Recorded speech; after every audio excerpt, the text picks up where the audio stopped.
Ding. Host sign-in successful. Received one Bugatti Chiron worth 400 million. Ding. Congratulations to the host for completing the task. 100 billion has been credited. Ding. Congratulations to the host for completing the task, becoming the chairman of a trillion-dollar company. Jiang Chun obtained the super-rich system and couldn't help but silently sigh that the life of the wealthy is so simple and dull. Chapter 1. Do you have a house? Do you have a car? Since this is a blind date, I'll be straightforward. A house and a car are essential. The house can't be in the suburbs at least 100 square meters, and the car can't be too cheap. It has to be at least 600,000. In the cafe, Jiang Chun looked at the heavily made-up woman in front of him and felt a bit of a headache. As a super first-tier city, the average housing price in Jiangbei City is around 60,000 to 70,000. A 100 square meter house costs 6 to 7 million, plus a 600,000 car. These are not something Jiang Chun can afford. Oh, right, both the car and the house can't be on loan. If you don't have the money, you can ask your parents. The betrothal gift is 1 million. Let's round it off. Also, after I get married, I can't have kids. My figure will change. I need to go clubbing with my girlfriends once a week, and you can't interfere with my private life. The woman rambled on about her conditions. Jiang Chun looked at her thickly powdered face and felt nauseated. What kind of person did Aunt Wang introduce to him? A complete gold digger. I forgot to ask, what do you do for a living? The woman scrutinized him.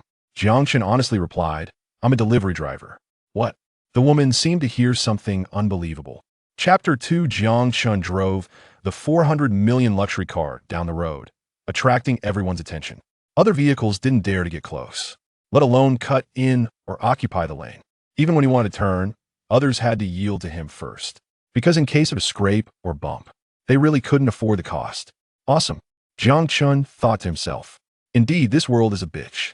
It only shows beauty to the wealthy. Next, he checked the system. Host, Jiang Chun age, 24 current task. Complete your deliveries with a sense of responsibility. As a delivery driver, please finish today's deliveries. Task reward, 100 billion Huaxia coins. What? 100 billion? Jiang Chun raised his eyebrows. He thought to himself, no wonder those with a system are impressive. That's amazing. However, he still had deliveries to make. Indeed, he hadn't finished his work today and had been dragged here for a blind date. The deliveries he needed to make were still with him. He looked around and saw that he had 5 packages left. Calculating this, delivering 5 packages for 100 billion means each one is worth 20 billion. Seems like it's not a loss. Jiang Chun slammed the accelerator, and the Bugatti let out a beastly roar.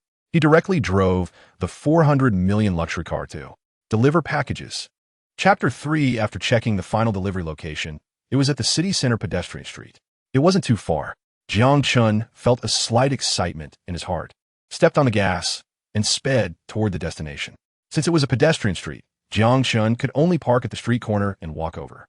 The street was bustling with people, lively and crowded. As a central area of a super first-tier city, most of the shops on both sides were luxury stores. There were many hostesses standing at the entrance to greet customers. Such high-end and grand shops are places where those without money wouldn't dare to enter. Jiang Chun looked up at the sign. LV Exclusive Store. The delivery address was to be delivered to this store. After walking up the steps, the hostess opened the door for him, providing excellent service. Welcome. Is there anything I can help you with? The girl smiled. Jiang Chun replied, nothing. I'm here to deliver a package. Oh, then you can go in yourself. The hostess's smile faded. Jiang Chun entered the store, preparing to drop off the package at the service desk. But at that moment, he suddenly saw a man and a woman holding hands, shopping for items. Why do they look a bit familiar? Jiang Chun stared at the two, and after a moment, he remembered that they were his university classmates. It had been a while since they last met. Chapter 4. Shui Yang crossed his arms and looked at Jiang Chun teasingly, thinking he was making things difficult for himself. This was not him trying to embarrass him, but rather Jiang Chun willingly stepping into the trap. Sir, the total is 3,250,000. Please swipe your card, the store manager said. Jiang Chun took out the card that had just been credited. He gently swiped it on the machine. Ding! 3,250,000. Payment successful. The mechanical female voice echoed, instantly drowning out all the noise, clearly reaching everyone's ears. The payment was successful. A full 3,250,000. The surrounding people had various expressions upon hearing this. The store manager's initially doubtful attitude instantly turned enthusiastic. Everything sold out at once, and her commission would be considerable.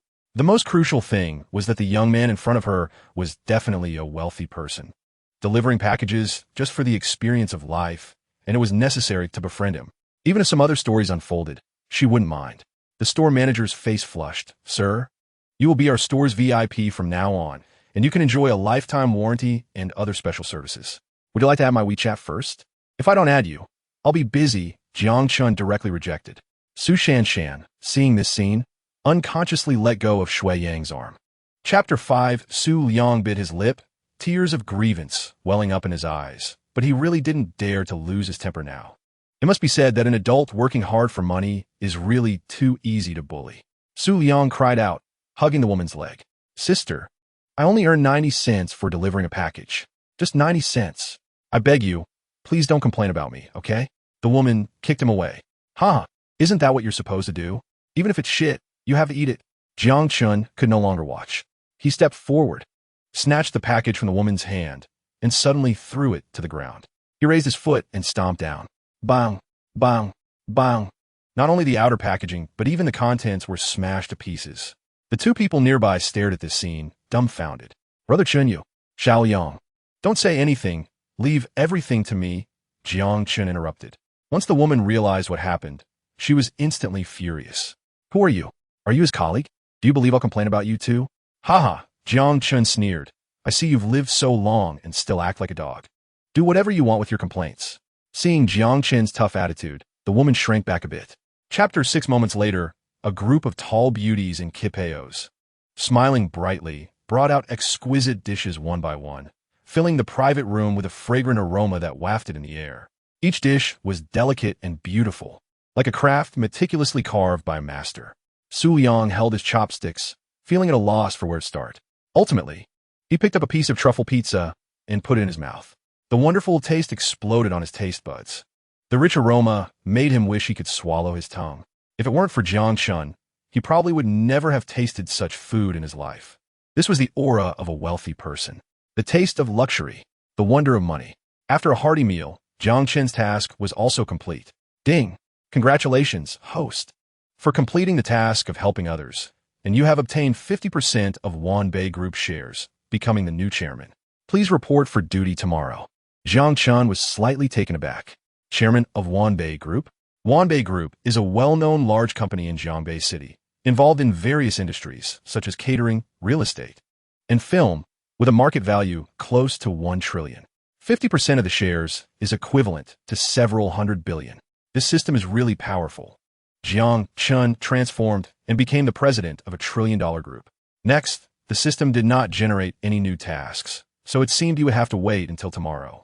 Chapter 7. The headquarters of Wanbei Group is located in the central area of Jiangbei City.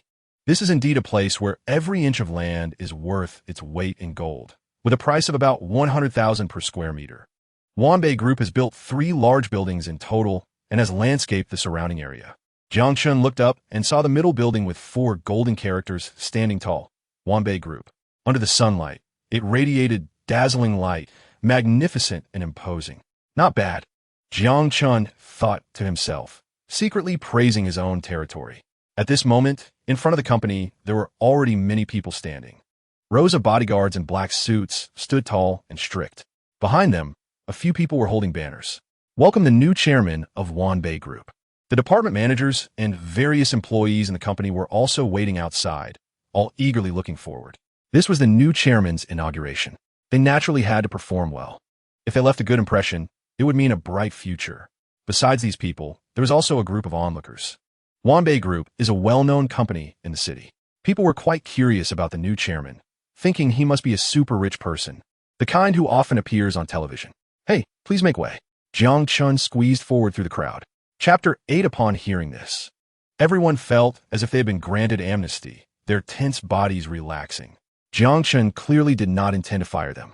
"Thank you, President Jiang. I will definitely work hard in the future." "Yes, I feel the same," Shang Guanyu said, looking at the handsome young man with admiration in her heart. He rose to power but did not abuse his authority. Instead, he understood how to win people's hearts. As a result, those employees were grateful to him and would work even harder for the company in the future. People cheered, and the atmosphere became warm and harmonious. However, Jiang Chun suddenly remembered something and turned to stare at Shui Yang in the crowd. "But you don't need to come to work tomorrow," he said. As the saying goes, a gentleman's word is hard to retract. If he said Shui Yang couldn't work, then he couldn't work. Shui Yang felt as if struck by lightning, standing there dazed. He immediately felt blood rush to his head, his vision darkening, and his overweight body fainted again. Jiang Chun was surrounded by the crowd as he walked towards the company building. Along the way, Shang Wanyu kept introducing the scenery and buildings around them. Just then, a tall girl walked out of the building. She pursed her lips, looking dejected, as if she had just suffered a setback. Sigh. The interview was indeed a failure. It's really hard to get into a big company, Jiang Wan thought. Nearly 1,000 people had come for the interview, but only 3 were hired in the end. Moreover, Jiang Wan felt that even those 3 spots seemed to be predetermined. In today's society, without connections or money, how could one compete with others? Jiang Wan thought her only advantage might be her background from a prestigious school, Jiangbei University. But what good was that? Her brother also graduated from Jiangbei University, and in the end, he only found a job delivering express packages. With this thought, Jiang Wan's heart grew even darker. The future seemed bleak. Just then, she noticed a group of people walking towards her, all dressed in suits, presumably company leaders. Wow, how impressive! Jiang Wan's beautiful eyes swept across them. But suddenly, she noticed a man in casual clothes who stood out and looked very familiar. Brother? Jiang Wan took a closer look and realized it was indeed her brother. At the same time, her pretty face was filled with questions. How do you end up here? As they passed each other, Jiang Chun also spotted his sister. He suddenly understood that the big company his sister was interviewing for was Wanbei Group. What a coincidence! Jiang Chun walked over and asked, "You came for the interview. How'd it go? Were you successful?" Sigh. "I failed," Jiang Wan sighed. "You better not laugh at me." "Why would I laugh at you? I am professionally trained." Jiang Chun joked. Noticing that many people were following him, Jiang Wan curiously asked, "Brother, what are you doing here? Are you also here for an interview?" "Sort of," Jiang Chun said after thinking for a moment. "I'm here to apply for the chairman position." Uffed. Jiang Wan couldn't help but laugh. "The chairman of Wanbei Group? Isn't that worth over 100 billion? "Brother, I find you're getting funnier," she said. "Jiang Zong, do you know this lady?" Shang Wanyu suddenly asked. "Yes." "She is my sister," Jiang Chun nodded. Upon hearing this, Jiang Wan immediately felt something was off. Her smile froze instantly. She carefully examined the coldly beautiful woman and immediately recognized her. Isn't this the famous chief secretary of the chairman? Before the interview, Jiang Wan had done a lot of homework, and she had seen her on TV before. But what shocked Jiang Wan most was that Shang Wanyu actually referred to Jiang Chun as the chairman. Did brother really get the job? Chapter 9. Chairman's Office. Sunlight poured in through the floor-to-ceiling windows, illuminating the surroundings brightly. The room was carpeted, with calligraphy and paintings hanging on the walls, decorated in a simple yet luxurious style, exuding a grand and magnificent atmosphere. Jiang Wan's beautiful eyes were filled with awe as she curiously looked around. At this moment, she finally accepted the fact that her brother was the chairman of Wanbei Group. At the same time, she was very curious. Because they grew up together, Jiang Chen's family background was something she understood best. How did her brother suddenly become the chairman? Could it be that he was supported by a rich woman? Looking at Jiang Chen's handsome face, Jiang Wan could only come up with this explanation. As the saying goes, a woman 3 years older than a man is like gold. And with her brother's looks, it's not impossible to be spoiled by someone. Brother, isn't it time for sister-in-law to celebrate her 60th birthday? Jiang Wan suddenly leaned over and asked. Jiang Chun was speechless. He really didn't know what was going on in his sister's little head. After welcoming Jiang Chun, the other employees had already gone to work, leaving only him, Secretary Shang Wanyu, and Jiang Wan in the office. Jiang Zong, we have a subsidiary under our group that lacks a general manager. How about letting your sister take the position? Shang Wanyu smiled and suggested. Chapter 10. Jiang Chun walked to his floor and was about to open the door when he heard a creaking sound behind him. Landlady Aunt Lee walked out with a guilty expression. It seemed she had been waiting specifically for Jiang Chun. Shout, Chun, I need to tell you something. Don't be anxious. Aunli pram tiveli varnat. Jiang Chun turned around and asked, what is it? Just tell me. Our community is going to be demolished, so you probably can't live here anymore. Aunt Lee said, her face filled with guilt. I know you just resigned and are currently unemployed, going through a tough time, but they just suddenly notified us about the demolition. We can't do anything about it. I know the demolition is happening. I just came back to get my things. Jiang Chun smiled slightly. Seeing his nonchalant demeanor, Aunt Lee felt even more distressed. Sigh, young people nowadays really have it tough. So, Auntie will refund you the rent for this year. Just consider the first half as letting you live for free. No, you keep it. Jiangchen replied and walked into his room. He glanced around. It was almost empty, reflecting his previous economic conditions. Jiang Chun went to his room and packed away some photos and other meaningful items. Chapter 11. Upon entering the building, the spacious and bright lobby welcomed him. Various calligraphy and paintings hung on the walls, filled with an artistic atmosphere. The interior decoration was minimalist but exuded luxury and grandeur. Jiangchen also saw a wall-mounted aquarium, with colorful fish swimming in groups, resembling a small oceanarium. Wealthy people indeed keep fish differently. The huge open-air balcony was filled with various potted plants, resembling an indoor garden. Moreover, the master bedroom of the villa was close to 200 square meters. Besides a soft and comfortable round bed, there was also a 5-meter-long bathtub behind an antique screen. The furnishings were primarily smart, combining classical and modern styles. Magnificent, luxurious, noble. This is the mansion built at a cost of 2 billion. Jiang Chun strolled around, starting with amazement, but eventually becoming numb. All right, Xiao Yu. You can go back to work now. No need to stay here with me, Jiang Chun said. Shang Wenyu slightly bowed. Yes, General Jiang. Feel free to contact me if you need anything. After saying this, she turned and left. The sound of her high heels gradually faded away, and Jiang Chun looked at her tall figure. He was quite satisfied with this tool. Chapter 12. Ha ha ha. This is definitely better than delivering packages now, Zhang Ningtao laughed. Jiang Chen nodded, of course. Besides, you can consider yourself an employee of Wanbei Group. Zhang Ningtao continued. He knew that Jiangdu Manor belonged to Wanbei Group. Employee? I guess so, Jiang Chen thought for a moment. If the chairman counts as an employee, it doesn't seem like a problem. Their conversation was clearly not on the same wavelength. Zhang Ningtao secretly laughed, thinking Jiang Chun was quite proud. He planned to tell him later at the dinner table that not only had he bought a villa, but he also got a new BMW, hitting him hard. Cough. Zhang Ningtao pretended to be sincere, worried that Jiang Chun wouldn't go for dinner. It's not easy for us old classmates to meet. Let's go have a meal together. It's not like there are outsiders. At this moment, 2 girls in the car poked their heads out, waving at him and chiming in, Yes, Jiang handsome. Let's go eat together. Old classmates catching up. You must have forgotten us, right? The 2 girls chattered enthusiastically. Jiang Chun hadn't eaten lunch yet and thought it would be good to have a simple meal with them. All right, where do you plan to gather? Chapter 13, Picking Up Garbage? This term immediately reminded people of his situation. Jiang Chun, weren't you delivering packages? Why are you picking up garbage now? We graduated from a prestigious school. We shouldn't be doing that kind of work.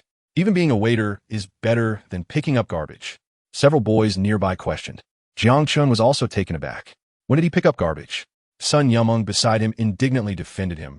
He's picking up garbage in the Jiangdu area, which counts as an employee of Wanbei, with high salary and good benefits, different from what you imagine. Oh right, they realized that Jiangdu area is a wealthy district, and most people can't even enter. Hearing this, picking up garbage seemed like a decent job. The group showed expressions of sudden understanding. But Jiang Chun was even more confused at this moment. But then he thought about it and quickly realized what was going on. It must have been when he was walking his dog that they misunderstood him and thought he was picking up garbage. It's not that I'm picking up garbage. I live there, Jiang Chun said helplessly. Sun Yumeng nodded in understanding. Yeah, I know. The staff in a manor can live there. This job is pretty good. If you perform well, you might even get a small leadership position. Chapter 14, do you want to come with me? Jiang Chun invited Sun Yumeng and the others. They were immediately flattered. Is this really okay? What's the big deal? We're all classmates. Jiang Chun thought quite well of them. Those who had just been flattering Zhang Ningtao quickly gathered around. Brother Chun, so you become successful. There might have been a misunderstanding just now. Yeah, I always thought Brother Chun would definitely make it in the future. Zhang Ningtao stood quietly beside them, his face fluctuating with emotions. Jiang Chun turned out to be the chairman of Wanhao Group. His previous behavior was like a clown. All that talk of villas and BMWs was laughable in front of him. Zhang Ningtao thought for a while, forcing out his signature smile. Brother Chun, can I join you for dinner? Jiang Chun was speechless, thinking this guy has some thick skin. Didn't you just order? Just eat here. I'll give you a 10 discount after you're done. After saying this, Jiang Chun left the private room under Li Yonghua's lead, while Sun Yumeng and the other girls excitedly followed him. Zhang Ningtao and the others were left behind, their faces as purple as eggplants. Chapter 15. Did a task pop up? Jiang Chun looked at the person chasing the girl, not like an ordinary thug. Let's go. He grabbed the girl's hand and quickly ran backward. They weaved through the crowd, up the stairs, and ran upstairs. But the noisy voices behind them still followed. This group was relentless. Jiang Chun turned around and noticed an empty guest room. He directly pulled the girl in and closed the door tightly behind them. They finally breathed a sigh of relief. The girl was breathing heavily, her pretty face still worried. No, they will come looking for us. Don't worry, Jiang Chun said carelessly. On my turf, who can be wild? He turned around and dialed Li Yonghua's phone, informing him of their location and instructing that no one should disturb them. The girl saw this and assumed he had friends outside, still frowning. These people had unusual identities. They probably couldn't be stopped. Soon, there were voices arguing outside. Boss Li, we are from the Chun family. Please let us through. Sorry, this is a place for guests to rest. The hotel has rules. Outsiders are not allowed in, Li Yonghua said sternly. The footsteps outside became even more chaotic. Chapter 16. Jiang Chun returned to his room. After helping Su Yuqing escape last night, the system task had been completed. However, he was too busy at the time to check. Now, opening the system, he saw a notification, ding. Congratulations to the host for completing the task and receiving a miraculous medicine, one innate pill. What is this? As a super-rich, strong physique and self-defense ability are needed. After taking the innate pill, it can wash the marrow and greatly increase physical strength. Increase physical strength? This is indeed a good thing. Jiang Chun found it miraculous and felt a bit delighted. After all, wealth is external. Health is the foundation of revolution. The system is amazing. Without hesitation, he raised his head and swallowed the innate pill. It tasted sweet, similar to the previous beauty pill. But the difference was that he felt a warm flow enter his abdomen, then spread throughout his limbs. Jiang Chun was enveloped in warmth, as if he were soaking in a hot spring. It was very comfortable. Along with that, a powerful sense of strength surged within him. He clenched his fists, his forearm muscles bulging and his bones cracking. With this punch, it seemed he could break through a wall. At the same time, his vision became clearer, and his reaction speed increased significantly. Jiang Chun's body underwent a marvelous transformation. Even the fatigue from last night was swept away. Chapter 17. Can this still walk? Su Yuqing was very worried. If Jiang Chun was taken away by the Chun family, the outcome would surely be tragic. So she decided that even if she had to risk her life, she would protect Jiang Chun. At this moment, her stepmother had an arrogant expression, commanding the bodyguards. I see you've got the guts to come to our Su family and cause trouble. You guys go and take him down. Those bodyguards were all professionally trained and strong. In contrast, Jiang Chun appeared slightly weak. It seemed he had no strength to fight back at all. Therefore, she felt fearless. Yes, ma'am, the bodyguards responded, cracking their knuckles as they approached Jiang Chun. They moved slowly, even with a hint of mockery on their faces, completely disregarding the young man. Seeing this, Su Yuqing became even more anxious. She mustered her courage and was about to rush forward. But suddenly, a gust of wind arose beside her. Jiang Chun moved first. Facing 7 or 8 burly men, he remained completely calm. Jiang Chun was incredibly fast, raising his hand and punching the bodyguard in the face. Bang!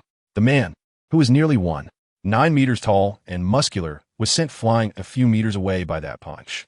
His nose collapsed, blood pouring from his mouth, and he passed out immediately. Huh? The people around were slightly stunned at this sight. Chapter 18.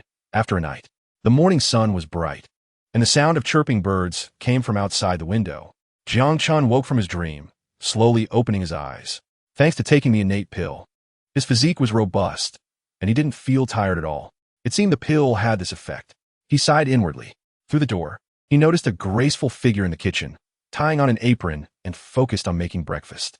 Although Su Yuqing was a wealthy young lady, she could still make simple fried eggs and milk. Watching her clumsy movements, Jiang Chun felt a sense of happiness. After they finished breakfast, suddenly there was a knock at the door. Knock, knock, knock. Jiang Chun looked toward the door with a puzzled expression. Who could it be? It should be my best friend. She knows I'm staying here, Su Yuqing explained, then went to open the door. A tall girl appeared outside. The girl was stylishly dressed, with shoulder-length hair and light makeup, looking very beautiful. Her looks were above 90 points. She had a hint of heroism between her brows, but at this moment, Her expression was slightly tense, showing some worry. Ching, did you really elope with someone? Su Yuqing nodded, then pointed to Jiang Chun and introduced, "This is my boyfriend." Chapter 19. Lu Mingyao raised her head and put her hands on her hips. "Then you pay for it." Jiang Chun nodded. The nearby staff were a bit confused, thinking, is there such a way to buy bags? But at that moment, a store manager in professional attire walked over. She glanced at Jiang Chun, looked him up and down, and a smile suddenly appeared on her face. "Mr. Jiang, is that really you? You don't need to pay for these bags because you already paid last time. Have you forgotten?" Jiang Chun looked at the woman in front of him and suddenly remembered. "Oh, right. I came to this store before and bought all the stock." The manager smiled and said, "These are just a small part of what you bought.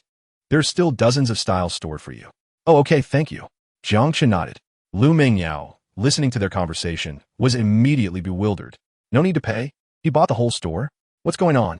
Lu Mingyao originally wanted to see if he had money and deliberately picked more bags to make things difficult for him. But she didn't expect that the whole store belonged to him. This is a bit beyond expectations. Lu Mingyao couldn't help but look at Su Yuqing, only to find that she also looked bewildered and shrugged her shoulders, indicating she knew nothing. Chapter 20. He's so rich. This is the real god of wealth. No wonder two pretty girls are with him.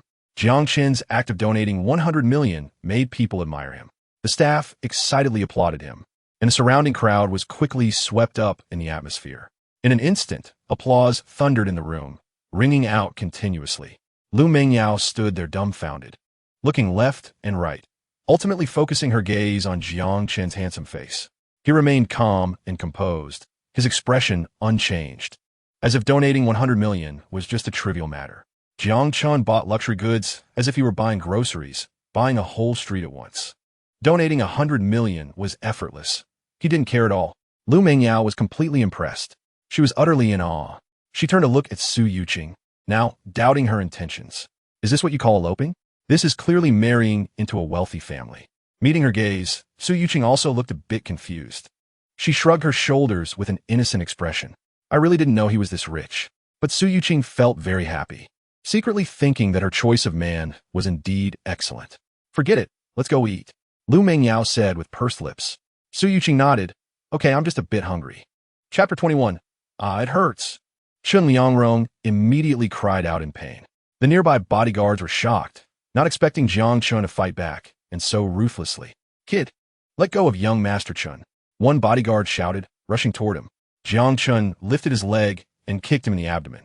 The immense force caused the man's body to fold in half like a large shrimp, and he flew backward at high speed. Crash! The bodyguard smashed through the glass door and fell outside. So fierce. The other three were startled and quickly rushed up to protect their master. But their movements were too slow. Jiang Chun easily dodged them, simultaneously kicking out several times, sending them flying and instantly rendering them unable to fight. Chun Liangrong was shocked. Relying on the bodyguards by his side, he felt fearless. But unexpectedly, he was easily dealt with. "You useless trash. I'm going to fire you all, and you won't get a single penny of your salary," he shouted hysterically. Jiang Chun took a look and thought, "Oh, still dare to show off here?" He gripped Chun Liangrong's hand and suddenly twisted it hard. Crack! The sound of bones breaking echoed again.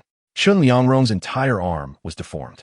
A sharp, tragic scream erupted in the restaurant, sounding like a pig being slaughtered. Chapter 22.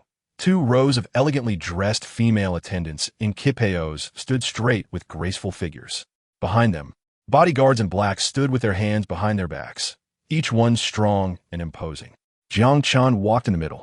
The manager beside him smiled and explained, "Mr. Jiang, our boss Lee has gone out on business and will be back in a while. I hope you don't mind." "Oh, it's fine," Jiang Chun nodded. "The big boss is quite busy. Unlike me, who is so idle." Under everyone's welcome, Jiang Chun arrived at the most luxurious private room on the top floor. The attendants and bodyguards all stood at the door in order. Everything was in good order. Su Yuqing couldn't help but exclaim in awe, her beautiful eyes filled with admiration. She had never received such treatment, even when she was a young lady. Too high-end, right? Hearing the manager call him Mr. Jiang, she speculated that he might be a shareholder of the hotel. Suddenly, she recalled that night. No wonder Chun Liangrong's men didn't catch her. It was because Jiang Chun had secretly sent people to protect her. At this moment, she finally understood, turning to look at that handsome face, her heart filled with gratitude. so she slowly leaned over and gave him a peck on the cheek. Jiang Chun felt the sudden softness and warmth on his cheek and asked, "What are you doing?" "I like you." Sudyukin smiled brightly. Her stunning smile made everything around her fade in comparison. Chapter 23. Xiangu had been bold since childhood, unafraid of anything. But he was afraid of his dad. Seeing Li Yonghua's bad expression, he quickly forced a smile and said, "Dad, I can handle this myself." "Why did you come up personally? You can handle what?" Li Yonghua cursed and kicked him. Fortunately, he returned early, otherwise this kid would have caused a big mess. He actually wanted to kick Jiang Chen out. This is going against money. The more Li Yonghua thought about it, the angrier he became, kicking Li Xian several more times. "Ouch! Ouch! It hurts!" Li Xian cried out, "Dad, stop kicking me. What's going on? Do you know who you were trying to kick out?" "He is our hotel's largest shareholder, Mr. Jiang." Li Yunshua Ruarat. "What? Mr. Jiang?" Li Xian's head buzzed. He quickly realized that the big shot the manager mentioned was not Su Yuqing, but the one next to her. This is a misunderstanding. This is a misunderstanding. Li Xian's face turned bitter. Li Yonghua dragged him forward. "Hurry up and apologize to Mr. Jiang." "Yes, yes, yes." Li Xian kept bowing, saying to Jiang Chun, "Mr. Jiang, I was wrong. I really didn't know it was you. This is a misunderstanding." Chapter 24. Cars worth tens of millions are quite rare in Jiangbei City. But just after Lu Mingyao's father finished speaking, a roaring sound like an explosion came from the street outside. A Bugatti stopped in front of the door, its cool body and large exhaust pipes showcasing the characteristics of a top sports car. The shiny silver logo was a symbol of prestige. Cars with this logo are worth at least tens of millions. But this one in front of them was a limited edition worth 400 million. Lu Mingyao's father's face turned red. He had just said that few young people could drive a Maserati, and now a more powerful car appeared. This Bugatti could buy 40 Maseratis. The two were not even in the same league. Zhou Yu's smile stiffened. He wanted to show off something, but suddenly felt it was insignificant. It was like fireflies competing with the bright moonlight. Who is this? The others wondered. Jiang Chun got out of the car, first looking around until he saw the door number, confirming he was at the right place. I didn't go to the wrong place. The three of them were stunned. However, Lu Mingyao's eyes sparkled. Her savior had finally arrived, and he was driving a limited edition 400 million luxury car. Chapter 25. Zhou Yu's face turned purple like an eggplant. He now realized what it meant to steal a chicken and lose the rice. Not only did he fail to pursue the goddess, but he also ruined his family's company. Jiang Chun turned to Lu Mingyao and said, "Shall I drive you for a spin?" Lu Mingyao nodded eagerly like a chick pecking at rice. Zhou Yu almost spat out a mouthful of blood. He had asked her out and was ruthlessly rejected, but now Jiang Chen asked, and Lu Mingyao immediately agreed. This is the difference. The two walked out hand in hand, affectionately. Lu Mingyao's father also strongly supported them, calling from behind, "Have fun out there. Yao Yao. You don't need to come back tonight." Zhou Yu watched the two and felt his heart shatter. As a rich second generation, he had once played with other people's goddesses, making a group of losers cry silently. But today, he was watching his own goddess being taken away. He personally experienced that feeling of despair. It's karma. The two got into the Bugatti, and Lu Mingyao still wore a happy smile. Jiang Chen reminded her, "Isn't it about time?" "Oh." Lu Mingyao's smile faded as she remembered they were just playing pretend. Chapter 26.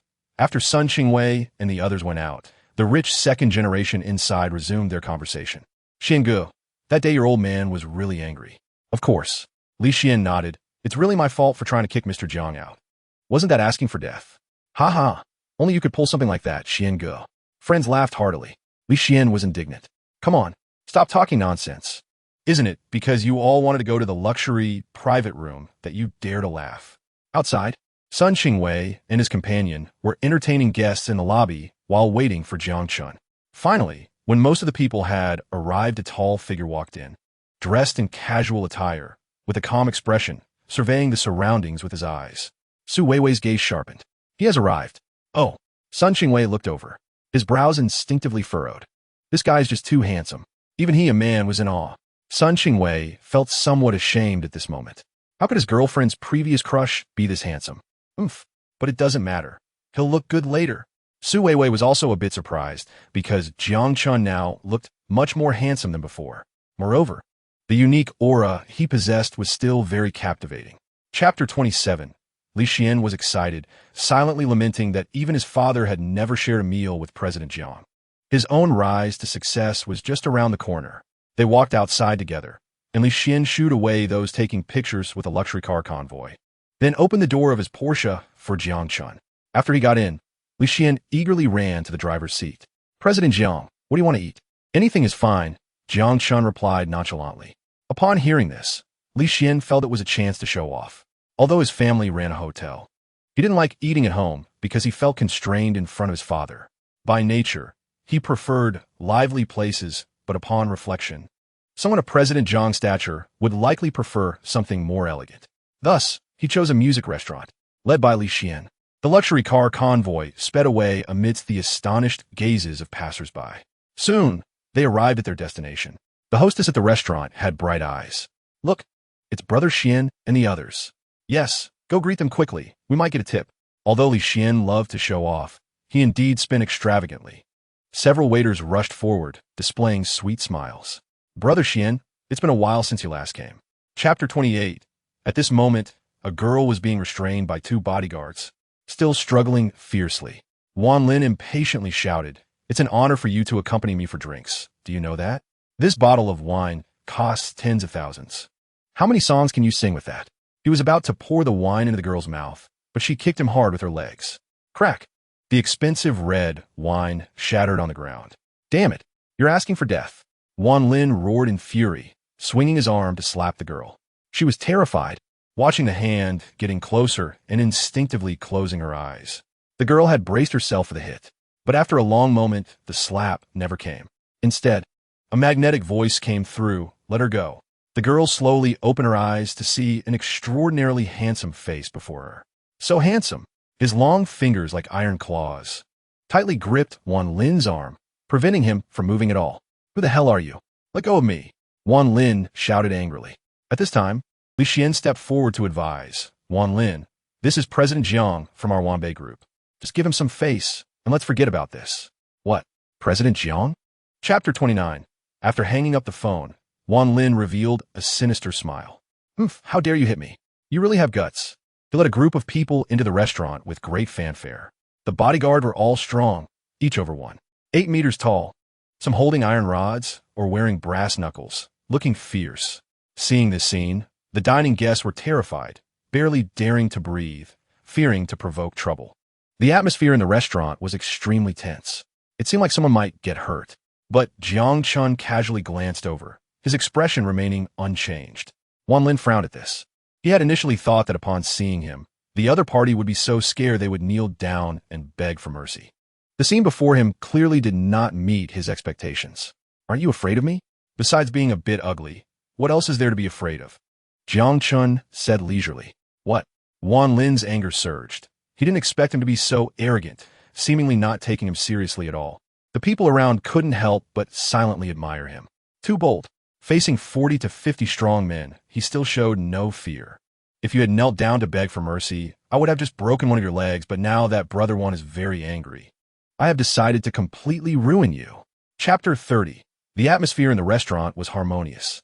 After finishing their meal, Jiang Chun sent off Li Xian and the others. He was preparing to look for Su Yuqing. Where did this big beauty sneak off to? At this moment, Su Yuqing and Lu Mengyao were in the gym at home. Maintaining a perfect figure also requires hard work. They worked out every day. Su Yuqing was doing yoga, stretching her graceful figure, a layer of fine sweat covering her fair skin. Meanwhile, Lu Mengyao, who was lively and loved to move since childhood, found yoga not suitable for her. She preferred free fighting and was currently practicing hard, drenched in sweat. With their figures and appearances, the two girls were particularly eye-catching. As a result, the gym's business had been thriving. Next to Su Yuqing was a woman in her 30s. It is said that 3 women make a play. They often chatted while practicing yoga, discussing various topics and entertainment gossip. "Xiao Qing, I heard you have a boyfriend?" The woman inquired with interest. Su Yuqing replied, thinking of Jiang Chun, her pretty face revealing a sweet expression. The woman was somewhat surprised. To win the heart of such a beauty, you must be quite excellent. Chapter 31. The two stood in the center of the arena. Many people gathered around to watch, especially the students of Li Gangtai, all eager to see how the coach fought and to learn a few moves. It's not easy for Coach Li to give a practical lesson. Of course. He used to be a champion. How could he easily make a move? Huh. The brother opposite must be careful. Jiang Chun and Li Gangtai stood together. Their size difference was striking. Li Gangtai was over 9 meters tall, towering over him. Jiang Chun had a slender build, leaning towards the weak side. Li Gangtai flexed his muscular arms, looking very imposing. Brother, let me teach you a grappling move. It's very useful in practical combat. Oh, how do you teach it? Jiang Chun asked. Li Gangtia lauga hartili.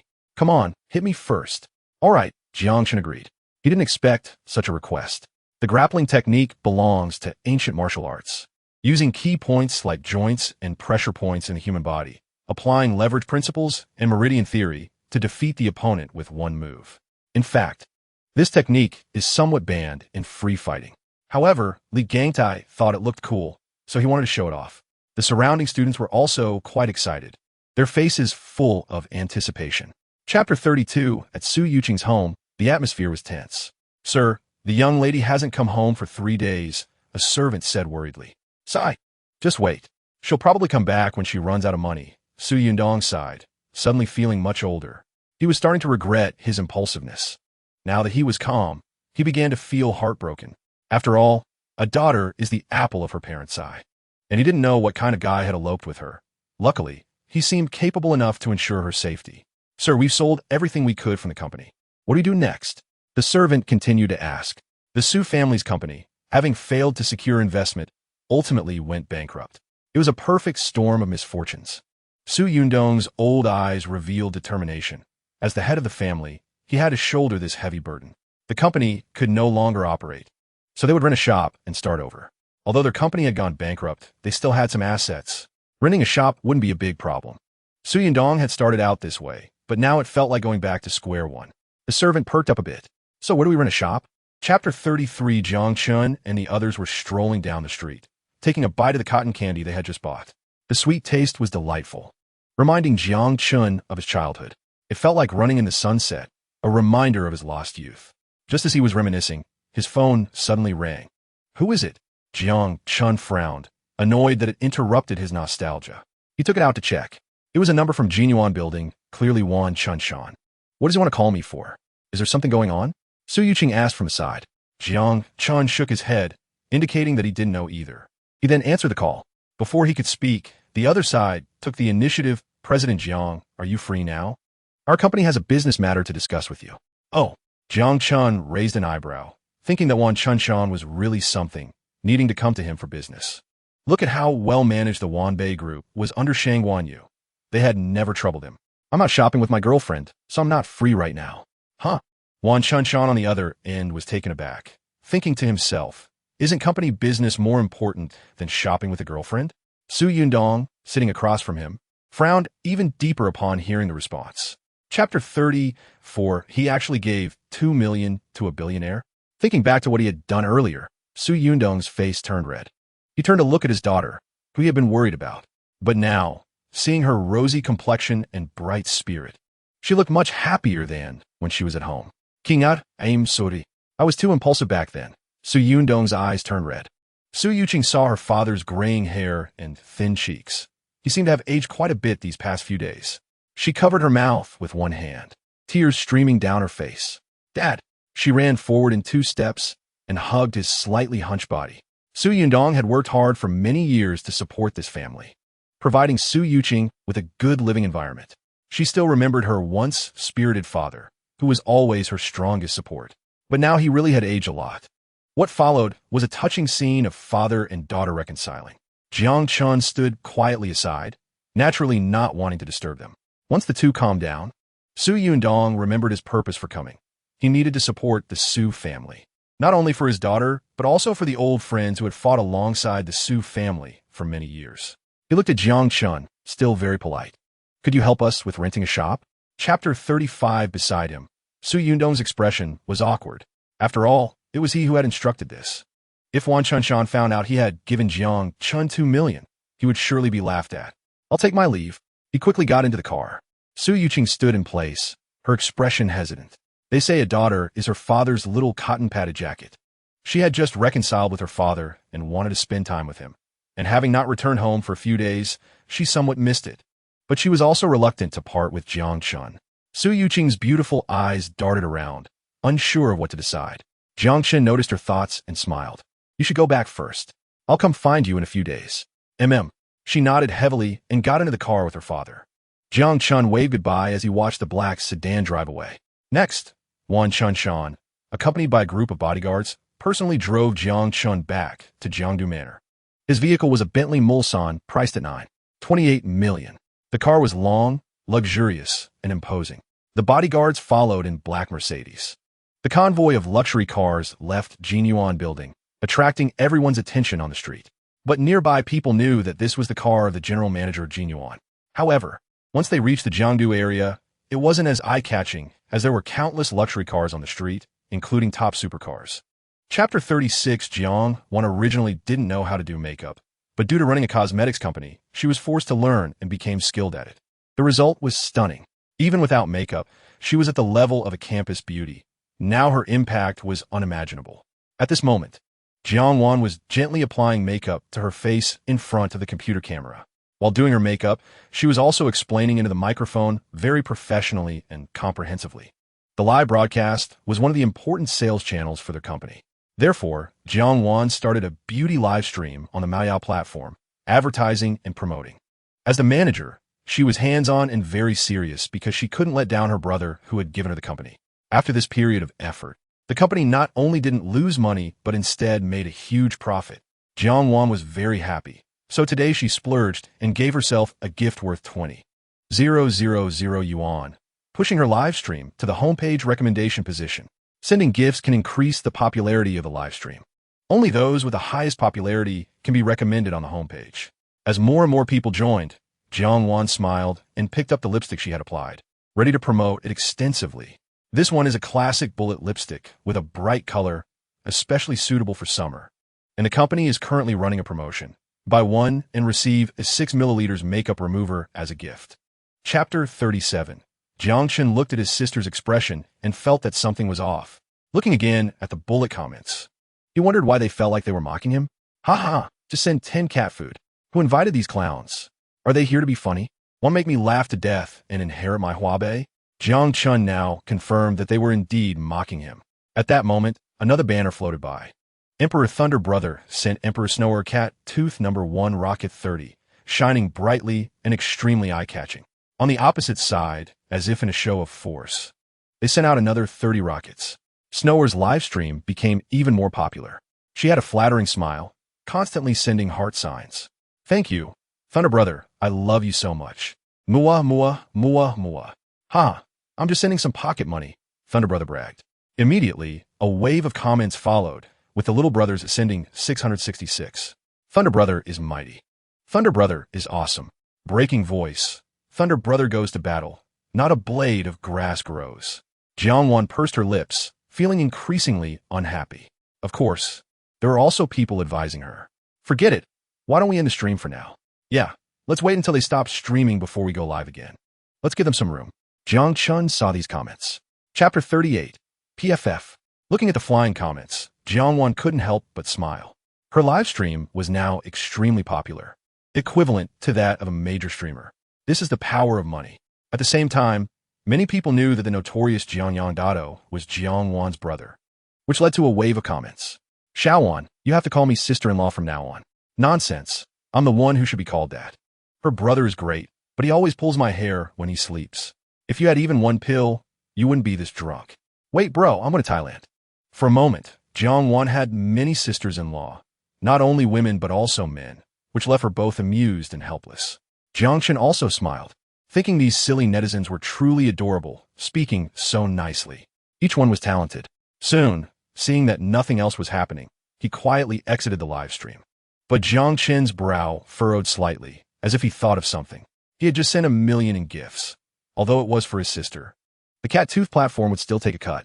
Wasn't that a loss? After pondering for a moment, Jiang Chun immediately called Su Guanyue. Xiaoyu, can you check how much the market value of the cat tooth livestream platform is? Chapter 39. In the afternoon, Lu Bin called, saying his cousin had picked him up at the station and had already booked a hotel. He told Jiang Chun to go directly to the hotel, and that this matter was quite urgent. Don't delay the major business. Jiang Chun became increasingly curious, wondering what Lu Bin was in such a hurry to do upon returning to Jiangbei City. Lu Bin's cousin was 7 years older than him and had been developing in Jiangbei City. Jiang Chun had met her once during school. She was a beautiful girl back then, so he wondered how she was doing now. Afterwards, Jiang Chun greeted Gu Xiaoro and left Jiangdu Manor. The location Lu Bin sent him was the Jiangbin Grand Hotel, a well-known place in Jiangbei City. It was not far from Su Yuqing's house, considered a gathering place for the upper class. Jiang Chun suddenly felt puzzled. Lu Bin was known for being frugal. By his nature, he shouldn't be going to such a high-end hotel. When they were roommates in school, they knew each other's family conditions well. Could it be that he was wealthy now? Was this a triumphant return? Before long, Jiang Chun arrived at the agreed location. The Jiangbin Hotel was quite imposing, with high steps and lifelike stone elephant statues on either side. Chapter 40. Yang Lu was still very nervous. If the matter was exposed, their reputation would suffer a huge blow. Who would dare to cooperate with their company in the future? She turned to look at Jiang Chun. Seeing his handsome appearance and calm demeanor, he indeed seemed suitable to pretend to be the cooperative boss. Mainly, she felt that the person her cousin brought was trustworthy. Jiang Chun, I'm counting on you, Yang Lu said gratefully. Jiang Chun smiled and said, don't worry, it will be fine. But just as he finished speaking, the box door was pushed open. A fat middle-aged man walked in, wearing an oversized suit that looked particularly greasy. 2 younger men followed behind him. Hee, Xiao Lulu. You really are here, the middle-aged man said, flashing a mouthful of yellow teeth. Yang Lu frowned slightly. Wang Daniu, who let you in? But no one said I couldn't come in, the fat middle-aged man replied with a sly grin. Jiang Chun glanced at him and immediately realized he wasn't a good person. He turned to ask quietly, who is this? A competitor for the project, Lu Bin replied, adding, he's been pestering my cousin after a few previous encounters. Chapter 41. Jiang Chun couldn't help but wonder what it would be like for Su Guanyue to discuss a project worth tens of billions. It would surely be much more formal than the current situation. Wang Daniu continued, Mr. Liang, our Wang family has money. We can wait until the office building is completed, then settle with you. Or we can delay for a while. We're not in a hurry. Yang Lu's brows furrowed into a river shape. She needed to invest the entire financial resources of the company to complete this project, and she would have to take out many loans. The New Ling Group had to settle immediately. Otherwise, the company couldn't continue operating. Wang Daniu had struck at her soft underbelly, grasping her lifeline tightly. After Wang Daniu finished speaking, he provocatively glanced at Jiang Chun and the others, as if to tell them the previous statement. Having money is king. Liang Yinsheng hesitated, seeming to be making a final decision. Although he somewhat dislikes Wang Daniu, his personal feelings lean more towards Yang Lu. But this is business. Interests come first. Moreover, Liang Yinsheng represents the Xinling Group and cannot mix personal feelings into it. It's not like looking for a wife. Yang Lu sensed his intentions. If this continues, they will fail. Sure enough, in conventional competition, she cannot compete with Wang Daniu. So, they still have to rely on Jiang Chun next. Chapter 42. Moments later, Liang Yunqing's hand suddenly trembled while typing, and he froze. He adjusted his gold-rimmed glasses, first turning to observe Jiang Chun, then carefully looking at the computer screen. He seemed a bit uncertain. Clearly, the results were out. Wang Daniu sat beside him, crossing his legs with a mischievous grin, ready to watch the show. Yang Lu's heart jolted violently. She thought that if it really didn't work out, she might as well lay it all out to Liang Yinsheng. Explaining things might ease her mind. She wouldn't do this kind of thing again in the future. Yang Lu raised her head, about to say something, but suddenly saw Liang Yinsheng stand up abruptly. President Jiang, I didn't expect it to really be you. If I offended you earlier, please forgive me. Huh? The words Yang Lu was about to say were suddenly swallowed. What was going on? Lu Bin, who had his head down, suddenly looked up. Seeing Liang Yunqing's serious and respectful expression, it was completely different from before. It was obvious that his identity had been verified successfully. At this moment, the two stood frozen, feeling like their brains had short-circuited. Mr. Liang, you did very well. I can feel your sincerity, Jiang Chun said. Liang Yunsheng was excited upon hearing this. Chairman Wan Bei was equivalent to the level of their own CEO, and even higher. Chapter 43. As evening approached, Jiang Chun returned alone to Jiangdu Manor. Gu Xiaoro was respectfully waiting at the entrance of the super villa. She looked a bit surprised. President Jiang, why are you back alone? What else? Jiang Chun turned to ask. Gu Xiaoro seemed a bit guilty, feeling she hadn't done well enough. I could have picked you up. Oh, maybe next time. Jiang Chun replied casually, turning to walk into the luxurious villa. Gu Xiaoro watched his back, secretly determined to perform well whenever she had the chance. Inside the villa, the spacious bathtub was almost as large as a small swimming pool. The maid had prepared the bathwater, adding milk, roses, daisies, and other items. Not only did it lift the mood, but it also nourished the skin. As Jiang Chun stepped out, he was immediately enveloped in warmth. It felt very comfortable. At that moment, the nearby phone rang. It was a call from Su Yuqing. Jiang Chun answered the phone while soaking in the bath. Hello, what's up? I miss you. Su Yuqing's sweet and pleasant voice rang out. Jiang Chun smiled slightly. Shall we meet? Let's meet. Tomorrow. Come to the music hall to find me. Okay. Chapter 44. Su Yuqing and another girl chuckled. Since we can't get in, let's just buy it. Simple, crude, and domineering. The two girls admired her immensely, thinking, no wonder it's you. Jiang Tianming's face turned a deep shade of purple, almost suffering internal injuries. He initially wanted to deter her, but unexpectedly, she boldly claimed she would buy the music hall. Wasn't that too arrogant? What a boast without a draft. You say you can buy such a large music hall just like that? Jiang Tianming naturally didn't believe it. The argument drew the attention of other students. When they heard someone was going to buy the music hall, they all found it unbelievable. This music hall was located in the city center, where every inch of land was precious, and it was estimated to be worth at least several billion. How could it be said so casually? Are you really going to buy it? No way. Most people thought he was joking or boasting. Several girls who were initially jealous of Su Yuqing now took the opportunity to add fuel to the fire. TCH, Su Yuqing, what kind of boyfriend did you find? You weren't conned, were you? Exactly. Can't even speak properly. Don't embarrass yourself here. Although he was quite handsome, this tactic was too low level. Chapter 45, having a system is incredible. It's simply invincible. Whatever is lacking just appears. Jiang Chen's lips curled slightly. Let's compete. What's the big deal? Huh? Everyone was taken aback. They didn't expect him to actually agree. Jiang Tianming's piano skills were quite famous in Jiangbei City. He had won first place in competitions and often participated in performances. He believed he was unmatched among young people in Jiangbei City. As long as you agree. That's fine. Speaking of the piano, Jiang Tianming became confident again. He had been slapped in the face too quickly earlier. Now he was finally regaining some ground. While he might not compare in money, he felt he could with the piano. The girls behind him also had confidence in him. TC, he actually dares to compete with Brother Tianming in piano. Isn't that just showing off? Brother Tianming, let him see what you can do. Go for it. Su Yuqing and Lu Mingyao were also very surprised. They initially thought Jiang Chun would just drive these annoying people away, but unexpectedly, he really agreed to compete in piano. Can Jiang Chun play the piano? Lu Mingyao asked in surprise. She only knew that Jiang Chun had exceptional physical abilities, but had never seen him play the piano. Su Yuqing also shook her head in confusion. I don't know either. Chapter 46, Jiang Chun fully unleashed his world-class piano skills. The increasingly soaring piano piece filled the entire hall. Closing his eyes to listen, it felt like a top-tier music gala. The other students, feeling the passionate music, were filled with emotion. Mom, I can't believe I'm listening to a live performance of Islamiyai. As for Jiang Tianming, at this moment, he was completely dumbfounded. The overwhelming music filled him with shock. The handsome young man in front of him played flawlessly. Every note was performed perfectly. This is world-class piano skill. As for other nuances, they were beyond Jiang Tianming's comprehension because he simply lacked the musical sophistication. This is impossible, Jiang Tianming shouted in his heart. He even doubted whether he was hallucinating.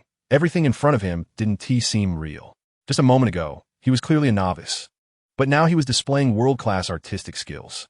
The girls behind him all stared with their mouths agape and their eyes wide open, filled with disbelief. This handsome young man was only in his 20s. Yet his piano skills were so exquisite that he had already entered the ranks of the world's elite.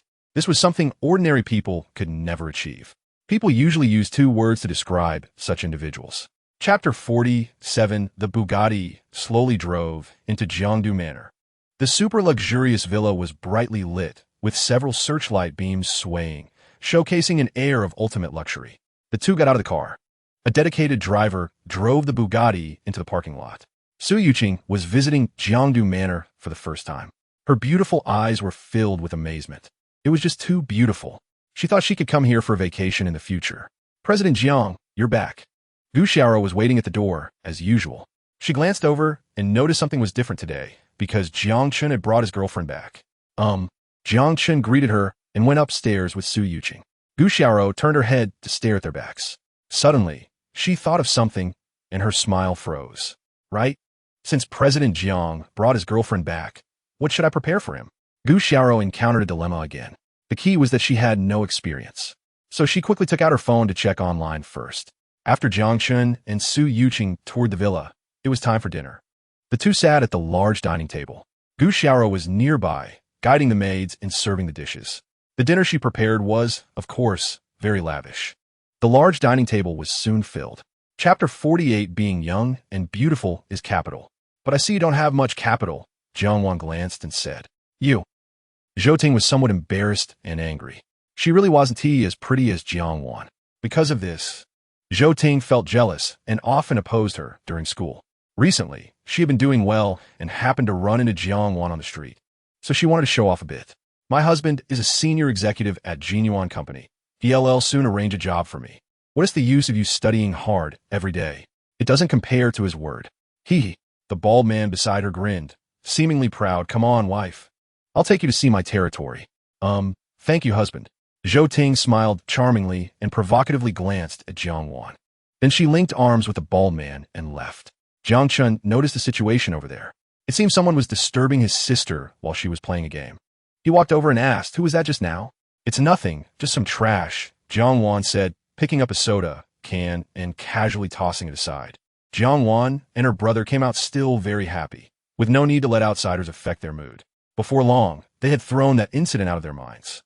Chapter 49. Soon, Wan Lin arrived at the jewelry store.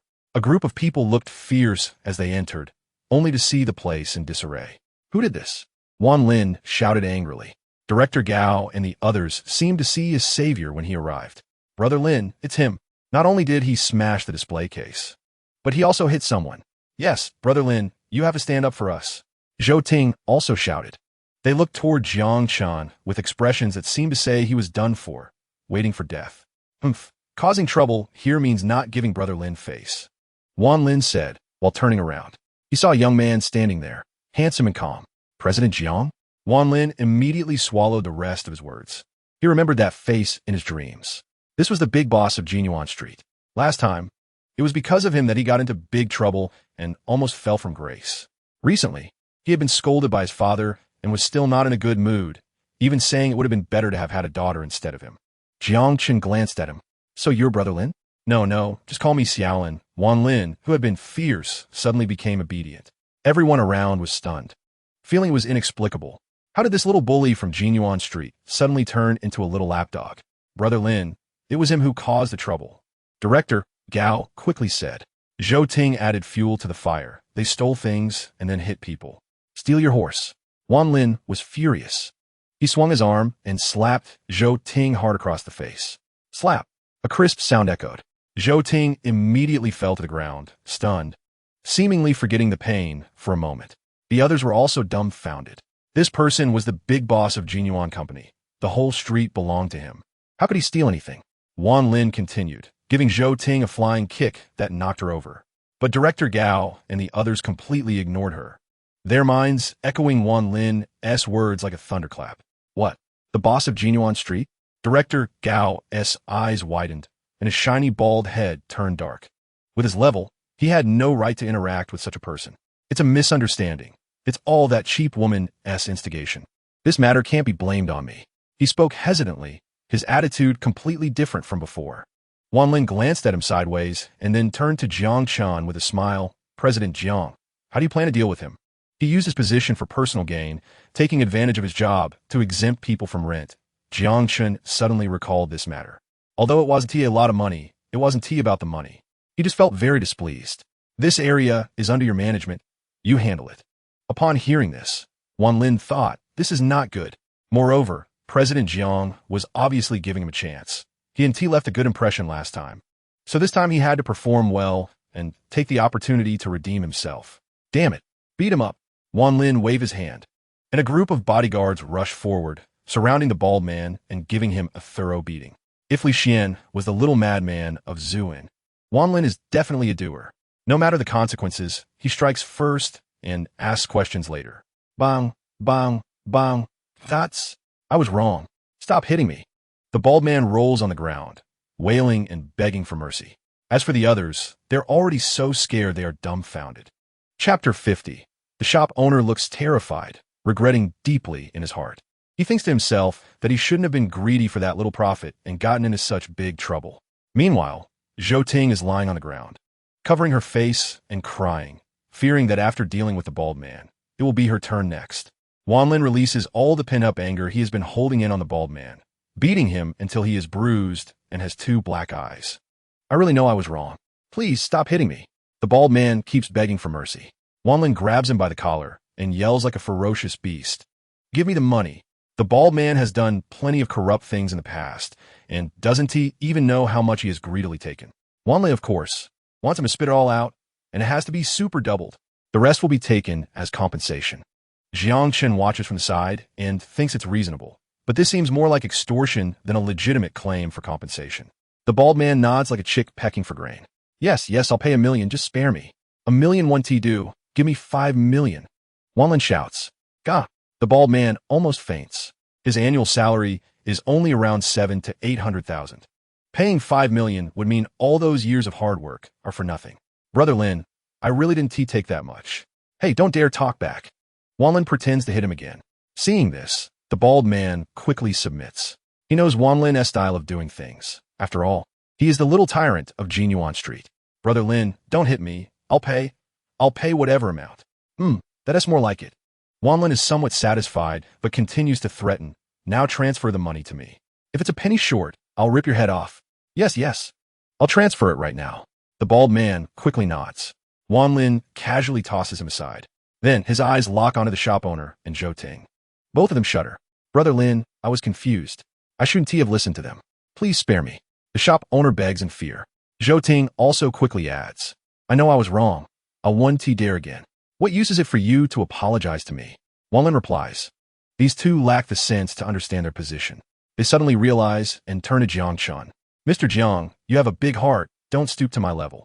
If you like anything in the shop, take a few items, consider my apology to you.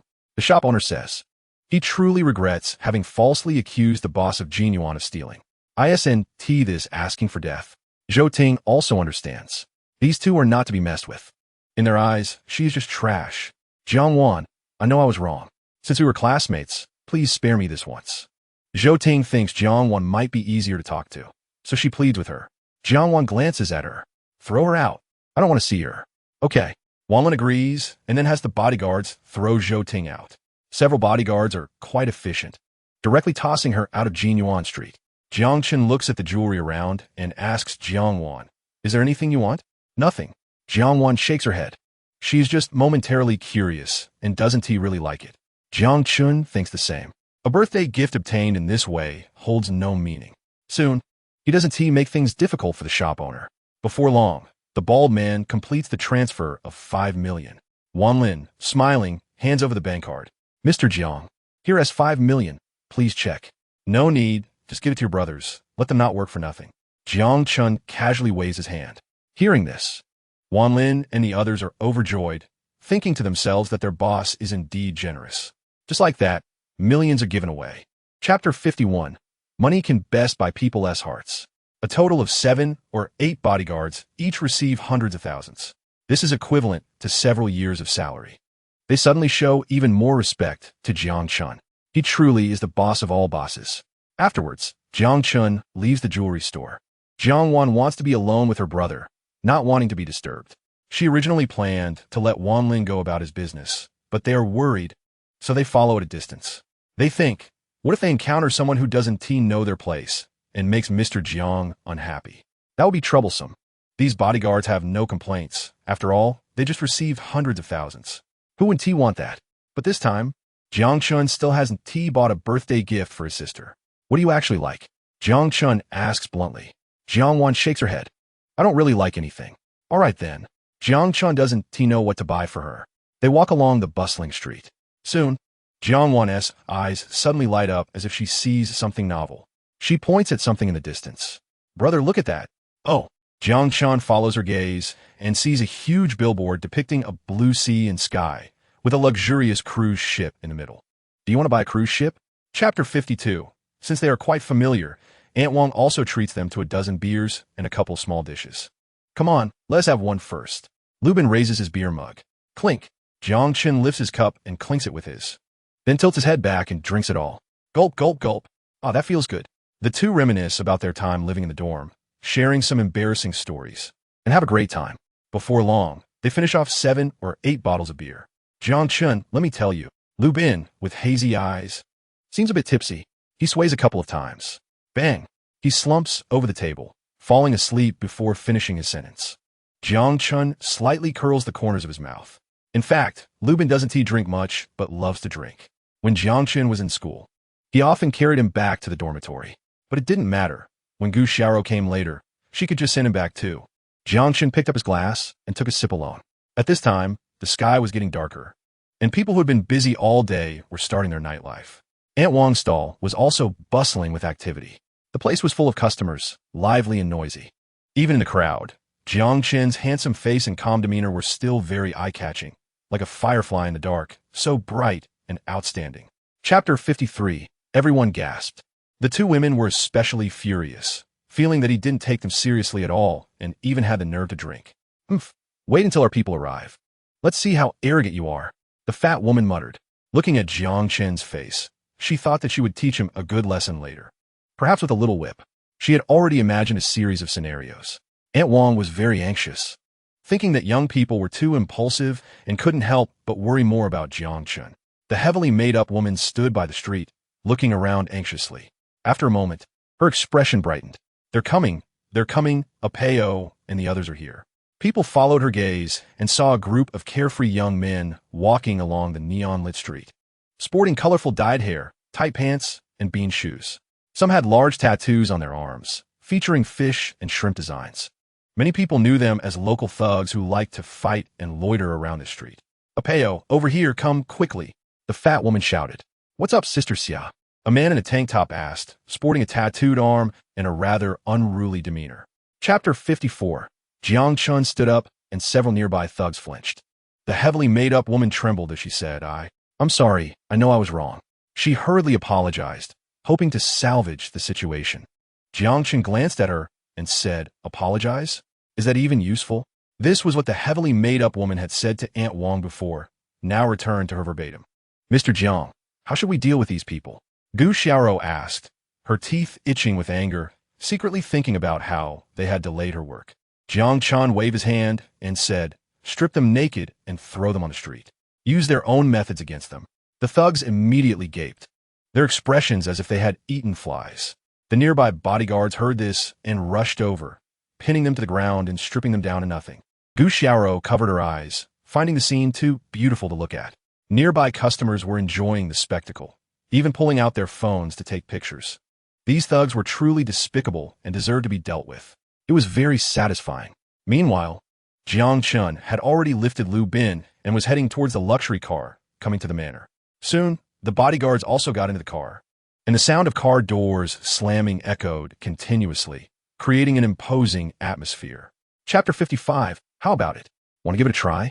The boss said with a beaming smile.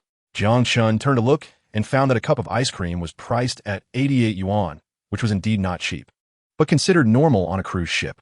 However, more people were there for the challenge of getting it for free. So if I succeed, will everything be free from now on? Jiang Chun asked. The boss was momentarily taken aback, thinking he couldn't really believe he could succeed. Right? Ha ha ha, of course. As long as you succeed once, everything will be free for you in the future, the boss said loudly on purpose, wanting everyone around to hear and show off his generosity. Hearing this, nearby people were eager to try as well. Eating ice cream was secondary. The key was the sense of achievement. All right then, give me 2 cups first, Jiang Chun said. Okay, the boss cheerfully agreed, thinking that young people were indeed easy to deceive. Jiang Wan took the 2 cups of ice cream, happily took a bite, and got cream all over her mouth. She couldn't help but lick her lips. Brother, go for it. I believe in you, come on, let's do it, she said playfully. Jiang Chun smiled and nodded. For his physique, hitting such a machine was certainly no problem. In fact, he was even worried that he might accidentally break it. Chapter 56. After the two siblings finished their ice cream, they stood up and headed towards the cabin. The boss glanced over and secretly wiped the cold sweat from his forehead, thinking that they were finally leaving. But Jiang Chun suddenly turned around and said, "Boss, your ice cream tastes great. I'll come back tomorrow to support you." The cruise ship invited a heavyweight guest, the superstar Shun Ningxue, to attract customers, planning to hold a small concert at the time of departure. It was about to start soon. Shun Ningxue was a popular singer, a goddess in many people's hearts. Known for her pure and cute appearance, dubbed the Danan Shashu, Jinan Killer. Many people bought tickets for the cruise just for her. Jiang Wan was also one of Shun Ningxue's little fans and had even posted her posters on her bedside before. Now that she had this opportunity, she certainly couldn't miss it. She eagerly pulled her brother's hand and bought 2 concert tickets, choosing the front row for the best seats at the highest price, just to get close to her idol. "Brother, hurry up. I'll take you to see the beauty," Jiang Wan said impatiently. Jiang Chun was embarrassed. Actually, he wasn't very interested in listening to music, but if it was about seeing beautiful women, he could consider it. Chapter 57. Is this even about whether I can sing? But it's an opportunity to share the stage with a goddess. The audience was anxious. Don't you dare take this opportunity away from me. Sharing the stage with goddess Ningxue. I could be proud for a lifetime. I could be proud for 2 lifetimes. Jiang Wan was also a bit anxious. "Brother, you should go. What a great opportunity." "But I really can't sing," Jiang Chun said innocently. The nearby audience was infuriated. Shun Ningxue felt awkward, not expecting to be rejected. However, being a star, Shun Ningxue had high emotional intelligence. She spoke up. "It's okay. If you don't know, I can teach you. This way, it fits my character and proves that I'm good to my fans." Sure enough, the audience below erupted. "Wow, Sister Ningxue is so nice. The goddess is personally teaching singing. How lucky is that? Ningxue goddess, teach me, please." Jiang Chun glanced over, just thinking about how to refuse. But the system's voice sounded in his mind. "Ding! A task generated based on the host situation. Please take the stage and sing. Reward, king-level singing skill." "Huh?" Jiang Chun narrowed his eyes. In that case. Chapter 58. Amidst everyone's expectations, Jiang Chun walked to the piano and sat down, his long fingers dancing over the black and white keys. With the crisp sound of the piano, world-class skills were fully displayed. People stared at his handsome face, their expressions focused and elegant. As they listened to the music played with top-notch piano skills, instantly immersed in the artistic conception. Then Jiang Chun began to sing softly. He sang a very popular song called Ordinary Road. The heavenly sound immediately resonated. The combination of world-class piano skills and king-level singing brought the music to perfection. The atmosphere in the venue became explosive again. "Oh my gosh, this is so beautiful. The piano playing is amazing. Whoa, I can actually hear such perfect music in my lifetime. This concert is really worth it. Record it. Record it." The audience exclaimed. Some held up their phones to record. Some hummed along, and even some were so moved by the music that they were in tears. Meanwhile, Shun Ningxue stood aside, seemingly completely ignored. She realized that Jiang Chun not only sang well, but also had peak piano skills. Where did this guy come from? Chapter 59. The fruits here are free to eat. So the two each took a plate of apples and sat down at the same table. Jiang Chun pierced a piece with a toothpick and put it in his mouth. It was crisp and sweet. He looked up at the young man across from him and noticed his dark circles, messy hairstyle, and a hint of sadness in his brows, as if someone owed him money. But at that moment, the young man still forced a smile. "Thank you so much for earlier." "No problem," Jiang Chun replied. The young man introduced himself. "My name is Wu Hao. What do I call you, brother?" "Jiang Chun." The young man nodded, then his gaze shifted, looking thoughtful, as if planning something. Jiang Chun tilted his head to assess him and casually asked, "What's wrong? Got something on your mind?" "Well, my girlfriend cheated on me," the young man said directly. Uffed. Jiang Chun almost spat out the apple. He thought no wonder he looked so gloomy. It turned out it wasn't someone owing him money, but a girlfriend. Wu Hao noticed his reaction and his face turned red, feeling a bit embarrassed. "Sorry, I didn't mean to laugh at you," Jiang Chun explained, then continued, "Brother, what exactly happened? If I tell you, you can't laugh at me." Chapter 60. Wu Hao also realized that he seemed to have boasted a bit too little. Everyone here is either rich or noble. Moreover, those girls have been dealing with wealthy businessmen for years. Their standards are very high. 5 million is really nothing. Niu Xiaowei laughed mockingly. "Haha, Wu Hao, do you know my husband has cruise business? It makes 10 million a year. What can your 5 million count for?" Don't embarrass yourself here. I told you. We are not in the same league at all. The other few girls in swimsuits also covered their mouths and stifled their laughter. This guy is really a country bumpkin. Just look at his clothes. He probably doesn't even have 5 million. Exactly, what a big show-off. Faced with his ex-girlfriend's ruthless ridicule and everyone pointing and whispering, Wu Hao's face turned red. He wished he could find a hole to hide in. This is really a bad start. Jiang Chun, however, remained indifferent, his expression still calm. In such a situation, he felt he should say something. Ahem, Boss Wu, didn't we still have 100 billion assets overseas? Did you forget about that? What? 100 billion? Wu Hao was startled himself. He felt like he might have exaggerated a bit too much. Chapter 61 on the other side. The wealthy businessman looked disdainful. You think you can get the person in charge here? Do you even know their name? No, Jiang Chun shook his head. Because he really hadn't asked what the person in charge's name was earlier. Niu Xiaowei chuckled. Do you think you can just see someone like Brother Gang whenever you want? You're getting more and more ridiculous. The others around also echoed. Where did this weirdo come from? Does he really think this is his home? I've never even met the cruise manager. Just as they were speaking, a group of people suddenly appeared in the distance, all dressed in suits, with impressive demeanor. They were led by Lu Gang, all high-level executives of the cruise line. The wealthy businessman was surprised. He quickly took a closer look. It really is them. What a coincidence. The surrounding crowd also quieted down. The wealthy businessman immediately pushed Niu Xiaowei away, smiling broadly as he went to greet them. He even forgot to put on his shoes. Brother Gang, why are you here? You didn't even let me know. I would come to pick you up. He had given Lu Gang countless gifts to secure this business deal. And after much flattery, he finally got it. Otherwise, with just one word from them, he would be out. Chapter 62 Ding. Congratulations, host, for completing the task and receiving the reward, a tourist island. After helping Wu Hao, Jiang Chen's task was also complete. However, he was a bit confused. A tourist island? Where is it? The system actually gave him an island. It sounded quite good. But didn't he say where? Jiang Chen didn't think too much about it. Wherever it is, it is. He would deal with it later. He had a meal with Lu Gang and the others and got to know the cruise executives. Lu Gang said he wanted to follow him, intending to accompany him throughout. However, Jiang Chen refused. He didn't like being followed because it wasn't necessary. Moreover, he was here to celebrate his sister's birthday. What would it be like to have a whole crowd following him?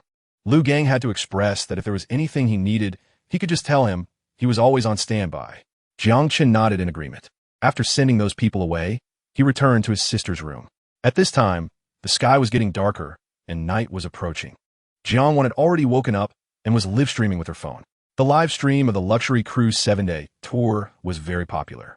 Mainly because the cat tooth platform had been bought by Jiang Chun. It had to be popular. Seeing this, Jiang Chun didn't disturb her. He leaned on the balcony and watched the nighttime sea for a while. Chapter 63. Shen Ningxue thought that he didn't know Fang Jie. So he might not be very wealthy. Perhaps he just had enough to qualify for entry. The cruise would sail for 3 days, docking at Dian Island, allowing tourists to spend a day on the island before taking 3 days to return to port, totaling 7 days.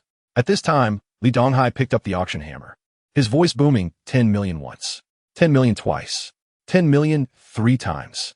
Sold. Congratulations to Mr. Fang for winning this Kaya diamond ring. Thank you, thank you. Fang Jie said, even more pleased, continuously smiling.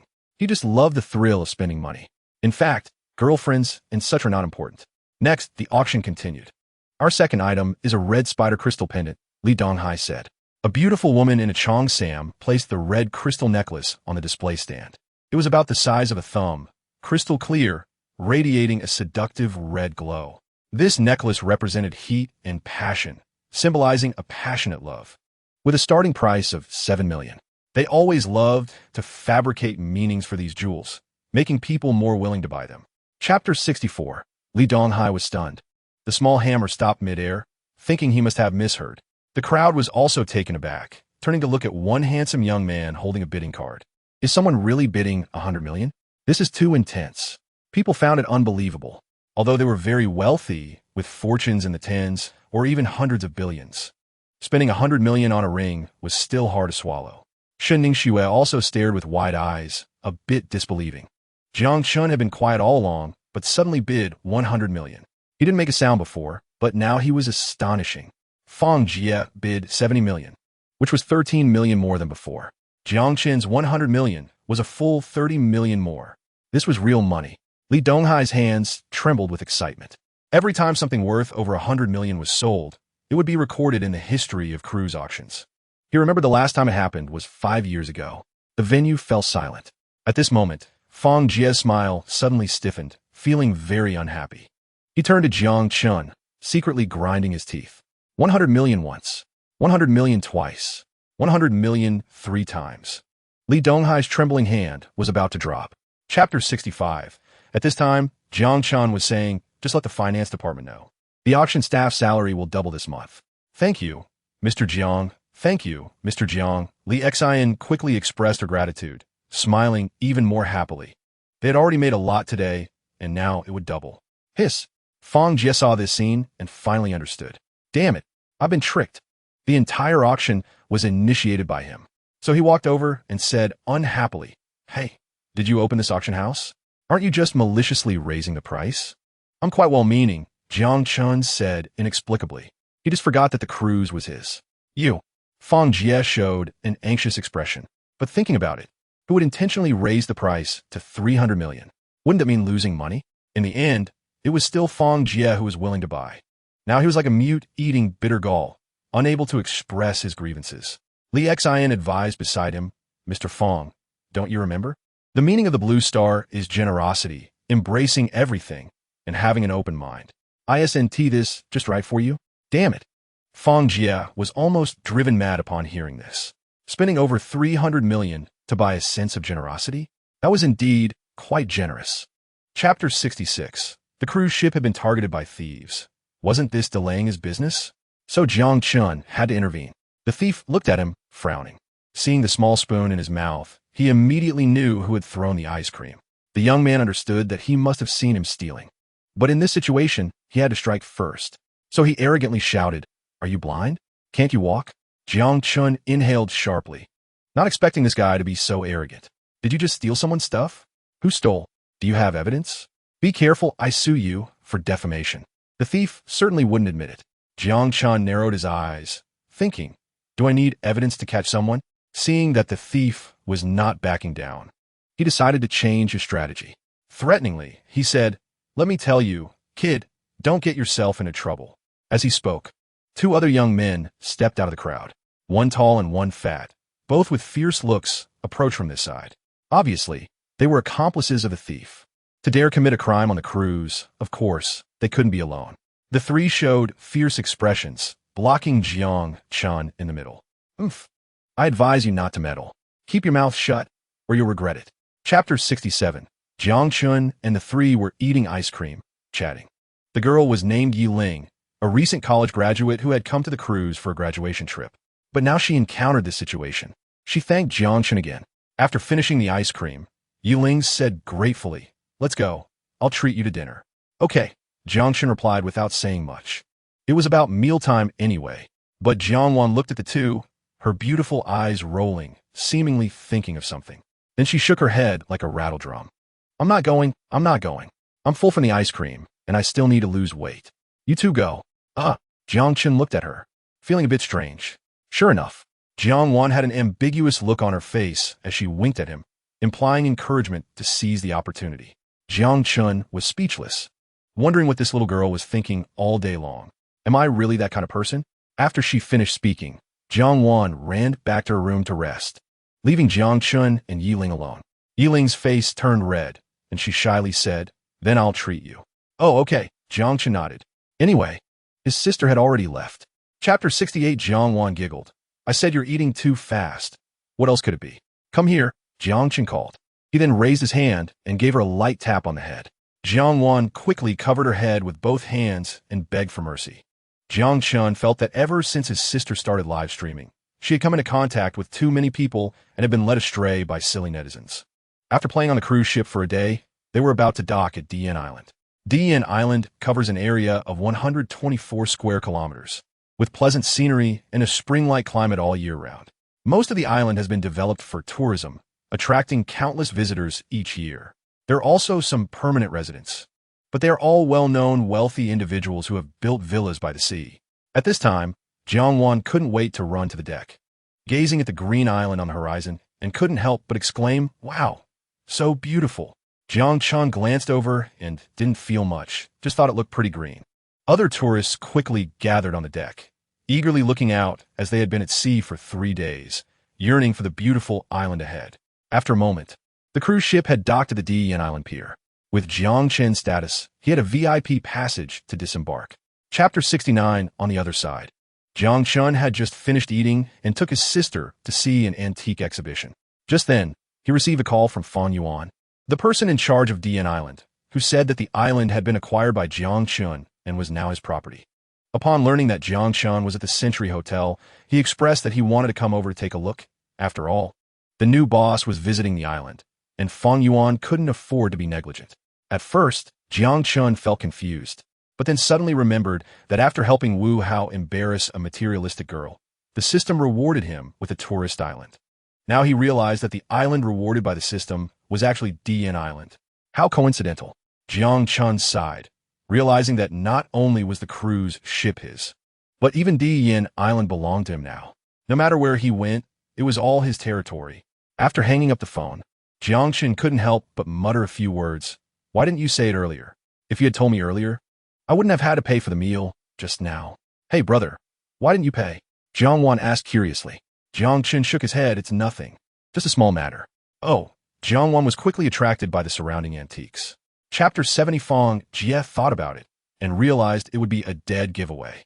So he quickly put on a serious face and said, "Dad, he broke the antique." Fang Yuan was furious and kicked him again. "That vase was already broken by you. Do you really think I don't know? You secretly brought it here today. I think you had this planned all along. You knew." Fang Jie was taken aback, not expecting this. But he felt a sense of urgency. If you know, why say it out loud? Just make him pay for it. Pay for it? Fang Yuan kicked him again. "Mr. Jiang is our new boss. Dian Island has been acquired by him." "What?" Fang Jie finally quieted down, unable to utter a word. Jiang Chun is the new boss. He had heard about the change of bosses, but it originally had nothing to do with him. He could eat and play as he pleased. But if the new boss was Jiang Chun, wouldn't that be disastrous? After preparing for so long, he was actually going to swindle money from a new boss. His status as a spendthrift was in jeopardy. He might not have money to spend in the future. Thinking of this, Fang Jie made a bitter face and quickly turned to apologize. "Mr. Jiang, I was just joking with you earlier. Let you break a couple of billion worth of antiques for fun. Wishing you peace." Chapter 71. However, Jiang Chun stated that he would first take his sister back and then go to make a statement. Yu Xiaoman understood. Watching the two siblings walk away, she returned to the back seat of the police car. In the front passenger seat was a middle-aged man with a scruffy beard. He had a cigarette in his mouth and grinned. "Xiaoman, that young man just now looks pretty handsome. What do you think? He looks too delicate. He's not my type." "I like the rugged kind," Yu Xiaoman replied generously. The middle-aged man extinguished his cigarette and threw out the window. "Did you not hear what Miss Yiling said? He took down 3 thieves in an instant. Isn't that tough enough?" "That's also why I find the case suspicious," Yu Xiaoman analyzed. "Those 3 thieves are habitual offenders, strong from years of fighting. He doesn't look like someone trained. How could he take down 3 of them in an instant?" On the other side, Jiang Chun dropped his sister off at her company entrance. Playing every day felt empty. She needed to find something to do. After Jiang Wan got out of the car, she leaned on the driver's window. "Brother, that police lady is quite pretty." "What? Are you interested in her?" Jiang Chun asked with a glance. Chapter 72. After all, it's hard for a normal person to consider a sports car. Even Yu Xiaoman thought the same. An electric car is just an electric car. Squeezing with one person is better than squeezing with a crowd on the subway. "Please wait a moment. I need to change my clothes first," Yu Xiaoman said. Jiang Chun waved his hand. "No trouble, no trouble." Meanwhile, a young man nearby quickly ran to the stairwell, took out his phone, and dialed a number. "Hey, Mr. Sun. Xiaoman's car broke down, and she's about to be picked up by a guy on an electric bike." "What?" A loud voice came from the other end of the line. "This is a once-in-a-lifetime opportunity. Xiaoman can't be picked up by an electric bike." Sun Boyong immediately hung up the phone. "Damn, an electric bike dares to compete with me?" A couple of days ago, he just got a Mercedes-Benz S-Class Ultimate Edition car, priced at $1 million. He was worried about not having a place to show off. Now, isn't this the perfect opportunity? Plus, there's an electric car for comparison, making the difference clear. Yu Xiaoman will definitely ride in her own Mercedes. Sun Boyong imagined the scene and felt very excited. At that time, Just the two of them, holding hands, maybe sharing a kiss. Wouldn't the goddess be won over? Chapter 73. It's not far from Jiangdu Manor, but Jiang Chun didn't head back directly. Instead, he stepped on the gas and turned toward Jinyuan Street. He had been out playing for several days, leaving Su Yuqing alone at home. It seemed a bit unreasonable to return without a gift. Although she wouldn't ask for one, he still needed to take care of it. But what should he buy? Jiang Chun pondered for a moment. Buying a gift for a girlfriend is simply a century-long problem for a straight man. A bag? Jiang Chun thought, because he heard people say bags can cure all ailments. However, he had already bought a bag before. Last time he bought luxury items from an entire street. So it was likely that Su Yuqing couldn't carry them all if she changed bags every day. Right? How about buying a lipstick? A girl can never have too many lipsticks. Jiang Chun thought this idea was good. However, he didn't know much about lipsticks and wasn't sure which store on Jinyuan Street sold good ones. He needed a guide. So, he called the little tyrant of Jinyuan Street, Wan Lin. At this moment, Wan Lin was strolling down the street, followed by a group of little brothers and bodyguards. We saw Jiang Chen's call. He was so excited that he almost threw his phone away. Because of the incident at the jewelry store. Chapter 74. The store manager almost spat blood when he heard that. 200 might not even be enough for the packaging. The lipstick would be practically given away. Why don't you think about it a bit more? Wan Lin interrupted her. The manager looked bitter. Brother Lin, I really can't make that decision. Why don't you talk to our manager? That works too. Wan Lin was quite patient. He could be a bit wicked, but he still had some reasoning. After all, if he bullied all the tenants away, no one would give him money to spend in the future. Before long, the store owner was invited out. And he was all smiles. Brother Lin, I heard you want to buy lipstick. Yeah, that's right. Wan Lin quickly stepped forward and put his arm around the owner's neck. Bro, sell that lipstick to General Jiang for 200 and we all save face. At the end of the year, I'll waive some of your rent. Sure, no problem. The owner happily agreed. His store's annual rent was several million. By then, just a small amount of lipstick money could easily be covered. So he turned around and instructed, pack that lipstick up and sell it to General Jiang for 200. Everyone around almost went crazy when they heard this. Originally, it was a lipstick worth 350,000. Tapte satantasing, moments latte. The Bugatti stopped in front of the Taekwondo gym, and Jiang Chun and the others walked in. They passed through a long corridor and arrived at a spacious and bright training hall. Many men and women were practicing kicking. Jiang Chun even saw two children, around 7 or 8 years old, with shouts echoing in the air. You guys finally made it. I've been waiting for so long. Lu Mengyao ran over from the crowd. She was wearing a Taekwondo training outfit, with her hair tied in a ponytail. Her forehead was covered in tiny beads of sweat, and her full chest was slightly rising and falling. I'm here now. How has your practice been? Su Yuqing asked with a smile. Lu Mengyao confidently patted her chest and said, Of course, I've practiced well. Don't forget, we're yellow belt experts. Yellow belt experts? Jiang Chun remembered that Taekwondo had a total of 10 levels, and the yellow belt seemed to be just a little higher than the beginner level. He wasn't sure how she became an expert. Then, Lu Mengyao pulled Su Yuqing to change clothes, and before leaving, she turned back and said, Jiang Chun, you're so amazing. Can you be our sparring partner later? Oh, sure. Jiang Chun nodded, thinking it wouldn't be a problem to practice with him. Just after the two girls left, another person approached. Chapter 76. Hiss. Yu Xiaoman was furious inside. She raised her fists and took a stance. The onlookers cheered for both of them. Lu Hua's students naturally supported him. Master Lu, take her down within 1 round. Sister, just give up. Yeah, it's painful to watch. Why is this girl so stubborn? The students in the gym naturally supported their coach. You guys are too shameless. How can a champion fight a girl? Sister Xiaoman, go for it. We can't lose. Lu Mengyao shouted loudly, holding a megaphone. But Jiang Chun looked back and forth, thinking that Yu Xiaoman shouldn't be Lu Hua's opponent. After all, she was a girl, and she was at a natural disadvantage. Moreover, Lu Hua was about 1.8 meters tall and weighed around 160 pounds, while Yu Xiaoman probably weighed only about 100 pounds. They were not even in the same weight class. Lu Hua must have top-notch skills to have won championships. Huh. Yu Xiaoman let out a light shout and ran forward a few steps, raising her leg for a flying kick. Her long legs moved like steel whips, cutting through the air with a whooshing sound. The attack was fierce. Chapter 77. Lu Hua crossed his arms, looking disdainful. Come on, I'll let you have 3 moves. Before he finished speaking, Jiang Chun had already kicked out. The speed was so fast that no one could react in time. Bang! Lu Hua was hit with immense force and flew back 5 or 6 meters. Hiss! Everyone stared wide-eyed. That's too fierce. Master Lu actually didn't T-dodge. What has happened? Go for it, that was great.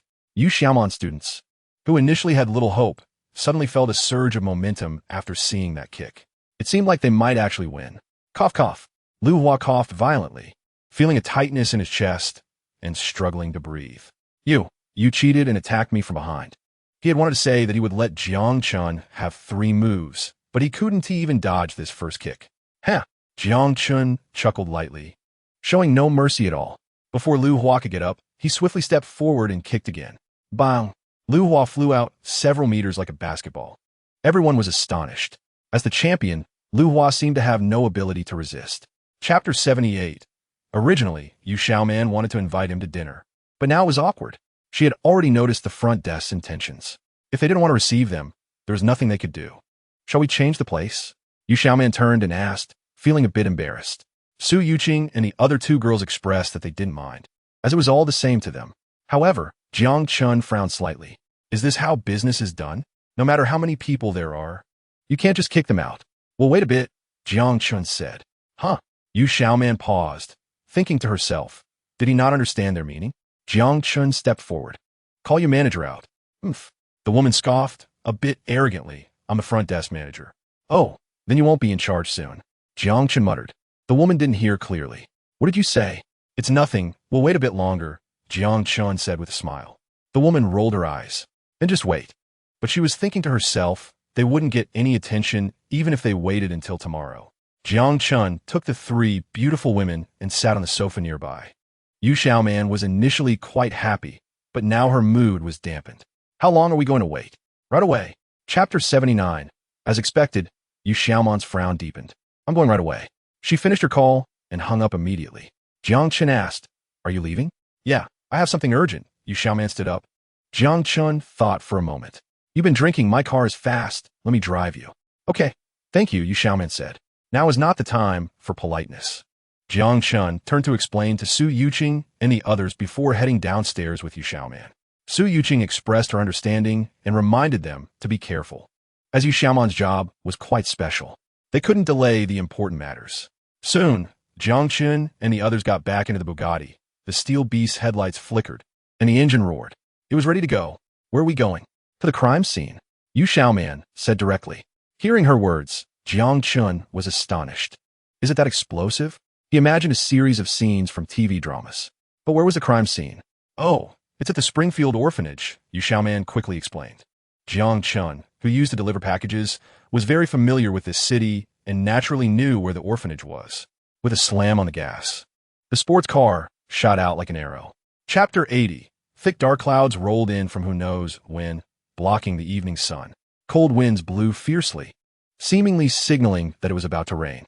Pedestrians on the street couldn't help but quicken their pace, and the honks of cars became urgent. This bustling and noisy Jiangbei city seemed to be brewing something. Inside the orphanage, the atmosphere was somewhat heavy. Jiang Chun was preparing to gather manpower to catch the 4 international fugitives. He actually didn't know how many people he could gather. Let's give it a try. He first called his chief secretary, Shang Wanyu.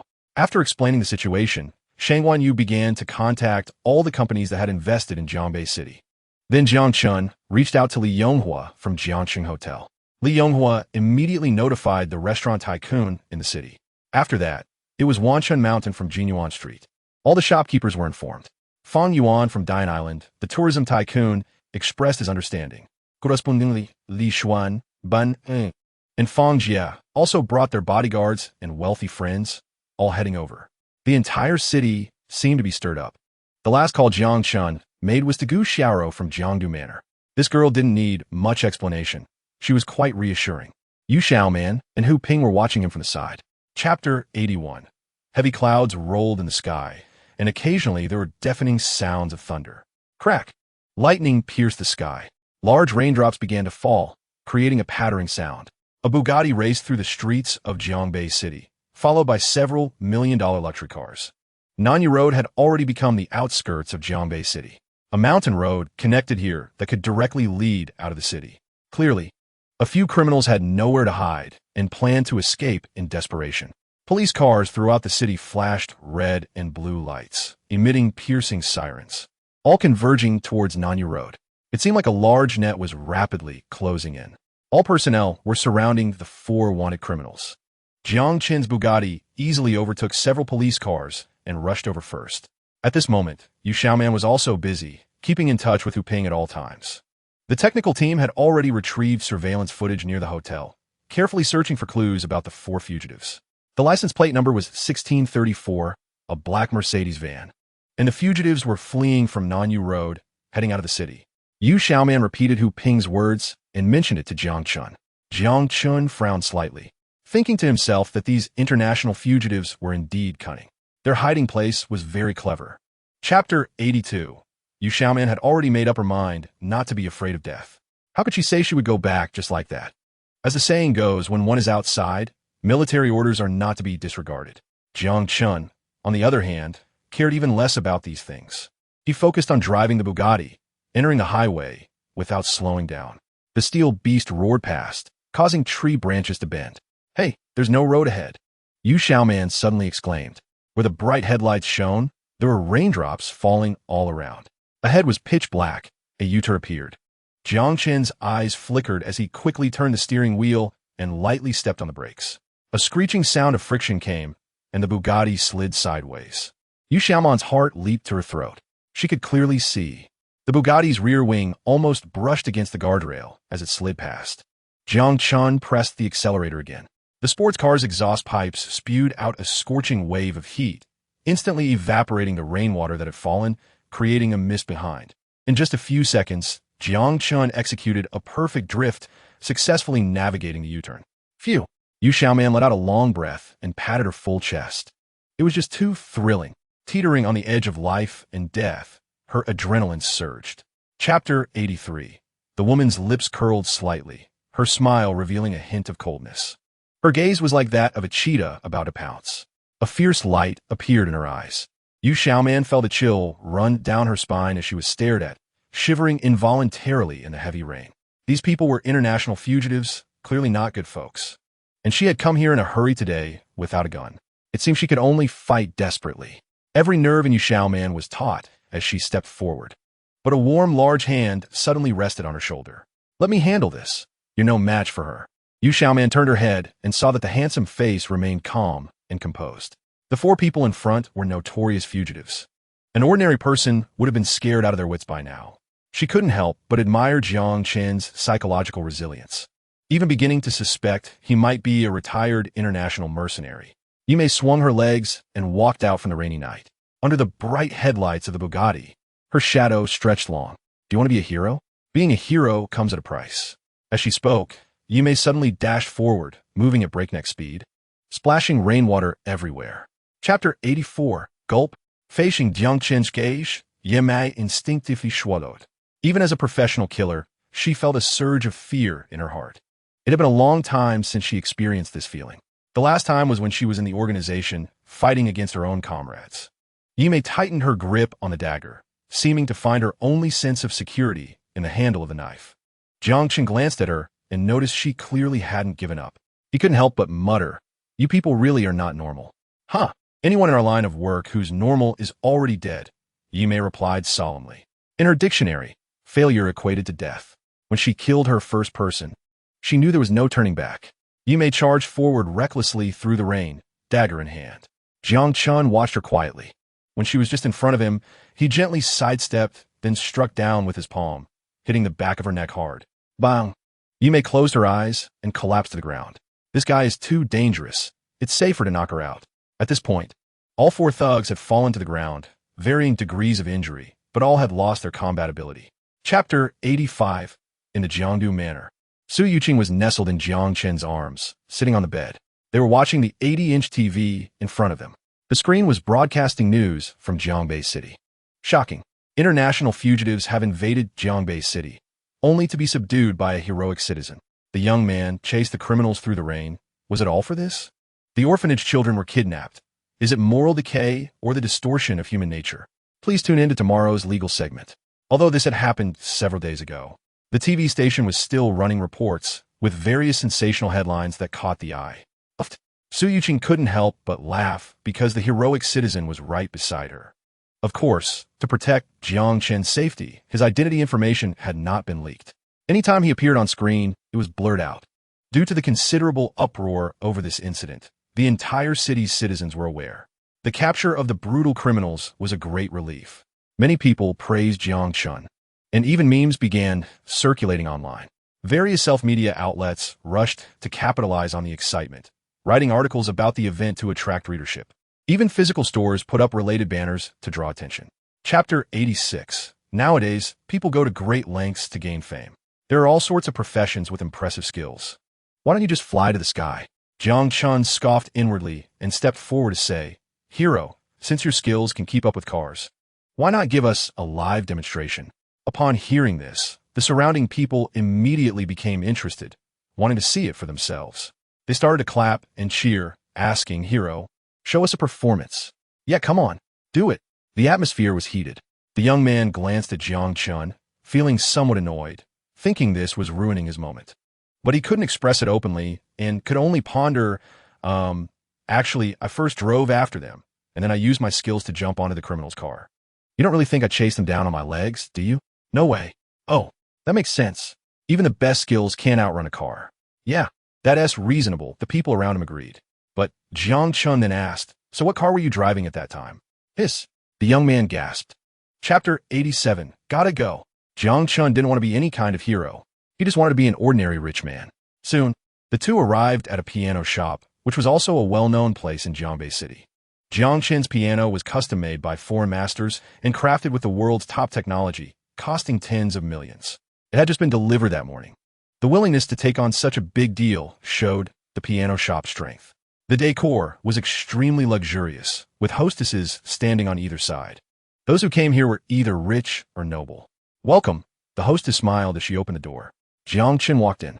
It was a bright and spacious hall filled with various pianos. A few guests are wandering around, occasionally tapping on the piano keys, producing crisp and pleasant sounds. Misu, you're here. Please come in. A staff member quickly greets. A custom piano worth tens of millions, of course, belongs to the VIPs here. Su Yuqing nods and walks inside with Jiang Chen. They pass through a long corridor and enter a small exhibition hall. Two pianos are surrounded by tempered glass, with two security personnel standing nearby to guard them. After all, they are worth tens of millions. Chapter 88. Hiss. The people around gasp in shock, secretly thinking that these two are on a collision course. Being able to customize a piano worth 52 million clearly indicates that the person is not ordinary. However, Wang Yuan, the city's general agent, is obviously impressive as well. Nada is a nationwide company capable of representing top-tier brands in Jiangbei City. One can imagine its strength. Wang Yuan's net worth is definitely in the tens of billions, even reaching hundreds of billions.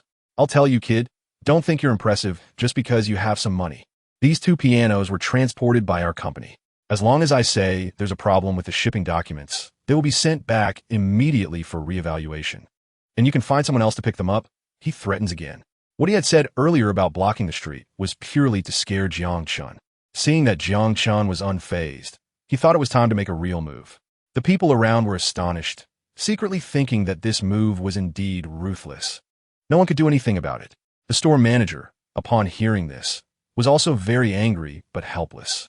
He could only turn to Jiang Chen and say, I'm sorry. He does have that right, but it's okay. Our piano store will send people and money to help you transport the piano back. He has the right. Jiang Chen's mouth slightly curled up. Don't worry, he won't have that right for long. Chapter 89. What the hell is going on? Wang Yuan's mouth dropped open as if he had eaten a fly. The young man in front of him turned out to be the largest shareholder of his company. Wang Yuan realized that even Meng Huafei was smiling at him, and he had just, it was over. He had caused a huge mess. His heart raced anxiously, like an ant on a hot pan. Meng Huafei glanced over and noticed his strange expression. Hey, little Wang, what's wrong with you? Wang Yuan was momentarily stunned and quickly explained, it's nothing, just a little misunderstanding. At this moment, Jiang Chen looked at him with an amused expression. Oh, what misunderstanding? President Jiang, I know I was wrong. Please don't hold it against me. Wang Yuan finally couldn't hold it in anymore, his face full of pleading, his attitude completely different from before. The people around were dumbfounded. So he was the largest shareholder of Nada? No wonder he was so wealthy. Ha! Wang Yuan has finally hit a brick wall. Let him be arrogant. He deserves it, especially the piano store manager, whose eyes lit up. He had previously been troubled by Wang Yuan. Chapter 90. 5 hours later, Jiang Chen's business was also done. The sky had darkened, and the manor outside was brightly lit. After showering and getting dressed, they prepared to visit Lu Mingyao's home. Remembering that Lu Mingyao said she would cook, Jiang Chen couldn't help but feel a bit anxious. What if there was food poisoning? It couldn't be a hegemony feast, right? It shouldn't be that bad. Su Yuqing's neck shrank a bit, lacking confidence. She had grown up with Lu Mingyao and knew her too well. Given Lu Mingyao's careless nature, cooking seemed quite unreliable. After some thought, Jiang Chen said seriously, "Let's go check if her house is on fire." Puffed. Su Yuqing couldn't help but laugh. Since the two houses were very close, they walked there. The Jiangdu area was bustling, with every villa brightly lit. Even the streetlights were quite fancy. Jiang Chen walked on the sidewalk, glancing at Lu Mingyao's villa, feeling a bit relieved. No smoke for now. Su Yuqing was speechless.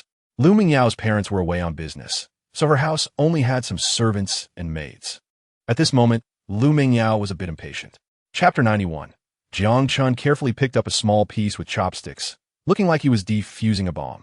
The two girls stared at him, seemingly unsure as well. Even Lu Mingyao herself didn't have the courage to try it, just waiting to see Jiang Chen's reaction. However, Lu Mingyao still held a glimmer of hope, thinking that maybe it just looked unappetizing, but perhaps it tasted good.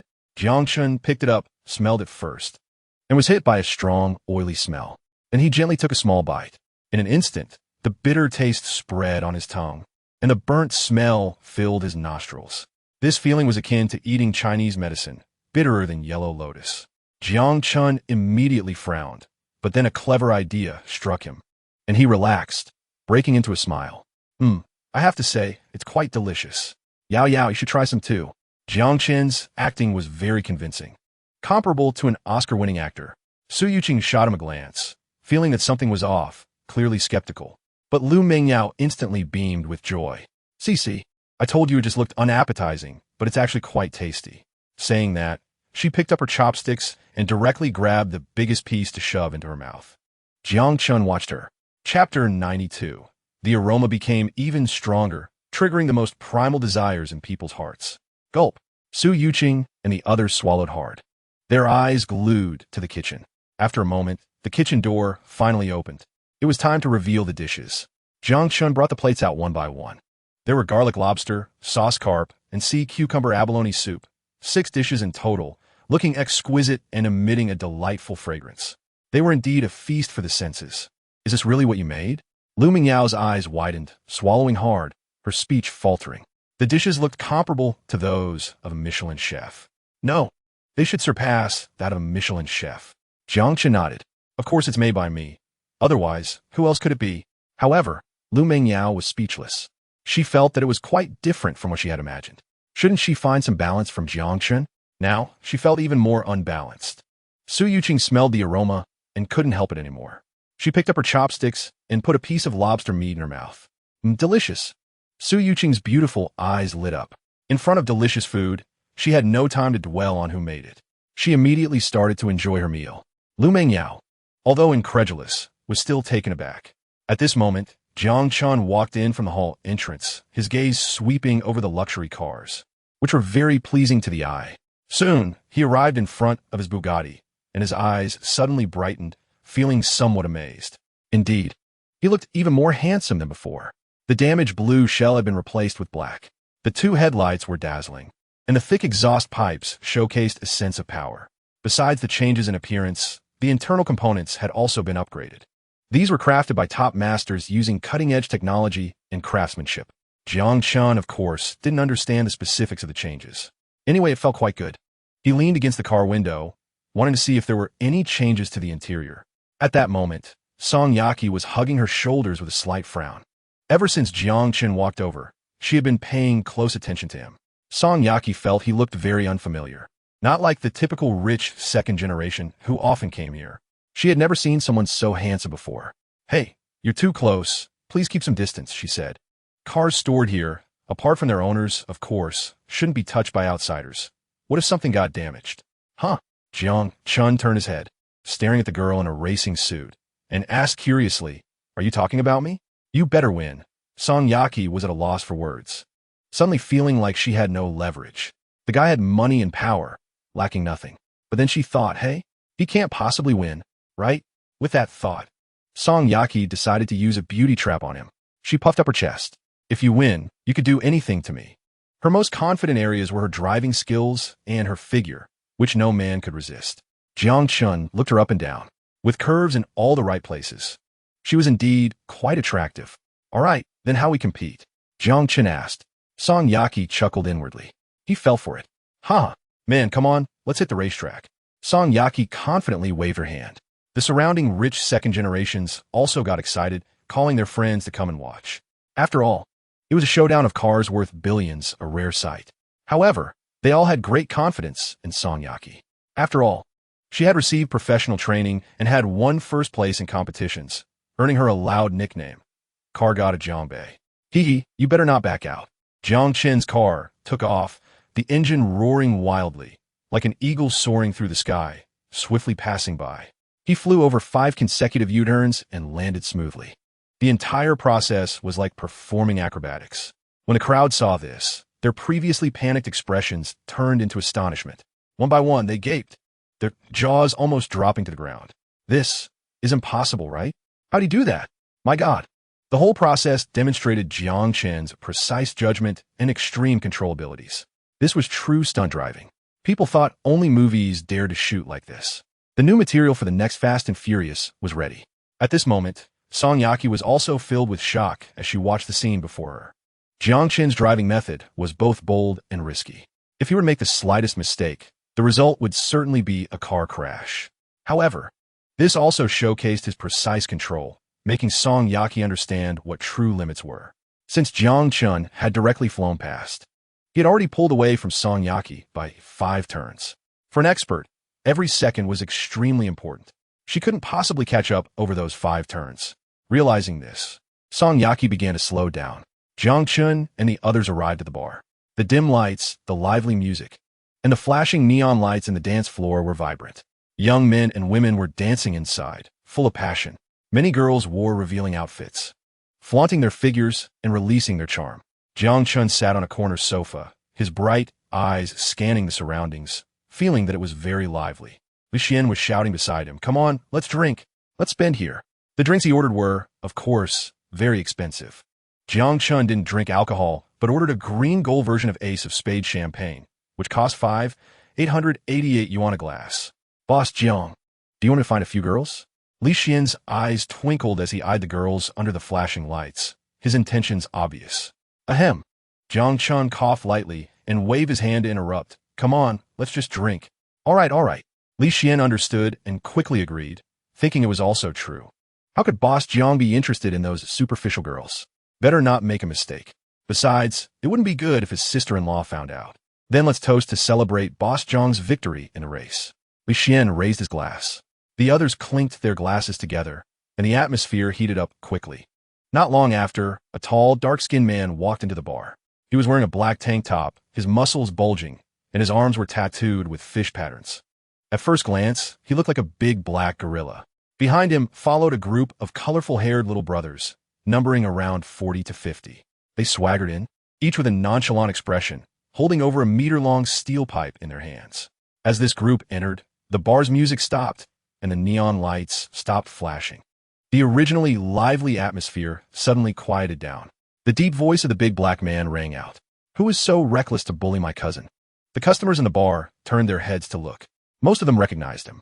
Wow, isn't that the boss of Nanyu Road? What's he doing here? What else could he be doing? Of course, he's here to fight. Who is so unlucky? People exchanged glances and whispered among themselves. The flat-chested girl saw this and quickly shouted, "Cousin, I'm here." "Oh." Brother Dahe glanced sideways and swaggered over with his little brothers. Seeing someone coming, the flat-chested girl immediately stood tall and said arrogantly, "Let me tell you, Brother Dahe is here today, and this matter won't end without 100,000 yuan. Chapter 98. Jiang Chun walked out of the bar, and the sky outside was already nearing dusk. The setting sun stretched shadows long. A breeze blew, feeling particularly cool. Jiang Chun felt a jolt of energy. Yu Xiaoman's police car was parked by the roadside. As for the little thugs, they were left to those police officers to handle. Please, Yu Xiaoman said with a smile, opening the car door. Oh, Jiang Chen replied, getting into the passenger seat. The car was filled with a fragrant scent. What do you want to see me about? He asked curiously. Yu Xiaoman smiled mysteriously. You'll know when we get there, it's a surprise. Huh? Jiang Chen glanced at her perfect profile, thinking, what surprise? Is it directly going to? I'm not that kind of person. As Jiang Chen was lost in thought, Yu Xiaoman had already stepped on the gas and drove into the bustling street. Before long, the car stopped. We're here, Yu Xiaoman reminded him. Jiang Chen felt the area looked somewhat familiar. He looked up and saw a sign that read, Chuntian Welfare Institute. Oh, so it's this place. Jiang Chen suddenly understood, feeling like he had misunderstood something. This orphanage was the place where the criminals had snatched away children last time. At this moment, Yu Xiaoman spoke. Chapter 99. Seeing them all walk out, Jiang Chen smiled slightly and approached the old director, whispering something. The old director's eyes widened in surprise. Mr. Jiang, this isn't very good, is it? It's fine, just do as I say, Jiang Chen reassured him. The old director nodded. All right then. Outside, a BMW door opened, and a young man dressed in designer clothes stepped out. He was impeccably groomed, with a bright smile on his face. Holding a selfie stick, he spoke to his phone. Hello, everyone. I'm your streamer, Jiang Cheng. Welcome to the live stream. Brothers, remember to give me some attention. Now we are at Chuntian Welfare Institute, and we are about to make the largest donation. Doing charity, spreading love, starting with me. My friends, do you think I'm doing the right thing? The young man spoke to the live stream. The comments flooded in, interacting with him, 666, 6666. Xiang, positive energy. Brothers, put the light of the righteous path on the public screen. The light of the righteous path shines on the earth. Chapter 100. Indeed, Zhang the planner turned pale upon hearing this. If Xiang got banned, you wouldn't be able to stream anymore. Moreover, the hype and fake live streams had already violated platform regulations, involving breach of contract. For big streamers like them, the penalty fees were extremely high, possibly reaching hundreds of millions. Please wait, I'll go discuss with Xiang. Zhang the planner said, dragging Xiang aside, whispering. Xiang, this live stream has gone wrong. We just happened to be caught by the big boss. Huh? What do we do now? Xiang looked anxious. Zhang the planner, can you help me plan something? What can I plan? If it doesn't work, just donate 100 million. What? Where am I going to get 100 million? Selling my kidney wouldn't be enough. Seeing Xiang's anxious state, Zhang the planner knew he really didn't have that much money. Then should we go plead with the big boss? Xiang looked deflated, like a deflated balloon. The two returned to Jiang Chen's side, lowering their heads like students being punished. Big boss, I really don't have that much money. Please give me a chance. I won't show off anymore, Xiang said pitifully. Jiang Chen looked at him, pondering, and then asked. Chapter 101. Jiang Chen and Yu Xiaoman arrived near Jiangbei University. The streets were bustling with people, very lively. Handsome men and beautiful women were in groups, most of them students from school. Jiang Chen had graduated for almost 3 years. Seeing the scene, he felt a wave of nostalgia. Coming here felt like a trip down memory lane. Let's eat here. Their skewers are really good, Yu Xiaoman pointed out. Jiang Chen turned to look and found a roadside stall doing booming business, almost full. Coincidentally, it was the same place where Jiang Chen had drunk with Lu Bin last time, a place he often visited during school. This place is indeed good. Jiang Chen nodded and walked over directly. Huh? Yu Xiaoman behind him looked a bit confused. Had he been here before? Soon, the stall owner, Aunt Wang, saw Jiang Chen and quickly put down what she was doing to greet him. Xiao Chen, you're here, come sit down. Since she had learned last time that he was the chairman of Wanbei, Aunt Wang was very impressed. Plus, they were already quite familiar, so she naturally gave him VIP treatment. Aunt Wang, you keep busy, I can manage myself, Jiang Chen said, pulling out 2 chairs. Then he turned on the induction cooker on the table. His movements were skilled and smooth. Chapter 102. Jiang Chen couldn't help but want to laugh. He knew Yu Xiaoman was definitely doing it on purpose. Yu Xiaoman had a bit of a black belly trait. It was evident when she pretended to be a gold digger to irritate Sun Boyong last time. Sure enough, Ho Lei felt he had a chance and quickly started performing. Jiang Chen, you didn't say a word when you quit your job, and you still have some salary that hasn't been settled. I can settle it for you now. Ho Lei pulled out a bulging wallet, full of stacks of red 100 yuan bills, deliberately showing off as he counted out a few. Here, this is your previous salary. A total of 500 yuan. Go eat something good by yourself. Don't let the beautiful girls treat you to a meal. That would embarrass us men. 5 100 yuan bills, placed on the table. Oh, okay. Jiang Chun took the money. Why not take it if it's free? Besides, it's my previous salary. Huh. Hole laughed at this, saying, why don't you go back to our Dowda company to deliver packages? I'm already the area's supervisor now. I'll take care of you a bit in the future. Jiang Chun used to work for Dowda, of course. I've already gone back and bought some shares. Now I'm a largest shareholder. Puffed. Hole immediately burst into laughter. Jiang Chun, have you lost your mind? How can you talk nonsense like that? The largest shareholder has at least hundreds of billions. Have you ever seen that much money, you broke loser? Chapter 103. Jiang Chun couldn't help but want to laugh at this. Yu Xiaoman is truly a drama queen. No doubt a drama queen. Hole's face showed a bitter expression, feeling extremely frustrated, utterly defeated. At this moment, Jiang Chun waved his hand again. Aunt Wang, come over and settle the bill for me. Oh, Aunt has already said it's on the house. The 1,000 yuan from last time hasn't even been spent. Aunt Wang repeatedly refused. But Jiang Chun took out the 500 yuan and stuffed it directly into her hand. You take this, consider it a deposit. I'll come back to eat next time. Aunt Wang is nearly 60. Running the stall is not easy. Seeing this, Hole suddenly felt an urge to cry. Because that 500 yuan was exactly the salary he had just given Jiang Chun. Now he suddenly remembered. He actually just paid the salary to the largest shareholder. It's over. Now it's really done for. Hole felt it was extremely absurd. His job was definitely not secure now. He had already resigned himself to fate. Originally, he came to school to chase girls, to enjoy a night of romance. What a wonderful life. But now he had to come here to make a fool of himself. It's really self-sabotage. No one can stop it. Handsome, shall we go to a 5-star hotel together? Yu Xiaoman winked and said. Chapter 104. No matter what happens, we must get down to business now. And as for that matter, Jiang Chun didn't plan on telling Su Yuqing, because it wouldn't be useful. Instead, it would just make her worry about him. Soon, the night passed just like that. The sun rose and the moon set. The next day, the sun was shining brightly outside. The birds were singing and flowers were fragrant. Jiang Chun woke up from his dreams. He groggily opened his eyes. He found that Su Yuqing was already up and was putting on makeup in front of the vanity. Huh? Jiang Chun found it a bit strange. Getting up this early ISNT her style. It's obvious she has some activity planned. Su, what are you planning to do? Jiang Chun lazily asked. Su Yuqing turned her head, her bright eyes smiling. I'm going shopping. My grandma's 60th birthday is coming up. I'm preparing to buy her some gifts. Oh, then I'll go with you and help you buy them. Jiang Chun said generously. Su Yuqing shook her head. No need, I could buy them myself. I know you have money, but I can't always spend yours.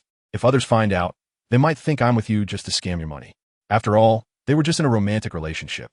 Su Yuqing wanted to buy gifts for her grandma without spending Jiang Chun's money.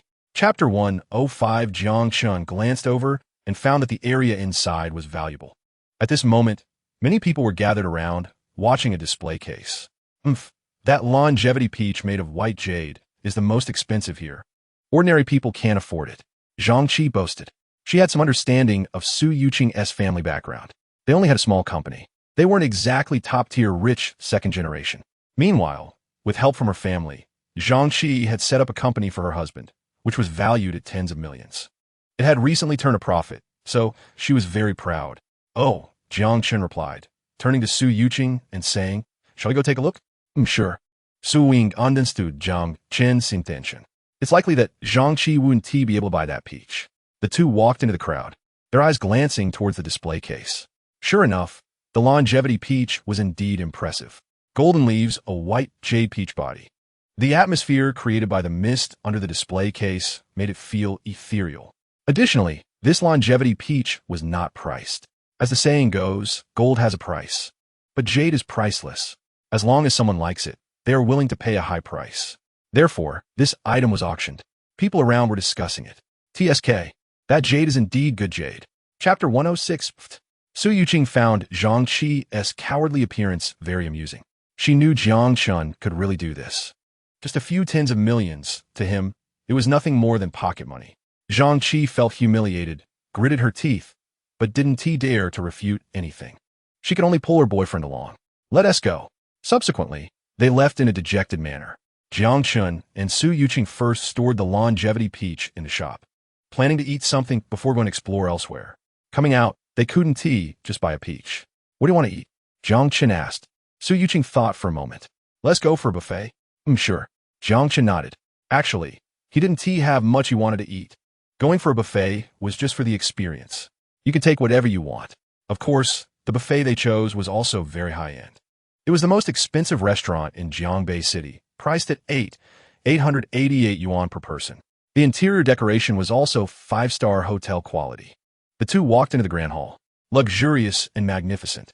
Various ingredients were very fresh and abundant. There were lobsters, sea cucumbers, abalones, hairy crabs, and red wine. Besides seafood, there were also cuisines from various countries. Chefs were busy at the windows. Chapter 107 Jiang Chun hurriedly shook off 2 girls and strode outside. After exiting the corridor, he glanced back at his seat. He allowed a long breath, because Su Yuqing was still there.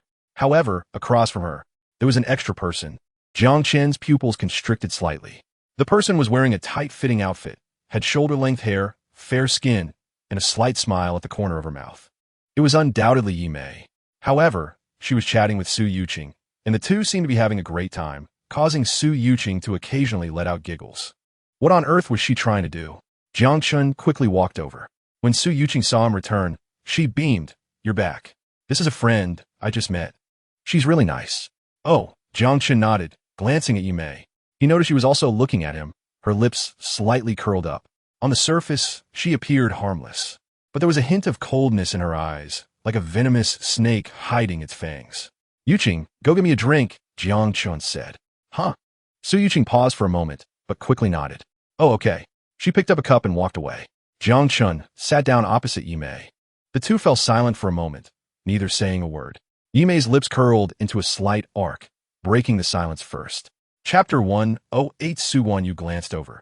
Her heart couldn't help but marvel. It had been a few days since she last saw Jiang Chun, and he looked even more handsome. "Please, Jiang Chun." She smiled as she opened the door of the Rolls-Royce. After Jiang Chun got in, they sat in the back seat while the driver stepped on the gas, heading straight for the Wanbei Group. To be honest, Jiang Chun, as the chairman, had only visited the company a handful of times. "Jiang Chun, here are the resumes of the applicants. Please take a look," Su Wanyu said, handing over several resumes. These were all meticulously selected by her.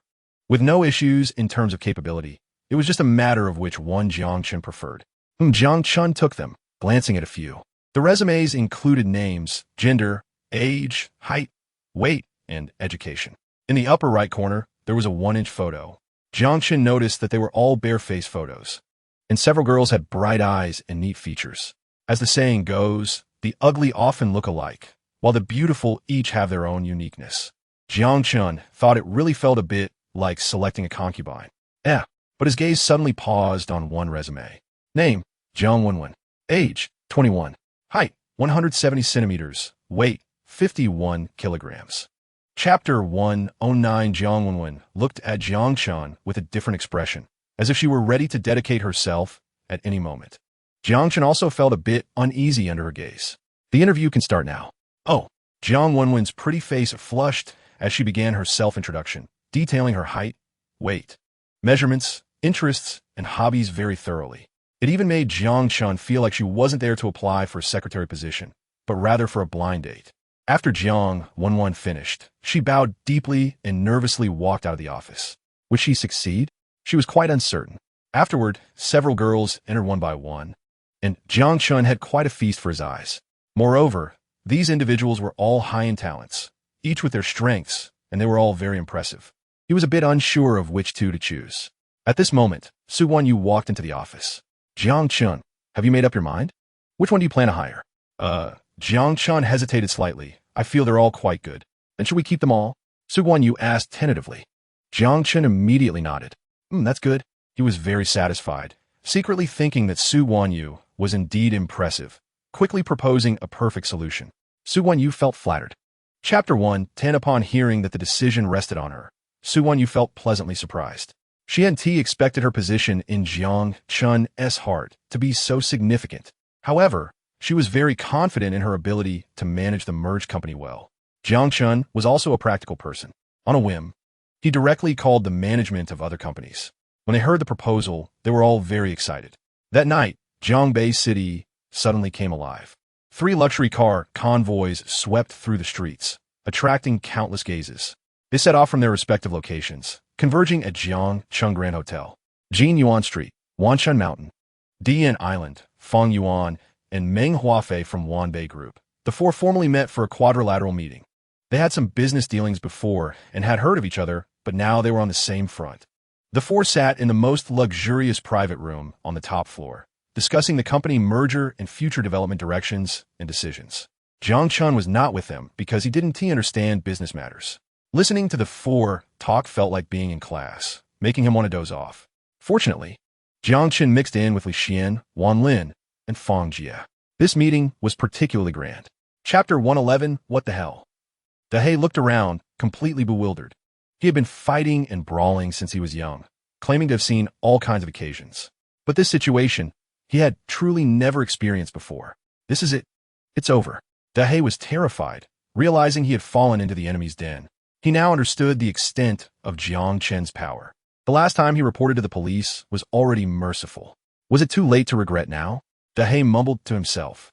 Originally fierce-looking, he immediately revealed an ugly smile. That big brother, I was just joking with you earlier. As soon as he finished speaking, there was a loud metallic clanging sound. A wrench fell out from his subordinate's sleeve.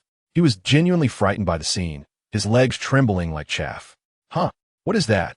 Wan Lin pointed at the ground and asked. Dahei was sweating profusely, thinking that he couldn't even handle his tools, and at a critical moment, he dropped the ball. So he forced himself to explain, my brother here is a mechanic. It's not unusual for him to carry a wrench, right? Chapter 112, just as she finished speaking, clank, another steel pipe fell from the sleeve of another little brother. Yeah, my boyfriend's company is different from his. My little Zhou runs a big company on Dian Island, a place where every inch is worth its weight in gold. The rent alone is nearly 10 million every year. And you can't just rent such a place if you have money. You need connections. Meng Ru crossed her arms and raised her neck proudly, like a swan. Grandma kept praising her. Oh dear, you're really doing well. A man should enter the right line of work, and a woman should marry the right husband. A woman will only be happy if she finds a good man. But I think Jiang Chun is not bad either. Being able to run several companies is quite impressive. Oh, Grandma, we don't understand. Now you can register a company with just 1 million. It mainly depends on the scale, Meng Ru replied. Hearing that Jiang Chun had several companies, she instinctively felt that their scale was not large. Young people must work hard. Although it's not big now, it could develop in the future, Grandma said encouragingly. Jiang Chun, you need to work hard. Jiang Chun nodded. Meng Ru continued, business is tough these days. By the way, Yuqing, I heard your father's company went bankrupt? Ah, it did indeed go bankrupt before. Chapter 113 Wow. Everyone exclaimed. What a beautiful longevity peach. Is this leaf pure gold? My goodness, how much would this cost? People around stared, their eyes wide. They were all amazed by the longevity peach. Even Meng Ru couldn't take her eyes off it, not expecting the gift from Su Yuqing to be so impressive. Grandma was even more astonished. My dear, how much is this longevity peach? This was bought for you by Jiang Chun, and it cost 10 million, Su Yuqing stated directly. Wow, the crowd gasped. What? 10 million? Is it really that expensive? A 10 million longevity peach. This is real wealth. People's gazes toward Jiang Chun changed dramatically. Grandma seemed a bit pained. Oh dear, 10 million is too expensive. Why spend so much money on me? You young people really don't know how to live. Although she spoke like that, she was still very happy inside, secretly thinking her granddaughter was so filial. At this moment, cousin Meng Ru felt a bit incredulous. 10 million? No way. She didn't expect Su Yuqing to buy such an expensive gift. Chapter 114 now, it seemed a bit awkward. That's not my car. A luxury car worth over 100 million. Even selling everything wouldn't be enough to buy it. The visual impact of the Bugatti was shocking, drawing gas from everyone. It's so imposing. I never thought I would see a car like this in my lifetime. Incredible, incredible. It seemed Meng Ru really had struck it rich. At this moment, the little cousin ran over excitedly. Cousin Meng Ru, can you open the car door? I want to sit inside and take a photo. He looked at her eagerly. Nearby people also wanted to see what it looked like inside and turned to look at her.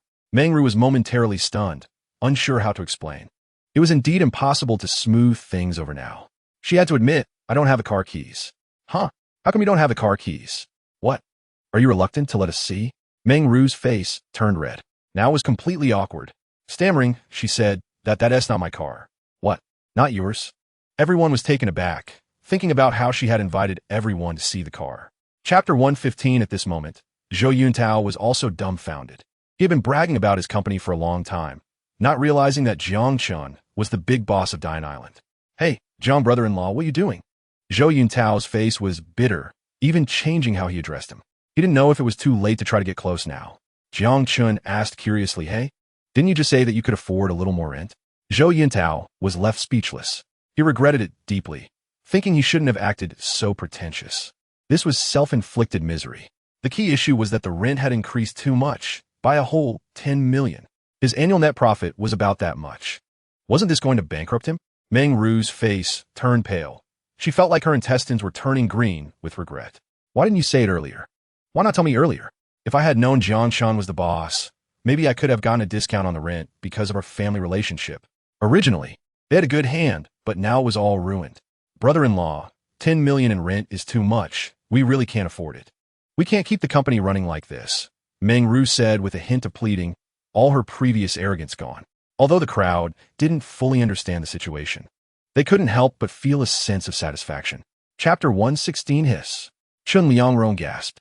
He had heard of the infamous Blood Wolf, trained by the same instructor as Night Rose. Moreover, in some respects, Blood Wolf was even more ruthless than Night Rose. Good heavens, with him involved, this matter is settled. Chun Liangrong felt excited. Soon, the two began secretly plotting. The next morning, Jiang Chun, as usual, was sleeping with Su Yuqing in his arms. Ding! A system task was generated. Please protect Shang Wanyu for 24 hours. Rewards will be given upon completion. Thud! Jiang Chun sat up straight in bed, his hair a bit messy. "Hey, what's going on?" The system, which had been silent for a long time, suddenly generated a task at this moment. Jiang Chun looked out the window. The sun had just risen. It was only 6:30 in the morning. Isn't that too early? However, he thought for a moment. System tasks were generally generated based on one situation. Now, suddenly asking him to protect Shangwan, you must have a reason. Could it be? Jiang Chen's brows furrowed slightly. He had already guessed something. This matter was likely related to the Red Scorpion organization. Damn it! Are they planning to move against Shangwan Yu? Jiang Chun felt a surge of anger. Chapter 117. The two bodyguards were almost done with a pack of cigarettes. They were originally supposed to be on duty, but now they were called by Jiang Chun to chat and could secretly slack off. They thought to themselves that this chairman was quite easygoing, and having such a leader made them feel very happy. However, at this moment, Jiang Chun was not happy at all. The whole morning had passed, and Shangwan Yu had been working in the office without anyone coming in. There had been no movement at all. He felt quite annoyed. Moreover, since he had woken up too early today, he was a bit sleepy now. He couldn't help but yawn while leaning against the sofa, but he didn't dare to sleep. Who knew when someone would come? Just as Jiang Chun was feeling drowsy, the crisp sound of the elevator rang in his ears. Huh, someone is coming up? Jiang Chun instantly became alert, his gaze sharpening. He heard footsteps in the corridor and immediately turned to look. He saw a young man in a gray suit, followed by a man and a woman. The woman was holding a stack of documents, probably his secretary, while the man was the assistant. The young man in the suit was wearing glasses, and his hair was meticulously styled, looking refined. But Jiang Chun found him unfamiliar. He was definitely not an employee of Wanbei Group. Moreover, the three of them seemed a bit nervous as they headed straight for Shangwan Yu's office. Chapter 118. President Jiang. I just introduced Shangwan Yu. I really didn't do anything else, the department head explained with a Kolan, it means bitter face. Jiang Chun nodded at him. Oh, then what are you doing here now? He was instantly left speechless. Meanwhile, Zhang Xiu, who was next to him, was already dumbfounded. Looking at his uncle's state, he understood. Jiang Chun was indeed the chairman of Wanbei Group. Why was the chairman sitting in the lobby? This is not scientific. Zhang Xiu was a bit confused. How could he find investment now that he had offended the chairman? They were only one step away. He didn't expect this to happen, and was very serious. He felt extremely frustrated. His attitude immediately changed. President Jiang, I truly didn't know it was you. That was a misunderstanding, Zhang Xiu quickly said. He didn't know if it was too late to salvage the situation. Jiang Chun looked at him. What do you want to discuss? I'm here to talk to you. Huh? Zhang Xiu was suddenly flattered. There's a development project, but we currently lack funds. I want. Oh, no investment. Before he could finish, Jiang Chun directly interrupted. Chapter 119. Shangwan Yu paused for a moment. President Jiang, what do you mean? I'm taking you home. Jiang Chun directly interrupted. Shangwan Yu was suddenly even more confused. You're taking me home? Yes. What if you encounter any danger on the way? Jiang Chun said. Huffed. Shangwan Yu couldn't help but laugh. What danger could I encounter? If there's danger, it would be you, right? Jiang Chen's wealth was in the billions, enough to make countless people envious. Although Shangwan Yu was also quite wealthy, she was naturally far behind Jiang Chun. That is not certain.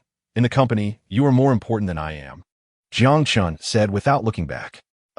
Shangwan Yu's expression froze for a moment, and a wave of emotion suddenly surged in her heart.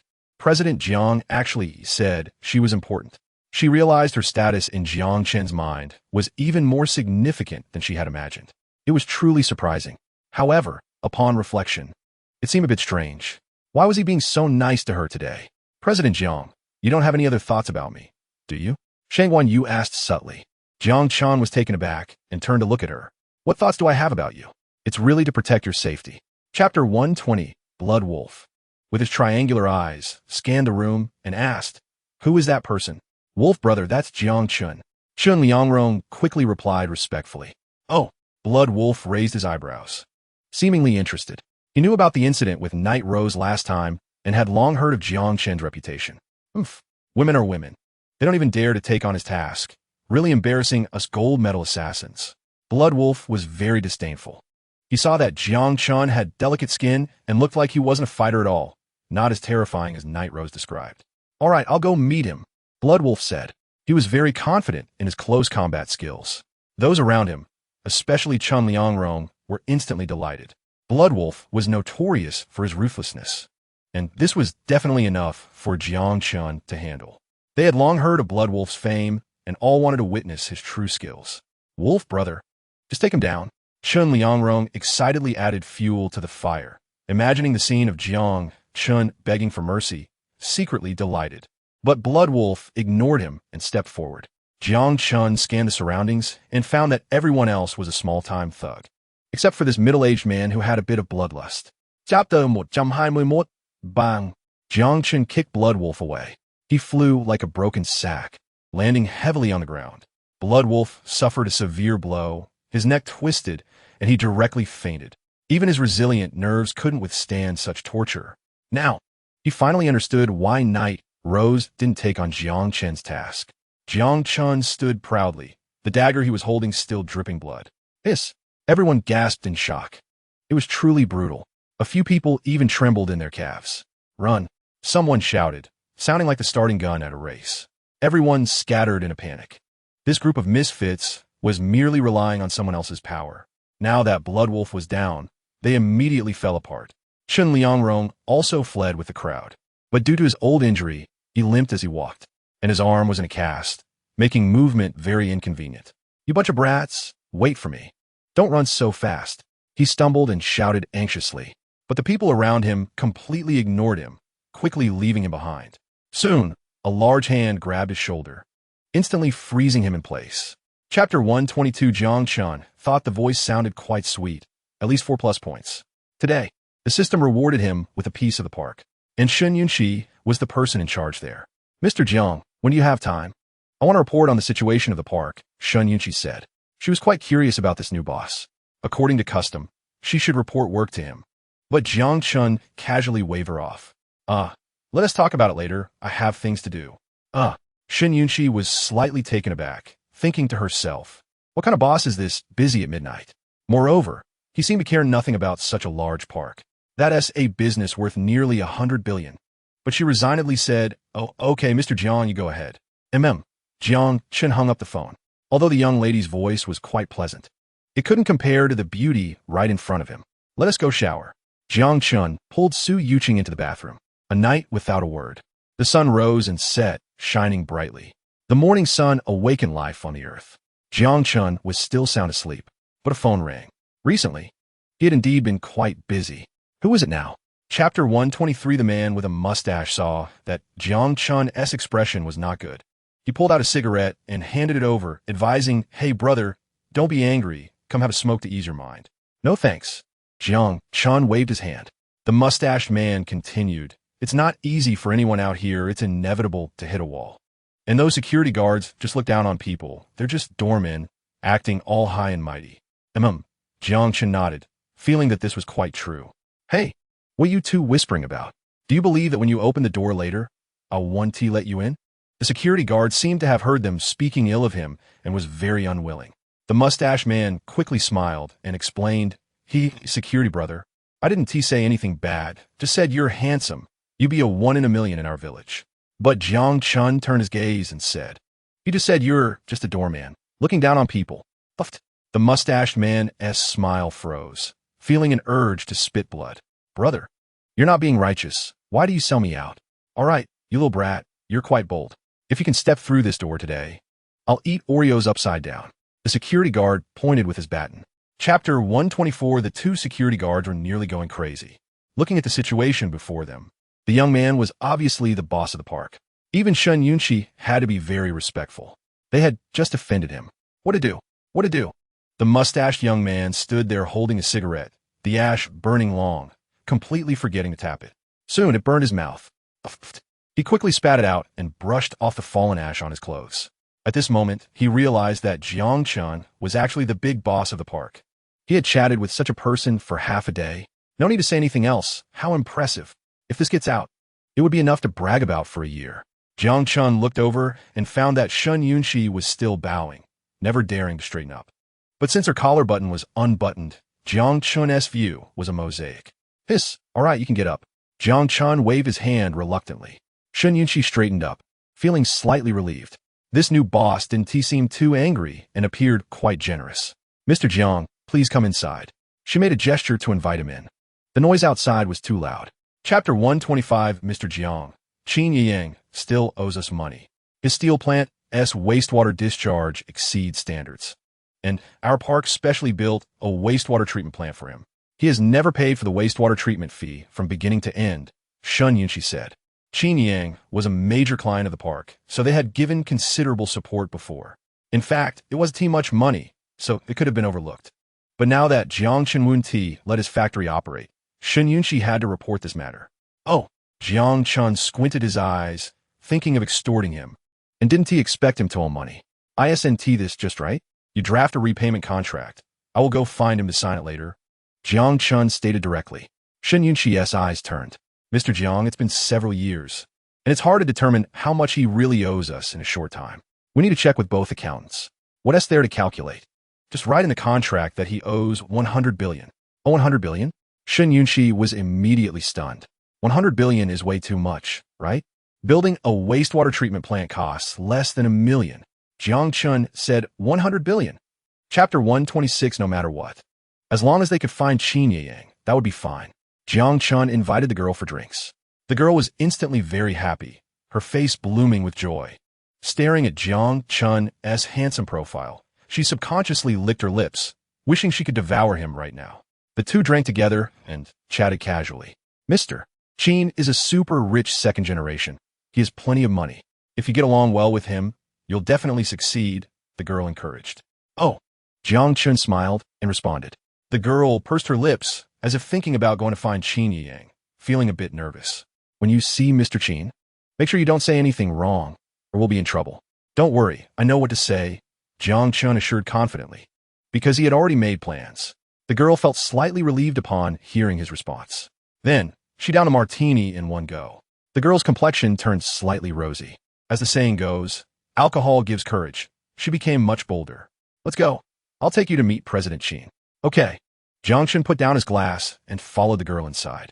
They moved away from the noisy hall, and the surroundings gradually quieted down.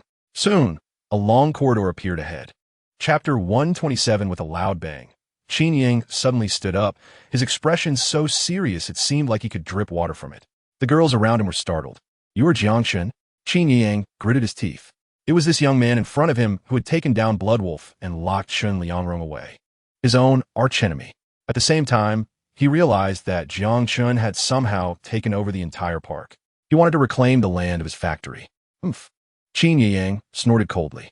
The situation was originally unfavorable for him, but he never expected that he would dare to come here. Now, if he caught him, wouldn't he be at his mercy? Someone, Qin Yang shouted viciously. But after a long while, there was no movement outside. Not even a shadow came in. Huh? Where are my bodyguards? Where did my little brothers go? Qin Yang immediately felt something was off.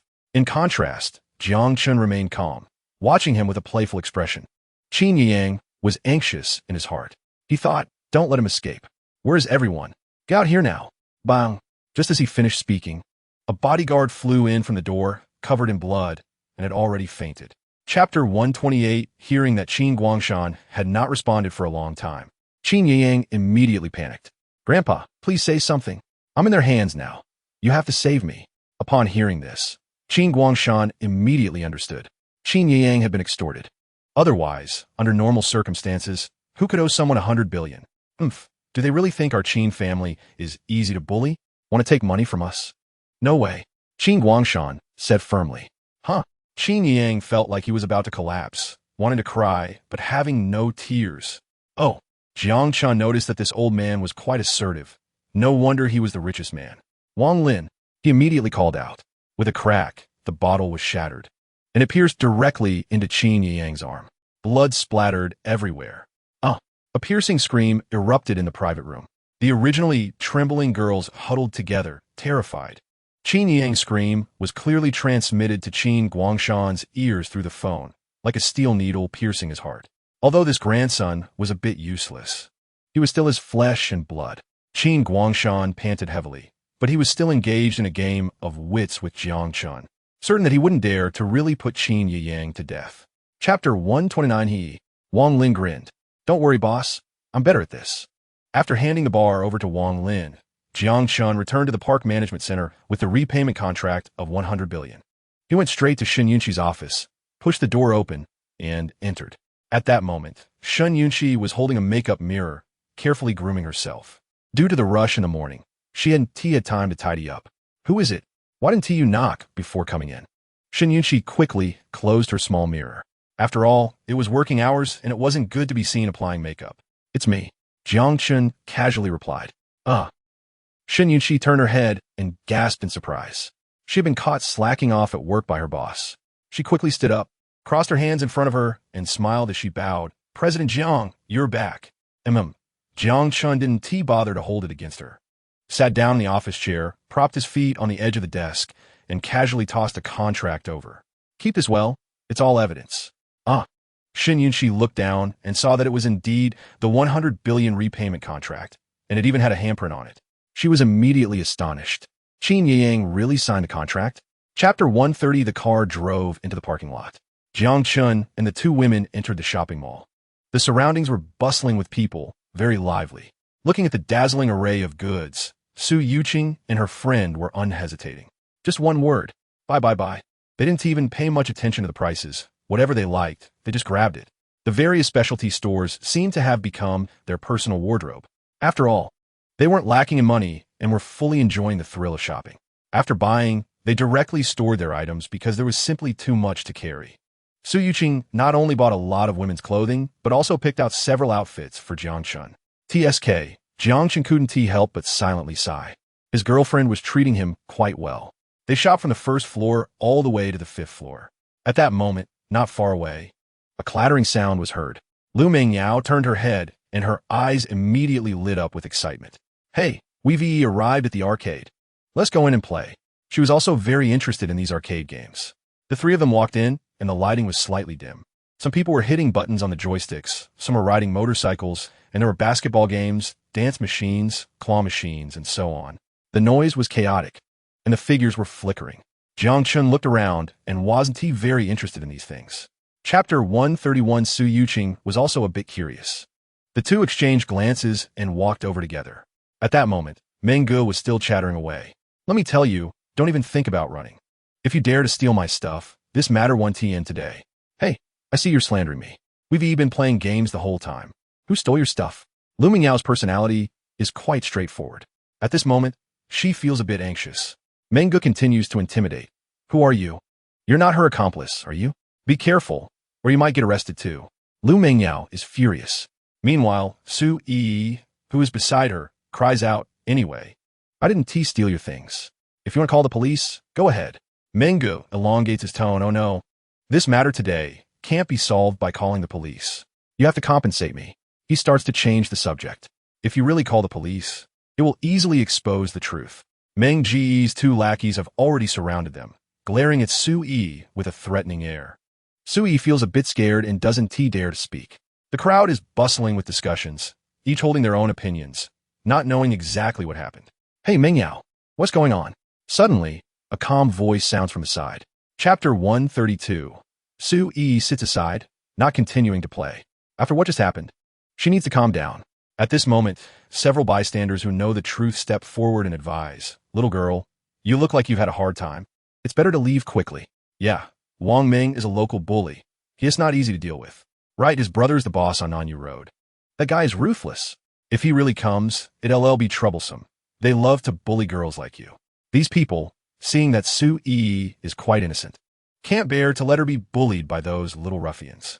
Huh? Su Yi's bright eyes widen, listening to their words. She can't calm down her emotions and instead becomes even more worried. Jiang Chun, why don't we leave first? She turns to ask. The crowd agrees. Their goodwill wasn't wasted. However, Jiang Chun sees that Su Yuqing and the other girl are enjoying themselves and shakes his head, saying, it's fine, keep playing. It won't be a problem if they come. The surrounding people gasp. Bro, I can see you're quite capable, but two fists can't fight four hands. Yeah, don't underestimate those people. They've been in this area for years. Chapter 133. Seeing this scene, the people around are a bit confused. Why is Big Hay hitting his own lackey? Is he here to apologize? That can't be right. They came in such a fierce manner. It doesn't look like an apology at all. But upon seeing Jiang Chun, their attitude undergoes a huge change. Su Yi stands by, not knowing what is going on, and doesn't dare to speak. At this moment, Big Hay is gripping Wang Ming by the back of his neck. Let me tell you, this is General Jiang, the boss in the city center. He is not someone we can mess with. Do you know why I was beaten last time? Huh? Wang Ming is instantly stunned. He has heard about Big Hay being beaten last time. It was because the other party didn't play fair. They called for a fight, but ended up bringing the police. Then Big Hay went to the city center for revenge, and in the Jiang City Grand Hotel. A whole room of people stood up. That time coincided with Jiang Chun merging companies and organizing a conference. So many people were present. This incident spread back to Nanyu Road, and the story became more terrifying as it was told, especially the little brother who was beaten alongside Big Hay to regain face. Exaggerated Jiang Chen's strength, claiming he was the top boss in the area, controlling all underground organizations, and the return of the super soldier, the master of various halls. Chapter 134. Although this is a restaurant, the owner wouldn't mind if someone cooked for themselves, as long as they're paying. Plus, the chef gets to relax. Jiang Chen walks into the kitchen, ties on a white apron, and puts on a chef's hat, looking quite professional. Bro, eating out but cooking yourself? Are we in the same line of work? The chef beside him asks. Jiang Chen nods and smiles, sort of. Mainly I like cooking. My girlfriend loves to eat. The chef secretly clicks his tongue in admiration, thinking what a good man, treating his girlfriend so well. Let me help you out. The chef feels that Jiang Chen is a nice guy and is very warm in his attitude. Thank you, Jiang Chen says. Then he starts to prepare. There aren't any high-end ingredients here, so he can only make plain fried rice. Jiang Chen takes a deep breath, instantly calming his mind and entering a focused state. He then heats the pan and moves fluidly, completing the process in one go. Wow, the chef can't help but exclaim, this guy's a master. Moments later, as the ingredients hit the pan, Jiang Chen starts to stir-fry. His movements are almost magical, with each grain of rice being perfectly controlled in terms of heat. Before long, the kitchen is filled with a fragrant aroma that is refreshing. Chapter 135. Hearing the young man's words, other customers feel a bit dissatisfied. What is wrong with this guy? He said he wouldn't eat, and now he is making a fuss because he paid? Yeah, so pretentious. The young man notices people staring at him and immediately feels embarrassed. However, he doesn't really care. At this moment, the restaurant owner walks over. Excuse me, sir. If you're not eating, please don't disturb our other customers. The young man is momentarily speechless. Fine, I want to eat. Xiaomei, let us go. He calls to his girlfriend. The girl is equally dissatisfied. Ugh, this trashy restaurant isn't classy enough. Not even as good as our club's cafeteria. The two leave, grumbling. Jiang Chun doesn't say much and continues to eat his fried rice, while Lu Mingyao eats with her mouth full of oil, looking a bit puzzled. Huh, you just let him go like that? What else? Should I beat him up? Jiang Chun retorts. That makes sense. Lu Mingyao nods, not thinking too much about it, and continues to enjoy her delicious fried rice. Su Yuqing is also a bit puzzled, because nothing happened like the usual face-slapping scenario. It's just a diversion, in fact. Jiang Chun didn't care at all. Chapter 136. Su Yuqing and the other girl also realized that this is the person Jiang Chun was cooking for. He was quite unreasonable before, but Jiang Chun didn't hold it against him. Unexpectedly, I've run into a gun barrel again. It seems I can't avoid it. At this moment, Wu Daji was stammering. He could only brace himself and say, "Mr. Jiang, it was you just now." "Huh? You know each other?" The general manager was a bit surprised. He didn't expect Wu Daji to know such a person. However, he felt happy inside. Having acquaintances makes things easier. That's great. You can take good care of Mr. Jiang. No. Wu Daji realized that the leader misunderstood and felt even more bitter inside. He couldn't hold it anymore. He immediately apologized to Jiang Chun. I'm sorry, Mr. Jiang. It's my fault for looking down on you. Please don't be angry. It's all my girlfriend's fault. If it weren't for her, I wouldn't have acted like that." "Huh?" The girl next to him immediately widened her eyes. When she saw Jiang Chun, she also regretted it immensely. She didn't expect her boyfriend to push the blame onto her. "Wu Daji, what are you talking about? I said I wanted to eat fried rice. Did I ask you to treat Mr. Jiang like a chef? And 1,000 or 8 million? I doubt even 18 million would make him cook for you. Hey, you little bitch, eating inside and digging outside. You didn't say that just now." Chapter 137. Qin Guangshan was indeed decisive. Since he had made a decision, he immediately began to take action, considering that Jiang Chun was too dangerous. He thought it would be better to find a professional from the organization to divert him. As for Xin Yunxi, a few people could handle her easily. In Qin Guangshan's study, a young man in black entered. He was from the Red Scorpion Assassin Group, codename Black Blood. "Boss Qin, it's not easy to receive your job. It seems this time it's a big deal." Black Blood's sharp voice sounded. The implication was that it had been a long time since Qin Guangshan had gone out, and this matter that stirred him was definitely not trivial. Qin Guangshan's face was wrinkled, and he grinned. "Yes, it's been a few years since we last collaborated. So, who's the target this time? For the sake of old friends, I can give you a discount," Black Blood said casually. Qin Guangshan's eyes narrowed slightly, clearly uttering two words, "Jiang Chun." "What?" Upon hearing this name, Black Blood's expression became serious. He seemed very wary because the matters regarding Yi Mei and Bloodwolf had already spread back to the organization, especially Bloodwolf, whose outcome was truly tragic. Various signs indicated that Jiang Chun was an extremely dangerous person. Chapter 138. At this moment on the competition field, another match had just concluded. Some were happy, while others were sad. "Sister Chi, it's okay. We'll win it back next time. Winning and losing are common in war. Don't be sad. Alas, too bad your car has to go to someone else." A group of rich second-generation youths comforted the girl in the middle. Song Yaki bit her lip, her bright eyes staring at her Koenigsegg 1, a layer of mist covering them. This was her favorite car. After exquisite modifications, its price exceeded 100 million. But at this moment, the Koenigsegg 1 slowly drove away, gradually leaving her sight, taken away by someone else. Just because she lost a match earlier. Her beloved car was the stake of this match. Her opponent, He Wei, was a professional racer participating in a national touring challenge, claiming to have challenged 18 provinces without encountering an opponent. Song Yaki naturally disagreed and immediately arranged a match, placing a heavy bet. As a result, she lost her car. Alas, Song Yaki gritted her teeth, tears welling up in her eyes. Feeling disheartened, she said, "I plan to quit the racing world." Chapter 139. Haha, indeed an amateur. He Wei laughed upon hearing this. He thought to himself that he actually compared his unmodified new car with himself. Isn't that just giving away money?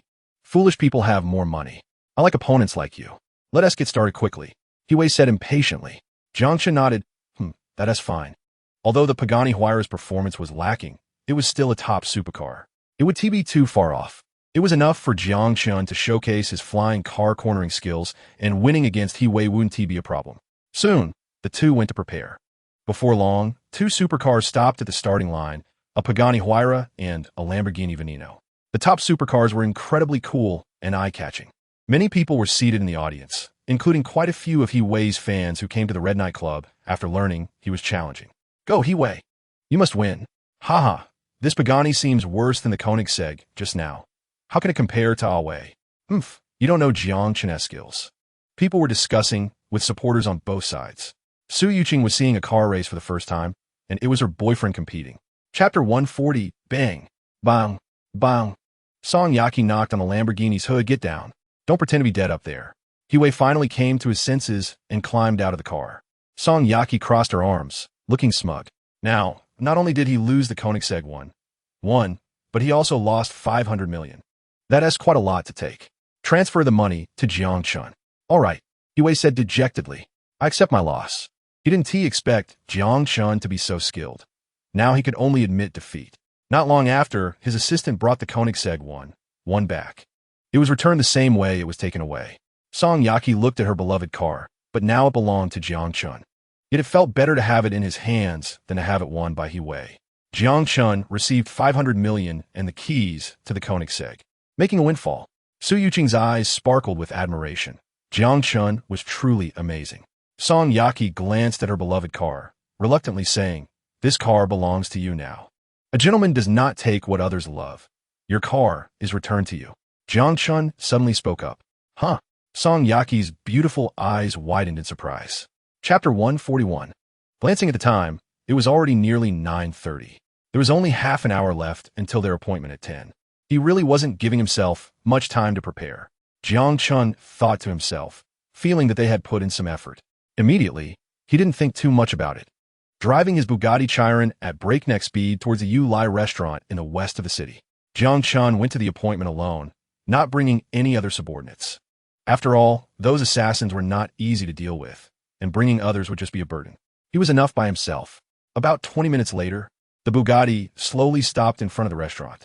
Looking through the glass window, there weren't many people inside. The time was 9:50, 10 minutes early for the appointment. Haven't they arrived yet? Or are they secretly observing me? Jiang Chun pondered. Those assassins were very cautious and could likely be hiding nearby. He looked around but didn't find any clues. Let's go in first, Jiang Chun thought, disregarding everything else, and pushed the door to enter the restaurant. Hello, welcome. What would you like to eat? A waiter asked enthusiastically. Jiang Chun looked around carefully and smiled. No, I'm waiting for someone. Oh, all right, the waiter responded. Jiang Chun casually found a seat and patiently waited. Chapter 142. At this time, Shun Yunxi sat up straight from her bed, her hair disheveled, and her stunning face revealed a sense of laziness. Yawn. I'm so sleepy, I stayed up late again last night. Shun Yunxi squinted her sleepy eyes and stretched. Hey, what time is it? Suddenly, as if remembering something, she became much more alert. Looking at the clock, it was already past 10. Oh no, oh no. Shun Yunxi became anxious. She had an important client meeting scheduled for 10. If this project succeeded, it would revive the entire park's economy. But now she had woken up late. She quickly rolled out of bed, grabbing her clothes with one hand and her phone with the other. A glance at her phone showed a missed call. Oh no, is it President Jiang? Seeing Jiang Chen's number, Shun Yunxi was instantly alarmed. Had the client contacted him? She thought to herself, her brow furrowed. If President Jiang found out she woke up late and delayed work, wouldn't he be furious? He already had a poor impression of her. This was going to be disastrous. Shun Yunxi was filled with trepidation, hesitating for a long time, but ultimately decided to call him to apologize. After all, honesty brings leniency, while resistance brings severity. Chapter 143. The negotiation with He Shue took only about 20 minutes. Yet Jiang Chun inexplicably gained 10 billion. The Qin family had planned for a long time, just to send some money his way. How embarrassing. Then Jiang Chun left the restaurant and returned to the Jiangdu Manor. After all, his girlfriend was still waiting for him. Hey, you're off work so soon? Su Yuqing was also very surprised to see him. She thought he would be busy all day like before. Jiang Chun smiled and nodded. Yeah, today went pretty smoothly. I just made 10 billion. Su Yuqing was speechless. Just how long has it been? And you made 10 billion. Is that for real? Did you rob a bank or something? In fact, Jiang Chen's situation was quite similar to robbing money. But Su Yuqing didn't ask too much. Since you're back, let us go out and have some fun? Sure, Jiang Chen agreed. Where do you want to go? Let us go see the aquarium, Su Yuqing suggested eagerly. She had heard that the city's aquarium had just received a big whale, which was a hot topic and attracted many people to see. All right, let us go. Jiang Chun took Su Yuqing's hand and walked out of the luxurious villa. Chapter 144. Jiang Chun couldn't help but laugh. He had heard that whales explode after they die, but this whale exploding was obviously a joke. The staff was quite humorous, while Jiang Chun was watching the big whale. His phone suddenly rang, and he saw it was a call from Hu Ping. What does he want? Jiang Chen wondered. He picked up and asked, "Hello, Captain Hu. What is up?" "Not good. Yu Tianqing must have found out about you. Hurry and find a place to hide." Hu Ping's tone was urgent. Jiang Chen was instantly confused. "Who is Yu Tianqing? Why should I hide?" "Captain Hu, you must be mistaken. I don't know anyone named Yu Tianqing." As soon as he finished speaking, a deep voice came from behind him. "Humph. It doesn't matter if you don't know him. You can get to know him now." Jiang Chen was momentarily taken aback. Turning around, he saw a strong young man glaring at him. His cold eyes seemed to be burning with flames, creating a lot of pressure. Jiang Chen immediately judged that this was not an ordinary person. He had encountered many professional assassins and was very sure that only someone who had killed would have such a gaze. "Captain Hu, I can't talk right now. I'm in a bit of trouble," Jiang Chen said. Chapter 145. What has happened? The speed was so fast that everyone was caught off guard and didn't see clearly. They only saw a flash, and Yu Tianqing was kicked back. Everyone was stunned, finding it unbelievable. Yu Tianqing was a military king-level instructor, having dominated the battlefield for so many years with few rivals. Yet now he was kicked back by a young man, which was hard to believe. In fact, Jiang Chen realized that Yu Tianqing was quite capable. Whether in strength or speed, he was top-notch, definitely stronger than those professional assassins. Unfortunately, he had encountered Jiang Chen. Jiang Chen, with his improved physique, had long surpassed human limits. Yu Tianqing lay on the lawn, having eaten a mouthful of grass, and in his heart, there was only one word: grass. Impossible. How could this kid be so strong? As the saying goes, when an expert makes a move, you know whether they're skilled or not. After the brief skirmish just now, Yu Tianqing realized that Jiang Chen was definitely not ordinary. Did he encounter a master? Yu Tianqing got up from the grass and began to seriously evaluate Jiang Chen. "All right, kid, I was careless just now. Let's do it again." "Oh." Jiang Chen curled his lips. "I told you to come and meet together. You're not my opponent." Chapter 146. Jiang Chen smiled slightly. Of course, he was just teasing Su Yuqing. Although the 5 elite soldiers were not weak, they were not injured to the point of being unable to continue. "Huh." Su Yuqing let out a long sigh, reproaching him. "You scared me to death." Hu Ping was completely speechless. Jiang Chen single-handedly defeated the 5 elite soldiers. And he was just a bit tired? Is that even human? Yu Tianqing lay on the lawn, now somewhat recovered, and he was truly convinced. It turned out to be true what he said. There are people beyond people, and skies beyond skies. The 5 of them together were no match for Jiang Chen. For him, strong individuals deserved respect. With such strength, he must not be an ordinary person. Thinking about it, it was normal for someone like Jiang Chen to have a crowd of beauties around him. It was just that today he had completely lost face. If this were to spread, the internationally feared god of war had actually fallen to such a state. How would he ever go out again? "Bro." Suddenly, a clear voice rang out from afar. Yu Xiaoman hurried over. Yu Tianqing recognized it was his sister. He quickly sprang up from the ground in a flurry, embarrassed by the scene. Chapter 147. Li Xian took a heavy drag from his cigarette. Our Jiangchang Grand Hotel, the branch opened in Longsha City, closed down completely yesterday. "Oh." Jiang Chen raised his eyebrows upon hearing this. Jiangchang Grand Hotel was not only a landmark in Jiangbei City, but also had many branches, including several in neighboring Longsha City. From Li Xian's tone, it seemed all the branches had closed down. Jiang Chen was the largest shareholder of the hotel, but his family was well off. So the closure of a few branches was nothing to him. He felt completely unaffected. But Li Xian was different. His family relied entirely on the hotel's income. Now that the branches had closed, profits were greatly reduced. His status as a rich second generation had dropped a level, and he couldn't afford to splurge like before. "How'd it close down?" Jiang Chen asked. Li Xian's expression grew even more gloomy. There was a guy named Su who brought people to cause trouble every day, harassing customers and affecting business, ultimately ruining the hotel's reputation. My dad saw the losses were too severe, so he just sold it. "Oh." Jiang Chen nodded. He had probably guessed what happened. Qin Yang's family had considerable influence in Longsha City, and his grandfather was even called the richest man in Longsha City. He had just extorted them for 100 billion. Now Li Xian's hotel business was being suppressed. Chapter 148. Li Xian saw the situation in front of the hotel and suddenly felt a bit intimidated. "Mr. Jiang, what should we do now?" "Go get the hotel back," Jiang Chen said matter-of-factly. "Get it back? How do we do that?" "Just walk in and ask for it." Li Xian looked a bit confused. Seeing so many imposing bodyguards in front, he thought they probably wouldn't even be able to get through the door. But at this moment, a group of people had already started walking toward the Bugatti. Although there were countless luxury cars in front of the hotel, Jiang Chen's Bugatti was still the most eye-catching. The people approaching were filled with admiration. Wow, this car is so cool. It's a limited edition Bugatti, and it seems to have been modified. This must be worth several hundred million, right? Young Master Su's friends are really rich. This must be a distinguished guest. We must welcome him properly. Seeing the 500 million luxury car, they mistakenly thought Jiang Chen was a distinguished guest today, so they were extremely respectful. They approached the Bugatti with smiles, bowing slightly. Sir, young Master Su has been waiting for you for a long time. These people were mainly responsible for welcoming guests, and it didn't matter if they recognized him or not. They just had to say it this way. Huh? Inside the car, Li Xian was immediately a bit dazed. What is going on? Chapter 149, Li Xian shrank his neck, clearly a bit scared. Su-Wen, I'm here to get the hotel back today. What? Su-Wen's eyes widened, as if he had heard a joke. Ha ha. Are you here to be funny? You think you can get the hotel back? Are you living in a dream?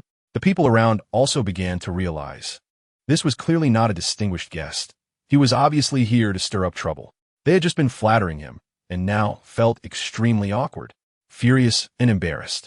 They shouted, Today is young Master Su's big day, and you dare to cause trouble? You come in here demanding the hotel. Why don't you just ask for alms instead? Yeah, I think you two have shit in your heads. One after another, they dismissed the two of them. At this moment, Jiang Chen raised his hand. All right, we'll talk about the hotel later. First, let's ask for some medical expenses for my brother. Ha ha. The crowd burst into laughter again. They couldn't even get the hotel back. And they still wanted medical expenses? This guy must be a fool, right? Seeing that there were only two of them, and this was his home turf. Su-Wen was naturally fearless. If you want something from me, you won't get a thing. Today, if I don't beat the crap out of you two, consider yourselves lucky. Chapter 150 in the blink of an eye. This hotel had already become Jiang Chen's home ground. Su-Wen was at a loss for words. Under Jiang Chen's insistence, he wrote an IOU, including the transfer of the hotel and other procedures. Black and white. Now, there was no escaping. The few people beside Su-Wen also didn't dare to stay there any longer. Young Master Su, let's hurry up and leave. Yeah, a wise man doesn't suffer in front of a big loss. It's just a branch. Your father is an international hotel shareholder, much bigger than this. They repeatedly urged Su-Wen. In their hearts, Jiang Chen had already become a devil-like figure. They had just scolded him and were afraid of retaliation now. Su-Wen nodded, feeling extremely bleak. With the support of a few people, he stumbled outside. Hey, wait a minute. You set up so many tables. Don't you need to settle the meal payment? Jiang Chen suddenly called out from behind. The few of them staggered, almost falling to the ground. Devil, demon, is this what a person does? The hotel is about to close, and now they want payment for the meal? Isn't this too much? But they really had no choice. So how much is this meal? One of them asked.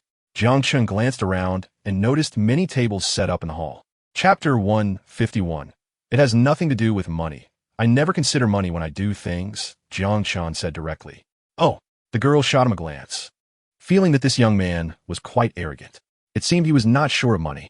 Moreover, she noticed that they were actually on the same floor. The 13th floor. That was where the hotel management stayed, not receiving guests. What are you doing at the hotel? The girl asked curiously. Discussing some business, Jiang Chen replied succinctly. Upon hearing this, the girl's bright eyes flickered with a hint of pride. My dad is the hotel general manager, considering you park for me. I can speak a few good words for you. The general manager's daughter? Jiang Chen turned to glance at her. What is your name? Zhou Lei. The girl introduced herself. Oh, Jiang Chen nodded. The hotel general manager is Zhou Yunping. It seems this girl is indeed his daughter. Quite a coincidence. So if you work as my driver, that counts as a high-ranking hotel position with an annual salary of at least 500,000. Zhou Lei continued to tempt him. Jiang Chen still smiled and shook his head, saying nothing more. TCH, thick-headed, single-minded, Zhou Lei muttered to herself, while secretly thinking about such a good offer. Chapter 152. I'm sorry, President Jiang. I'll go handle it right away. Please wait a moment. Zhou Yunping apologized, fearing the new boss would blame him. But Jiang Chen just smiled slightly. Haha, what's a hotel without some disturbances? Let us do this. I'll go with you to take a look. Huh? Zhou Yunping was a bit surprised, thinking to himself, who would have the major shareholder personally handle such matters? President Jiang. Isn't it inappropriate for you to go? It's all our own business. There's nothing inappropriate about it. Jiang Chun waved his hand. Originally, he didn't owe himself money, and now he had to think of ways to extort it. Now he unexpectedly encountered someone who owed on credit. How could he miss such a good opportunity? Jiang Chun rubbed his hands and stood up. He was starting to feel a bit addicted to extortion. Huh? Zhou Yunping was taken aback. Normally, hotels were most troubled by debts. But the new boss not only wasn't angry, but seemed to be looking forward to it. What's going on? Zhou Yunping didn't understand Jiang Chun's style of doing things, but felt that this new boss was unusual. All right, then I'll accompany you down. Zhou Yunping could only say. Afterward, Jiang Chun led a group of executives downstairs to the hall. Normally, in such situations, Zhou Lele would avoid them. Chapter 153. Zhou Yunping saw them calling for help and immediately became tense. Call all the hotel security personnel over to protect President Jiang's safety. Clang! A group of bodyguards rushed in, surrounding Jiang Chun tightly. The atmosphere instantly became tense, with a feeling of being on high alert. It's useless no matter how many people you call. Wait until Su Xiao comes. Let us see who still dares to act recklessly. Li Kun, supported by someone, was relentless. Zhou Yunping frowned deeply. President Jiang, why don't you hide for a bit? Suwen is not easy to deal with. Let me handle this. He also said this with a stiff upper lip, feeling that the matter had escalated and was beyond control. But no matter what, he had to ensure the new boss's safety. Hide? Who knows, we'll hide later, Jiang Chun said, pulling out a chair and sitting down. I'm waiting for him to come today. Everyone saw that Jiang Chun didn't take them seriously at all. The new boss was indeed extraordinary. Zhou Lele felt very pleased seeing Li Kun getting beaten. Her beautiful eyes looked at Jiang Chun. When they were in the elevator together earlier, she felt he was somewhat arrogant. But now, seeing it in person, this was beyond mere arrogance. He was simply dismissive, both domineering and overbearing. Chapter 154. Zhou Yunping felt a surge of joy and quickly found someone to settle the score. Unexpectedly, as soon as President Jiang made a move, he directly retrieved the money. Li Kun owed the hotel the largest amount on the books. But what he didn't expect was that things were far from over. After a while, the accountant brought a long bill to Jiang Chun. It clearly stated the date, time, and amount spent. Jiang Chun lowered his head to scan it. Li Kun and the others looked at him nervously, as if awaiting judgment. TSK, Jiang Chun frowned. Seeing the total amount of the bill was 5.6 million. He seemed a bit disappointed. You're rich second generation, spending level ISNT that great. You only spent 5.6 million on meals in a year? Jiang Chun said. He had thought it would be over 10 million based on a standard of 100,000 per meal. Li Kun was speechless, feeling a bit confused about what he meant. However, he felt somewhat reassured. Although over 500,000 wasn't small, he could still come up with it. But Jiang Chun suddenly said, this money has been owed for a year. Shouldn't you pay some interest? Huh? Why do you want interest? Li Kun's eyes widened. However, owing several million and asking for a bit of interest was somewhat reasonable. Chapter 155. Jiang Chun had been busy all day.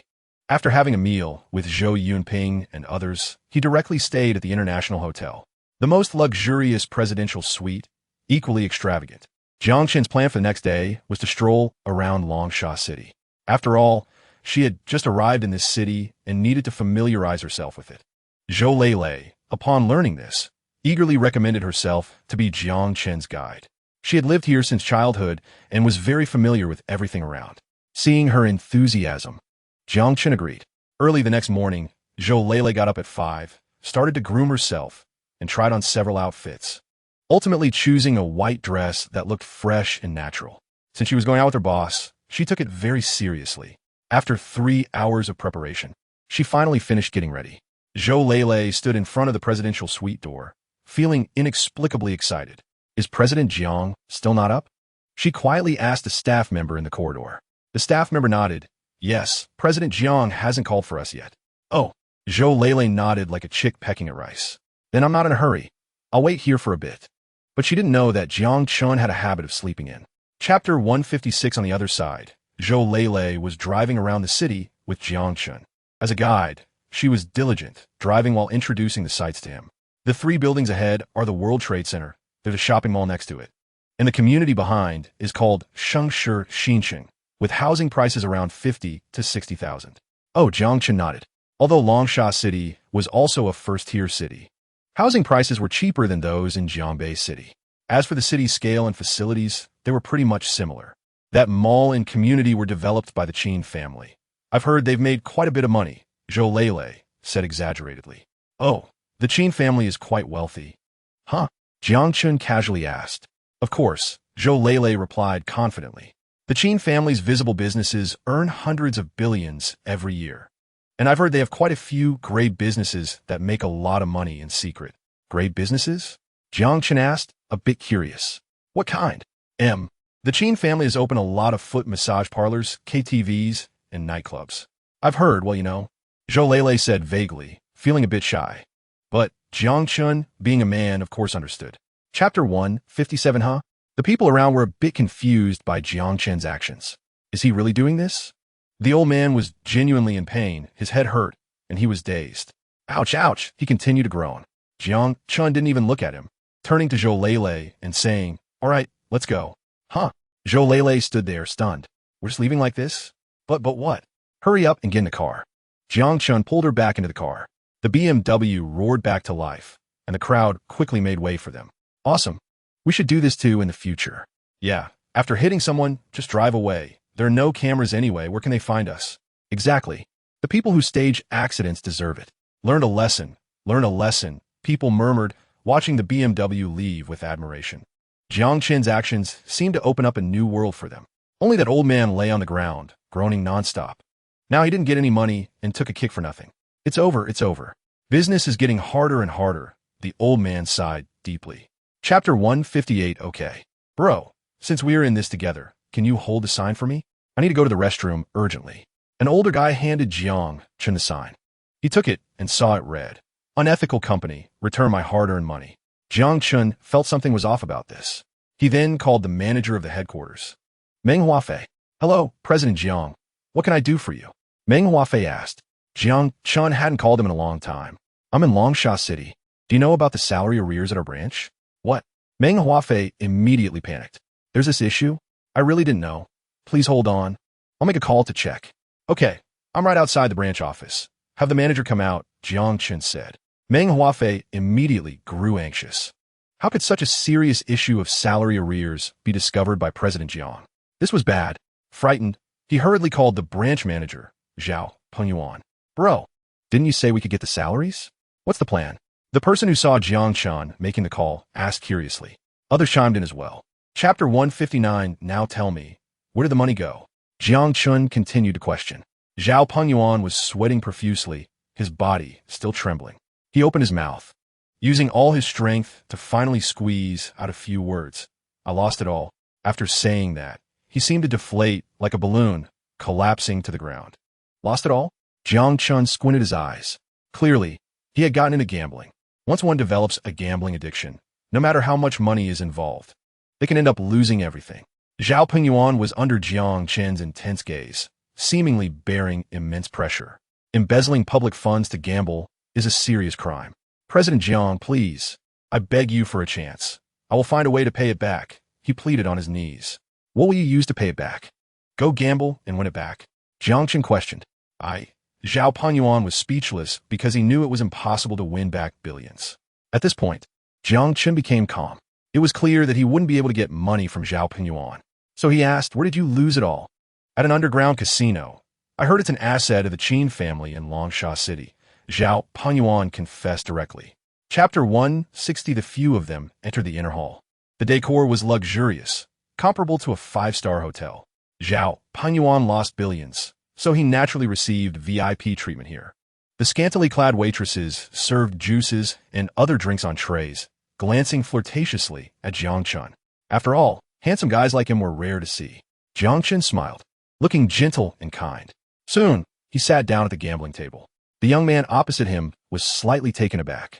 Zhao, why did you let your assistant gamble with me? Well, he's been lucky lately.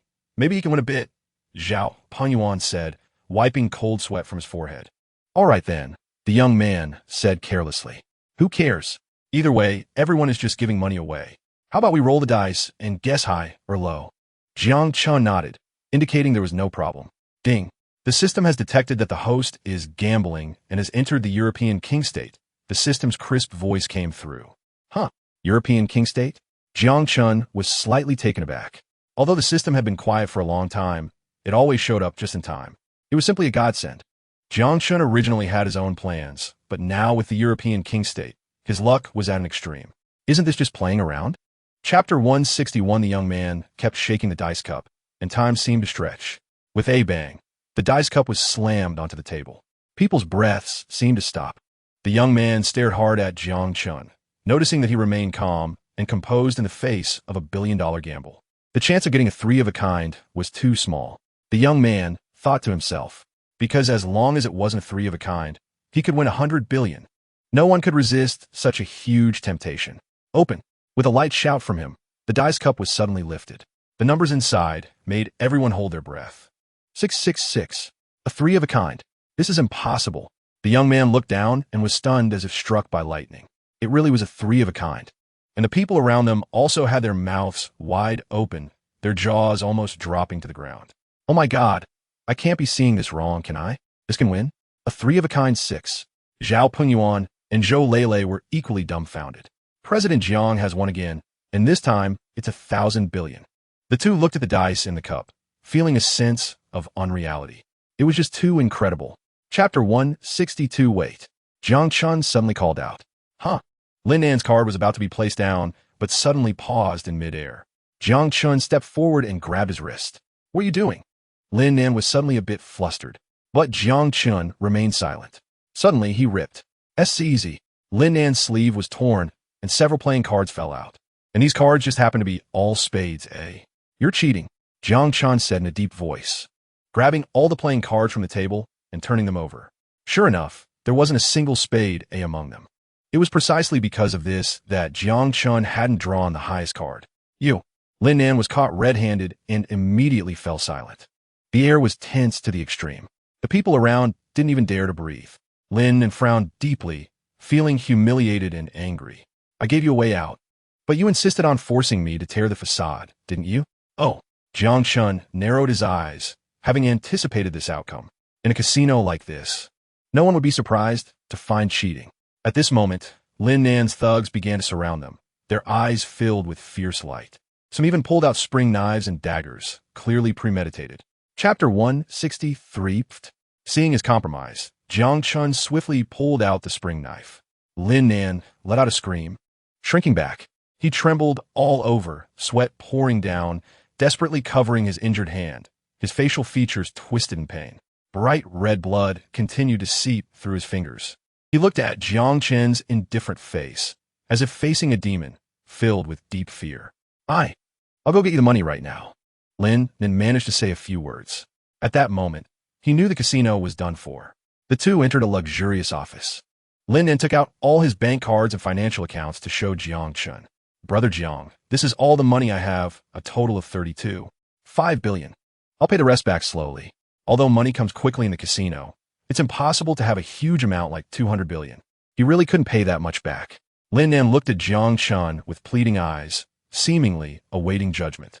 Jiang Chun's expression was contemplative, still holding the bloody spring knife.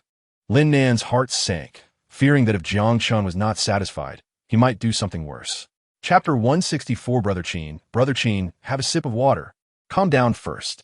Li Kuan and Su Wen hurriedly stepped forward to comfort him. Isn't it just an IOU?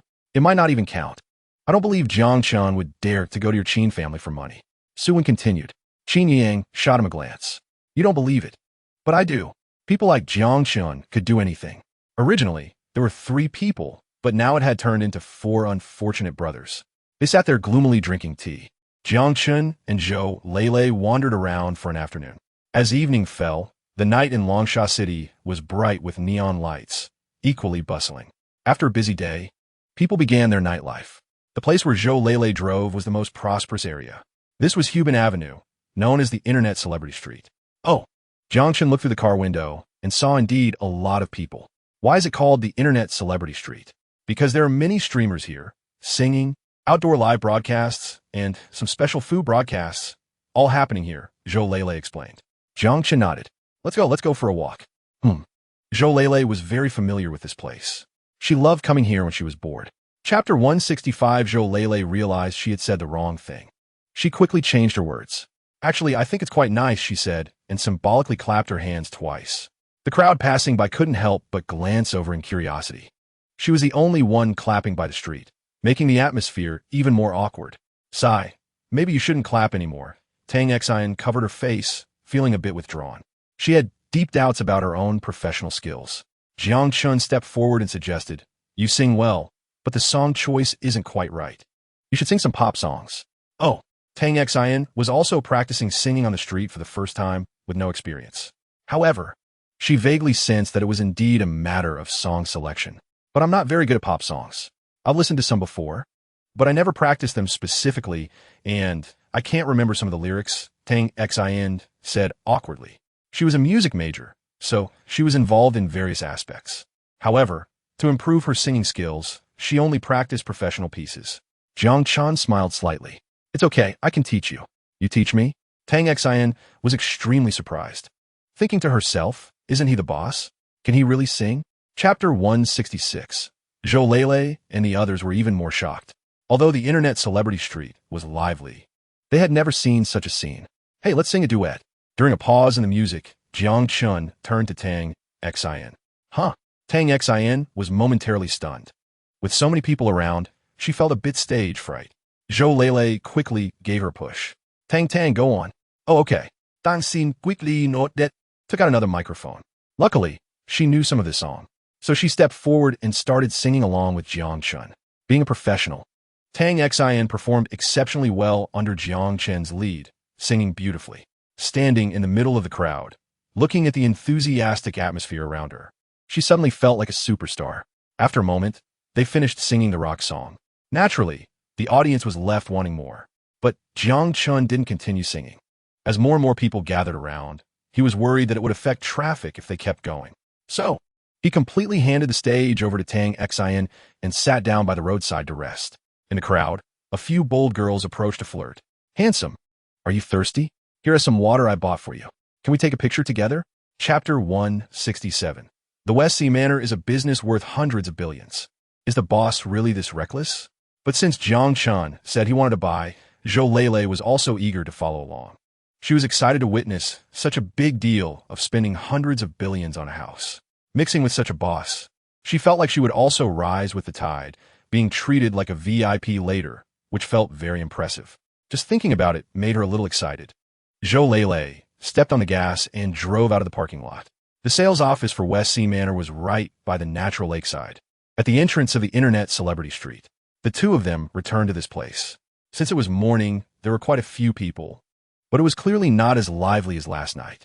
Zhou Lele rubbed her hands, enthusiastically walking into the sales hall with Jiang Chun. This place specialized in selling high-end villas. Those who came here were almost all worth over $1 billion. "Welcome." Two girls in professional attire greeted them with smiles. "How can we help you?" one of them asked respectfully. Jiang Chun nodded. "I want to buy some villas." "Huh? Buy some villas?" The two girls were instantly taken aback. "What do you mean? Are villas bought by the point? And how many points is that?" Chapter 168. Humph. A middle-aged woman crossed her arms and snorted coldly. "Look at that broken bank card of yours. It's strange if you have money." Jiang Chun glanced at her and completely ignored her. Talking to such people felt like a waste of breath. At this moment, Zhang Daqing inserted the bank card into the machine and began operating the computer screen. A crowd of people gathered around, watching with wide eyes. Zhang Daqing selected to check the balance, then clicked the mouse lightly. Jiang Chen's bank card balance immediately appeared before everyone's eyes. Hiss! Everyone gasped in shock, holding their breath. Suddenly, they felt a bit dizzy. Units, 100, 1,000, 10,000, 100,000, million. They checked for a long time, and it was an astonishing 12-digit number. Several hundred billion. People were instantly dumbfounded. This was definitely the longest balance number they had ever seen in their lives. A billionaire? Wow. Am I blind? Is this real? No, I can't take it anymore. Someone pinch me. Everyone's eyes were wide with shock, and their jaws almost dropped to the ground. Zhou Lele also had her mouth agape, her beautiful eyes filled with amazement. No wonder he's the boss. He just too rich. Chapter 169. Jiang Chun wasn't joking with her anymore. At this time, the three of them had already arrived at Willow Leaf Island. Getting out of the car, they saw meticulously trimmed greenery everywhere, with flowers blooming vibrantly along the small roads. Wow! Jiang Chun took a deep breath, feeling the air was so much fresher. Willow Leaf Island is 80% green, known as a natural oxygen bar. Is this where the rich people live? Zhou Lele looked around in awe, feeling she had suddenly escaped the hustle and bustle of the city and had arrived in a paradise. Mr. Jiang, this way please, Zhang Deqing smiled and said. He was very confident in the West Sea Manor, believing it would definitely satisfy Jiang Chun. The three of them walked along the bluestone path, surrounded by flower beds and lawns, with a few pine trees standing tall. Since this was an island, artificial waterways have been dug out to introduce streams, so exquisite stone arch bridges could be seen everywhere. Wow, Jiang Chun couldn't help but marvel inwardly. The environment compared to Jiangdu Manor had its own merits, but West Sea Manor was closer to nature. He also noticed that there were no walls on the entire island. Everything was separated by meticulously trimmed greenery, to avoid being like an ordinary manor, surrounded by high walls and iron fences. Chapter 170. Jiang Chun ignored the man and first bent down to gently help the girl up. Are you okay? Thank you. My ankle is sprained and it hurts a lot. The girl had tears in her eyes, looking pitiful. She had an oval face, a high-nose bridge, and was indeed quite beautiful. The snow-white skin on her neck made one's imagination run wild. Otherwise, she wouldn't attract perverts. The man swallowed hard, a surge of wicked fire rising in his heart. He thought that he couldn't let this cooked duck fly away. Kid, I advise you not to meddle in other people's business. It's best to pretend you didn't see anything. You can still leave now. Meddle in other people's business? Jiang Chun felt displeased, doing such a thing in his newly bought villa, harassing the manor's servant. And he still said he was meddling? The girl was still trembling in fear. Jiang Chun first handed her over to Zhou Lele. Then he asked the man, what are you doing here? Why are you in the manor? Oh, the man scoffed disdainfully. My sister is the manager of Shihai Manor, and I'm in charge of this area. I haven't asked you what you were doing. Oh, Jiang Chun squinted his eyes. So, this guy in front of him was the brother of that middle-aged woman from when he bought the villa? Chapter 171. Has the manor manager been fired? The few people were immediately rendered speechless, their expressions like ducks caught by the neck. At this moment, Yilong's mood was already gloomy. He was completely desperate. Mr. Jiang, how do you plan to handle these people? Zhang Deqing asked cautiously. Because such a big problem arose in the manor management, he also had some responsibility. But Jiang Chun didn't pursue the matter. Leave it to you. The girl sprained her ankle. I need to take her to the hospital. All right, Mr. Jiang. Please rest assured. I will make sure you are satisfied. Zhang Deqing quickly replied. After Jiang Chun nodded, he took Zhou Lele and the girl away. After all, it was urgent for the injured to see a doctor. What is your name? Jiang Chun asked. The girl, feeling nervous, replied, Emu Xiaoyu. Oh, Jiang Chun nodded, feeling that this name was quite ordinary. I'm taking you to the hospital. No, I don't think it's serious. I can go home and rest for a couple of days. No need to go to the hospital. The girl waved her hands repeatedly. It was unclear whether she was shy or scared, but she subconsciously refused. Jiang Chun thought she was quite strong. That won't do. We should still go to the hospital for a checkup, then I'll take you home. Chapter 172. Because her family's door frame was relatively low, Jiang Chun had to lower his head to enter. After entering, it was a spacious courtyard. Woof, woof. A big yellow dog was tied next to its doghouse. When it saw strangers come in, it barked nonstop. Big Yellow stopped barking. Lu's mother scolded, and the big yellow dog obediently crawled into its doghouse, showing it was quite sensible. You guys sit down, I'll get you some water. Lu's mother moved a few chairs in the courtyard. Jiang Chun quickly said, Andy, don't bother. We're about to leave. How can that be? You have to drink some water before you go. Lu's mother was very enthusiastic. Lu Xiaoyu felt a bit embarrassed seeing this scene. Her father died early, and she had relied on her mother since childhood. Therefore, their family was poor. She originally thought working at Shihai Manor would improve their life. Who knew she would encounter this situation right after starting work? If she hadn't met Jiang Chun, the consequences would have been unimaginable. A family that was already poor would suffer another blow. Mr. Jiang, thank you so much today. Lu Xiaoyu's eyes were red, clearly moved. She didn't dare to tell her mother about the hardships she faced outside. Luckily, she met a good boss. Chapter 173. Jiang Chun looked at the young man and smiled slightly, appearing amiable and approachable. Since he said poor people didn't deserve to talk about rules. That was just fine. How much money does your Xin Yuan company have? Jiang Chun asked. The young man glanced at him, scoffing. Our Xin Yuan company is valued at 2 billion. People like you probably have never seen that much money in your life, right? Oh, Jiang Chun nodded, his brows slightly furrowing, clearly unhappy, because it was only 2 billion. That wouldn't be enough for what he wanted. It seemed he still had to find the Qin family behind them. Jiang Chun calculated in his heart. The young man thought Jiang Chun's expression meant he was afraid. Our company is not something you people can mess with. If you know what's good for you, get out of here immediately. Today, I'm going to tear this down no matter what. Tearing it down is fine, but you have to get your young Master Qin to come talk to me, Jiang Chun said, because this guy was too poor. The entire company was only worth 2 billion, and he wasn't even in charge. What did you say? The young man seemed to hear a joke. What do you think you're to talk to our young Master Qin? Did you think you could see him just because you wanted to? Are you still dreaming? Chapter 174 Jiang Chun continued. Young Master Qin, your subordinate doesn't follow the rules. Just now he spoke disrespectfully and even dared to curse at me. Shouldn't you teach him a lesson? At this moment, Qin Yang's expression was uncertain, forcing a smile. Yes, Mr. Jiang is right. Yeah. Li Sen was suddenly a bit confused, feeling that something was off. Why was young Master Qin so polite? Qin Yang pulled Li Sen aside and quietly asked, what is going on? What did you say to him just now? Li Sen recalled and said, I didn't say much. I just called him a poor bastard. What? Poor bastard? Qin Yang's scalp went numb. He didn't know how much money Jiang Chun had, but he was definitely richer than himself. If he was a poor bastard, then what was he? Is there anything else? Qin Yang continued to ask. Li Sen was puzzled, wondering why he was asking about this. And I'm going to demolish the house. The Haven T moved out, so I'm going to drive the bulldozer straight in today and plan to tear down this wall. This is a disaster. Qin Yang slapped his forehead, looking like an ant on a hot pan. Today, he definitely encountered a big issue. Chapter 175. The 4 disabled people sat in the car. The atmosphere was exceptionally gloomy. It was too tragic. Originally, Su Wan and others were hoping that Qin Yang would take revenge for them. They didn't expect that he also fell victim to Jiang Chen's poisonous hands. And it was over 10 billion. Compared to him, the money Su Wan and Li Kuan had was insignificant. Thinking of this, the two suddenly felt a bit more balanced. On Jiang Chen's side, he gave Lu's mother and daughter 20 million as relocation compensation, which was already far above the normal price. It wasn't that Jiang Chun was stingy. Mainly, giving too much money to the mother and daughter might not be a good thing. 20 million was enough for them to settle in a new home in the center of Longsha City. The mother and daughter were extremely grateful. They originally only wanted 5,000 per square meter, which far exceeded their expectations. Afterwards, Jiang Chen received a call from Gu Xiaoro.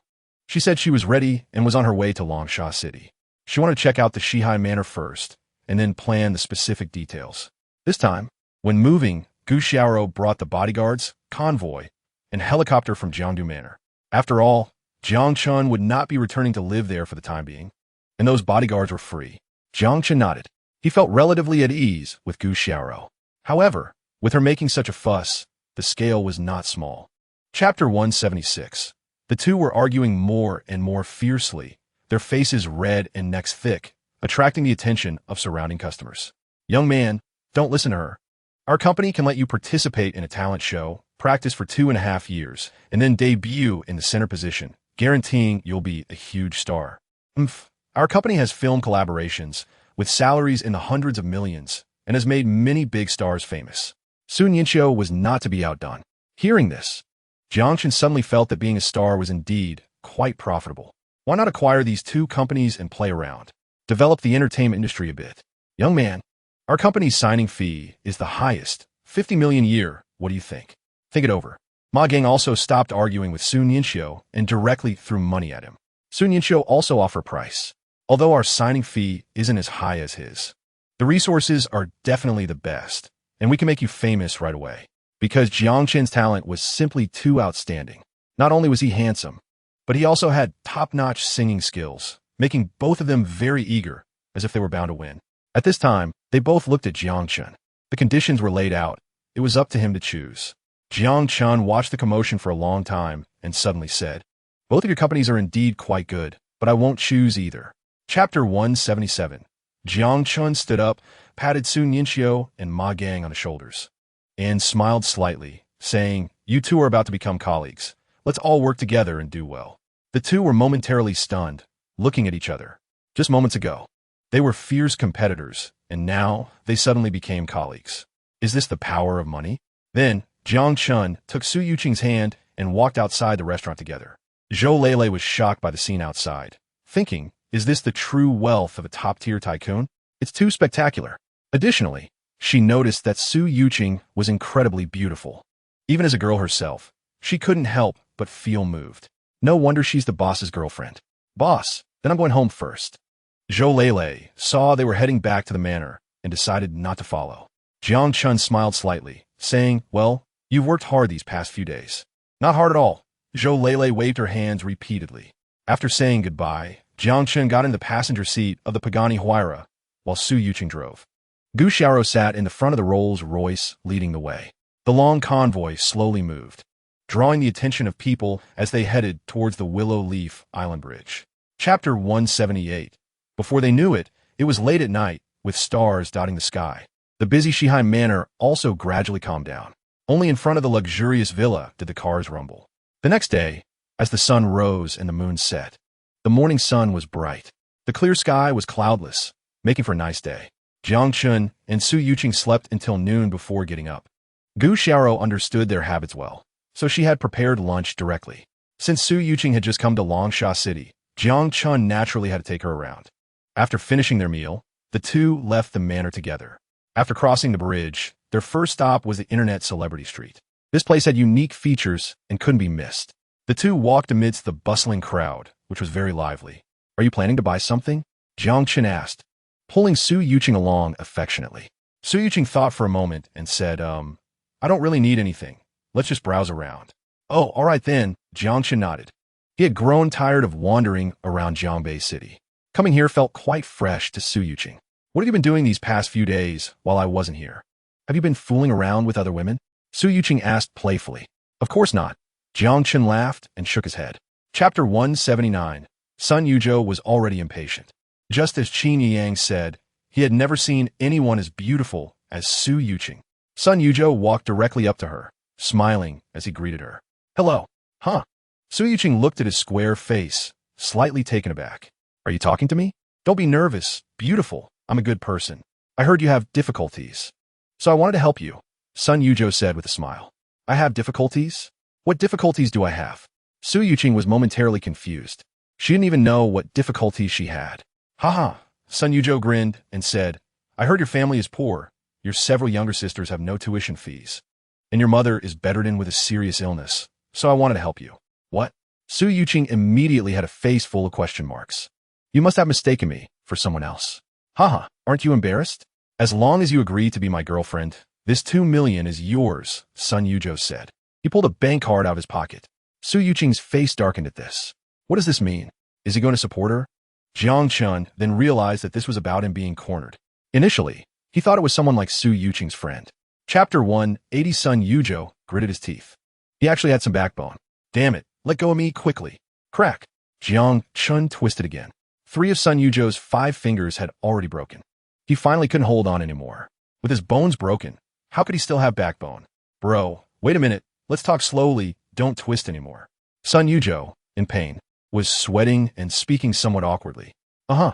Jiang Chun nodded, feeling that this was the attitude he should have. You teased my girlfriend and even dared to insult me. Don't you think you should compensate for some emotional damage? Sun Yuzhou was speechless. Was just saying a few words considered teasing? It was clear he was asking for money. Bro, just say how much you want. Sun Yuzhou quickly asked. He just wanted to get out of Jiang Chen's grasp as soon as possible. Besides, he wasn't short on money. He could just pay a little to get rid of this. Jiang Chen thought for a moment and casually said, then let's start with 100 million. Puffed. Sun Yuzhou almost spat out old blood. How much? 100 million? Big brother, are you joking? Jiang Chun stared at him, his hands starting to exert pressure again. What? You think that's too little? Chapter 181. Sun Yuzhou covered his face, feeling a bit dazed. Bro, why are you hitting me? Slap. Sun Tianlin raised his hand and hit him again. I'm hitting you because you know who this is? He asked the chairman of a big company, worth over 100 billion. What? Sun Yuzhou was dumbfounded upon hearing this. What was going on? This didn't feel right. At this moment, the 4 people in the business vehicle also realized the situation was not good. Sun Tianlin seemed to know Jiang Chun. These people were instantly taken aback. Brother Qin, it seems we've failed. Lin Nin spoke up. Qin Yang frowned. No kidding, Do we need you to say that? What should we do? Suan also asked. Qin Yang sensed the situation was about to be exposed and quickly shouted, "Let us go, drive. We need to slip away first." Uh-huh.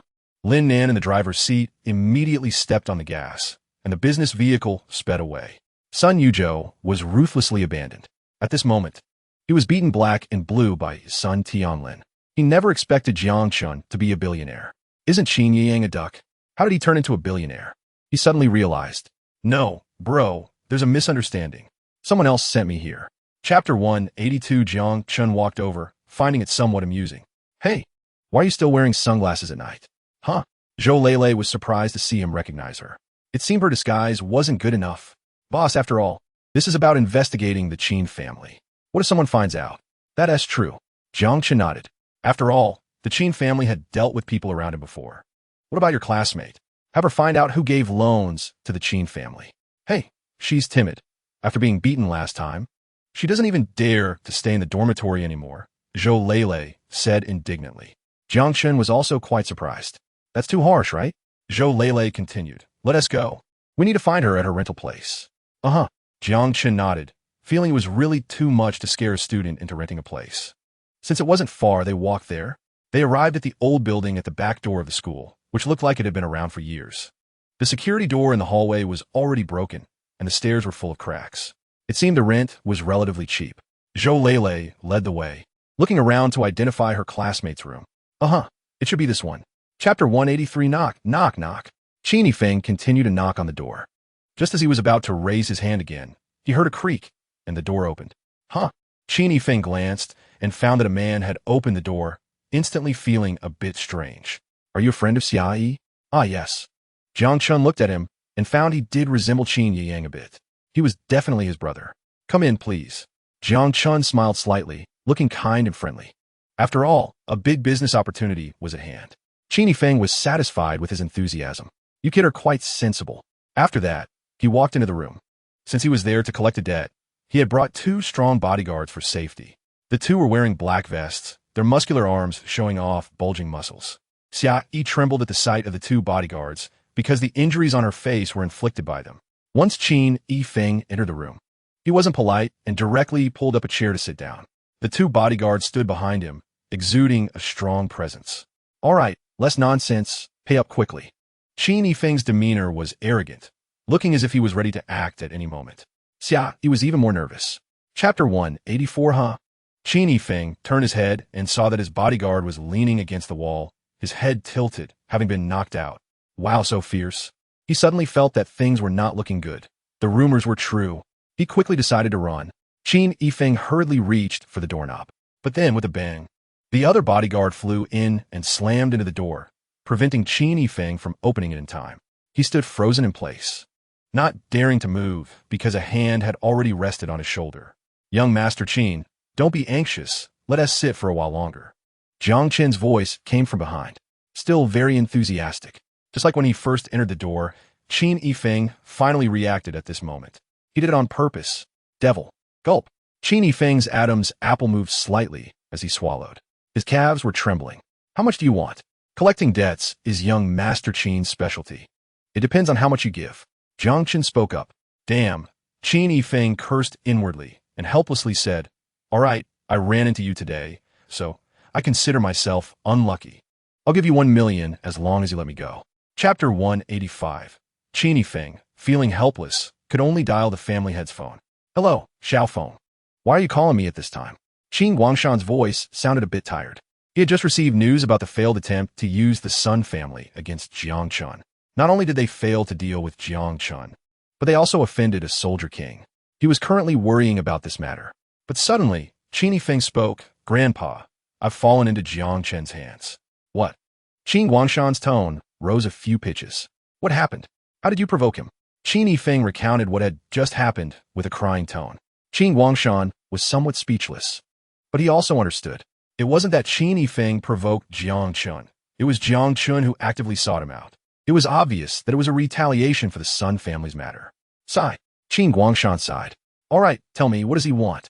Grandpa, he's asking us for 20 billion. Qin Yifeng was already in tears. 20 billion? Qin Guangshan was immediately furious. Damn, Does he think our Qin family is an ATM? During this time, because of Jiang Chun, the Qin family had already lost a lot of money, resulting in recent cash flow problems and a significant reduction in power. Chapter 186. Jiang Chun frowned. Who is it now? It was actually delaying his important matters. Last time, it was Zhou Lei because of the Qin family, which was somewhat understandable. But this call probably wasn't about anything serious. He didn't want to answer it at first. Just as he took out his phone to hang up, he saw that the caller ID was his cousin Jiang Wan calling. Jiang Chun was a bit surprised. This girl hadn't contacted him for a while. What did she want? After thinking for a moment, he still answered the call. Hello, brother, what are you doing? Jiang Wan's sweet voice came through. Jiang Chun pondered slightly. I'm not doing anything. What's up? Do you need something? Oh, I heard you in Longsha City. Coincidentally, I have to go there tomorrow too. Thought I'd come see you.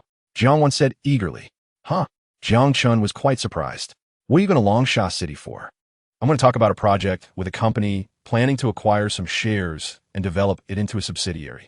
Jiang Wan said proudly. Wow, you're going to develop a subsidiary? Jiang Chun was somewhat surprised because he remembered that the company he initially gave to his sister was only worth a few million. Chapter 187. Jiang Chun frowned, feeling a bit angry. These people were so arrogant, treating the station like their home. Fortunately, a staff member saw Jiang Wan fall and patiently helped her up. At this moment, more black-clad bodyguards rushed out to clear the way, numbering more than 10. The surrounding fans waiting at the station became even more enthusiastic, screaming incessantly. Amidst the attention, a young man in a suit stepped out. He had a blank expression, clearly very cold, with a hint of impatience in his eyes, completely ignoring the screaming crowd and putting on a high-cold demeanor. Beside him were 4 female assistants, surrounding him closely and protecting him tightly. Bobo, we love you. Ah, so handsome. Honey, look at me. The crowd cheered, but they were all pushed aside by the bodyguards and couldn't get close. The star named Yang Bo didn't even look at them, walking forward with a blank expression. At that moment, Jiang Chun happened to be standing at the exit, watching as this group approached him without the slightest intention of moving aside. Move aside, are you blind?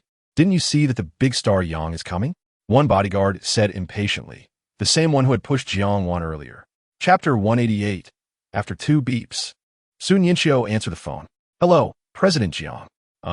Doesn't our company have a star named Yang Bo? Jiang Chun asked. Yes, I just brought him back today, thinking of letting him appear on a program.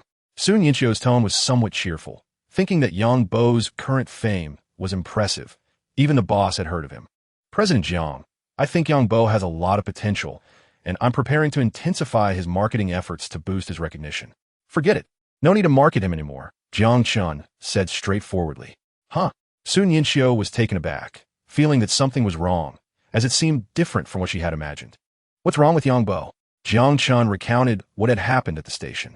Upon hearing this, Sun Yinxiu's head buzzed. What's going on? Does Yang Bo not want to make a career anymore? Jiang Chun spent 30 billion to acquire 2 large companies, definitely at an industry leader level. How could a small star afford to offend him? Sun Yinxiu felt a sense of fear, thinking that if he wanted to self-destruct, he shouldn't drag her along. President Jiang, I understand this is also my mismanagement. I'll call him right now. Chapter 189. So what are you doing in Longsha City? Jiang Chun asked his sister. I'm here to negotiate cooperation with a company. Jiang Wan continued to explain. This company is quite special with independently developed products, and they have already applied for patents. If we buy their shares, we can open chain stores in the future, and once we open dozens of them, the company will be close to going public. Jiang Chun was slightly startled. He didn't quite understand what Jiang Wan was talking about. It seemed that his sister was now much more professional than he was. How's the company you run doing? Jiang Chun inquired, because he remembered that the company he gave to his sister back then was a small company with a market value of only a few million. It was just for her to play with, Jiang Wan replied. Now it should be worth 10 million, right? Oh, that's good.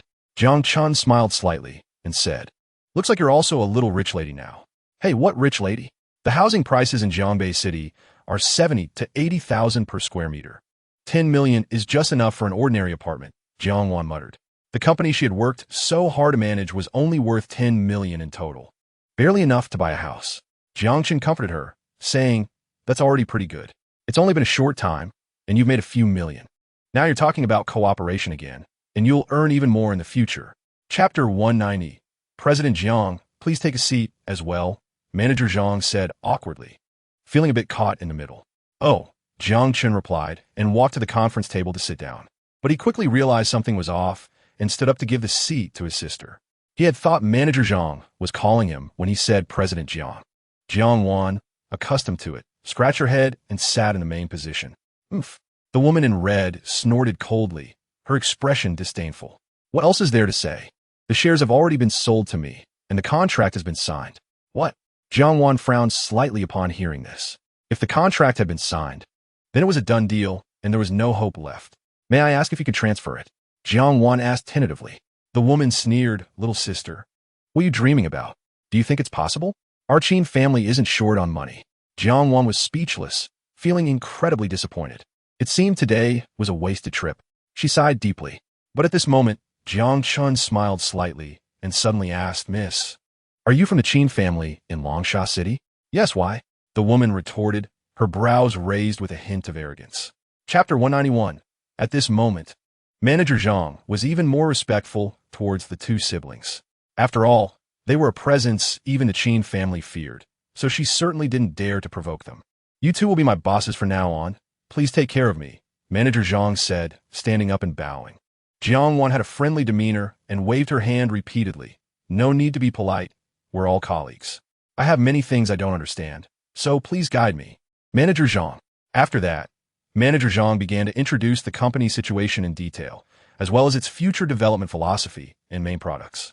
Jiang Chun found it completely incomprehensible and nearly fell asleep, while Jiang Wan listened intently, her eyes sparkling, feeling even more satisfied with the company. Jiang Chun glanced at his watch. It was already noon. He had picked up Jiang Wan early and hadn't eaten anything yet. Hey, how much longer do we need to stay? Jiang Chun felt bored. Jiang Wan thought for a moment and said, there are so many things to handle. I need to stay at the company for 3 days to finish. What, 3 days? That's so long? Jiang Chun exclaimed incredulously. Yes. Taking over a new company isn't that easy, Jiang Wan said matter-of-factly. Jiang Chun pouted, thinking that when he took over a company, it was just about having a meal with the higher-ups to get to know each other, and there wasn't much else to it. Chapter 192. At this point, Jiang Chun and Su Yuqing were enjoying the scenery. The novelty of being in Longsha City hadn't worn off yet, and both were very happy. Hey, what's that place up ahead? It looks lively. Su Yuqing pointed ahead, her bright eyes sparkling. Jiang Chun glanced over and found it was a natural lake park. Oh, Lele mentioned it. It's a tourist attraction, and I haven't been inside before. A tourist attraction?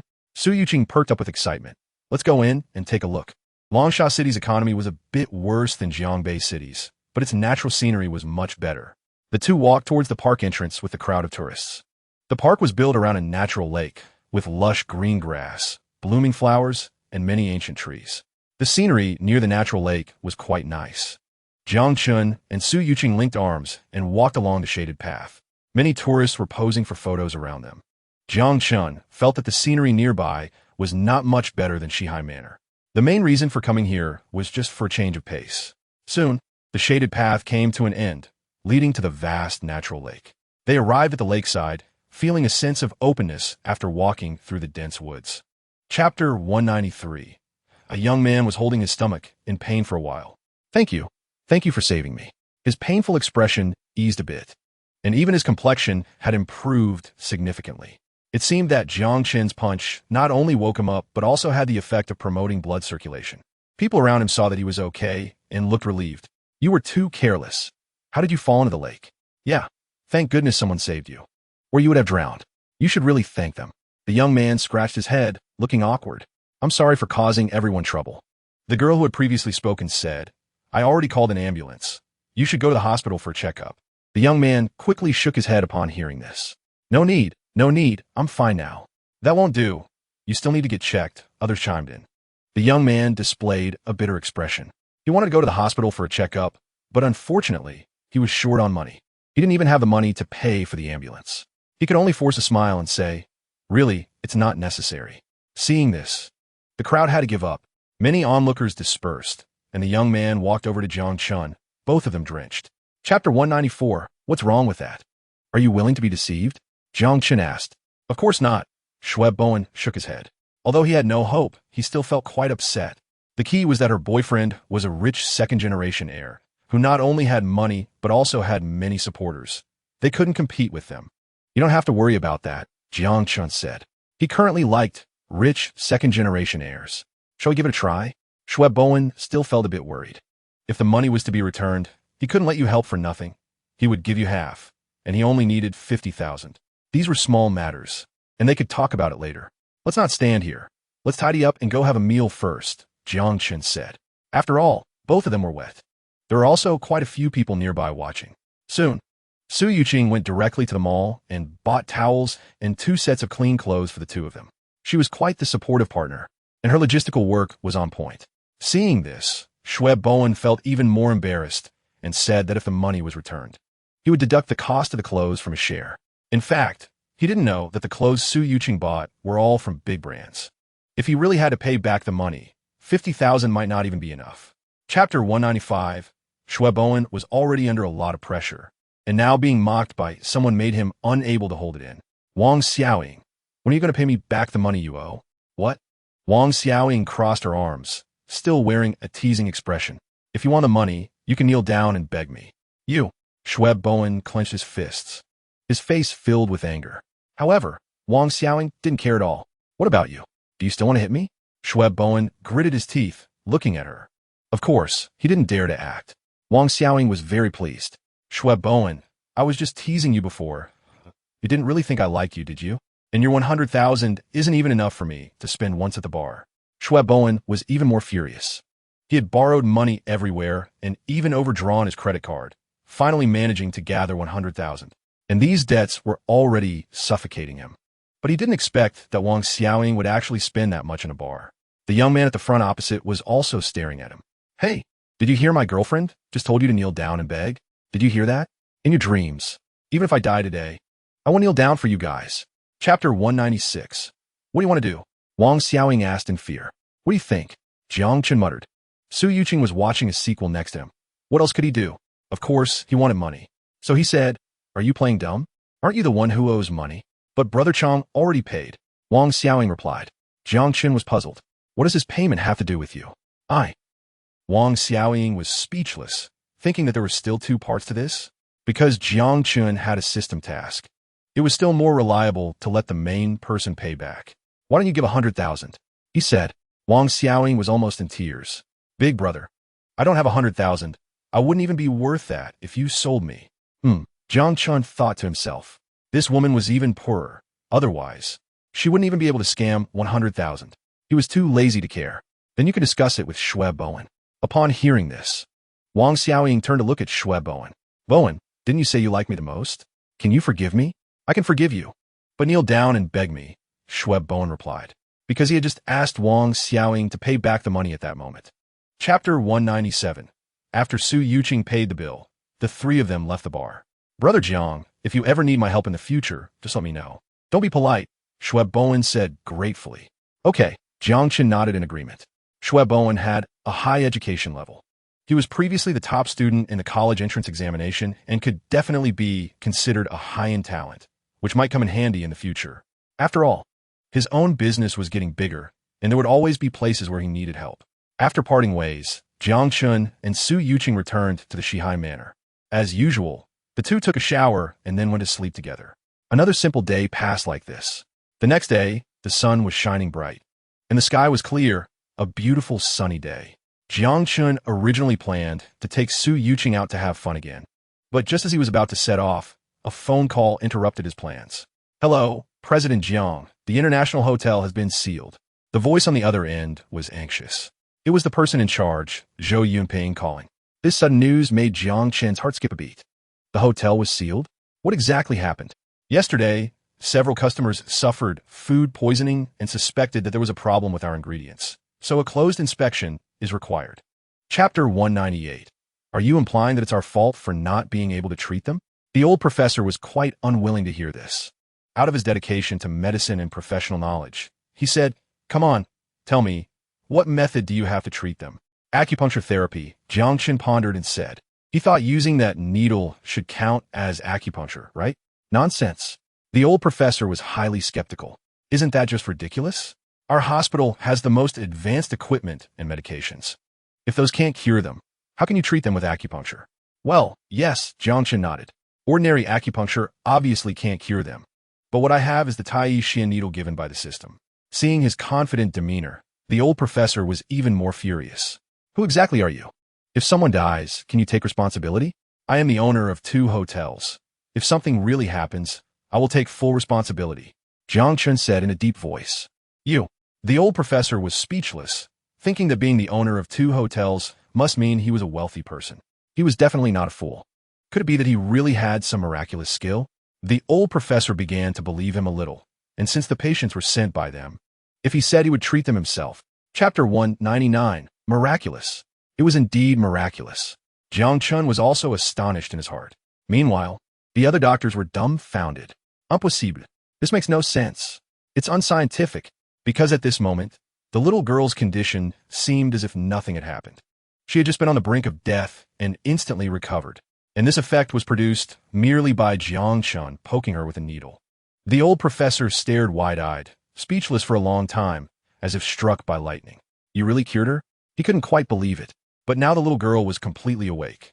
Where is this? Where are my mom and dad? Don't worry, you'll see them soon.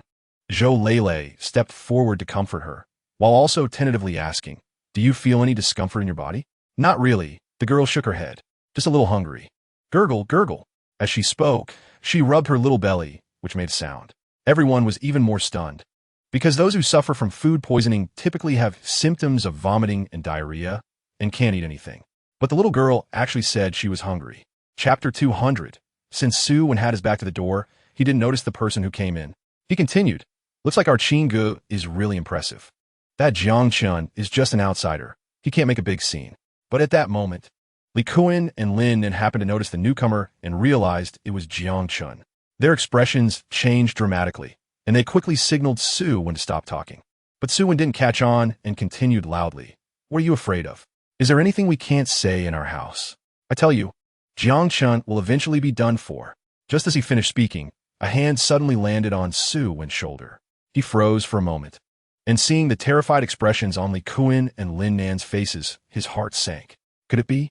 Su Wen's neck stiffened, and like a puppet, he slowly turned his head. He found Jiang Chun looking down at him. What the hell? What the hell? What the hell? What's going on? How did he get here? Su Wen's hair stood on end, and his face turned ashen. Jiang Chun spoke first. What were you just saying? You seemed quite happy about it. Brother Jiang. Listen to my defense. Oh no, my explanation. Chapter 201, Sigh. After Lin Nan hung up the phone, he allowed a long sigh to express his apologies to Zhao Ziyang. Lin Nan could imagine the tragic outcome once he arrived. With Jiang Chun present, the 3 brothers were dejected. Not long after, footsteps echoed in the corridor. The private room door was pushed open again. Haha, I'm not late, am I? Zhao Ziyang laughed. The 3 brothers were speechless, thinking this would be his last moment of happiness. Hey, what's wrong with you? Aren't you happy to see me? Didn't we say we were here to celebrate? Zhao Ziyang had already sensed something was off. He scanned the room and spotted Jiang Chun, feeling a bit strange. This brother looks unfamiliar. Haven't we met before? No, we haven't met, but I've heard a lot about young Master Zhao, Jiang Chun replied with a slight smile. Zhao Ziyang was quite pleased. Well, you seem talented. You'll definitely have a future. You're too kind. Jiang Chun waved his hands. The 3 brothers saw this, and their expressions darkened even more, not expecting them to start exchanging pleasantries. Zhao Ziyang didn't hold back either. He pulled over a chair to sit down and filled his glass with wine. Chapter 202.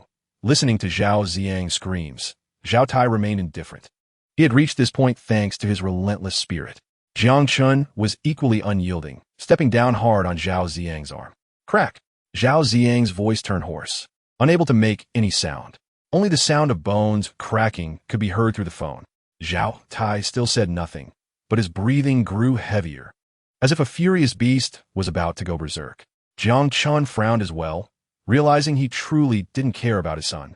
All right, since that's the case, I'll just tear up the ticket. This time, he wasn't just blackmailing, it was kidnapping. Jiang Chun lifted his foot, aiming for Zhao Ziyang's neck, as if he was really about to send him off to the afterlife. Wait! Zhao Tai finally couldn't hold back and shouted angrily, Jiang Chun, are you even a man? If you're a man, let my son go, and let's settle this with real weapons. Whoever backs down is a coward. Oh! Jiang Chun thought this old guy was indeed ruthless, even refusing to compromise for money and instead challenging him to a fight. But thinking about it, It also fit his intentions perfectly. Chapter 203. Jiang Chun didn't care about anything else. After finishing his instructions with Sun Tianlin, he returned to the Shihai Manor. Walking into the palace-like villa, he found Su Yuqing practicing yoga at home. Her soft body was stretching gracefully, presenting a perfect S-curve. When she saw Jiang Chun come back, she couldn't help but stop her movements. "Oh, did you finish your business?" "Just about, but there's a bit more. I have to go again tomorrow," Jiang Chun said, referring to his fight with Zhao Tai. "Oh, that's fine," Su Yuqing nodded, but her expression inevitably showed a bit of disappointment because she couldn't go out and have fun with Jiang Chun again. Jiang Chun noticed her little thoughts. "Don't worry. Once I finish tomorrow's business, I'll take you out to have some fun for a few days." "Okay, I'll wait for you." Su Yuqing smiled brightly. She stretched lazily, possibly from overextending during yoga, feeling a bit of soreness in her shoulders. She gently massaged them. That feels nice." "Really? Come here. I'll give you a shot to treat it," Jiang Chun said as he walked over. His Tai Xian needle could cure all ailments. "A shot?" Su Yuqing was puzzled, but she quickly thought of something, her pretty face turning red, feeling a bit shy. "Didn't you used to give me shots every day?" Chapter 204. TSK. Jiang Chun couldn't help but click his tongue inwardly, thinking that a military king really had some influence. But Zhao Tai, seeing the commotion around him, immediately frowned. He knew this group was here for something. The few small leaders beside him, who had been arrogant, suddenly looked horrified and froze in place. "What the hell? This isn't right. I'm feeling a bit dizzy, and everyone's heads are buzzing. Didn't we agree to fight? What's going on?" Jiang Chun smiled slightly and said to Sun Tianlin, "Hey, I thought you weren't coming." "What do you mean? How could I not come?" "It's just that the journey was a bit long," Sun Tianlin explained. Jiang Chun glanced behind him.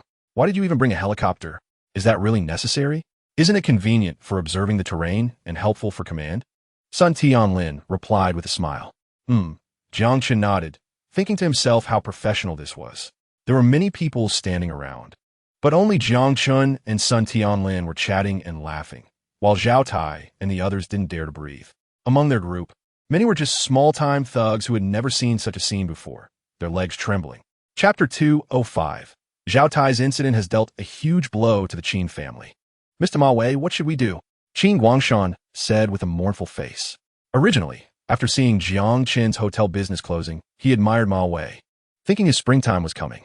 Who would have thought that Jiang Chen would do nothing and just take care of Zhao Tai instead? That shouldn't be. Ma Wei also looked serious, puzzled. "The poison I had someone use was definitely a lethal dose. How come nothing happened?"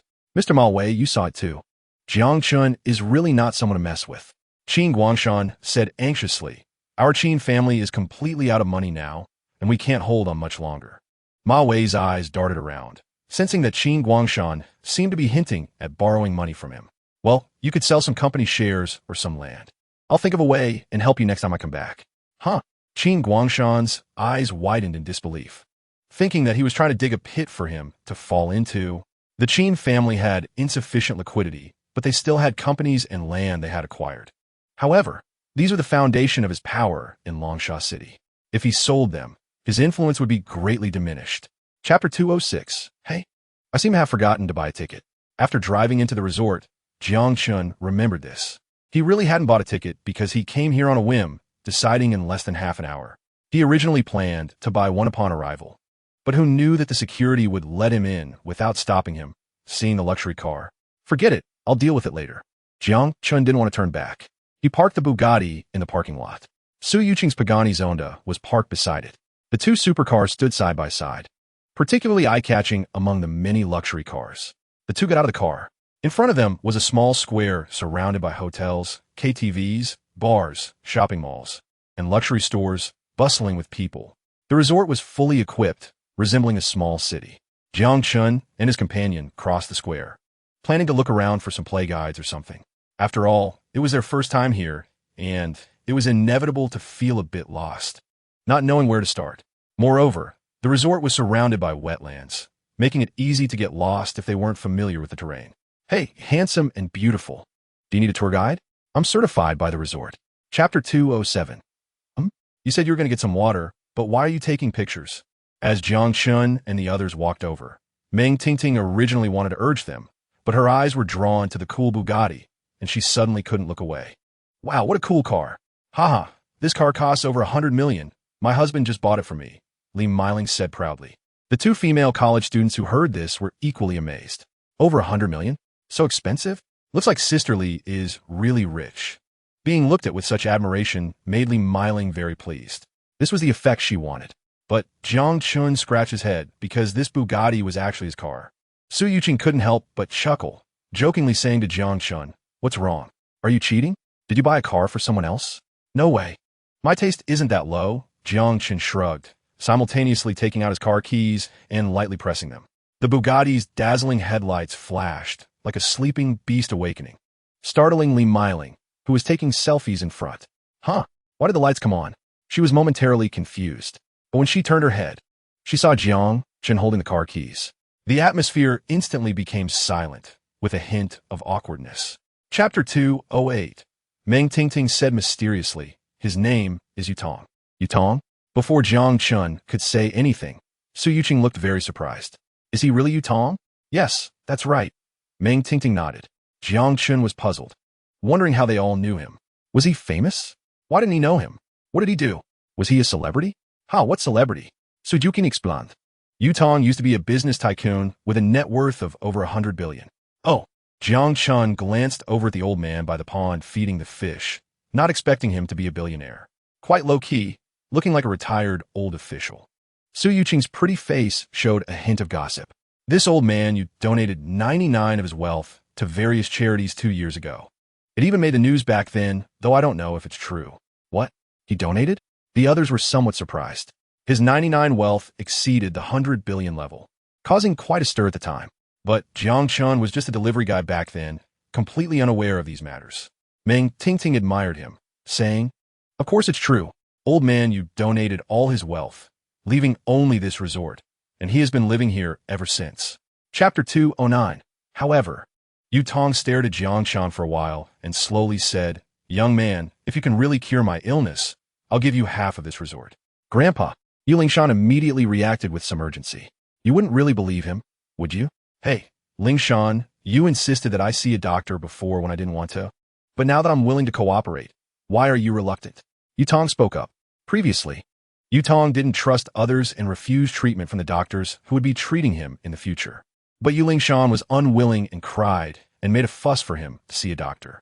As a result, he had been deceived several times. This time, however, it was the opposite. But Yu Lingshan looked at Jiang Chun and really couldn't believe it. She felt that her grandfather was just throwing money at random. "Grandpa, look how young he is. He doesn't look like a doctor at all. He must be a fraud. Whether he's a fraud or not, we can find out by trying. Anyway, I'm already like this, so what's the harm in giving it a shot?" Yutong replied. Hearing this, a trace of sadness appeared in Yu Lingshan's beautiful eyes. Since Grandpa said so, she no longer argued but turned to scrutinize Jiang Chun vigilantly. "If you dare to deceive my grandfather, I won't let you off. What if I'm not a fraud?" Chapter 210. The others were even more impressed, thinking to themselves that a wealthy person indeed commands respect.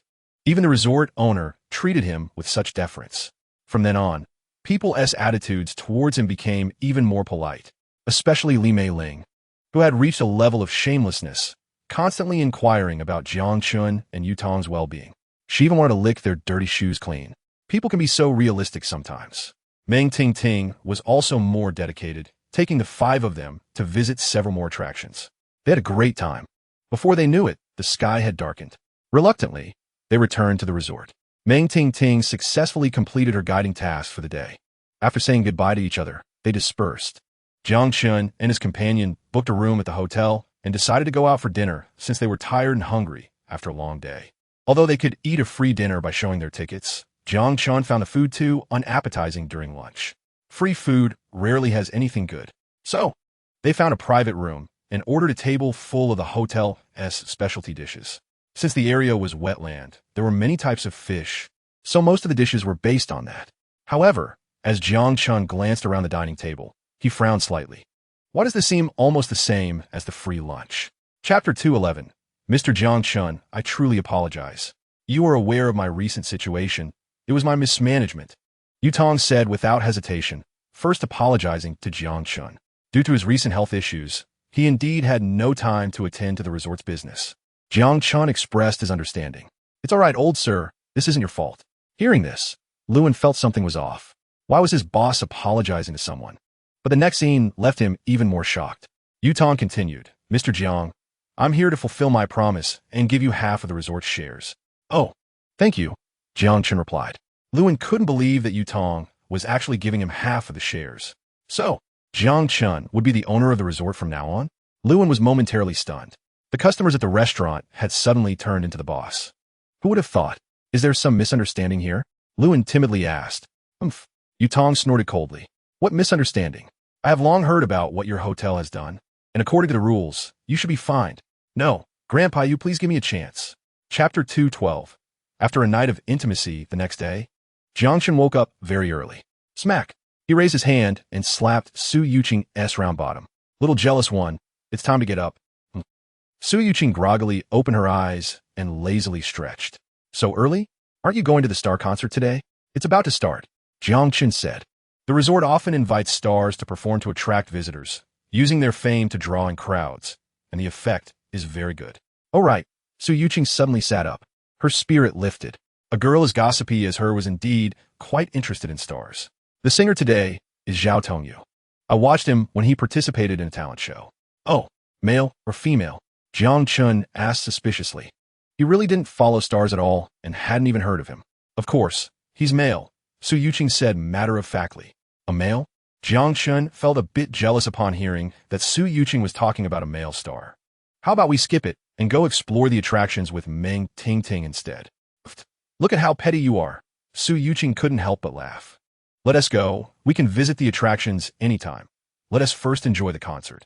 Chapter 213. Do you live by the sea? Why are you so nosy? Zhao Tongyu sneered. You, a resort owner, are meddling in our business? Yuling Shan and the others felt helpless. After all, Yanhai Media was a company valued at over 100 billion, and their small resort indeed didn't hold much weight. It was probably true that they wouldn't bother with them. Zhao Tongyu dared to raise his price because he thought the resort had no power. Jiang Chen glanced at him. Who is your company's manager? You haven't even heard of our company manager? Zhao Tongyu retorted, even more disdainful. It doesn't matter. I'll tell you anyway. The company manager is the famous Ma Gang. Oh, Jiang Chen nodded, having just recalled that name. The problem was that he had too many companies, and he couldn't even remember the names of the management staff. You're not trying to contact our manager, Ma, are you? For a business of just a couple 100,000, do you think he would care? Zhao Tongyu seemed to guess Jiang Chen's thoughts, still feeling invincible. After all, Ma Gang dealt with contracts worth tens of millions and certainly had no time for these small matters. Moreover, he was a well-known manager from such a large entertainment company. Chapter 214. Can you sing? Yuling Shan asked skeptically. What's wrong with that? Jiang Chen smiled and said, I usually enjoy singing. It's a hobby of mine. However, Yuling Shan felt that he didn't understand her meaning. After all, Jiang Chen was the boss, representing the image of the resort. If this went wrong, wouldn't it be even more embarrassing? Don't worry, it'll definitely be fine. Jiang Chen had a king-level singing skill. Every time he sang, the atmosphere was electrifying, and he received rave reviews. He was more worried that the audience wouldn't let him leave. Since he said so, Yuling Shan didn't say more. Not wanting to cancel the concert, she could only let Jiang Chen give it a try. She hoped he wouldn't mess it up. Then hurry up and prepare. Don't keep the guests waiting, Yuling Shan said quickly. Jiang Chen said it was fine. There's nothing to prepare, just go on stage. The management made a decision immediately and notified the performance hall to open its doors. The guests had waited so long and were somewhat dissatisfied. Their anticipation had worn off, so the atmosphere in the hall wasn't very lively. Yuling Shan and the others arrived at the scene with Jiang Chen. She originally didn't intend to participate in such an occasion. Chapter 215. More and more people gathered in the performance hall. Cheers erupted, and the atmosphere was fiery. Jiang Chen and Su Yuqing were on stage, the center of attention. Since this was a formal performance, Jiang Chen certainly couldn't just sing one song. Seeing that many audience members had been brought to tears by his singing earlier, he decided to bring something healing. A pure piano piece will be just right to soothe people's souls. Next, we will perform a piano piece, Canon. Jiang Chen and Su Yuqing began to play together. The audience erupted in cheers again. Wow, does the young man also play the piano? Canon is my favorite. I just wonder how well he plays, if it's on par with his singing. Amid the cheers, Jiang Chen walked to a piano. He exchanged a glance with Su Yuqing, and they began to play in perfect harmony. As their fingers danced, the clear and melodious sound emerged. Jiang Chen's master-level piano skills were fully displayed, perfectly interpreting the piano piece. Listening to the heavenly sound nearby, people's hearts were instantly healed. The atmosphere in the performance hall turned joyful. It's so beautiful. Why do I feel like it's even better than the original? This is amazing. Chapter 216. The resort was a place left by her grandfather for retirement. So Yuling Shan certainly couldn't sell it. Gao Rong had asked a few times before, but was ruthlessly rejected. He never expected that Yu Tong would actually transfer half of the shares to someone else. What's going on? Who did you transfer it to? Male or female? He asked urgently. It's a male, Yuling Shan blurted out, but then thought, why was she even telling him this? Who you transfer it to has nothing to do with you. A male? Gao Rong frowned. So it seems they each hold half of the shares. This counts as a partnership. Gao Rong felt an inexplicable surge of jealousy. I'll go find him and take the other half of the shares. He couldn't use money to sway Yuling Shan, so he thought about swaying someone else. That way, he and Yuling Shan could jointly manage the resort, increasing their chances of interaction. Plus, she couldn't refuse. It would be justified. Then, over time, feelings would develop naturally, and he would win her over. The more Gao Rong thought about it, the more satisfied he became, rubbing his hands like a fly. He thought he would definitely get the other half of the shares. Shan, who is that person? Gao Rong asked with a smile. Yuling Shan guessed his thoughts and frowned deeper. Chapter 217. Gao Rong crossed his arms, looking very confident. Jiang Chen glanced at him and found him rather arrogant. He hadn't heard of such a person in Jiangbei City. You must have just arrived in Jiangbei City, right? Huh? Gao Rong was slightly surprised, showing a look of how do you know that? That's right. I just returned from studying abroad and just arrived in Jiangbei City. What's wrong? Oh, Jiang Chen nodded. He thought that made sense now. Gao Rong squinted his eyes. Why are you asking so detailed? You aren't also from Jiangbei City, are you? Well, indeed, most of my businesses are there. Jiang Chen didn't hide. Gao Rong's eyes lit up. His family was in Jiangbei City, which saved him trouble. That's perfect. Quickly tell me which companies they are, and I'll take them all over. However, Jiang Chen shook his head. He said nothing. He wasn't in the mood to introduce his background to others. It felt like a childish quarrel. Too immature. I'm not selling my businesses. You should go about your business. Oh, Gao Rong's expression turned impatient. What's the matter? Are you too small to be embarrassed to say? Your name is Jiang Chen, right? With my connections in Jiangbei City. Do you believe I can find out everything about you in no time? Chapter 218. Jiang Chen found this scene somewhat amusing. How old are they? Still acting like they're in elementary school? Is this teacher going through menopause early? Su Yuqing couldn't help but laugh, but felt it wasn't appropriate. They shouldn't speak ill of others. That's just how it is, Jiang Chen said, shrugging his shoulders. He felt a bit sympathetic for the group of students.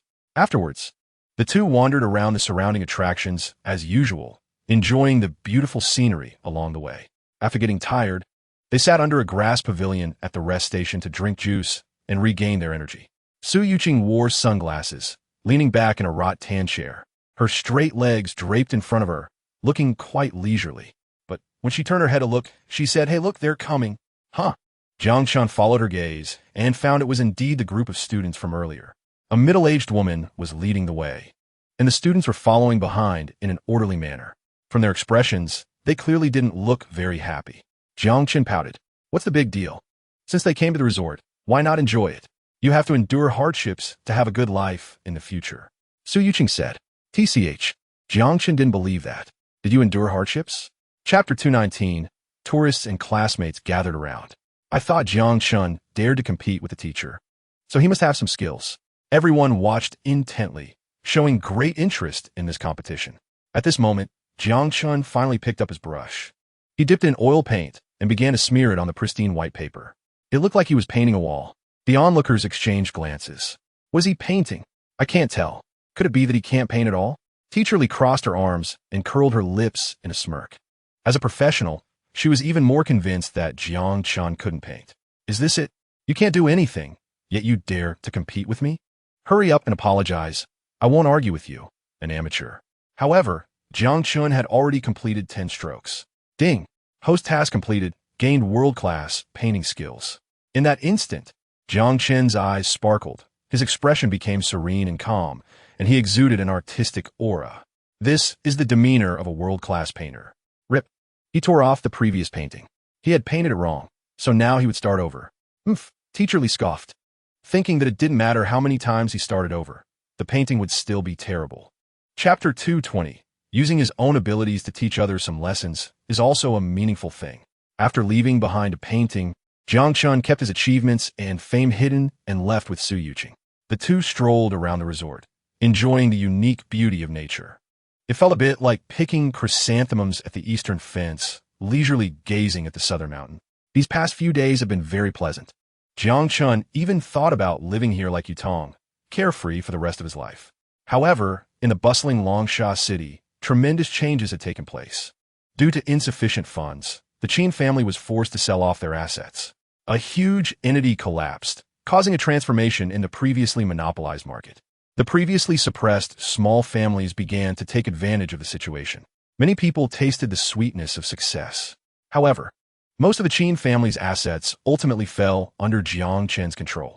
At this time, the gloom that shrouded the Qin family lingered, surrounded by a heavy atmosphere. Qin Guangshan seemed to have aged significantly, stooping and pacing back and forth like an ant on a hot pan. This was a family crisis. Grandpa, we've already sold half of our assets. What should we do next? Qin Yang asked with a pained expression. Chapter 221. Jiang Chun walked downstairs and reached the edge of the wall, discovering that they had moved the ladder to the inside, and one of them had already climbed down from above. Brother, take it slow, don't be scared. The young boy was encouraging the person on the wall. Jiang Chun noticed that they were quite young, around 15 or 16 years old, with dirty little faces and shoes covered in mud. It looked like they had gone through quite a journey to get to the resort. The younger boy stood on the 4 to 5 meter high wall, his face pale, beads of sweat covering his forehead, and his expression extremely tense. Brother, I'm scared. I don't dare to come down. It's okay. You'll be fine once you come down, the young man said. Jiang Chun was somewhat speechless, thinking, what kind of logic is this? But the boy had no way back. He gritted his teeth, slowly turned around, and stretched out his trembling little legs, cautiously testing the climb down. Yes, well done. I've got you. Just come down, the boy below encouraged. Finally, he overcame his psychological fear and successfully climbed down the ladder, stepping on his solid ground. His heart also landed safely. Phew, you scared me. That was too dangerous. Chapter 222. You're being so arrogant without a ticket. Do you believe I'll call security to kick you all out? The man said indignantly. At this moment, the woman also walked over. Yes, dear, call security and have them throw them out. Let's see what they do. Hearing that they were going to call security, the Zhang brothers became even more nervous. They had sneaked in without tickets and had even eaten chicken legs, wondering if they would get their legs broken. Younger brother Zhang Shuang felt a bit regretful. Wah wah. His eyes turned red, unable to hold back his grievances, and he quickly burst into tears. Zhang Cheng gritted his teeth. Little brother, don't cry. We're men. We don't cry even when we bleed. We have to be a bit ambitious. I'll take care of it for you later. Upon hearing his brother's words, Zhang Cheng bit his lip and wiped his tears with his sleeve, trying to control his emotions. Security, where's the security? Hurry up. At this moment, the couple had already started shouting loudly. Surrounding customers were watching. A few people also spoke out for them. How does their eating bother her, right? How ridiculous. Acting like they're so noble. Under the gaze of the crowd. Chapter 223. On this day, Yutong was sitting in the rocking chair in the yard, leisurely munching on an apple. He strictly followed Jiang Chen's medical advice. 1 apple a day keeps illness away. Master, there's a distinguished guest at the door, a servant hurriedly reported. Who is it? Yutong asked, taking a bite of his apple. He had once been a billionaire business tycoon and certainly knew many people. However, since retiring, few had come to find him. The servant quickly explained, it's the eldest daughter of the Yi family, Yi Shui. Oh, Yutong squinted his eyes. The Yi family was known as one of the 5 great families in the capital, with immense power and very mysterious. Few knew much about them. Only wealthy elites could know a thing or two. Moreover, the eldest daughter of the Yi family held an extraordinary status. Why would she come to this remote place? Yutong was even more puzzled. He had only had a brief encounter with the Yi family in his youth and wasn't very familiar with them. At most, it was a casual acquaintance. But since she came, he would certainly welcome her. Throwing away the apple core, Old Master Yu stood up to greet her at the resort's entrance. Different from what I imagined. There was no super luxurious convoy. No bodyguards either. Only a Chevrolet slowly came to a stop. After the car door opened, Chapter 224. I'm not here to serve. I'm here to talk to you, Yi Shui said heavily. Oh, Jiang Chun realized he had misunderstood. She was not a staff member. Then she was probably a tourist. Was she here for his autograph and photo? Since that concert, there had often been people recognizing him, actively seeking his autograph and photos. Thinking of this, Jiang Chun opened the door. Outside, Yi Shui finally saw the real person. A pair of bright eyes curiously scrutinized him. He had messy hair and a lazy expression, but his face was handsome. For a moment, the two locked eyes, and the atmosphere fell silent. "Do you want an autograph?" Jiang Chun suddenly said. Yi Shui's expression froze again. She thought, "Is this the miraculous doctor who cured Yu Tong? He doesn't look like it. Are you Jiang Chun?" Yi Shui asked suspiciously. "Yes, that's me." Jiang Chun could tell it was her first time meeting him, and she clearly wasn't here for an autograph. Yi Shui wanted to confirm again. "I heard that you cured old Master Yu's illness?" "Oh." Jiang Chun sensed that her purpose was not simple upon hearing her words. Clearly, she had met Yu Tong before and had come looking for him. There was no need to hide. "That is right, I cured him." Chapter 225. Yu Lingshan didn't drive herself, but sat in Su Yuqing's Pagani, mainly because she found the journey boring and wanted someone to chat with. Jiang Chun drove the Bugatti ahead, leading the way. About 3 hours later, the scenery outside the car window became prosperous. They had returned to the bustling Longsha city. After spending a week at the resort, returning to the city felt surreal. The two world-class supercars drove straight to the wholesale market, attracting particular attention. There were various shops along the streets, selling everything in wholesale. Crowds of people made it very lively. Among them were small vendors and shop owners, all sourcing their goods here. The two characteristics of the wholesale market are low prices and large quantities. Through the rearview mirror, Jiang Chun saw Yu Lingshan getting out of the car. She first walked toward the fruit stand, intending to find a supplier to provide fruits for the resort. The key was that old Master Yu had recently had a high demand for apples, so Yu Lingshan came here to select some fresh ones. After a while, Su Yuqing got out of the driver's seat. She glanced around and walked over to a nearby toy wholesale store. Chapter 226. Yu Lingshan had already understood what he meant. Her expression turned to surprise. "Brother Jiang Chun, you don't have to buy the whole wholesale market. We just came to stock up. It's fine, whether we stock up or not, we still have to buy something," Jiang Chun said nonchalantly. Yu Lingshan didn't know what to say. She thought this was too extravagant. The shop owner beside them glanced back and forth, sizing them up. "Why does it feel like a game? Such a big market, and you just make a phone call to buy it? Who are you trying to scare? You're all grown-ups, still playing this kind of trick?" The shop owner certainly didn't believe it. He knew Yu Lingshan's background. No matter how cheap the wholesale market was, it was still worth more than the resort. If they had such a fortune, why bother with the resort? However, he didn't know that both of them didn't care much about money. Yu Lingshan was there to support her grandfather, while Jiang Chun was there to expand his influence. With the shop owner's perspective, he naturally couldn't understand these things. "Hey, are you buying or not? If not, get out of here and don't waste my time," he urged impatiently. Jiang Chun smiled and said, "You'd better find another place now, or else I'll throw you and these rotten fruits out later." Chapter 227. Changha Charity? Upon hearing these 4 words, Jiang Chun remembered something. That was the Zhang brothers he met at the resort. Changha Charity claimed they were going to build a school for them. In the end, they only built a few big tile houses to get by. Yu Lingshan's beautiful eyes widened. Anger surged in her heart because she had donated 100,000 yuan. "So it's you bunch of scammers, and you dare to flaunt and deceive everywhere." "Huh?" The young man frowned. "Who are you?" "I warn you not to slander. The one who initiated the fundraising is the charity ambassador Gong Changha. You should have done your homework. He is a famous philanthropist." Upon hearing this name, Yu Lingshan became even angrier because when Gong Changha visited the resort, she mistakenly thought he was a good person and treated him well. Later, she found out he was a fraud. Yu Lingshan hated those who used kindness to deceive others. I'm talking about him. A complete fraud. I think you just don't want to donate, finding this kind of excuse. "Do you believe I'll sue you for defamation?" The young man turned the tables, accusing her. But at that moment, Jiang Chun suddenly smiled and said, "Gong Changha, right? I've heard of him. He is indeed a famous philanthropist. Well, you're a sensible person." Chapter 228.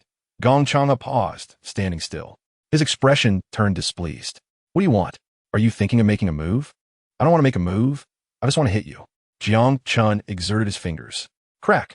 A crisp sound was heard as Gong Changha's shoulder was dislocated. It hurts." He screamed in agony, losing all his strength and directly kneeling on the ground. In fact, Jiang Chen didn't want to use force. He felt it was beneath his dignity. But when encountering a scammer, sometimes one had no choice but to resort to violence. It seemed necessary to hire 2 bodyguards. Jiang Chen thought to himself. Meanwhile, the young man who came with Gong Changhe was wide-eyed, cold sweat pouring down his forehead. What are you doing? You dare to hit our charity ambassador? Charity ambassador? Today, if I don't beat the crap out of him, it won't count as a clean job, Jiang Chen said, then raised his leg and kicked again. Bang! Gong Changhe was hit hard, and his whole body flew into the wall. He immediately slumped down, his expression grimacing in extreme pain. The people around him were shocked and didn't dare to breathe. Jiang Chen stepped forward. Gong Changhe was terrified and repeatedly waved his hands to beg for mercy. Chapter 229. Jiang Chen got out of the car. A group of people came to greet him, including Gu Xiaoro, Zhou Lele, Xue Bowen, and others. Because Jiang Chen had instructed them before leaving that they could seek help from the Sun family's warrior if they encountered trouble. However, they didn't expect Sun Tianlin to have been severely injured. President Jiang, you finally made it. Gu Xiaoro finally found his sense of support. How's the situation? Jiang Chen asked. It's hard to explain. Gu Xiaoro sighed, revealing a hint of worry. The doctor said the prognosis is not optimistic. Let's go up and take a look. All right. Jiang Chen noticed that Gu Xiaoro had become much more haggard recently. She was just a housekeeper, and having him ask her to help with acquiring industries had indeed worn her out. Under the crowd's escort, Jiang Chen walked upstairs. The atmosphere in the corridor was tense, and there were quite a few people, most of whom were from the Sun family. They all wore worried expressions, silently waiting there without saying a word. Captain Yu Qiansheng and several team members stood at the door, their eyes cold, exuding a murderous intent. They slightly softened when they saw Jiang Chen and took the initiative to greet him. You're here? Yeah, I just happened to be in Longsha City recently. Who injured Sun Tianlin? Jiang Chen was very curious. Yu Qiansheng frowned slightly. Not sure. He has several knife wounds and was already in shock when he arrived at the hospital. The doctor said whether he can survive depends on his willpower. Chapter 230. He even wants to acquire the West Sea Manor. Is this guy crazy? Yu Qiansheng and the others suspected that it was very likely the Wolf Team trying to lure Jiang Chen out, so they planned to follow and investigate. Jiang Chen took several warrior kings with him and their combat power sword. The group hurried toward the West Sea Manor. A long convoy of luxury cars drove over the Cross Lake Bridge heading to Willow Leaf Island. Gu Xiaoro sat in the passenger seat of the Bugatti, explaining to Jiang Chen. That person is called Yi Song. His identity is mysterious, and we don't know where he came from. He is a rich second generation who doesn't care about hundreds of billions. Oh, Jiang Chen felt that this person was indeed quite wealthy. Compared to the Wolf Team, he preferred dealing with rich people. Gu Xiaoro's expression was melancholic. Last time I planned to spend 10 billion to acquire a construction company. But Yi Song raised the price to 20 billion as soon as he opened his mouth. So we couldn't come to an agreement, and I had to give up. TSK. Jiang Chen felt that Yi Song didn't seem to be in it for profit. He just wanted to play around. Otherwise, he wouldn't engage in such a losing business. Soon, they arrived at the entrance of the West Sea Manor, which was very lively, with countless luxury cars parked and people crowding the place. A young man dressed in casual clothes was holding a woman in his arms. Chapter 231. Huh? Yu Qiansheng and the others were slightly taken aback. Just attack? The warrior kings were somewhat wary of the Yi family, but Jiang Chen said to just attack. It seems you don't quite understand the 5 great families of Kyoto. Yu Qiansheng frowned and said, after all, these families were too mysterious, and Jiang Chen might not be aware of their power. Jiang Chen remained indifferent. I know. I'm talking about the Yi family of Kyoto. Yi Song's eyes widened. He thought they would be scared, but he didn't expect that after revealing his identity, Jiang Chen still didn't care. Isn't that too arrogant? How dare you look down on my Yi family? You will definitely pay the price. Is that so? Jiang Chen smirked. Just then, a roar of engines came from behind, and another long convoy drove over the Cross Lake Bridge, arriving at the entrance of the West Sea Manor. The leading supercars cleared the way, followed by a luxurious RV, with several Range Rovers providing escort. The entire convoy was imposing, leaving people in awe. The Yi family's people have arrived. Yu Qiansheng and the others' expressions darkened. They didn't expect them to come so quickly. Captain, what should we do? Are we going to fight? A member of the Dragon team asked for instructions. Chapter 232. Is it real or not? Many people began to doubt and whisper among themselves. But Jiang Chen didn't care. He directly pulled out the Tai Xian needle and stabbed it into Yi Yunfeng's forehead. Gasp! Everyone was shocked by this, as Jiang Chen's movements were too fast, and they were caught completely off guard. Did he just stab at him like that, without even thinking? Will this really work? People expressed their astonishment and disgust among themselves. Jiang Chen focused on Yi Yunfeng, examining him back and forth, thinking it should be about time. But at that moment, Yi Shui was very nervous. After all, her grandfather had a silver needle stuck in his forehead. Mr. Jiang, what will we do next? It's done, Jiang Chen said casually. This? Everyone's mouths dropped open, their expressions showing doubt. Is that it? Really? They even suspected there might be an error in the information. That perhaps Jiang Chen couldn't treat illnesses at all. But at that moment, they didn't dare to voice their doubts, especially since the needle was still in the old man's head. Mr. Jiang, can my grandfather really be cured? Yi Shui asked anxiously. Jiang Chen nodded. Yeah, just wait. But Yi Shui was about to say something. Chapter 233. No, I still don't. Jiang Chen replied again. Su Yuqing was very satisfied with this answer. But at the same time, she felt a sense of crisis. Her boyfriend was too outstanding and was being eyed by many people. She needed to treat him better in the future. So, she decided to perform well tonight. The next day, Jiang Chen woke up very early, holding 4 character sketches to study. These were the 4 members of the wolf team, 2 men and 2 women. The 2 men had blonde hair and blue eyes, with very obvious foreign characteristics. The women both had black hair and yellow skin, reportedly from the Korean and Japanese countries. Among them, the girl from Japan had a round face and bangs, looking quite cute, definitely belonging to the level of a Dainan Shashu, a killer for otaku. But it was this cute girl who had beaten Sun Tianlin so badly. TSK, the drawing skills are quite good, Jiang Chen commented while looking at the portrait. These sketches were all done by Sun Tianlin. Su Yuqing wrapped her arms around his waist from behind, her little head leaning forward. They asked you to find someone. Who told you to critique the art skills? Where can I find 4 people in such a big Longsha city? Jiang Chen muttered. With a population of over 10 million in Longsha city, looking for 4 people is like searching for a needle in a haystack. Chapter 234. Ah, he's hitting someone. My God, there's blood. What's going on? People around noticed the commotion and turned to look. At this moment, the lively music stopped and all the lights turned on. The originally bustling private room finally quieted down. Phew! Jiang Chen let out a long breath. He didn't like the previous environment. A quieter atmosphere is much more comfortable. However, a few young men had already blocked the door. You actually hit young Master Boy. Don't even think about running away. Do you know who young Master Boy is? How dare you hit him? Kid, I'm telling you, you're in big trouble today. The few young men surrounded Jiang Chen with a fierce posture, indicating that this wouldn't end easily. The accompanying girls stood behind, watching the excitement. They weren't scared. Fights in KTV are common and have long been seen as nothing unusual. Only Lu Qian stood aside, still sizing up Jiang Chen. She had dealt with too many customers and couldn't quite remember. Handsome, are you trying to rob me in front of so many people? Are you in love with me? Shut up first. Jiang Chen lightly scolded. Chapter 235. The Tianlang team is strange. A woman actually ordered a girl? Jiang Chen could only think this way. Go call Lu Qian in. Okay. Lin Nin breathed a sigh of relief. It seems Jiang Chen really isn't after money. Lu Qian wore a black short skirt and knee-high boots, her long wavy hair cascading down. At this moment, she pinched a cigarette between her fingers, puffing out smoke, exuding a sultry vibe. After walking in, she smiled slightly. Boss, fast food 500, all-night service 2000. I don't want fast food or all-night service. Jiang Chen replied. Lu Qian glanced at him, puzzled, because Lin Nin treated him with great respect. Clearly, his status is not low. What kind of service does the boss want? I don't take heavy tastes. I'm here to find him.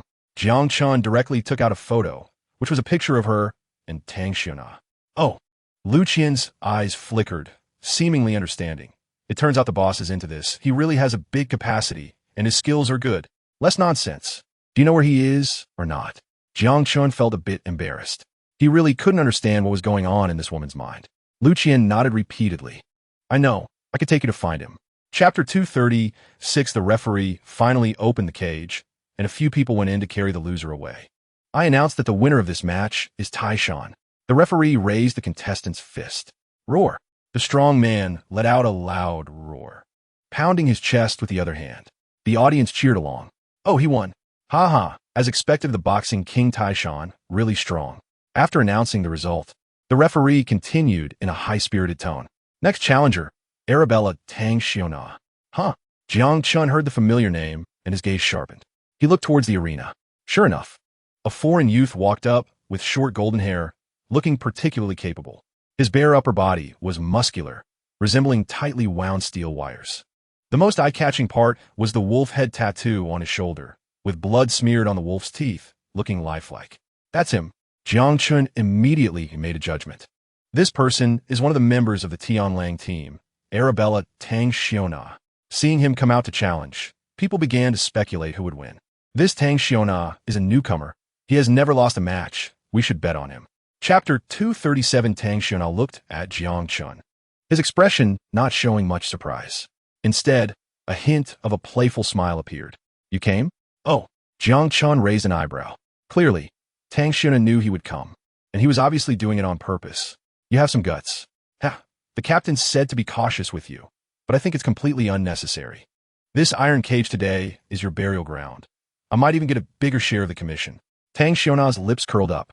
He deliberately leaked his whereabouts to lure Jiang Chun here. Jiang Chun thought about it and agreed. A top mercenary shouldn't be so careless as to let a woman of the night find him. However, he clearly underestimated Jiang Chun. The audience saw them not taking action for a long time and became anxious, waving their fists and cheering. Hit him. Tang Xiona, hit him hard. Hurry up and take him down, then I can win money. This time I will definitely win back my stake. They all bet on Tang Xiona, eagerly wanting to win. Chapter 238. After Jiang Chun walked out, he went straight to Lu Qian. His pair of cold eyes stared at her. Lu Qian had signed Jiang Chun up without permission. If it were anyone else, they would definitely be in big trouble.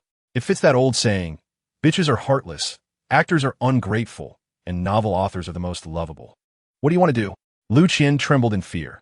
She had witnessed Jiang Chun beat Tang Xiona severely. You won't hit a woman, will you? Slap. Jiang Chun swung his arm and slapped her face. Even the hyaluronic acid was slapped away. He was indeed hitting her. The audience around didn't dare to breathe. Jiang Chun was too violent. He hit anyone, a typical doer. At this moment, the boxing venue owner came over with a group of younger brothers, grinning and showing his big yellow teeth. Hee hee, little brother, you're good. I like young men like you. Stay with me in the future, and I guarantee you'll eat well and drink well. Get lost, don't bother me.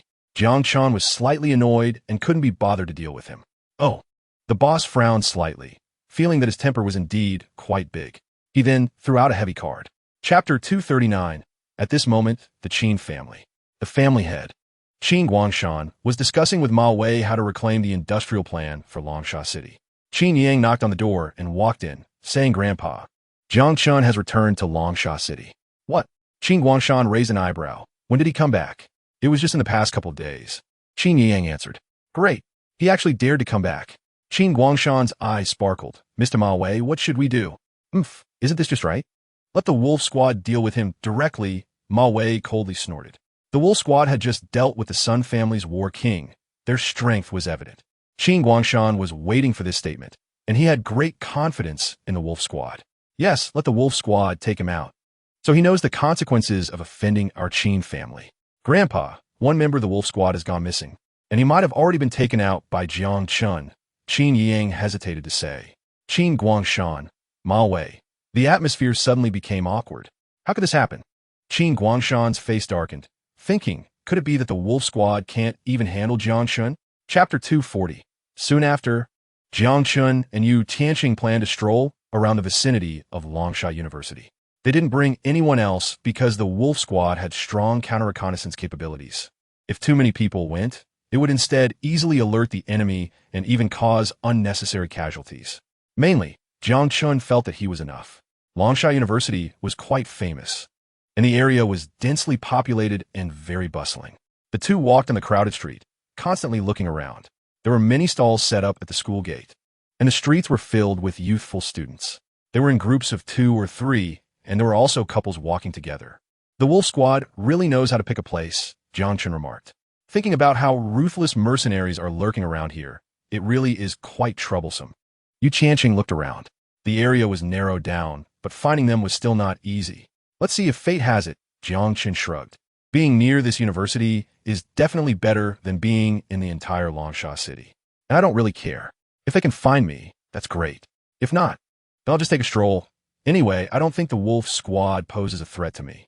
If they dare to come out, I'll just kill them. Chapter 241. Jiang Shan was too lazy to waste more words with the two waitresses and directly called Gu Xiaoro.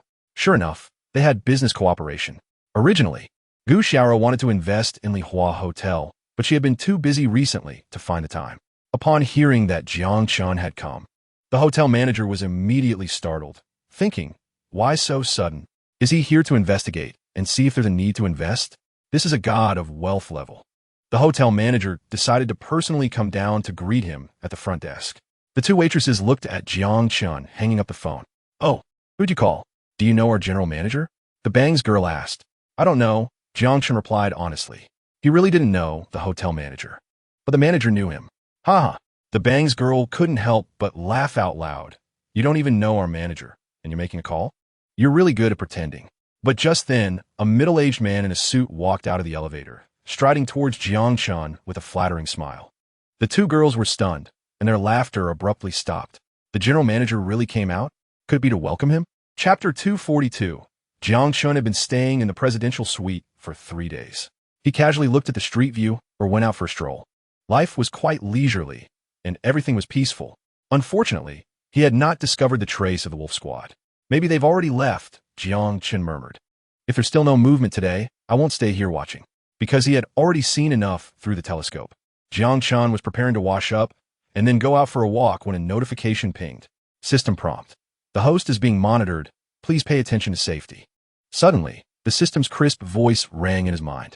Huh, I'm being monitored? Jiang Shan was extremely surprised and immediately became alert. He clearly came to look for someone. How could he be monitored by others? But the system was never wrong. Where? Jiang Shan looked around. Thinking about being watched made him feel uncomfortable. Is it outside? He quickly walked to the floor-to-ceiling window, opened the curtains, and picked up the nearby binoculars to survey the area.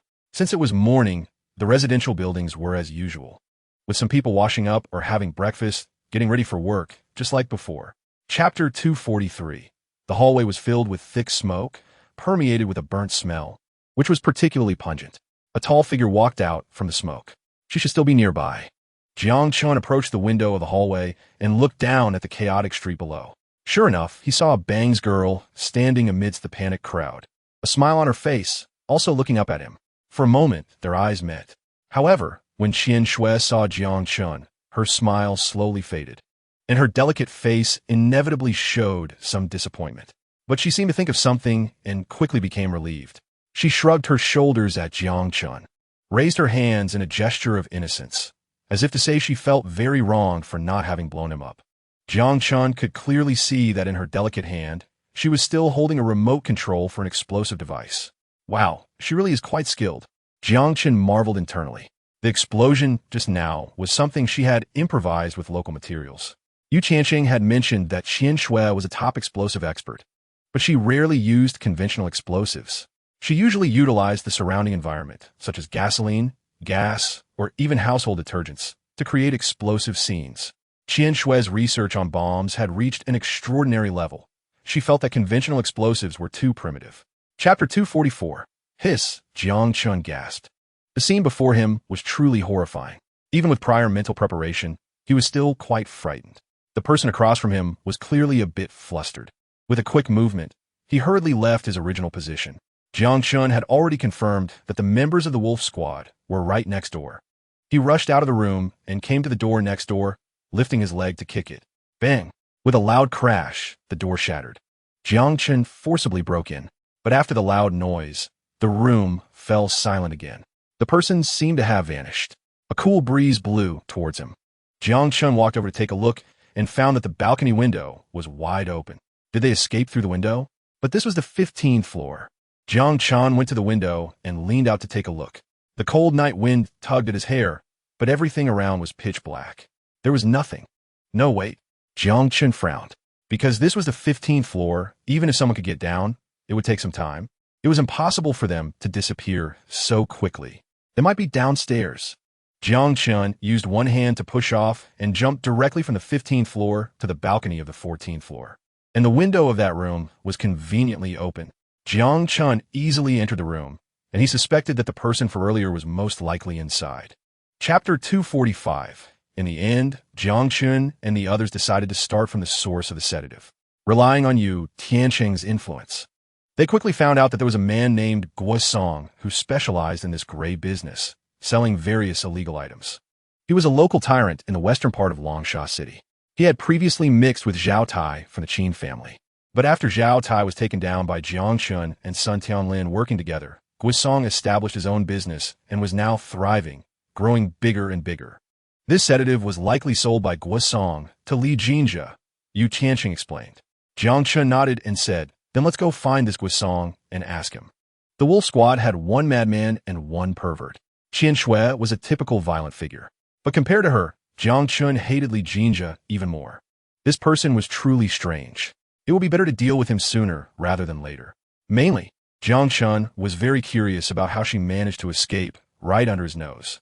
Jiang Chun set off with Yu Tiancheng, planning to ask Guo Song, who had seen Li Jinjia. Finding him was quite easy. The underground boss in the western part of Longsha City could be found by simply asking any small thug. The western part of the city was an old district, not very prosperous, and the security was very chaotic. Chapter 246. Guo Song's expression instantly changed to one of horror. He had previously mixed with Zhao Tai, so how could he not have heard of Jiang Chun? Everyone knew he was ruthless, killing without blinking, a devil-level dangerous figure. He had effortlessly taken down Zhao Tai back then. Such a person, Guo Song dared not provoke. Cold sweat streamed down his forehead, and his attitude immediately became respectful. "What brings you to a small place like mine?" The henchmen who had just been beaten were all stunned. What was going on? "Brother Song, they came to cause trouble. They just hit me." One of the henchmen protested. "Slap." Guo Song turned around and slapped him. "Exactly, you deserve to be hit." The henchman covered his face, looking dazed. But at the same time, he realized that this must be a person even Guo Song feared. "You all better hurry and apologize to Brother Jiang," Guo Song scolded. He and Jiang Chun were not on the same level at all. When Jiang Chun was fighting for territory with the Qin family, he didn't even look at this small place in the west. Crushing him was like crushing an ant. Guo Song's henchmen hurriedly bowed and apologized to Jiang Chun, their attitude instantly becoming extremely respectful. All right. Jiang Chun waved his hand impatiently, too lazy to bother with them, and directly said to Guo Song, "I'm here to ask you something." Chapter 247. After Li Jinjia entered the bar, he did not go directly to find Guo Song, but first sat down at the bar and ordered a drink for himself.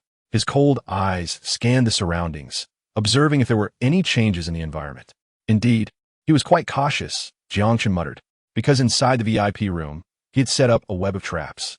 If Li Jinjia went directly to find Guo Song, he would surely have no way to escape.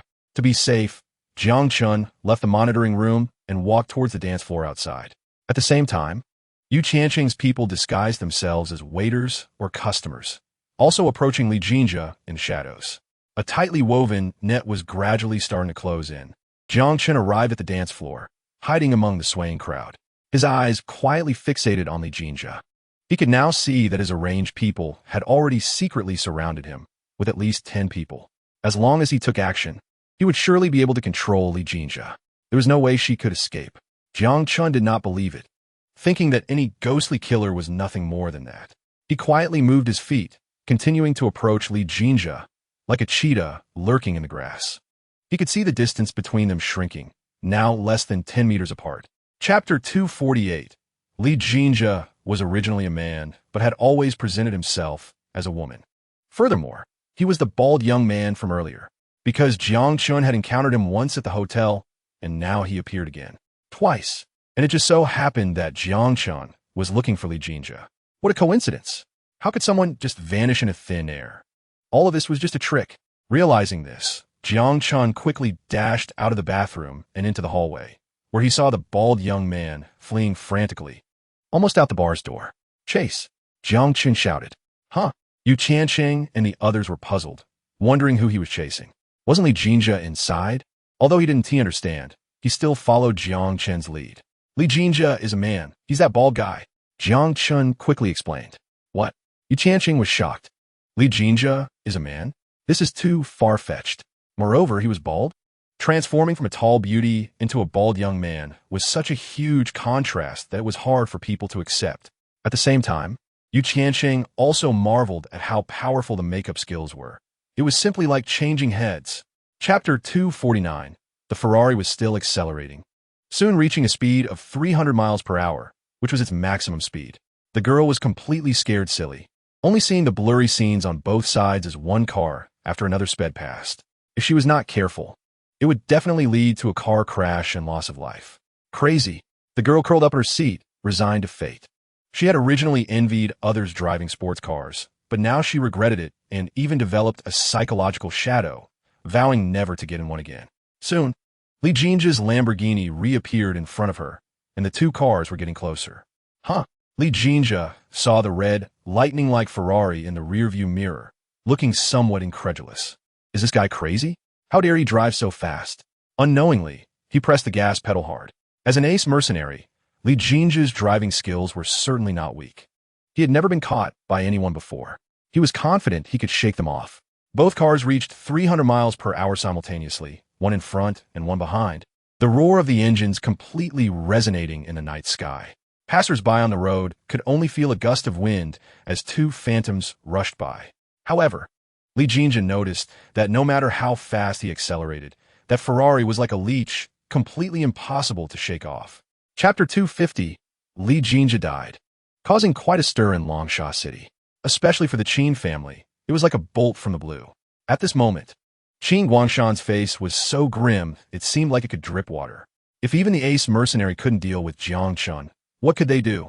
Ma Wei sat next to him, his expression fluctuating, his eyes darting around, pondering something. At this moment, a man and a woman walked over. It was the leader of the wolf team, Buck, and the bangs-wearing Qin Shui. Upon seeing them, Ma Wei quickly asked, "How could Li Jinjia have an accident? What's going on?"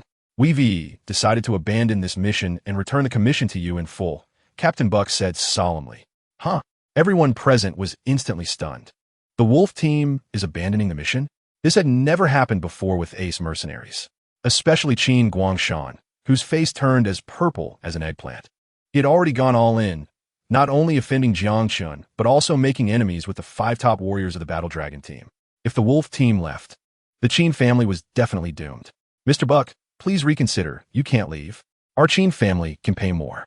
This isn't about money. It's that the difficulty of the mission exceeded our expectations, and we can't complete it." Chapter 251. Afterwards, Jiang Chun called Yi Shui from the Yi family to inform her that he was going to Kyoto. Yi Shui was very excited to hear this, and said she would warmly welcome him on behalf of the Yi family. The Yi family has significant influence in Kyoto, and having such an ally would make things much easier for Jiang Chun once he arrived. After the arrangements were made, Jiang Chun left immediately. Since Kyoto was not close to Longsha City, driving would take nearly 10 hours, so he planned to take the high-speed train, opting for the top-tier business class. The ticket price was even more expensive than a plane ticket. In the afternoon, Jiang Chun boarded the train heading to Kyoto. This was his first time in business class, and upon entering, he saw that the cabin had only a few passengers. The business class seats were luxurious sofas with massage functions, almost flat like a bed. Jiang Chun found his seat and sat down, feeling very comfortable. Glancing at the watch, it was almost time to depart. The passengers were settling in. Some were friends and family, while others were couples, chatting and laughing, creating a lively atmosphere. Jiang Chun leaned back in his seat, turning his head to admire the scenery outside. Before long, a girl struggling with a heavy suitcase, sweating profusely, made her way to Jiang Chun's side. Chapter 252. As the saying goes, enemies meet, and their eyes turn red. Zhao Xiaojun had been muttering about Jiang Chun and was surprised to see him right in front of him. What a coincidence. You're on the train too? Oh, it's you. Jiang Chun thought it was quite a coincidence as well. Zhao Xiaojun stood up. How can you still have the nerve to say that? Come here and explain to Brother Jun what happened that night. Didn't I compensate you? Jiang Chun shrugged. That night, Yu Qiansheng was responsible for the aftermath, and all losses would be compensated. But Zhao Xiaojun was relentless. Is Brother Jun short of that little money? You must apologize and admit your mistake, or you'll regret it. Apologize to you? I took down the extremely dangerous Li Jinjia. It was a service to the public, contributing to a harmonious society. It's one thing for these people not to be grateful, but to demand an apology? Are you even worthy? Zhao Xiaojun was immediately enraged. Aren't you just a dogleg for the authorities? Do you really think you're something special? Brother Jun could easily squash you like an ant. Ha ha, fool. Jiang Chun chuckled lightly and turned his head away, too lazy to pay him any mind. Chapter 253. Zhao Xiaojun and Zhao Su were also puzzled. Why was the road suddenly closed? At this moment, pedestrians and vehicles stopped by the roadside, all staring curiously. Soon, a roaring sound could be heard. Luxury cars began to stream out one after another. Among them were various limited edition supercars, Maseratis, Aston Martins, and Bugattis, all top-tier cars in the world, creating a stunning visual effect that dazzled the onlookers.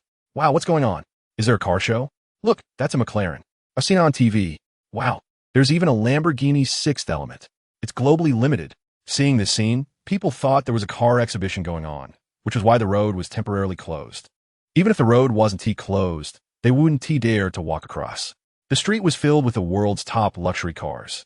If they accidentally brushed against one, they couldn't afford the damages. However, what they never expected was that these supercars would stop right in front of the train station. Following that, a convoy of bodyguard vehicles appeared, all black Lexuses, orderly parking behind supercars. The bodyguards got out, standing with their arms crossed in front of them, tall and imposing. Chapter 254. In short, Yi Song told Jiang Chun not to be polite with him. Under the welcome of a crowd, the two walked upstairs. This was a 6-star hotel, decorated to the utmost luxury, resplendent with gold and brilliance. The corridor is lined with genuine antiques, and the walls are adorned with million-dollar paintings. Yishua has been waiting at the door of the private room. Today, she is wearing a black evening gown, which is obviously very formal, suitable only for high-end banquets. Her delicate face is adorned with exquisite makeup, her shoulder-length hair tucked behind her ears, and there is a faint smile at the corners of her mouth, exuding an elegant demeanor. Hello, Mr. Jiang. We meet again. Yishua extends her fair, graceful hand, her poise calm and her actions appropriate. Jiang Chun marvels inwardly. No wonder she is a well-bred young lady. He reaches out for a light handshake. Hello, Miss Yi. Please come in. Yishua invites him into the luxurious private room. Inside, the table is filled with delicacies, featuring local specialties from Kyoto, as well as world-class gourmet dishes, all looking exceptionally enticing. A waitress in a cheapao pushes in a small cart with only 2 bottles of red wine on it. Romanicani. Jiang Chun, being someone who has seen grand occasions, glances over and immediately knows that these 2 bottles of wine are worth no less than $1 million. Chapter 255. The banquet comes to an end. Jiang Chun returns to his luxurious presidential suite. He leans on the windowsill and looks down. He sees Yi Shui walking out of the hotel's main entrance, dressed in her evening gown with a dignified demeanor, entering a Rolls-Royce under the escort of a bodyguard. However, there seems to be a hint of disappointment on her exquisite face. Could she really have developed feelings for me? Jiang Chun ponders silently. Although he saved her grandfather's life, he feels that Yi Shui's enthusiasm towards him seems to exceed mere gratitude. Jiang Chun doesn't want to think too much about it. After calling Su Yuqing to report his safety, he lies down on the soft bed, preparing to sleep. He rests his arm on his head, contemplating that since he has come to Kyoto, he cannot keep staying in hotels every day. He should find a suite or a place to settle down first, and then bring Su Yuqing over. He decides to call Ji Yunxing tomorrow, as she is the sales manager and had left her contact information while they were in the car. Lost in thought, Jiang Chun falls into a drowsy sleep. The next day, the sun is shining brightly, and the clear skies awaken the bustling city of Kyoto once again. Chapter 256. Ji Yunxing arrives in front of the sales office. Her beautiful eyes scan back and forth, observing the bustling street filled with flowing traffic. She waits patiently, her anticipation growing.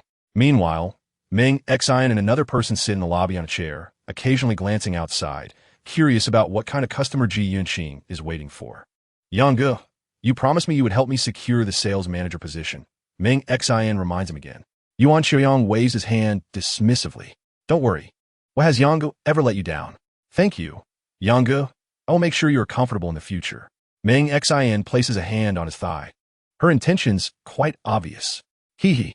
Yuan Xiaoyang grins widely, and his hands also begin to wander. The two snuggle together, playfully flirting.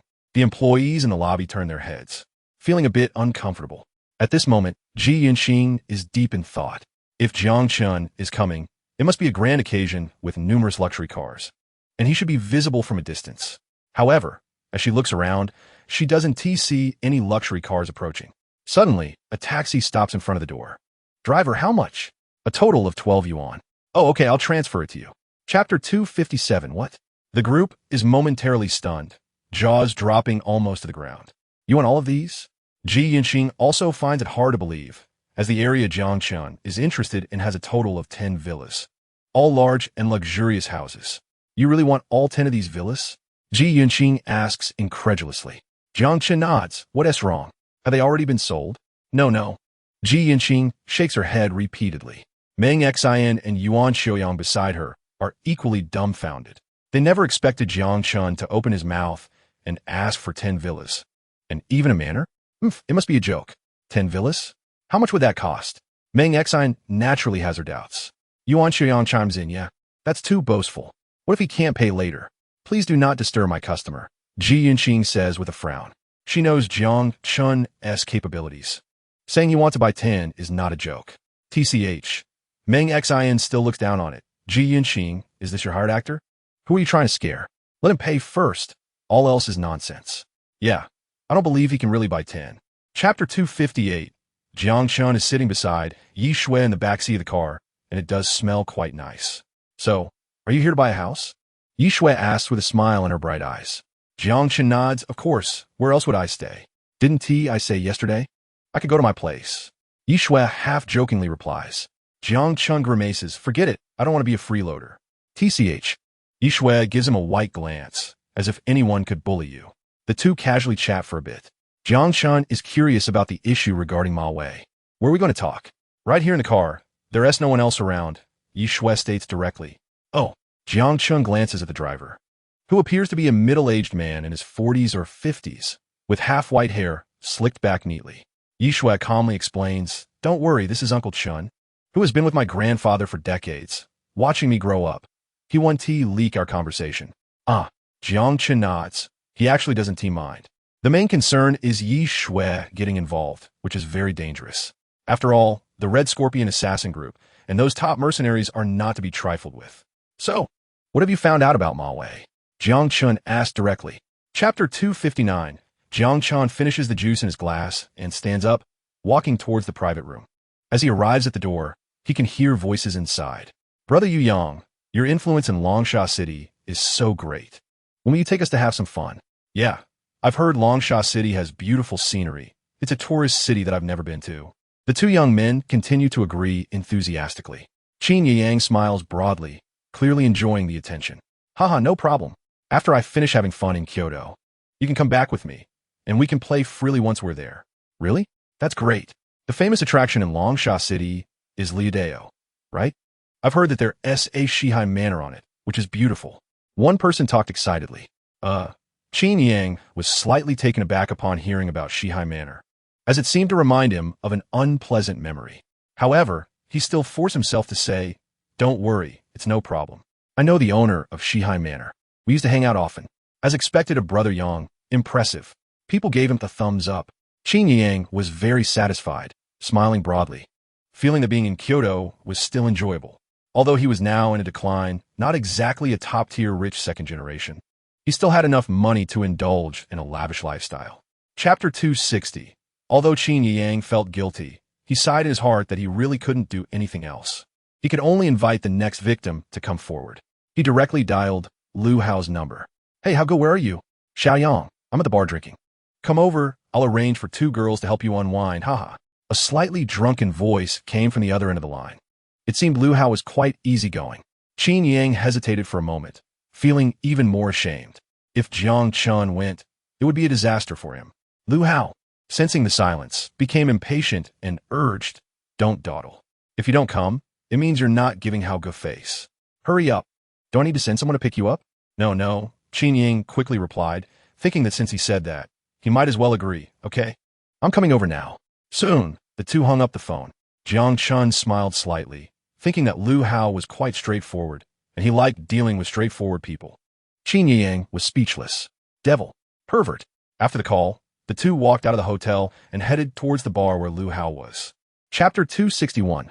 Jiang Chen's speed was too fast. In the blink of an eye, he kicked two bodyguards flying. Lu Hao had already sensed the danger. Who are you? Jiang Chen didn't waste much time. He lifted his leg and kicked Lu Hao in the stomach. His whole body shook with fat. The 200-pound figure flew back 5 or 6 meters. Lu Hao clutched his stomach, his chubby face wrinkled tightly, his features twisted in pain. The surrounding crowd looked on in horror. They never expected he would actually beat Lu Hao. This is too powerful. It's over, this is going to escalate. Young Master Lu won't let this go easily. Sigh, this handsome guy is in trouble. Jiang Chen let him suffer a bit first, then walked up and asked, "You should know Ma Wei, right?" "Huh?" Upon hearing this name, Lu Hao's expression changed dramatically. Ma Wei was their family's behind-the-scenes big boss, and very few people knew about this. Lu Hao's father had instructed him not to reveal this lightly. "I don't know him." Bang! Jiang Chen kicked Lu Hao far away again. His obese body crashed into the edge of the dance floor before finally stopping. Lu Hao felt as if all his bones had fallen apart in extreme pain. Chapter 262. 2 billion? Why should he ask our family for 2 billion? Lu Wenxio's tone was somewhat irritated. Lu Hao sensed his father's displeasure and was obviously afraid of not getting the money. "Dad, you can't ignore me." Lu Wenxio was silent. After a long time without a response, Lu Hao became even more worried, fearing that his father would hang up. Fortunately, after a moment, Lu Wenxio realized something. "Okay, no problem, I'll give it." Because he knew Jiang Chen was targeting Ma Wei. The Lu family only helped Ma Wei manage the business, and that money wasn't Lu Wenxio's. Sooner or later, it had to be handed over anyway. It was just that Jiang Chen had intercepted it this time. This was a competition between big figures. And Lu Wenxio, just a worker, didn't need to stubbornly resist and become cannon fodder between the two. Upon hearing his father agree, Lu Hao immediately breathed a sigh of relief. "My dad said he agrees to give you the money," Lu Hao said to Jiang Chen. Jiang Chen nodded, feeling that Lu Wenxio was somewhat wise. Soon, the Lu family directly transferred the money to Jiang Chen. 2 billion. It's in the account. The people around felt their scalps tingle because Lu Hao really gave the money. 2 billion was, for them, simply astronomical. A sum of money that ordinary people would never spend in a lifetime. Chapter 263. Just then, a convoy approached the villa area. The lead Buick business vehicle stopped. Ji Yinxing stepped out. "Huh? Why isn't the door open?" Since Jiang Chen wanted to renovate the manor, she had just contacted engineers, designers, and construction workers. She came here for an inspection. A few security guards were sharp-eyed and spotted Ji Yinxing from afar. "Hurry, put away the poker." "Damn, Manager Ji is here." "What's going on?" "Manager Ji hasn't come for a month. What is she doing here today?" A few security guards were flustered and hurriedly put away the poker, afraid to be seen by Ji Yinxing. Then they straightened their uniforms, put on their hats, and rushed out to greet her. "Manager Ji, why are you here today? And you brought so many people. Are you here for construction?" Ji Yinxing nodded, smiling brightly. "This area of villas has been sold, and we need to renovate it into a manor." "Renovate into a manor?" The bodyguards looked surprised. They had never heard of transforming a villa area into a manor before. "Manager Ji, how many have we sold?" One security guard couldn't help but asked curiously. "All 10 in this area have been bought by one person. You all need to perform well in the future." Chapter 264. Whenever he arrives in Kyoto, he always ends up being accommodated by beautiful women. Previously, it was Yishui who invited Jiang Chen to stay at her home. This time, Ji Yinxing wanted to stay and accompany him. Jiang Chen glanced over, noting that Ji Yinxing, with her 170 centimeters height, was exceptionally graceful, dressed in professional attire on top, and her legs were round and straight, wearing black stockings, exuding extreme allure. "You've been busy all day and must be tired. Go back and rest. You don't have to stay." Jiang Chen diverted his gaze. "Oh, then I can leave?" Ji Yinxing turned and left the room, gently closing the door. Phew! Jiang Chen let out a long breath, got up to take a shower, and then went to sleep. The next day, Jiang Chen got up early today because he didn't have much to do last night. He lived alone in a villa. He really felt quite lonely. Today, he planned to take a stroll in the streets. But just after he finished washing up, he heard honking outside the window. Beep, beep. Huh? Who's here? Jiang Chen was very curious and pulled back the curtain to take a look. He saw a Lamborghini 6th Element parked in front of the villa. Yisong poked his head out of the car window and smiled widely. "Brother-in-law, no, Brother Chen, want to go out and have some fun? What are you doing here?" Chapter 265. Brother-in-law? These two words pierced Chen Feng's heart deeply. What on earth does that guy do? What given the right to match up with our family as elite? Does it concern you what happens in our family? Yisong turned away and ignored him. Chen Feng felt his heart being hurt again, and his expression instantly darkened. No, he must teach him a lesson. Chen Feng looked at Jiang Chun, his eyes darting as he began to think of a strategy. But after glancing at the tall horse beside him, an idea struck him. Yes, I'll charge at him with the horse. Chen Feng planned to pretend that the horse was out of control and accidentally crash into Jiang Chun. Although these horses were valuable, they were still animals. Even if they were usually gentle, they could exhibit their wild nature at times. This was reasonable and seamless. Moreover, the horse next to him was a racehorse, extremely fast. If it hit someone, at least there would be minor injuries, and in severe cases, it could send him straight to the hospital. The more Chen Feng thought about it, the more satisfied he became, so he immediately took action, mounting the horse and kicking its sides to make it run quickly. He wasn't in a hurry, planning to act a bit, not too obviously, and rode around a few laps first. Before long, Jiang Chun and Yi Shui stopped, leaning their arms on the stable fence, admiring the fine horses, chatting and laughing. Chapter 266. Jiang Chun indeed didn't know how to ride a horse. But wouldn't the system know? Such a simple skill, it should teach it to me, right? Ding. If the host rides for 20 seconds, they can obtain world-class riding skills. Sure enough, the system's voice rang out. Meanwhile, Chen Feng was dumbfounded for a moment. He really didn't expect Jiang Chun to agree, but soon he felt a surge of joy. This was a perfect opportunity for him to lose face. And feeling it wasn't enough, he thought that winning or losing wasn't painful enough. Better to raise the stakes and make a hefty profit. Hee. Chen Feng smiled proudly. This kind of competition wasn't interesting enough, so why not add some stakes? Let's bet 100 million. After all, it's just pocket money. You wouldn't dare to refuse. Would you? Chen Feng worried he would refuse, so he even used a provocation technique. He had no idea what Jiang Chun's wealth was. He felt that 100 million was already quite a sum. Jiang Chun thought for a moment and secretly said that the elite indeed had money. But pocket money wasn't quite enough. Young Master Chun, 100 million is too little, isn't it? You won't feel anything. Let me raise the stakes.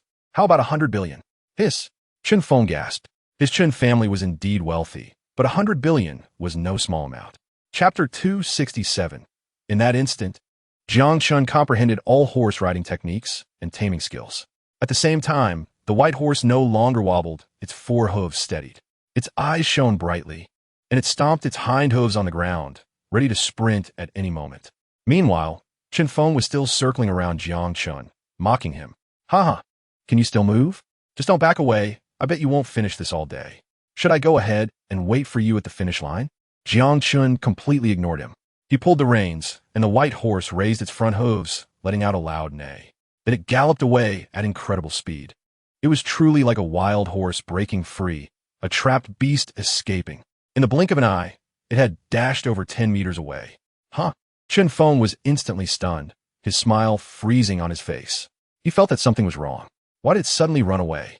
He thought to himself that it was bad and didn't care about circling anymore. He quickly turned the horse around, thinking that as long as he caught up, it would be fine. So he kicked his legs and chased after Jiang Chun. But Jiang Chun's speed was just too fast.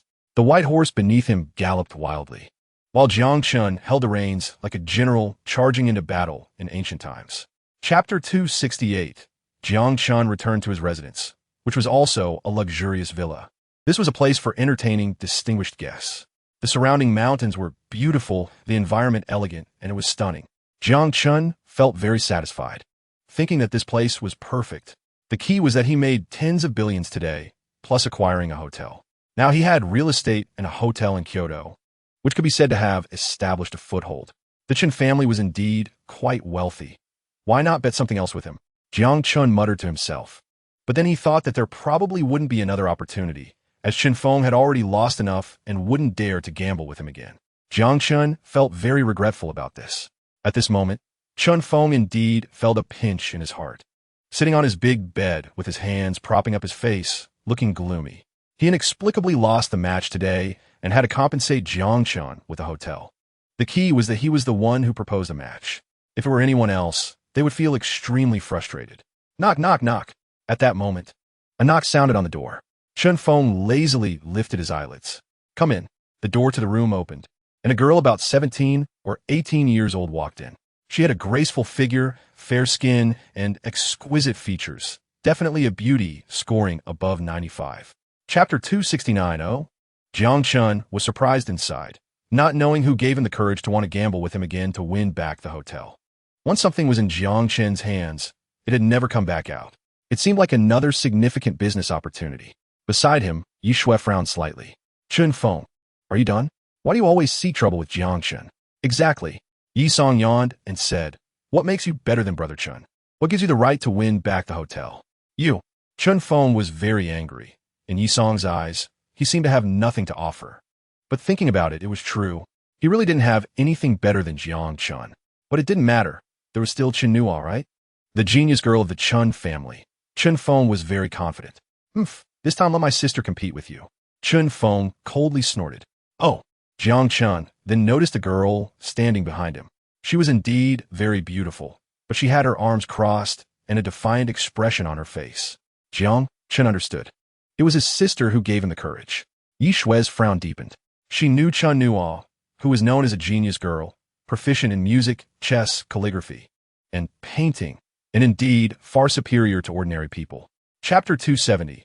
Jiang Chun walked onto the stage, his posture elegant and handsome face immediately attracting the attention of many girls. Who is this? So handsome. Could he be Chen Nuo's opponent? How foolish to compete with Chen Nuo in piano. ISNT, that asking for trouble. Hearing the crowd's discussions, Yi Shui became anxious, unconsciously sweating for Jiang Chun. With so many people watching, she just hoped he wouldn't lose too badly. Please begin your performance. The judge looked at Jiang Chun, seemingly very interested. All right. Jiang Chun sat down at the piano, his long fingers resting on the black and white keys. At that moment, his entire aura changed. It was as if every pore was exuding an artistic breath. The master is about to perform. Jiang Chen's fingers danced like a leaping sprite, producing beautiful melodies. He played a famous piece known as the Third Piano Concerto, which is considered one of the most difficult pieces in the world. This piece is so challenging that even top musicians find it hard to replicate. But under Jiang Chen's interpretation, it was exhilarating, with every note being extremely precise. His fingers flew across the keys, creating an illusion in the eyes of the audience. Chapter 271. Jiang Chun had stayed at Qingyuan Villa for a few days, riding horses and playing golf, living a leisurely life. The only regret was that since Chun Feng became poor, his business had become bleak, and he hadn't made any gains recently. One day, Ji Yanqing called, saying that the renovation of the villa was complete and wanted Jiang Chun to come back and inspect the work. Jiang Chun thought, since the house was ready, it was time to bring his girlfriend over to avoid spending lonely nights in an empty house. He had missed her quite a bit in the past few days. So, he called Su Yuqing to tell her she could come to Kyoto. Upon hearing this, Su Yuqing was very excited and couldn't be happier. As the saying goes, a brief separation is better than a new marriage. She had long been looking forward to it. That same day, she booked a ticket and planned to take the high-speed train over. When Jiang Chun was about to leave the villa, the Yi siblings were reluctant. But upon hearing he was going to pick up his girlfriend, they didn't say anything to keep him. Only Yi Song muttered, the goalkeeper's defense is too tight. The sister ultimately didn't T-score. Then, they sent a dedicated driver to take Jiang Chun back to the villa area. Arriving at the entrance of the villa area, the security guards stood straight. Chapter 272. These attendants worked in high-end hotels and usually saw wealthy people, so their standards had risen, forgetting their own status. Earning a few thousand yuan a month, they looked down on everyone. Don't mind them. They just have dog eyes looking down on people, Jiang Chun consoled. Su Yuqing nodded, knowing it wasn't worth getting angry over such people. However, a nearby gossiping attendant frowned. Hey, who are you calling dog-eyed? You only spent 300 yuan at our hotel, and you have the nerve to talk about others. What's wrong with 300 yuan? Why don't you spend more? Jiang Chun shot back. The attendant was furious. Do you believe I won't serve you and have security throw you out? I don't believe it, Jiang Chun replied decisively. Several attendants glanced at him sideways, thinking it was only 300 yuan. The hotel wasn't lacking such customers. Kicking him out wouldn't be a problem. Security, security. Someone is causing trouble here, the attendant shouted. Soon, two security guards with walkie-talkies came over, but they found it strange. The guy was sitting there perfectly fine, not causing any trouble at all. Su Jia, what's going on? A tall security guard asked. Chapter 273. After Manager Wang finished the call, his demeanor immediately wilted, revealing a bitter expression. Mr. Jiang, Is there some misunderstanding between us? He spoke haltingly, realizing he had caused trouble. Jiang Chun smiled slightly and teasingly asked, "So, what misunderstandings do you think we have? Did young Master Chen really transfer the hotel to you?" Manager Wang still harbored some hope. But Jiang Chen nodded. "That's right. I am now the owner of this hotel." Hiss. Manager Wang's last bit of hope shattered. As a scion of one of the 5 great families, Chen Feng was obviously not short on money. Yet he transferred the hotel to Jiang Chun. It was clear who Jiang Chun was. With Manager Wang's status, he couldn't afford to offend anyone associated with the 5 great families. Moreover, Jiang Chun was the boss of this hotel, his superior. The surrounding attendants also sensed that something was wrong. "What is going on, Brother Wang?" A female attendant asked, trembling in fear. Smack. Without saying a word, Manager Wang slapped her. "How can you still ask what's going on? It's all your fault.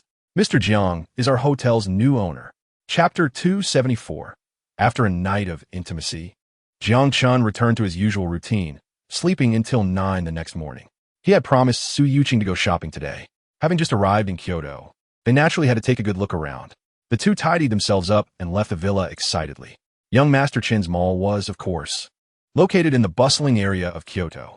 Inside, there were shopping, dining, cinemas, gyms, and various entertainment options. Everything one could wish for.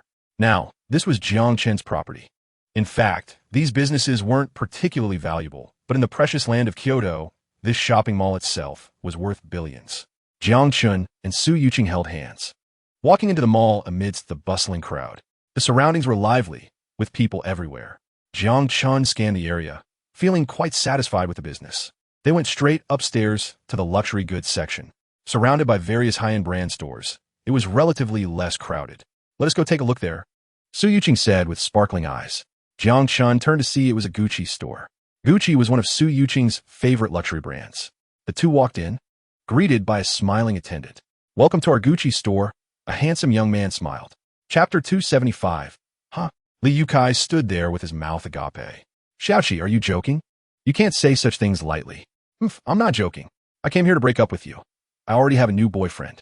As soon as the girl finished speaking, a middle-aged man walked in from outside.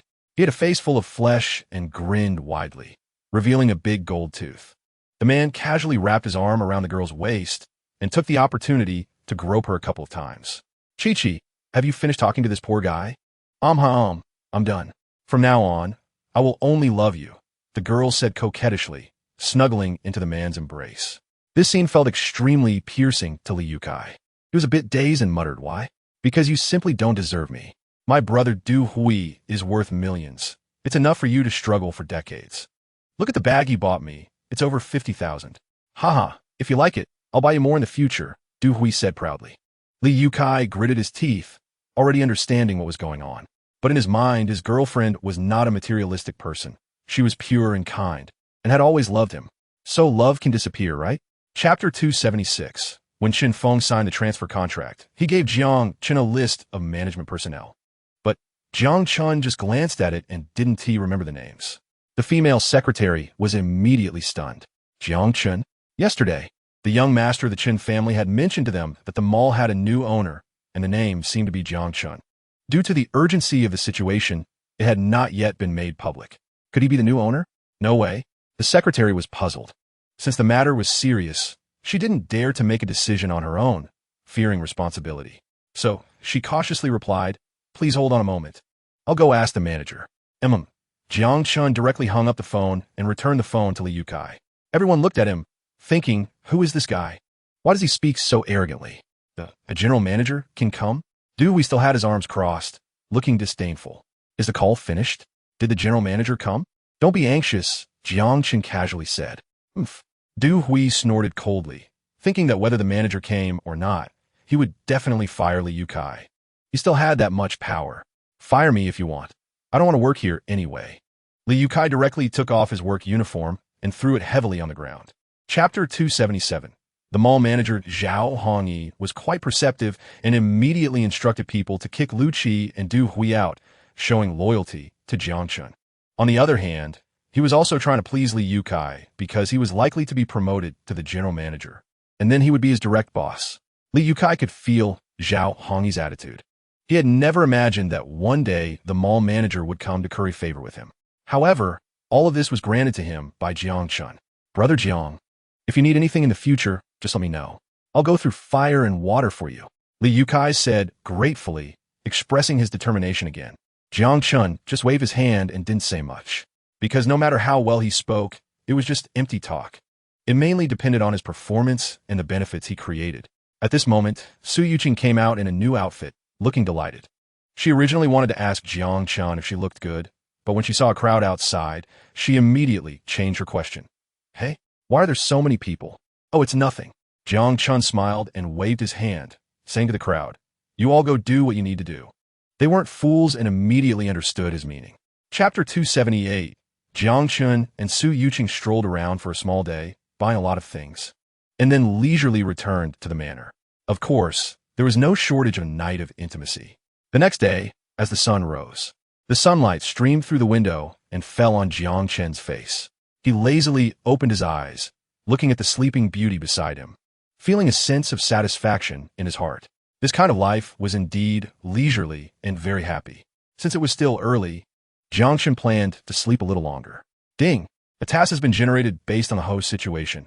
Please go protect Yi Shui until she is safe. Suddenly, the system's voice rang out in his mind. Huh? Jiang Chun sat up straight. The system hadn't generated a serious task for a while, and now suddenly wanted him to protect Yi Shui.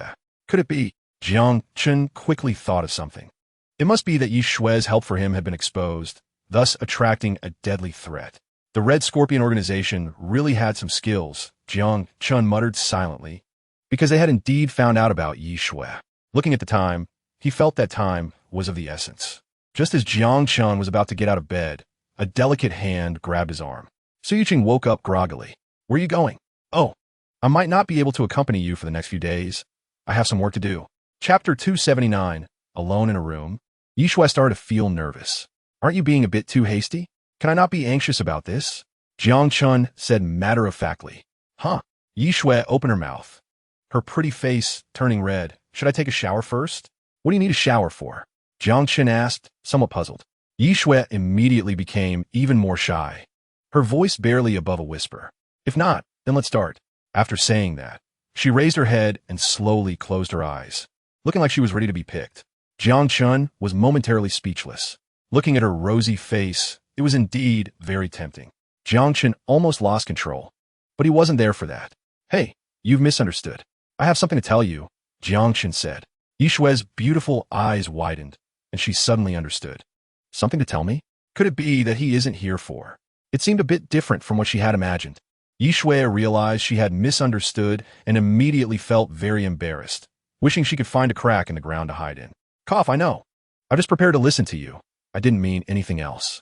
Don't think too much. She forced an explanation, but felt inexplicably disappointed. Chapter 280. Huh? Jiang Chun glanced at him and found that the young man was dressed in casual clothes, but there was no brand on them, suggesting they were custom-made. He wore a Richard Mille watch on his wrist, valued at least tens of millions. Clearly, this is a wealthy person, and Jiang Chun is willing to deal with wealthy individuals. So Hishan smiled and said, Sir, anyone with an unknown identity is not allowed to enter. Hiss. The people around gasped in shock. They thought this bodyguard had just gone against young Master Shun. They estimated that when young Master Shun revealed his identity later, the other party would be scared and would quickly apologize to him. This is a classic face-slapping scene. Sure enough, young Master Shun crossed his arms and proudly announced his name. I am Shun Jia's eldest young master, Shun Xingyu. This name is well known in the capital. The eldest son of the Shun family, the #1 family in the 5 great clans, Shun Xingyu, known as the first young master of the capital. He is wealthy and powerful, with countless followers, and his actions are extremely flamboyant and high profile. Jiang Chun looked him over again and shook his head. Sorry, I haven't heard of you. The crowd almost spat out old blood. The face-slapping scenario they had imagined did not happen. Chapter 281. Hearing this, Shun Xingyu's eyes widened in disbelief that Jiang Chun actually agreed. He thought to himself that he was still too young. This fake bodyguard actually dared to accept the challenge. Isn't that courting death?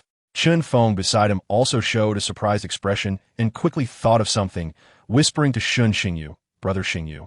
You're just putting on a brave front, try to save face. You should take this opportunity to bet something with him. Chen Feng had lost quite a few assets to Jiang Chun and was naturally very unhappy. Although Shun Xingyu winning them back wouldn't help him, he still felt it would be better than leaving them in Jiang Chen's hands. Hey, right? Shun Xingyu exclaimed, suddenly enlightened, realizing how he hadn't thought of that. This way, he could not only beat him up, but also win something. It was simply killing two birds with one stone. Jiang Chun, I heard you love to gamble. How about we add some stakes this time? Ouch. Jiang Chun raised an eyebrow. He had been thinking that he shouldn't take action for free and was planning to propose some conditions, but he didn't expect Shun Xingyu to say it first. This guy has potential. He asked quite sharp, but Jiang Chen's expression was slightly troubled as he said, Young Master Shun, your family business is so big. I can't compare to you. Haha. Shun Xingyu grinned, thinking he was scared, but he couldn't let him off easily, so he placed a heavy bet. It's fine. Let's just do it for fun. I recently got a piece of land. How about we use it as a wager? Chapter 282. Precise, swift. One strike to defeat the enemy. Every move showcased Jiang Chen's strong physique and top-tier combat skills. Watching Su Tian faint, everyone gaped, their jaws nearly dropping to the floor. What happened? Am I seeing things? What just happened? Is it over? People were in disbelief because Jiang Chen's speed was so fast that they hadn't seen anything clearly. In a flash, he had already defeated his opponent. The match was entirely unwatchable. At this moment, the most shocked was, of course, Shun Xingyu. His eyes were wide open, looking as if he had swallowed a fly. He never expected such a result. Chen Feng, who was originally going to cheer on the bodyguard, didn't even get to shout out his first word before the fight had already ended. Jiang Chun is that strong? The two found it hard to believe, especially Shun Xingyu, who still couldn't accept reality. Wasn't Jiang Chun a fake bodyguard? How could he? Shun Xingyu's brow furrowed, because if that were the case, the land he had just acquired would have to be compensated. He couldn't help but turn to look at Chen Feng, thinking it was all his fault for saying Jiang Chun was a fake bodyguard and letting him bet with him. Chapter 283. Murong Linger walked into the office, her face beaming with a smile, seemingly happy to see Yi Shui. But just as she was about to greet her, she turned and saw Jiang Chun, her expression slightly stunned. She couldn't help but wonder why a bodyguard was sitting in the office. Who is this? Murong Linger hesitated to ask. Yi Shui quickly explained. Oh, this is Jiang Chun. We just discussed a business deal. Murong Linger was instantly a bit confused. Discussing business with her bodyguard? Strange things happen every year. But today was particularly odd. It was her first time hearing about it. Moreover, Yi Shui's company handles relatively large development projects. Sister Shui, what business are you discussing? Murong Linger asked curiously. Yi Shui candidly replied. Jiang Chun got a piece of land and plans to build a horror-themed amusement park. Hiss. Murong Linger gasped, her expression even more surprised. A piece of land in the capital? This bodyguard is not ordinary. So, she politely extended her delicate hand to Jiang Chun, saying hello. I'm Murong Linger. Oh, hello. Jiang Chun shook hands with her. Linger, what brings you here? Yi Shui asked. I recently held a car exhibition, and I was bored by myself, so I wanted to invite you to take a look, the girl explained. Chapter 284. Indeed. Ahead. Murong Linger heard some noise behind her and turned around to ask, what's wrong? Miss Linger, this bodyguard was just distracted, so I scolded him a bit. The exhibition manager quickly said, trying to show off his achievements. But Murong Linger frowned. Jiang Chen's worth surpassed any of the great clans. And yet Yi Shui worked for him. How could her manager scold him? Manager Zhou quickly apologized to him. Otherwise, you'll face suspension. Murong Linger said seriously. Huh? The manager was stunned. Apologize to him? Are you kidding? Miss Linger, you. Shut up. Apologize immediately. Murong Linger said decisively. Manager Zhou's face turned red, but he didn't dare to refute. So he had no choice but to bow to Jiang Chun, saying, I'm sorry. It was my fault earlier. All right, let's leave it at that. Jiang Chun casually waved his hand. Murong Linger asking the manager to apologize actually saved him. Otherwise, continuing to offend Jiang Chun would lead to a situation far worse than this. Sorry, my subordinate is a bit clueless. Please don't take it to heart. Murong Linger smiled at Jiang Chun. The people around were astonished. Chapter 285. Murong Linger's discount was indeed quite generous, a full 70 million, leaving Jiang Chun to pay only 50 million. After all, Miss Linger wasn't short on money. It was just a way to make a friend with Jiang Chun. The people around couldn't help but sigh. Is this the world of the wealthy? Manager Zhou was completely impressed by Jiang Chun, spending 50 million casually on a car. How could he be an ordinary person? Please wait a moment. I'll have someone prepare it for you. Manager Zhou's attitude towards Jiang Chun changed immediately, becoming respectful. Spending 50 million on a car, he must be a big client here. After Zhou left, Yi Shui and the others continued to browse. Moron Linger looked ahead, her bright eyes sparkling. Sister Shui, look at that one. It's my favorite RV.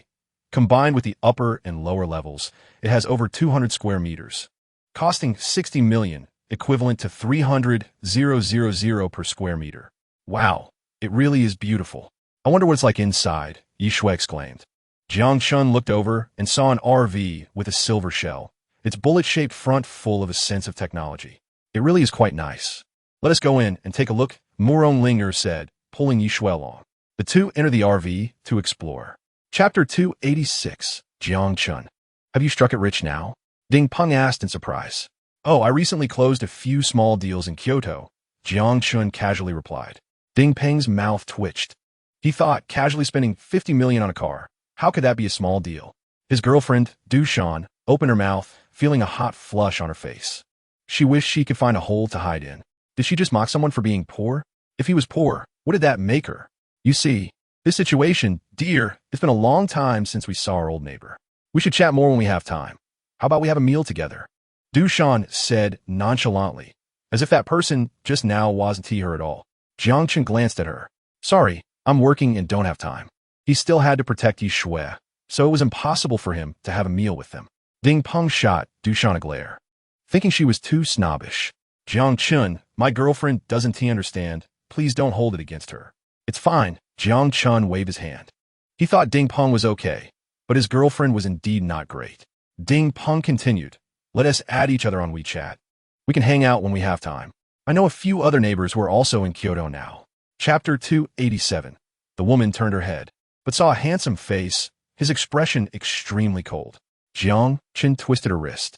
Crack. The woman's arm immediately bent at an odd angle, her face contorting in pain as the deadly weapon slipped from her hands. Bang! Jiang Chun then kicked out, sending her flying over 10 meters away. At this moment, Yi Shui opened her eyes, her pretty face pale, still in shock. We should go. Jiang Chun scanned the surroundings and grabbed her hand. The exhibition hall was in chaos, with many bodyguards and assassins fighting, screams and roars echoing. The man who had used the steel needle had already disappeared. He didn't know how many people they had sent this time, but it was definitely a big operation. Wait. In the midst of the panic, Yi Shui remembered something. Where's Linger?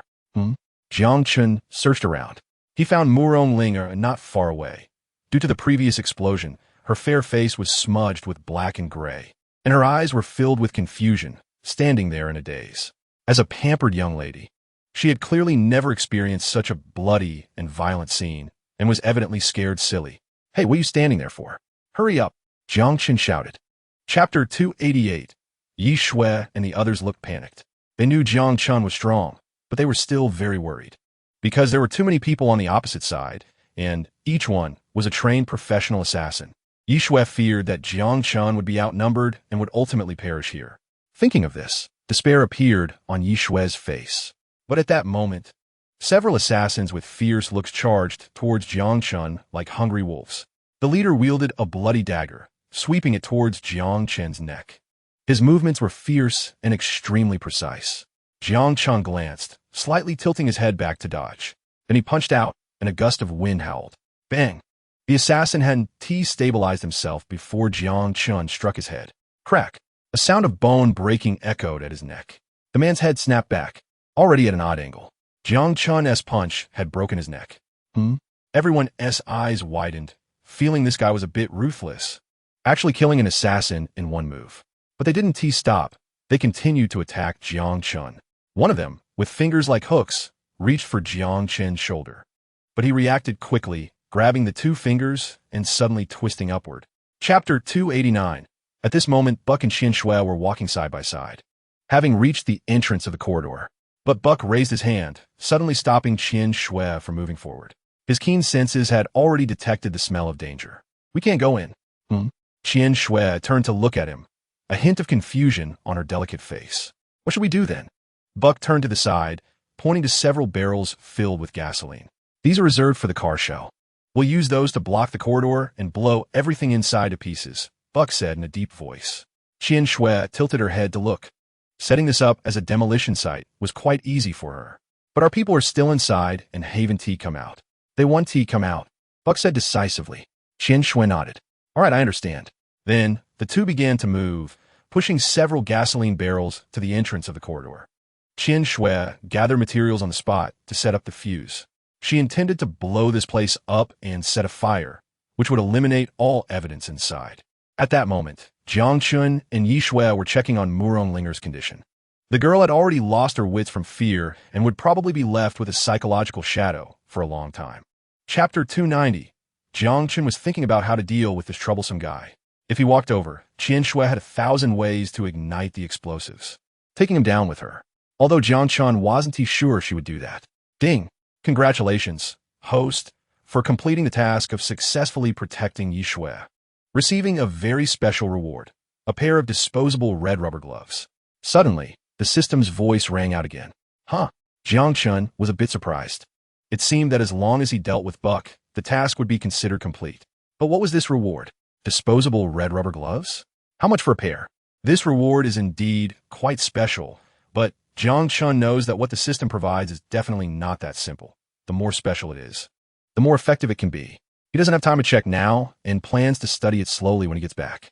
Looking again at Qian Shui, who is huddled beside the gasoline barrel, Jiang Chun has already made a decision in his heart. Forget it. Let her fend for herself. After all, the task is completed, and she probably won't come to bother him again. So, Jiang Chun turned around and left casually. He wants to go home and rest.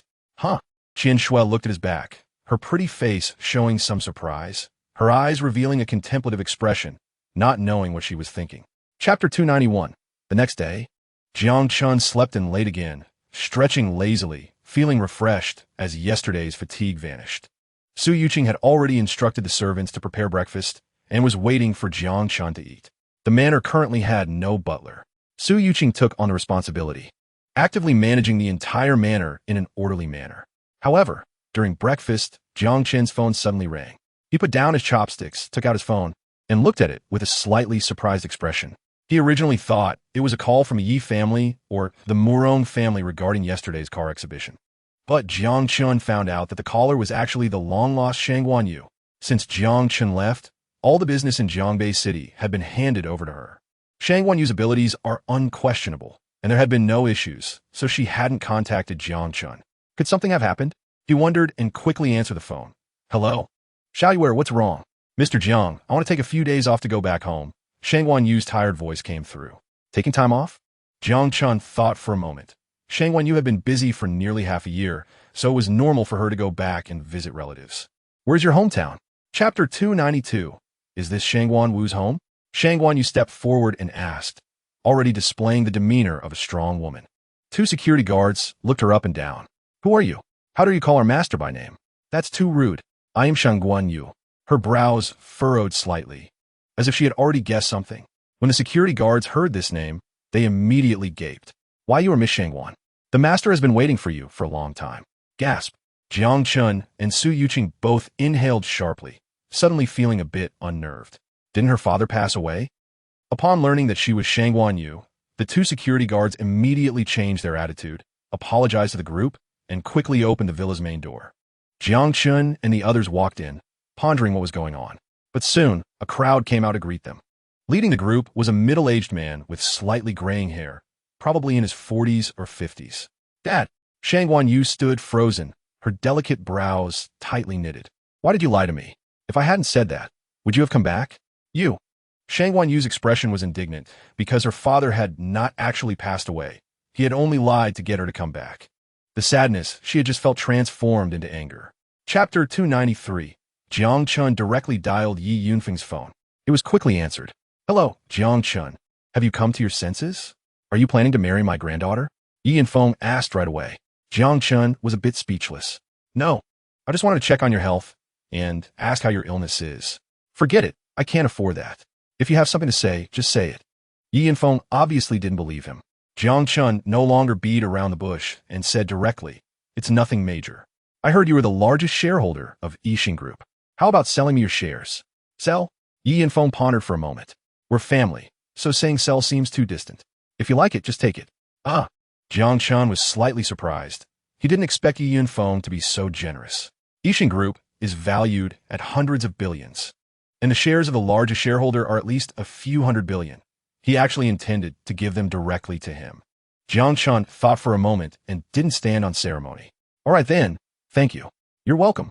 I owe my life to you. A mere company is nothing. I'll transfer the shares to your name. Yi and Feng hung up the phone directly. Chapter 294, Mr. Jiang, do you want to stay for a meal before leaving? Shang Wanyu turned to ask. Upon hearing that he was invited to stay for dinner, Jiang Chun shook his head repeatedly. No, I won't interrupt your family reunion. Thank you so much for today. Shang Wanyu expressed her gratitude. Jiang Chun waved his hand. No need to be polite with me. You've had a long day too. Get some good rest. After saying goodbye to Shang Wanyu, Jiang Chun drove Su Yuqing back home.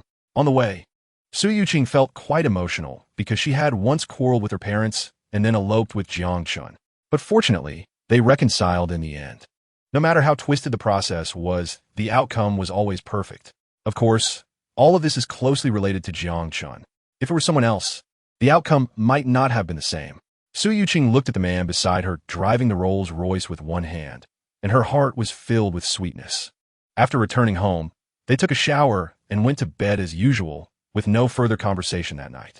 The next morning, Jiang Chun received good news. His vehicle had been delivered to Kyoto, including his Bugatti and Su Yuqing's Pagani. Chapter 295. The last to arrive at the banquet was Shang Wanyu. When Li Yukai saw her, his expression became even more excited because both of them graduated from Kyoto University and Shang Wanyu was a senior. During their school days, Shang Wanyu was a prominent figure. Li Yukai had long admired her and hurriedly stepped forward, excitedly saying, Senior Shang Wan, hello, hello. I never expected to see you here. Hello, Shang Wanyu smiled. Meeting a fellow alumnus from the same school is indeed a kind of fate. Since Shang Wanyu was the last guest, after welcoming her, Li Yukai followed her upstairs. In the luxurious private room, everyone was already seated. Yi Shui, Muron Linger, Shang Wanyu, Gu Xiaoro, the 5 elite soldiers, as well as Jiang Chun and Su Yuqing. Jiang Chun sat at the head of the table, with Li Yukai respectfully standing behind him, personally serving the table. Yukai, you've been working hard for a long time.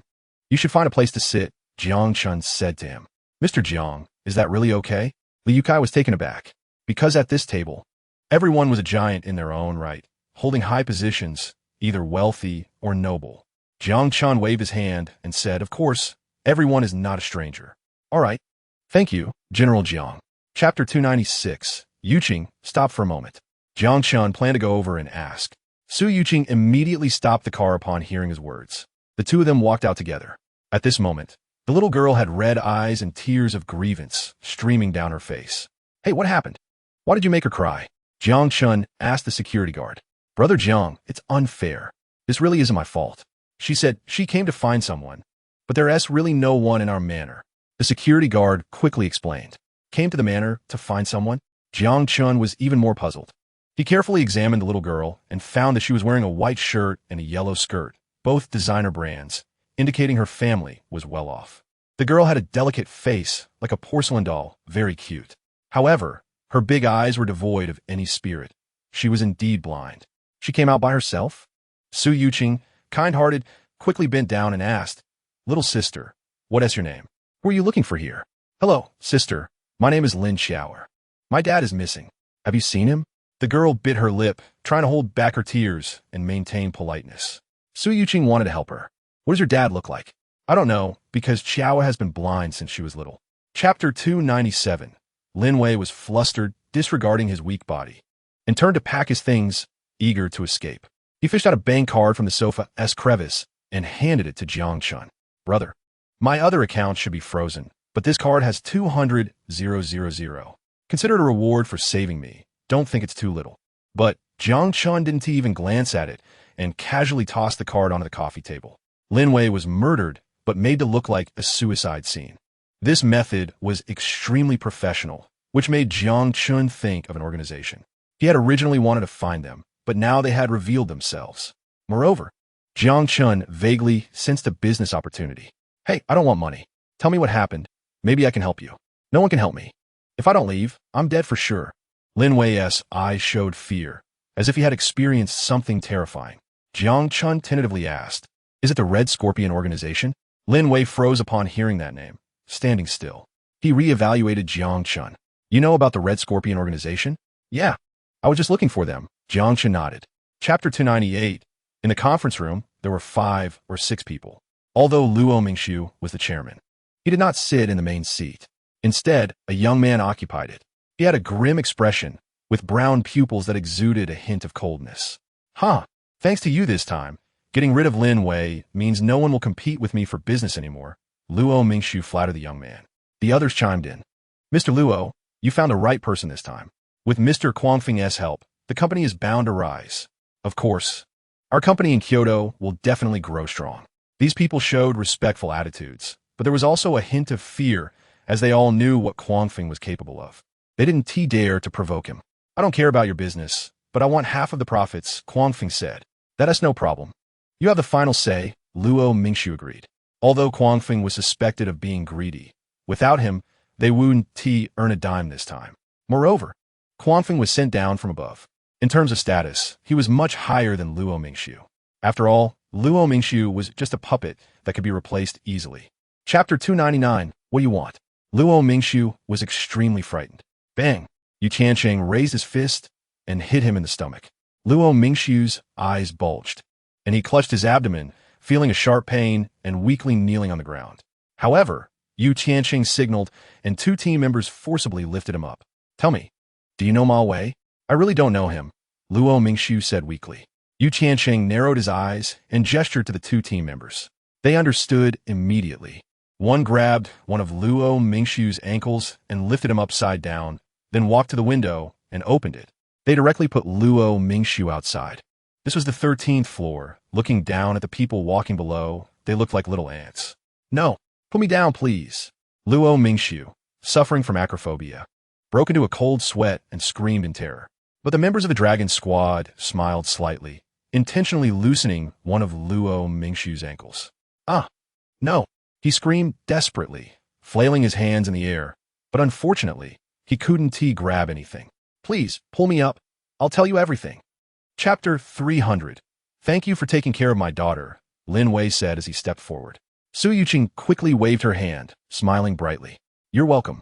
Xiaoer is quite well-behaved and very cute. Come over to play at our house more often." It was evident that Su Yuqing really liked Lin Xiaoer. "Daughter, let us go home with Daddy," Lin Wei said kindly. "Wait a minute." Lin Xiaoer suddenly remembered something and squatted down to rummage around. She touched a flower pot and picked it up. It looked like it had just been dug out. Sister Yuqing said, "This is the most beautiful thing. Although I can't see it, I want to give it to Brother Jiang Chun." Lin Xiaoer held up the flower pot. Jiang Chun looked over and saw a small, vibrant red flower inside. He smiled and accepted this simple gift. "Thank you, Xiaoer, I really like it." "Brother Jiang Chun, what color is the flower?" Lin Xiaoer asked curiously. "Red," Jiang Chun replied. "Red?" Lin Xiaoer pondered for a moment. Since she had been blind since childhood, she had no concept of color. "I really want to know what red looks like." Looking at her serious expression, the 3 of them couldn't help but feel a bit sad. Chapter 301. After a night of intimacy, the next day arrived. The sun was shining and the sky was clear. At 9 in the morning, Jiang Chun was still lounging in bed, looking somewhat lazy. Su Yuqing had just gotten up not long ago and was instructing the servants to prepare breakfast. Jiang Chun had just received the news that the shares of Yuyuan Company had been transferred to his name. In Kyoto, Jiang Chun's assets included Yixing Group, Luoshi Company, Yuyuan Company, Wudong Grand Hotel, 2 shopping malls, and a piece of land under development. Jiang Chun thought for a moment and decided to integrate the resources. He planned to develop Luoshi Company and Yuyuan Company into subsidiaries of Yixing Group, while categorizing other hotel and related businesses under Yixing Group as well. This would allow for shared resources and easier management. Yixing Group already encompassed industries such as catering, cinemas, and real estate development. With the addition of the latter, its strength would be significantly enhanced, elevating it to a new level. Li Yukai would take over as the chairman of Yixing Group, with Lin Wei and other managers as his assistants. A new business giant was emerging powerfully in Kyoto. With these assets, Jiang Chun was also able to establish a foothold in Kyoto. He then called Li Yukai to inform him of his plan. Chapter 302. The girl in question was none other than the second Miss Chun of the Chun family, Chen Nua. Known as a genius girl, she was proficient in music, chess, calligraphy, and painting. Today, she was holding an art exhibition here. She heard someone arguing and came over to see what was happening. "What's going on here?" Chen Nua asked with an unhappy expression. "Miss Chun, someone said your painting is bad." The person quickly replied. "Oh, who said that?" Chen Nua asked, crossing her arms and becoming even more displeased. "It's him." The person immediately pointed a finger. Chen Nua turned her gaze and saw Zhang Ingjuan's face, quickly recognizing him. Her expression fluctuating. "You are Jiang Chen?" They had met once at the villa and had a piano competition. Of course, Chen Nua had suffered a crushing defeat, losing 2 shopping malls. The malls were located directly across from the exhibition hall. Jiang Chen realized who it was and thought, "So it turns out to be the second Miss Chun. No wonder there's such a big scene." "Oomph." Chen Nua snorted coldly. "What gave you the right to say my painting is bad?" "It is bad. Do I even need to say it?" Jiang Chen replied bluntly, eyeing her as if calculating something in his mind. The surrounding people were naturally displeased to hear this. Chapter 303. Chen Nua never expected that Jiang Chen's painting skills would be so high. She lost, and lost miserably. Her inner pride was completely shattered. Jiang Chen's painting shocked the entire audience. However, he looked at his own work and muttered to himself, "It feels a bit rushed, barely acceptable." The crowd was speechless. "Is that what you call barely acceptable? Is this even human comment? What level of skill does it take to truly be considered great? This is too impressive." As the crowd marveled, Jiang Chen turned his head. "Miss Chen, what do you think?" "All right, you win," she said through gritted teeth. Jiang Chen nodded. "Then according to our previous agreement, this art exhibition is mine now. Don't worry, I will never go back on my word. And I guarantee that one day I will definitely surpass you." Chen Nua clenched her small fist, seemingly determined. Jiang Chen smiled slightly. "All right, then you work hard. You can also propose a condition to me, as long as it's not too excessive." Chen Nua insisted, which was also part of their previous wager. The people around looked at Jiang Chen with envy. Chapter 304. Jiang Chen leaned back in a lounge chair, enjoying a skincare massage from Miss Su, feeling like royalty. But at that moment, a young man with a round face and greasy features walked in, swaying as he walked. "Hey, ladies, come give me a beauty treatment." The crowd was drawn in by his loud voice, and the 2 girls who had been giving skincare to Su Yuqing frowned upon seeing him. They recognized him as Zhu Qi, a regular customer here. However, his reason for coming was certainly not for beauty treatments, as his fat face didn't need any care. He mainly came because the beauty salon had many pretty girls, and he always tried to take advantage of that. The 2 girls were well aware of his character and pretended not to hear him, sitting there with a face full of resistance. "Hey, am I not giving you money? Do you want to do business or not? If not, I'll just have you shut down." The salon manager frowned and reluctantly signaled the 2 girls. "Go, welcome a guest." However, the 2 were unwilling. But since the manager had spoken, they had no choice but to step forward. Hee. Zhu Qi grinned and sat down in the lounge chair. Chapter 305. Zhu Qi ran outside, nodding and bowing to the mall manager with an extremely humble attitude. In fact, he had no opportunity to insert himself into that kind of occasion. But the group of girls in the beauty salon could only shake their heads in amazement. "Wow, Zhu Qi can actually attend such an event. Yeah, I heard Yixing Group is coming to take over the mall. They're all big figures." At that moment, Li Yukai was chatting with the mall manager. However, he had sharp eyes. He casually glanced over and, through the bright floor-to-ceiling window, just happened to spot Jiang Chen inside. "Hey!" His expression suddenly froze. The mall manager, seeing this, thought there was something wrong with his hospitality. "Mr. Li, is there something you're not satisfied with about our mall?" "No." Li Yukai shook his head, signaling him to be quiet, his expression becoming serious. "Look, isn't that President Jiang? He's in your mall." "What?" Everyone was taken aback. And upon hearing that Jiang Chen was present, they all focused intently. "Isn't President Jiang not coming? Could he be here for a secret inspection? Should we go greet him?" Chapter 306. Jiang Chen patted his face. After half an hour of care, he felt that his skin had improved a lot, probably due to psychological effects.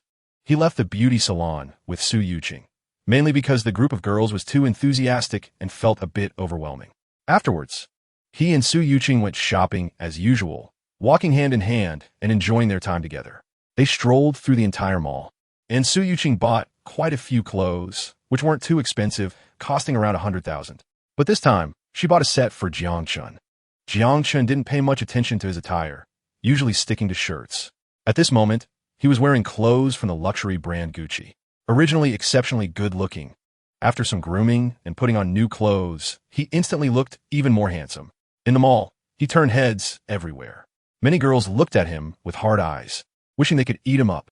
Su Yuqing took a glance and suddenly regretted dressing Jiang Chun so well. As the saying goes, it's not the thieves you should fear, but those who are coveting. The two of them wandered around the mall for a small part of the day. As darkness began to fall, they grabbed a quick bite before driving back to the manor. However, at the entrance, a security guard approached with a smile. Mr. Jiang, we received an invitation letter in the mailbox today. Chapter 307 Xinyu. Let's go out and check out your sports car. Yeah, I heard it's a limited edition. Xinyu, can you take me for a spin later? At this moment, a group of people surrounded Shun Xinyu, both men and women, flattering him. Mentioning his car made Shun Xinyu happy. He glanced at Jiang Chun, thinking that even if Jiang Chun had a car, it was probably just barely worth 5 million. He couldn't be bothered to argue. Sure, let's go. I'll take you to see my limited edition Bugatti. Upon hearing this, everyone cheered and followed Shun Xinyu outside. Yisong finished his champagne in one gulp. Brother Jiang Chun, let's go out and take a look. I heard Shun Xinyu's car is really nice. All right then. Jiang Chun shrugged, finding the gathering somewhat boring. Although it was quite grand, what was so interesting about cars? Jiang Chun and a few others followed at the back and came outside the hall. As soon as they stepped out, they looked around and spotted the Bugatti among the luxury cars. It was indeed very eye-catching and imposing. Wow, as expected of Xinyu, such an impressive car. Yeah, you can't buy this car even if you have money, right? I think it must cost at least several hundred million. Chapter 308 People, filled with excitement, arrived at the racetrack and took their seats in the stands. Soon after, 2 Bugattis parked at the starting line. One was black, and the other was orange. Although Shun Xinyu's car could be considered top tier, next to the black Bugatti, it looked like a younger brother. At this moment, the 2 cars were ready. Oomph. What's so great about it? Shun Xinyu muttered to himself, thinking that although Jiang Chen's car was a bit better, his own skills could easily make up for the difference. The referee stood between the 2 cars, holding a black and white checkered flag. As the audience saw the race about to begin, they cheered enthusiastically. Xinyu, go for it. You must win the race. Even though your car is a bit lacking, I believe in you. Shun Xinyu felt somewhat speechless hearing the cheers. He thought, who exactly are they rooting for? Because he was relatively famous, he had more supporters. Amid the enthusiastic cheers, the referee raised the black and white checkered flag and waved it down heavily. The race began. Virum. The Bugattis roared to life simultaneously, the deafening sound echoing through the sky. The 2 cars shot off like arrows. Chapter 309 Hey, isn't that the young master of the Shun family, Shun Xinyu? The number 1 young master in Kyoto. It would be great to befriend a real rich person like him. But what is he doing out here? Shun Xinyu was known for his high-profile lifestyle and extravagant spending, making him a famous second-generation rich kid in Kyoto. Most of the onlookers recognized him. However, looking at the bustling crowd around him, Shun Xinyu's expression darkened. He was to accept the punishment of shouting, I am trash 50 times at the entrance. Sigh. Shun Xinyu sighed, thinking that his lifetime of reputation would be ruined here. But losing the race was unavoidable, especially since he was the one who proposed the bet. Shun Xinyu simply closed his eyes and braced himself, starting to shout loudly. I'm trash. I'm trash. I am trash. I am trash. I am trash. I'm trash. I am trash. I am trash. I am trash. I am trash. I am trash. I am trash. I am trash. I am trash. I am trash. Chapter 310 As night fell, the moonlight was hazy. Under the night sky, Kyoto was filled with flashing neon lights and bright lights. After a busy day, people began their nightlife, and the streets were bustling with activity. Jiang Chun drove the Bugatti through the traffic. After a while, he stopped in front of a hotel. The hotel's facade was quite impressive. Although it couldn't be considered 5-star, it was still very upscale. After getting out of the car, Jiang Chun walked toward the steps. He looked up and saw Ding Peng waiting at the entrance. Jiang Chun, you're here. Ding Peng quickly approached. Jiang Chun nodded. Didn't you bring your girlfriend? We've already broken up. Ding Peng replied with a bitter smile. Jiang Chun patted him on the shoulder. Out with the old, in with the new. Happy breakup. Ding Peng was a bit at a loss for words. By the way, Lu Feng and Lu Siyu are here too. You remember them, right? I I have an impression, Jiang Chun recalled, and images of two little girls surfaced in his mind. They were childhood playmates of Jiang Chun, having caught dragonflies, chased crickets, and played house together. Among them, the one named Lu Siyu liked to play the role of Jiang Chun's wife. Chapter 3:11. I'm going to call your boss. Jiang Chun took out his phone. Everyone was taken aback, thinking Jiang Chun knew their boss. Director Zhang had a look of disdain. Who are you trying to scare? Just so you know, our boss is upstairs having dinner. If you have the guts, go find him. Upstairs? Jiang Chun thought for a moment and figured she was probably talking about the subsidiary's leader. But Jiang Chun was looking for the largest shareholder of the Shun Group. So, he dialed Shun Xingyu's number. At this moment, Shun Xingyu was at a private club with friends, playing with a few young models. Hearing his phone ring, he answered impatiently. Hello, who is it? Young Master Shun, it's Jiang Chun. Jiang Chun said straightforwardly. Shun Xingyu's eyes widened, instantly jolted awake. At this moment, Jiang Chun was calling himself. In his heart, Jiang Chun was definitely not a good person. After losing the bet to him during the day, he had finally come looking for him. As expected, he wasn't going to let him off so easily. What do you want? Shun Xingyu asked, lacking confidence. Jiang Chun smiled slightly. I'm at the Jinyuan Hotel. Come over. Jinyuan Hotel? You want me to come over?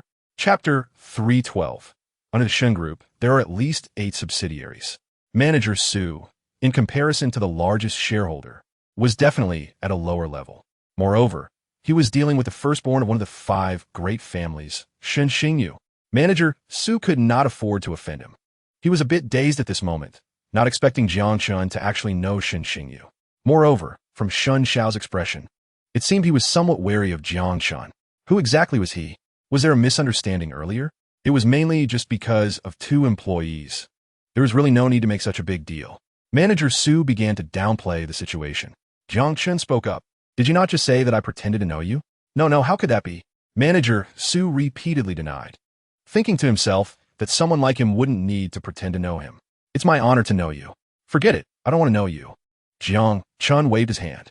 Seeing this, Shun Xingyu immediately understood what he meant. All right, Manager Su, you don't need to say more. Just take a leave for investigation. Manager Su's face showed bitterness. Director Zhang beside him had a chubby face that was trembling. Jiang Chun casually made a call and was able to summon the largest shareholder of the group. Chapter 3:13. Jiang Chun returned to the villa reeking of alcohol. He found a room lights on, but Su Yuqing had already fallen asleep. She had played at the club all day and was indeed a bit tired. Unable to wait for Jiang Chun to come back. Seeing her sleeping soundly, Jiang Chun revealed a gentle smile. He turned off the light and walked into the bathroom to take a shower. Then he crawled into Su Yuqing's bed to sleep. The next day, the sun was shining brightly, and it was a great day to go out. After Jiang Chun got up, he had breakfast with Su Yuqing. In their little world, it was sweet and loving. Where are we going to play today? Su Yuqing asked eagerly. Well, I don't know either. Jiang Chun shook his head, having no plans. How about shopping? Let's skip shopping. I've had enough of that, Su Yuqing said. She had already bought plenty of clothes recently, and the 4 wardrobes in the villa were almost full. She even had many items she forgot to wear after buying them. Let me think. Jiang Chun pondered. He sighed inwardly, feeling that life was really too dull. He didn't even know where to go for fun. At that moment, a voice suddenly came from the large TV in the next room. This station interrupts for an advertisement. The Green Forest Summer Resort Bonfire Festival is about to open. Located at the foot of Wawashin in Kyoto, with primitive forests, natural scenery, mountain climbing, rafting, and hunting experiences. It's the best choice for your travel relaxation. Chapter 3:14. Earlier, Li Hong was in the car and didn't dare to ask in front of him. At this moment, Li Qiuzhu explained. My uncle once encountered wolves while going up the mountain, and the scar on his face was from a wolf's claw. Behind this resort is a piece of primitive forest where ferocious beasts often appear. Jiang Chun and Su Yuqing were taken aback upon hearing this. Surviving an encounter with wolves indeed showed some skill. After they toured the resort, Li Qiuzhu arranged accommodations for the two. It was a quaint and antique loft. Although it looked old on the outside, the inside was fully equipped with everything one might need. Moreover, the loft was 3 stories high and quite spacious, resembling a small villa. It was the first time Jiang Chun and Su Yuqing stayed in such a place, and they found it very novel, looking around curiously. However, as Jiang Chun passed by a window, his nostrils twitched as he suddenly caught a whiff of a pungent smell. Hey, do you smell something strange, like kerosene? It does seem like it. Su Yuqing sniffed her little nose. Nearby, Li Qiuzhu's eyes darted around as she explained, "Oh, it should be the kerosene used for the bonfire party tonight. Maybe the workers spilled it while passing by outside." Chapter 315. The loft's wooden boards soaked with kerosene would ignite at just a touch of fire. Li Hong's face turned grim, and without hesitation, he threw the torch out. Whoosh! The intense flames soared up like a dragon, instantly shooting over 10 feet high. The entire loft quickly caught fire, soon turning into a sea of flames. This was the bonfire party that Li Hong had meticulously prepared. The third floor where Jiang Chen was located soon had smoke billowing from the floor, very pungent, almost suffocating. Su Yuqing's beautiful eyes widened in terror as she watched everything unfold. Now she understood. Those people had ill intentions and wanted to burn both Jiang Chen and herself alive. Su Yuqing realized that as Jiang Chen's influence grew stronger, rising forcefully in Kyoto, he would inevitably touch upon the interests of certain individuals. These people want him dead. What should we do? Su Yuqing asked in horror. Jiang Chen looked out the window. With his physique, jumping from the third floor wouldn't be a problem. But those people were armed with crossbows, making it easy for them to injure him. The key was that he couldn't leave Su Yuqing here. Let's go. We need to go downstairs and take a look. Jiang Chen grabbed Su Yuqing's hand and wanted to run downstairs. But as soon as he opened the door, Chapter 316. How is this possible? Li Hong's expression changed immediately. He didn't know how Jiang Chen managed to do it, but the facts were right in front of him. In such a situation, he could actually escape from a deadly situation. The team behind him had stiff smiles, their expressions like they had eaten dead flies. Their previous joy instantly vanished. He didn't die. He actually came out. What now?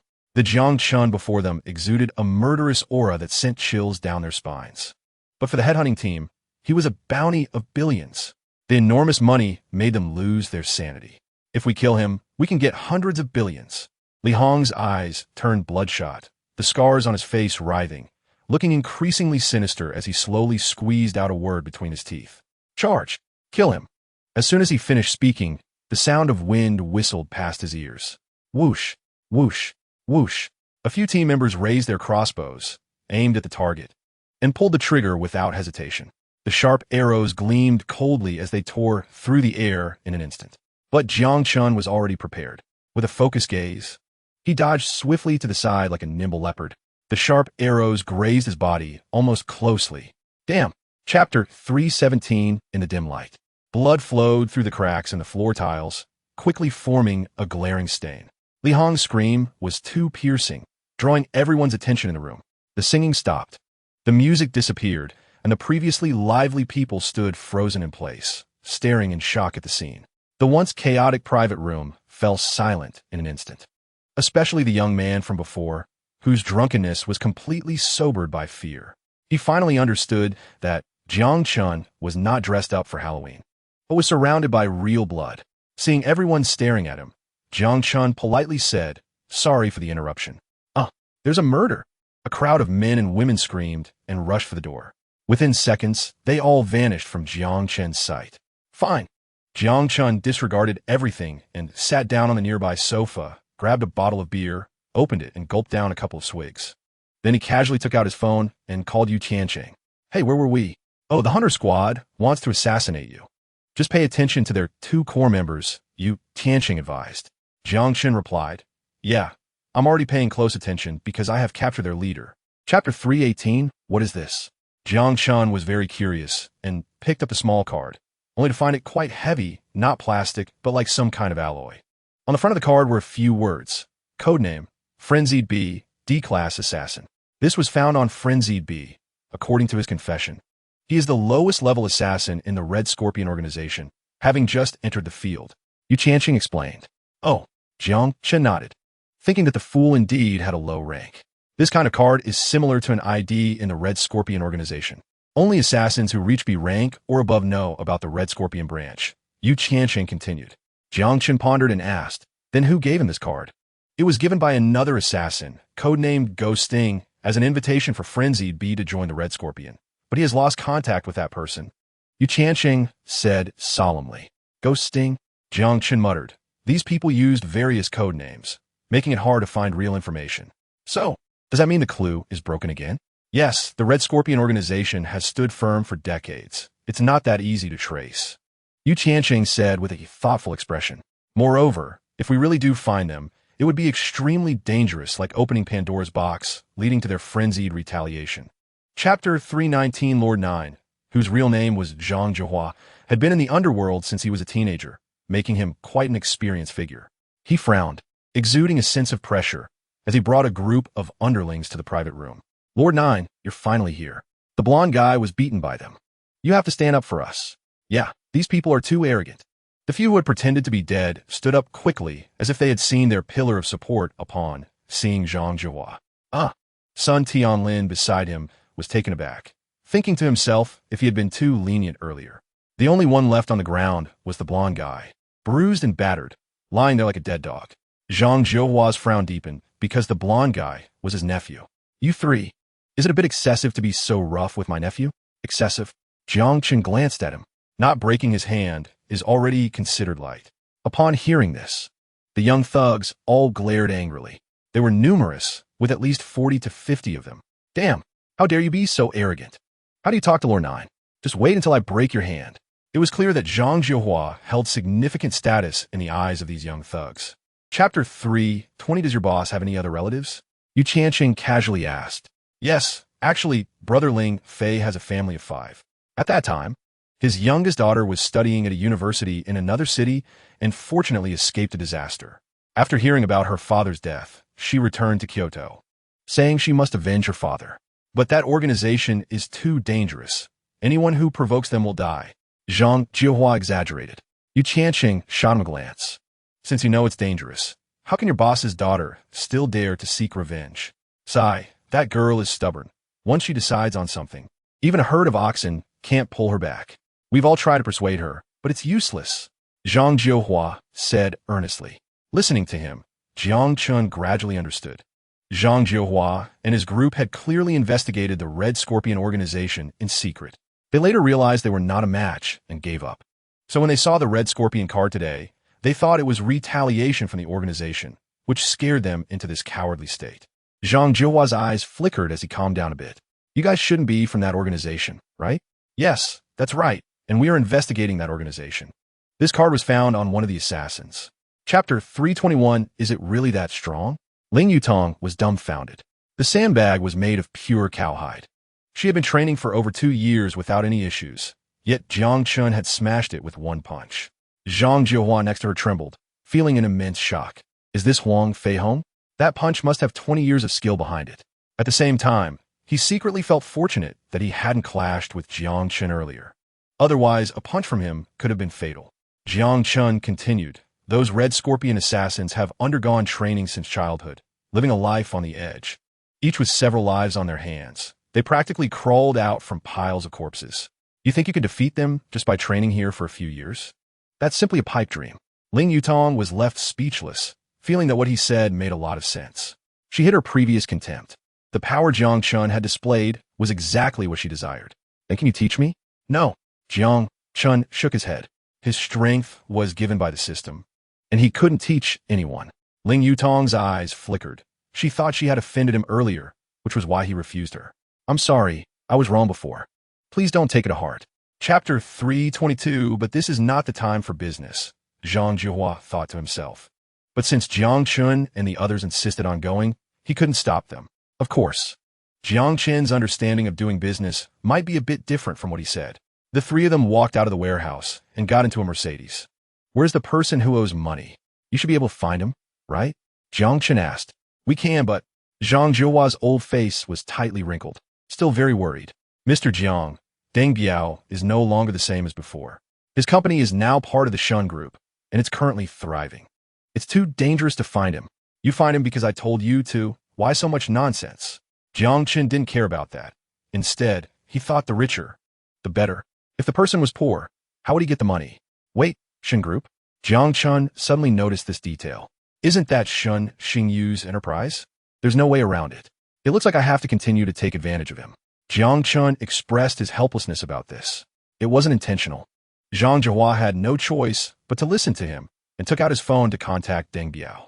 In fact, Deng Biao was previously a subordinate of Ling Yutong's father and had borrowed 50 million to start his company. Later, it developed well, and his net worth increased several times. Chapter 323. You guys aren't kneeling? Huh? That's fine. I'll help you kneel. Deng Biao said fiercely, revealing his ferocious expression. Brothers attack. These people were all small-time thugs, bold and aggressive, and they all stood up to pounce on Jiang Chun and the others. The group of drink-serving women, seeing this, weren't afraid at all. Instead, they showed expressions of watching a show, because they had seen fights like this many times. TCH, really overestimating themselves, daring to cause trouble in Brother Biao's territory. Aren't they just asking for death? If a person wants to die, no one can stop them. Huh, that little handsome guy is quite good-looking. It's a pity if his face gets ruined. Zhang Jiahua focused, looking like he was facing a great enemy. Be careful. At that moment, one person lunged at Ling Yutong. However, she had practiced a bit. Her reaction was quick. Her long, straight legs kicked out. Bang! The person staggered back 3 or 4 meters. But at the same time, 2 others had already reached Ling Yutong and grabbed her arms. Ling Yutong screamed. Although she had practiced, she lacked practical experience and panicked a bit. You bunch of bastards. I'll fight you. Zhang Jiahua shouted, pushing away the person in front of him, wanting to rush over to help Ling Yutong. Chapter 324. I really don't have 5 billion. Can you let me make a phone call to ask her boss? Deng Biao asked tentatively, deliberately not mentioning Shun Xingyu's name. Fearing Jiang Chun might be on guard. Mr. Jiang, we absolutely cannot let him make that call. He's looking for help. Zhang Jiahua hurriedly obstructed him. After all, he was an old hand and immediately saw through his trick. Deng Biao frowned upon hearing this. He thought to himself, this old bastard is ruining his good thing. But Jiang Chun, without thinking, casually said, sure, you can make the call. Huh? Everyone around was stunned. He actually agreed? Mr. Jiang, we can't let him call. If he brings someone, we'll be in trouble. Zhang Jiahua implored, his old face filled with worry. Jiang Chun waved his hand, indifferent. It's fine. Let him call whoever he wants, as long as he pays. Zhang Jiahua didn't know what to say. The few people around Deng Biao looked at Jiang Chun's demeanor and thought he was really too arrogant. They had never seen someone so cocky before. He really is a reckless young man. Since you want to seek death, don't blame me. Deng Biao secretly rejoiced, tremblingly took out his phone, wiped the cracked screen, and dialed Shun Xingyu's number. Chapter 325. Shun Xingyu's eyes turned, looking at Deng Biao beside him. You owe someone money? Deng Biao's face showed bitterness, and he didn't dare to deny it. He indeed owed a bit. Oh, I thought it was a big deal. It's just a bit of money. Just pay it back. Is it really necessary to make such a fuss? Shun Xingyu said generously. For him, as young Master Shun, anything that could be resolved with money was not a big deal. How much does he owe you? Shun Xingyu asked. Jiang Chun spoke up. Not much, just 6 billion. Puffed. Shun Xingyu almost spat out a mouthful of old blood. 6 billion? Not much. Such a large sum of money was enough for him to buy a piece of land. How did you owe him so much money? Young Master Shun frowned and asked Deng Biao. Deng Biao wanted to cry, but had no tears. Just now, 5 billion was already a lot, and now it had actually increased to 6 billion. Young Master Shun, this is unjust. I don't owe that much. I only owe 50 million, and I have an IOU to prove it. Deng Biao, forced into a corner, even started to actively look for the IOU. Shun Xingyu looked at Jiang Chun again. See, he doesn't owe that much money, right? Originally, it indeed wasn't that much, but it had already been 3 years. Shouldn't there be some interest? Moreover, I came all this way. Shouldn't there be some fee for running errands? Besides, he just spoke rudely and even hit someone. If it were someone else, they would have been beaten to a pulp long ago. This is called attempted injury. You say I want 6 billion, is that too much? Jiang Chun said. Chapter 326. Jiang Chun scratched his head because he also didn't know how to train to become stronger. Forget it, I'll talk about it tomorrow. Jiang Chun turned and walked towards the main villa. At this time, Su Yuqing hadn't gone to sleep yet. She was wearing a light, gauze nightgown and had a mask on her face. She had been leaning by the window, waiting for Jiang Chun to return. Just in time, she saw him leading a girl. Who did you bring back? Seeing Jiang Chun walk in, Su Yuqing quickly asked. It's that girl whose whole family was killed by assassins. She insisted on being my disciple. Jiang Chun couldn't help but laugh, recounting what happened today. Oh, so it's her. Su Yuqing suddenly understood, but then sighed and said, sigh, she has no relatives. It's quite pitiful. Let her stay at our place. We have plenty of room anyway.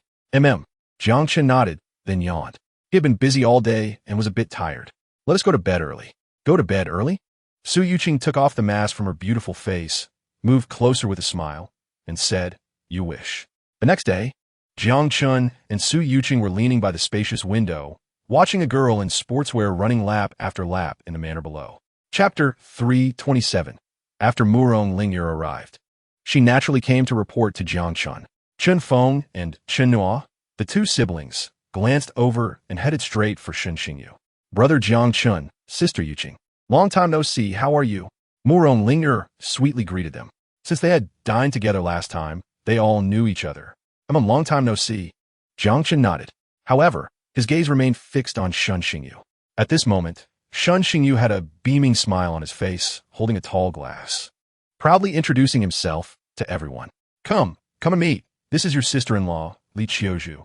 "Wow, so she's Xingyu's girlfriend. My apologies. Xingyu, where did you find such a beautiful girlfriend?" People flattered him. "Haha." Shen Xingyu grinned. "Let me tell you, this is my true love, the one I plan to marry." Huh? Everyone around was surprised because they knew what kind of person Shen Xingyu was. A typical rich playboy, surrounded by beautiful women, changing girlfriends frequently, but never mentioning marriage. Chapter 328. "Hey Jiang Chun, you're going too far. The company, the land, the money, I can give you all, but bullying my woman is unacceptable." Shen Xingyu was blinded by love and still believed in Li Qiuzhu. "Didn't I just lose a bet? I've kept my promise. Don't push your luck, or I'll turn against you. I hope you get what's coming to you." Shen Xingyu was completely anxious because they had just agreed that after the company was handed over to him, he wouldn't be troubled anymore. Who would have thought that today he would be harassed over his girlfriend? Seeing this, the people around hurried to advise him. "Young Master Shun, just let it go. Don't get angry, right? Getting angry is bad for your health." Jiang Chun might not have meant it. How about letting him apologize? Chun Feng, who originally had a conflict with Jiang Chun, also chimed in. "Yes, Jiang Chun, I accept losing my industry to you, but bullying my sister-in-law is too much. That's a big taboo in our circle. Apologize to Xingyu." "Apologize?" Jiang Chun shrugged, his eyes narrowing. "You idiots. This woman is a mercenary from the Headhunter Squad, here specifically to deal with you. If I'm not wrong, this ball was proposed by her, right?" Chapter 329. Everyone around was dumbfounded, not expecting Jiang Chen's combat power to be so explosive. But seeing such a bloody scene, they didn't find him cruel. After all, he saved himself. Meanwhile, Li Qiuzhu frowned, originally wanting to use these pawns to hold him back while she dealt with Jiang Chun. But now, she was horrified to find that she didn't even have a chance to sneak attack. He was just too strong. The entire exit of the venue was sealed, and in a short time, Li Qiuzhu couldn't escape either. She realized that her meticulously planned trap was backfiring on her. She could only fight him head-on. In a moment of decision, Li Qiuzhu tightly gripped her dagger. She had practiced knife skills since childhood, believing she had reached the top level. There was no chance at all. Whoosh! With a flash of cold light, Li Qiuzhu lunged forward like an agile cheetah, dagger reversed. Jiang Chun sensed the chilling, killing intent. In an instant, he turned and raised his knife to block. Clang! The two daggers clashed, producing a piercing sound. But Li Qiuzhu's face showed pain because Jiang Chen's strength was too great, causing her hand to crack and tremble. At this moment, she suddenly realized that she had no chance at all. Chapter 330. Mu Ronglinger was so nervous that she vomited again. After a while, she anxiously said, "Jiang Chun, what should I do?" "How about this? You can come stay at my place," Jiang Chun suggested after thinking. He decided to call Linger and Li Yukai to his estate and have Yu Tiancheng send people to protect them. This way, resources could be saved. After he shared his idea, Yu Tiancheng expressed strong approval, thinking it was a good plan. "Okay, I'll send more people over." At that moment, the originally panicked Shen Xingyu seemed to find a savior and hurried over to ask, "Jiang Chun, is there still room at your estate?" What do you mean?" Jiang Chun glanced at him. Shen Xingyu awkwardly said, "Can I also stay there?" "Why should I?" Jiang Chun frowned and asked. Shen Xingyu quickly explained, "Big brother, I'm your little brother. Don't you remember? You can't ignore me when I have problems." "Oh, but didn't you say it would only be 10 days? It's almost time now." Jiang Chun mentioned the bet. Shen Xingyu shook his head repeatedly. No. I will always be your little brother. Once a little brother, always a brother." Chapter 331. The next day, Jiang Chun and the others got up early. Su Yuqing was very excited, dressing up in OL professional attire. She was originally a top beauty, and now she looked even more sexy, mature, and charming. Let's go, we're gonna work. Uh, Let us go then, Jiang Chun mumbled to himself, not expecting her to be so enthusiastic about work, mainly because Su Yuqing had never worked in a big company before and found it quite novel. So she couldn't help but feel a bit excited. After leaving the villa, they didn't take their own cars, because going to work had to have the feel of going to work. So they took the estate's Rolls-Royce, driven by a dedicated chauffeur. For Jiang Chun, becoming a chairman was just for fun. With his current connections in Kyoto, he didn't even need to discuss business. He could just lie back and earn money. The Rolls-Royce drove out of the estate. The mornings in Kyoto were particularly busy. Through the car window, one could see people rushing to work. Although some were dressed in suits, they were eating buns and anxiously waiting for buses or hurriedly rushing into subway stations. Jiang Chun checked the time. He wasn't in a hurry to get to work. But at that moment, the originally speeding Rolls-Royce began to slow down and quickly came to a stop. Chapter 332. After this little episode, Jiang Chun and the others smoothly arrived at the Yixing Group headquarters. It was not small in scale and had recently expanded a lot, with a total of 6 grand buildings, resplendent and magnificent.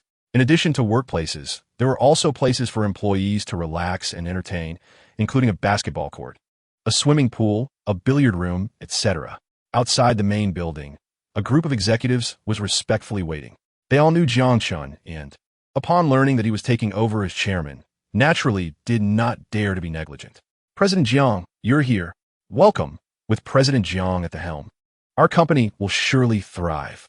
Please, President Jiang, upstairs. People were very enthusiastic, cherishing this opportunity to show face. They thought that if they performed well in front of Jiang Chun, they might directly stand out like Liu Kai. They eagerly surrounded him as they walked into the company building, introducing themselves and wanting to showcase their talents. But Jiang Chun waved his hand. All right, you all go ahead and do what you need to do. I'm here to work, not to investigate. Yes, yes, yes. A group of people nodded and bowed. However, they were energetic and worked even more seriously.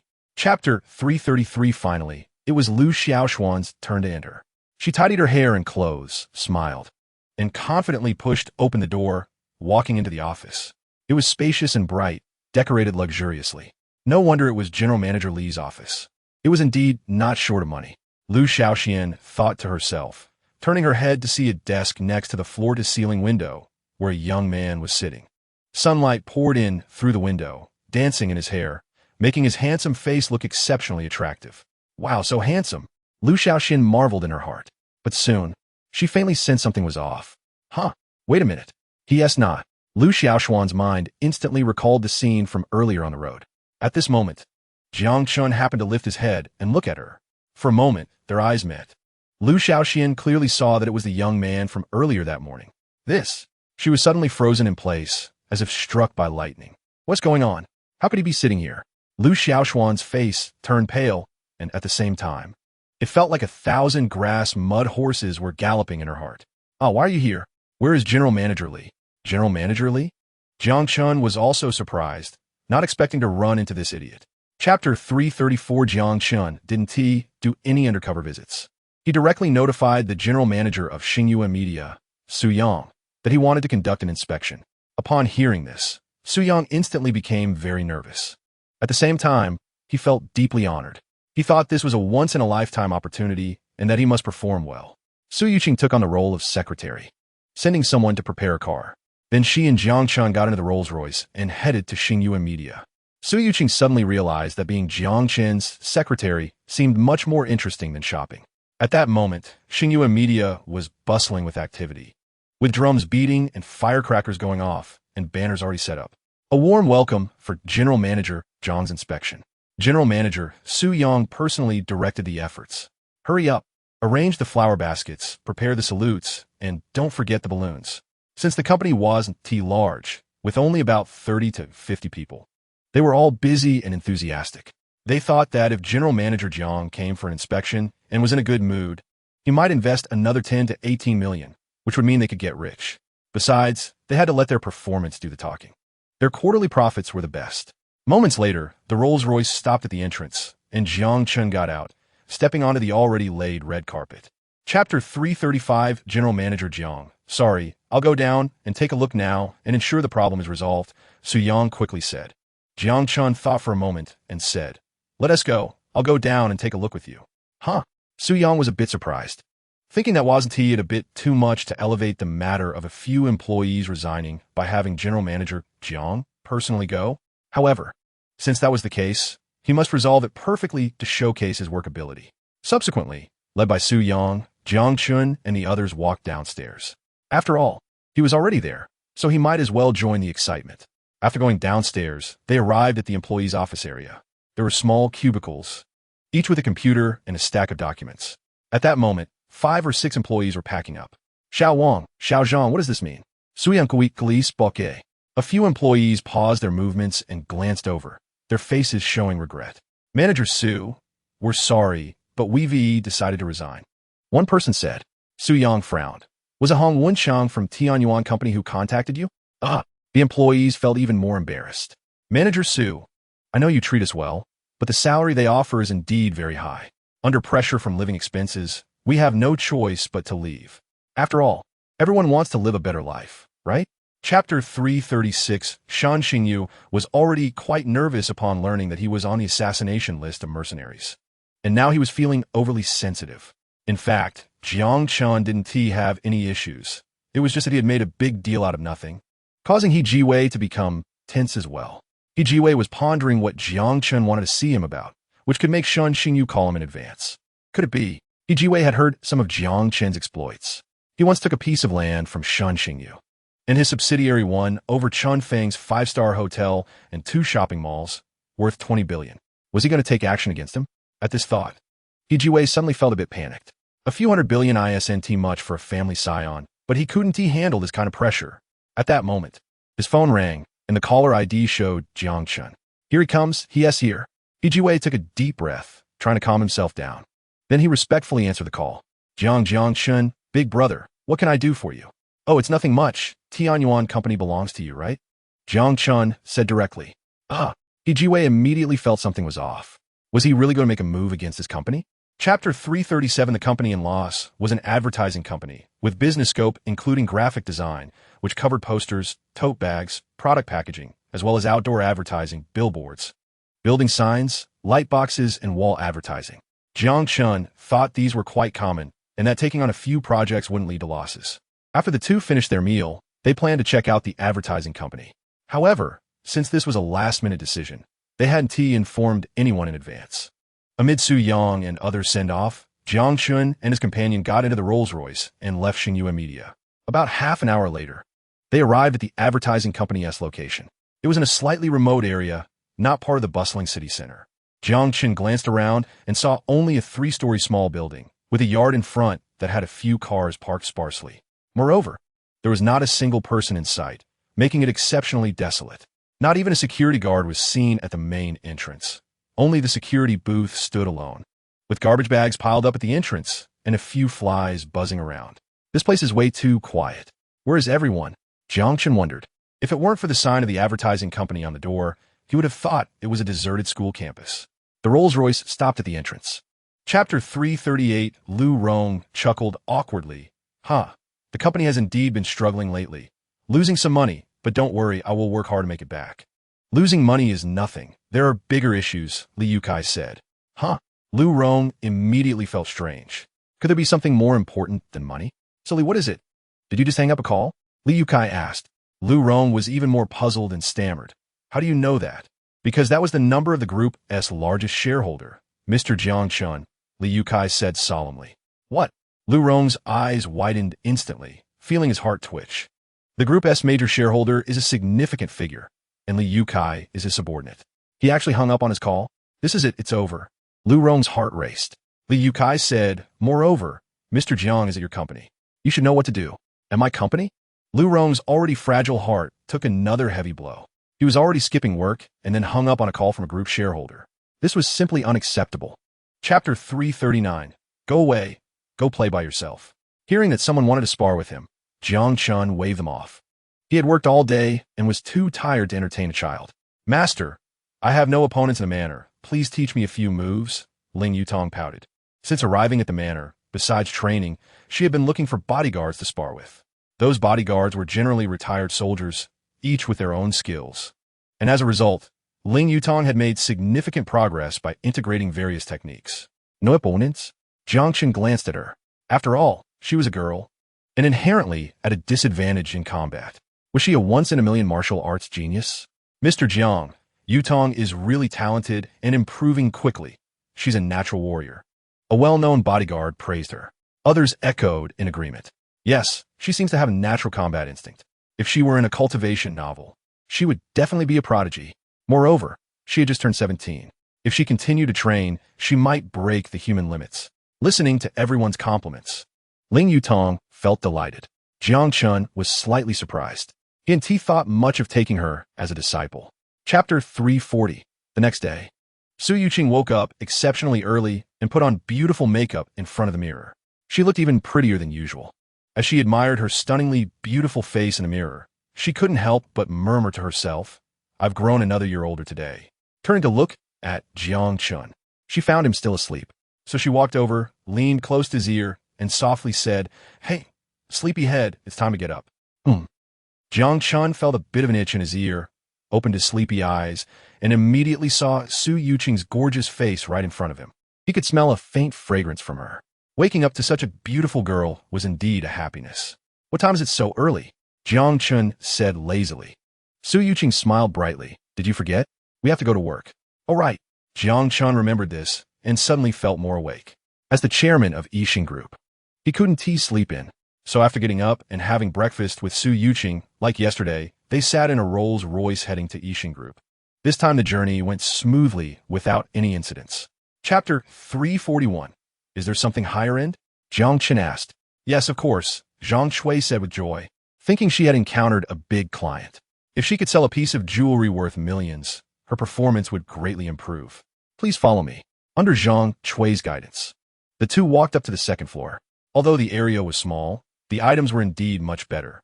There were several security guards patrolling with batons, clearly indicating they had entered the precious goods area. Sir, please look at these. They're all very valuable jewels. Zhang Shui gestured for them to see. Jiang Chen glanced and found them indeed quite high-end. There were rings, necklaces, bracelets, etc., each displayed in its own showcase, reflecting colorful lights under the illumination. When Jiang Chen looked at the price tags, he noticed they were all around 800,000 to 1 million. They could indeed be considered top tier. However, Jiang Chen felt like they were still missing a bit. Do you have anything even higher end? He continued to ask. Huh? Zhang Shui's face showed surprise, and she hesitated slightly. Aren't these enough? Well, I want something unique, Jiang Chen said. Zhang Shui was taken aback, wondering if he was really there to buy jewelry or if he was just looking for a hassle. Chapter 342. Cheap? Hearing Jiang Chen say these two words, Zhang Shui's mind short-circuited. 1. 3 billion is considered cheap? What kind of deity did she encounter? However, she quickly felt delighted because if she sold a necklace for 3 billion, it would be a milestone event in her career. Sir, are you sure you want to buy this necklace? Jiang Dukui asked anxiously. Jiang Chen nodded, confirming, yes. I want to buy it now. At that moment, Jiang Chen seemed to shine in Zhang Shui's eyes, like a living Buddha descending to save her from dire straits. Zhang Shui was extremely excited. Sir, please come downstairs with me. I need to report to the store manager. Then, the two turned and went downstairs. Zhang Shui was incredibly excited, her face beaming with a smile, feeling like she had won a 5 million lottery. Meanwhile, the store manager and the staff were still chatting happily at the counter. It was very lively when they saw Zhang Shui bringing someone down. They only glanced over and didn't think much of it. However, Zhang Shui suddenly said, Manager Li, Mr. Jiang has decided to purchase the blood red heart. What? In that instant. Chapter 343. Nice weather, isn't it? Su Yuqing turned to look out the window and found it dark outside, seemingly overcast, with no stars in sight. She didn't know where the idea of nice weather came from. Of course, Su Yuqing didn't refuse Jiang Chen. Sitting in the office all day was fine, but going out for some fresh air was also nice. Soon, the two walked down the stairs side by side. Outside the company gate, a bustling street scene unfolded before them, with cars flowing and neon lights flashing. The cool air invigorated Jiang Chen, sweeping away the stuffiness from spending the afternoon in the office. He took Su Yuqing's hand and walked along the road. After work, strolling along the street had its own charm. The two walked quietly. Neither of them spoke, seemingly not wanting to break the subtle atmosphere. Until they reached the entrance of a park, Jiang Chun finally spoke up. "Let's go in and take a look." Okay. Su Yuqing didn't think much of it. The park had dim streetlights, and there were quite a few young couples sitting on benches, whispering sweet nothings to each other. Occasionally, a night runner would pass by. Jiang Chun looked ahead and noticed a small square. According to his subordinates' arrangements, it was indeed the right place. "Are you tired? Shall we sit over there?" "Huh? All right." Chapter 344. The crowd was noisy and bustling, celebrating until midnight before dispersing. Their friendship had deepened significantly because of it. For Su Yuqing, it was an unforgettable day. The next morning, Jiang Chun was woken up by Su Yuqing again. He opened his bleary eyes and yawned. He hadn't gotten enough sleep after staying out late the day before, but he had to get up because he still had to go to work. "Sigh. It seems I'm really not suited for a job," Jiang Chun sighed. This was already the third day, and the novelty of starting work had slowly faded away. However, the danger from Liu Kai had not yet been lifted, and the assassins sent to kill him had never shown up. How can these people call themselves mercenaries? Can they even do any business? With such slow efficiency, how will they make money? Won't they starve to death in the future? Jiang Chun was worried sick about these mercenaries. He got up, washed up, and went to work as usual. Upon arriving at the company, he started a new day of work. "Yuqing, what's on the agenda today?" Jiang Chun asked listlessly. Su Yuqing smiled brightly. "The subsidiary company is opening today. We really need you to cut the ribbon." Remembering yesterday, Jiang Chun pretended to cut the ribbon but was actually buying himself a birthday gift. Chapter 345. The company hadn't opened yet, but they had already arranged for bodyguards. Safety awareness is quite strong. Huh? Jiang Chun muttered to himself as he walked straight to the back seat of a Mercedes. At that moment, Li Wanqi and his teammate exchanged glances, both sitting in the back seat beside him, effectively sandwiching Jiang Chun in the middle. Jiang Chun looked left and right, a hint of confusion in his eyes. Li Wanqi smiled slightly. "Haha, President Jiang, we are afraid you'll encounter danger." Alahite. Jiang Chun didn't think much of it, as he was still waking up, and simply leaned back in his seat to continue resting. Li Wanqi's lips curled into an imperceptible smile, thinking that this was too easy. The task was going very smoothly. He urged the driver, drive. The two cars turned around and drove out of Yixing Group. The group remained silent. About half an hour later, they had left the bustling downtown area. Outside the car window was a desolate wilderness. Xuejie's company was in a suburban development zone, so taking this road wasn't a problem. However, Li Wanqi's plan was to kidnap Jiang Chun halfway, so the driver turned down a more desolate road. Looking out the window, there was no sign of life. Chapter 346. Xuejie was stunned by the bloody scene before him, his heart filled with horror.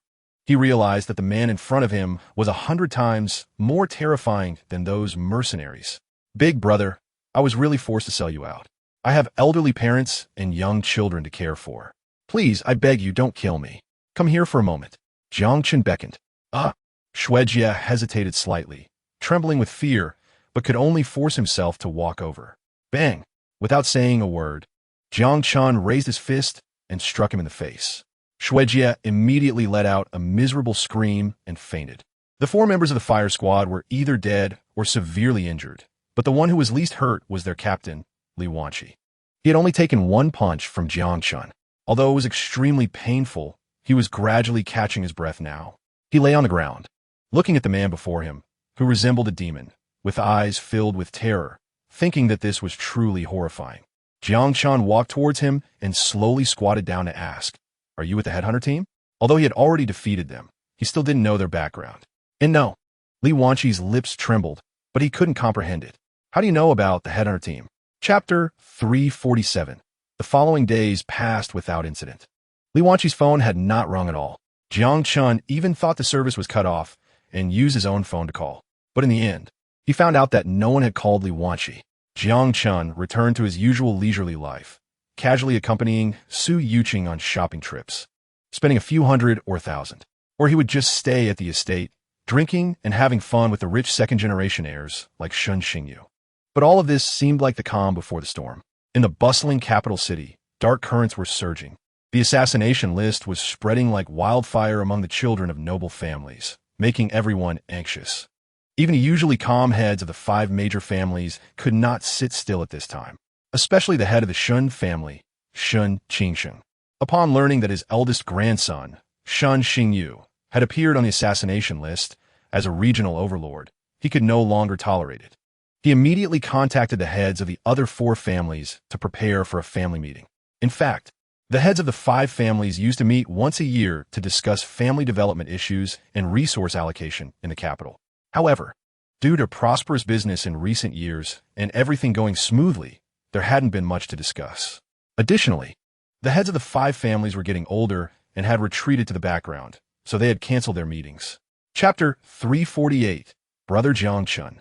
The Zhao family has an ancient heritage, belonging to an ancient martial arts family. Each of them can be considered a master. Shun Xingyu said subtly. Oh, Jiang Chun nodded, realizing that some things couldn't be said too plainly. However, the Zhao family sounded quite capable. But Jiang Chun felt that ancient martial arts were a bit mysterious. He didn't know if they were real or not. They arrived at a green lawn where a clean white table was set up in front, surrounded by 5 elderly men with gray hair. All the young heirs of the noble families present bowed respectfully and then stepped aside in an orderly manner. Only when Jiang Chun walked over did one of them stand up to welcome him. Ha ha, Jiang Chun, long time no see.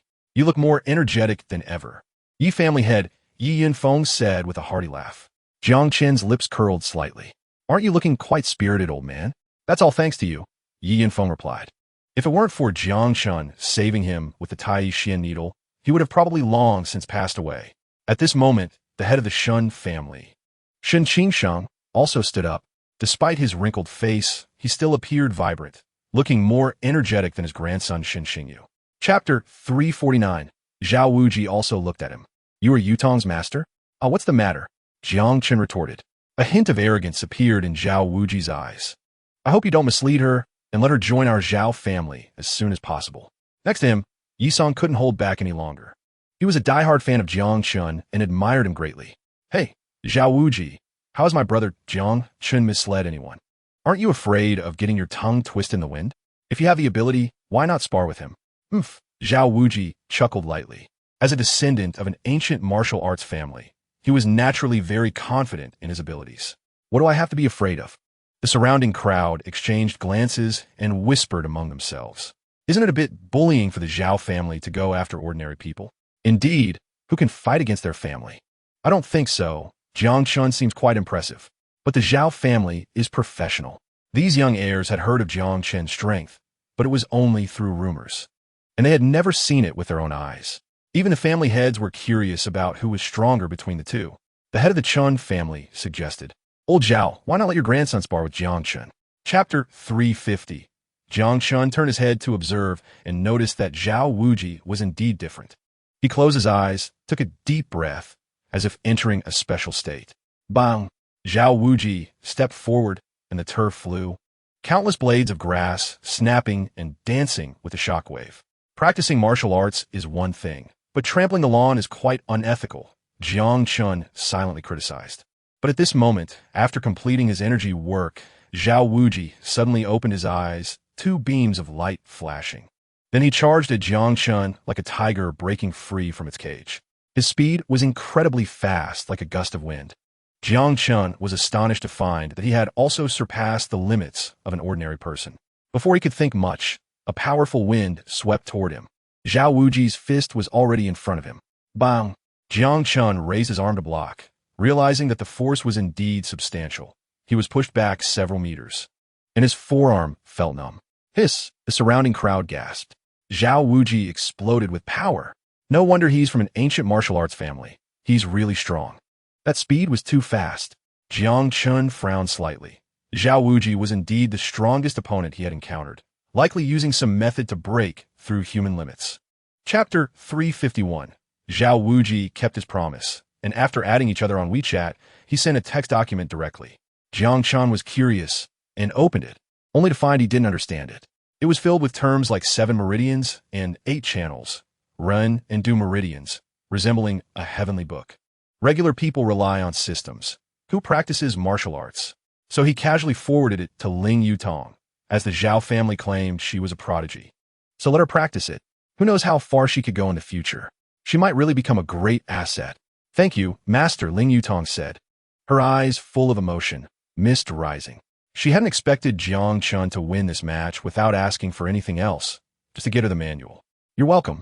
Just practice hard, and good luck, Jiang Chun encouraged. In fact, it wasn't that he didn't want anything else. He had already found out that besides a few martial arts schools, the Zhao family had no other enterprises. Otherwise, Jiang Chun would have asked for more. All right, let's discuss the assassination list. Shun Qingsheng, the head of the Shun family, began to take charge. This was the top priority for them, and the purpose of today's meeting. The surrounding people agreed. Until this matter was clarified, they would always be in danger. Chapter 352. Oh yeah, then we have a deal. Shen Xingyu was very happy. If the heads of the 5 families knew about this, they would probably be furious because they had just finished a meeting where they said to find the Red Scorpion organization. But before they even left the door, Shen Xingyu went to the bar with Jiang Chun to have fun. It was like telling parents you were going to do homework. Only pull out your phone to play games as soon as you got back to your room. The next day, the manor was still bustling. Jiang Chun had just woken up, stretching lazily. Turning around, he found Su Yuqing dressing up. Jiang Chun yawned and remembered that Shen Xingyu mentioned going to the bar for a party, so they should go together. Going to the bar? Su Yuqing's beautiful eyes sparkled with anticipation, but then she seemed to remember something. Oh no, I can't. I have an appointment with the beauty salon today to take Ling Yutong for a facial. What? Jiang Chun was puzzled. What are you taking Ling Yutong for a facial for? Look how tan she is. Aren't you going to do something about it? Su Yuqing said. Jiang Chun scratched his head. As a rough man, he naturally didn't understand women's concerns, and he didn't mind that Ling Yutong had gotten a bit darker. Chapter 353. I want to discuss something with you. Jiang Chun suddenly smiled slightly. Huh? Shen Xingyu looked surprised. Just tell me. It must be fine. Oh, don't bring so many bodyguards in the future. Just come out to play by yourself and make a bigger scene, Jiang Chun said. Shen Xingyu's eyes widened. What if mercenaries or assassins come after us? Isn't that asking for death? Aren't you good at courting death? Jiang Chun said lightly. It's mainly that a long pain is worse than short pain. We'll draw out the people trying to assassinate you and deal with them all at once to eliminate future troubles. Isn't that too dangerous? Shen Xingyu hesitated. Jiang Chun continued to persuade him. You are the legitimate son of the top 5 families. How can you be afraid of death? That's not good. Besides, with me around, what do you have to fear? But Shen Xingyu still felt uncertain. Jiang Chun directly interrupted. There's no buts. We can play while eliminating the enemy. Isn't that just what you want? All right then. Under Jiang Chun's persuasion, Shen Xingyu finally accepted the idea of being bait. Next time, we'll draw them out. For now, let us just go have some fun today. Chapter 354. Yeah, Brother Shurtu is wise. But there's a guy over there. Just one. What are we afraid of? If he doesn't comply, we can just beat him up. It's a perfect opportunity to showcase our strength. I think that sounds good. A few people settled down and hurriedly walked towards Jiang Chun. At this moment, Jiang Chun downed his drink in one gulp and placed the glass on the table. Wow, boss, what a great drinking capacity. Let me pour you another glass, a girl beside him said eagerly as she filled his glass. Suddenly, a voice interrupted. Hey girl, come pour me a drink too. Huh? The group turned to see Shurtu and his friends, all wearing mischievous smiles and lewd expressions. The girls immediately recognized that these people were just small-time thugs and not on the same level as Jiang Chun. Hi, you wish. I'm only pouring drinks for Brother Jiang Chun today, the girl said decisively. Ouch, Shurtu exclaimed, pulling out a stack of cash from his pocket. You come drink with me, and I'll give you $1,000. How about that? As the saying goes, money can make the devil push a millstone. This trick had always worked for him. He enjoyed the feeling of showing off with money. But this time, Chapter 355. I want you to kneel and apologize right now. Lu Shi continued to shout at Jiang Chun, wanting to demonstrate his authority in front of several beauties and recover from the earlier humiliation. His underlings also chimed in, some banging on the table with iron rods. Yeah, kneel and apologize. Who dares mess with my brother Shurtu? A few bucks don't make you special. The scene became chaotic and noisy. But at that moment, over 100 bodyguards in the bar stood up and surrounded the area. Looking around, it was a sea of black. Huh? Lu Shi's eyes widened as he sensed something was off. The previously loud underlings fell silent instantly. What was going on? Were they his bodyguards? No way. Everyone's expressions changed. They had just been arrogant, but now they looked as if they had swallowed a fly. At this time, Shen Xingyu walked over, holding 2 young models. Damn, can't you guys settle down while having fun? What's going on with you? Big brother, I didn't mean to disturb you, Lu Shi said. seeing that the bodyguards were Shun Xingyu's. He felt he might still have a chance. Big brother, we came to find him, not to ruin your fun. How about I treat you to drinks later to apologize? I'll pay for everything. Bang. Ling Yutong kicked the woman, sending her flying 4 to 5 meters away. The woman's family was killed by the Red Scorpion assassin, and mentioning Ling Yutong's parents was like touching her sore spot. Otherwise, she wouldn't have acted so violently. The surrounding girls were shocked. A fight? That's brutal. She kicked her so far, but that woman deserved it. Su Yuqing didn't stop her, thinking it was a good kick. Who told her to have a big mouth? The middle-aged woman grimaced in pain. The waiters in the store rushed to help her up. Sister Zhang, are you okay? Do you want to go to the hospital? But the middle-aged woman's eyes burned with rage as she started to throw a tantrum. Let go of me. Em Mifine. How dare you kick me? I've never been hit in my life. This isn't over. Sister Zhang, please calm down. Let us just forget about this, a waiter advised. But the more they tried to persuade her, the more agitated she became. Forget it? No way. I'm calling my husband right now to teach this uncultured little bitch a lesson. Chapter 357. Huh? The middle-aged woman was slightly taken aback, thinking, are you kidding me? Do I really look like a dog? As soon as she mentioned the Sharpay monster, Jiang Chen looked at her, confirming that it wasn't Ling Yutong's fault. However, looking at the scene outside, the middle-aged woman didn't dare say too much. Let it be. If I'm the Sharpay monster, so be it. She was scared, not expecting Su Yuqing to bring so many people. Just now, they said not to let her leave. Now what should she do? The waitresses also realized Jiang Chen was Su Yuqing's boyfriend. Now, that would be a good show to watch. Sure enough, the middle-aged woman no longer dared to throw a tantrum and instead forced a smile. Sister, I was just joking with you earlier. Please don't take it to heart. Why make things difficult for women, right? That does make sense. Jiang Chen nodded in agreement and then turned to Shun Xingyu. You handle this. You're not a woman after all. No, I know I was wrong. Em soda. I apologize to you all. The middle-aged woman was almost in tears. The surrounding waitstaff couldn't help but want to laugh. Chapter 358. Ring, ring, ring. The crisp ringing echoed through the night sky. It was the sound of an old-fashioned phone. Of course, it wasn't Jiang Chen's phone, but one he found on a mercenary. The people around him immediately fell silent and turned to look at him, as they all knew this call was very important. It could very well be from the person who issued the assassination order. This ringtone is so awful. It sounds like an old person's phone. These mercenaries are a bit outdated. Jiang Chen silently complained about the ringtone before taking out the phone. Ahem. He cleared his throat, making his voice slightly hoarse before answering the call. Hello, who are you looking for? Stop pretending with me. What's the situation with the chairman of Yixing Group? I see yes, still fine. Did you even carry out the task? A cold female voice came from the other end. Jiang Chen thought she sounded like a long-suffering woman. But this must be the red spider that Li Wanqi mentioned. The woman was alive and fit the two major characteristics. Jiang Chen thought for a moment and said, we can't complete the task. We've decided to give up now. The woman's tone was surprised. You're giving up on the task. Do you know how much this will affect your reputation? And I've already given you a deposit. Chapter 359. Su Yuqing had prepared a hearty breakfast for him, knowing what Jiang Chen was going to do. Her beautiful eyes were filled with concern. Will it be very dangerous today? You must pay attention to your safety. Don't worry. You're so beautiful. I can't bear to let you be a widow. Jiang Chen said with a slight smile, kissing her forehead. After finishing breakfast, he got ready and went downstairs. Yu Qianqing's military green Hummer was waiting at the door. Have you got all your gear? Yeah, I've got it. Jiang Chen clipped a silver earring onto his ear, and his originally handsome face suddenly gained a touch of rebellious charm, making him even more captivating. After testing the mini communicator, Yu Qianqing took out a tablet to check. The tablet displayed a detailed map of Kyoto City, showing various streets and buildings. A small green that was flashing on it, indicating Jiang Chen's current location. Great. The positioning device is working fine. The two quickly checked their equipment and then drove towards People's Park. About half an hour later, the car's speed began to slow down. They arrived at the entrance of the park. Through the car window, Jiang Chen could see some familiar faces on the street, all sent by the 5 major families. Chapter 360. Jiang Chen, what's the situation on your side? Do you want to take action? Yu Qianqing's voice came through the intercom. Among these people, he trusted Jiang Chen the most.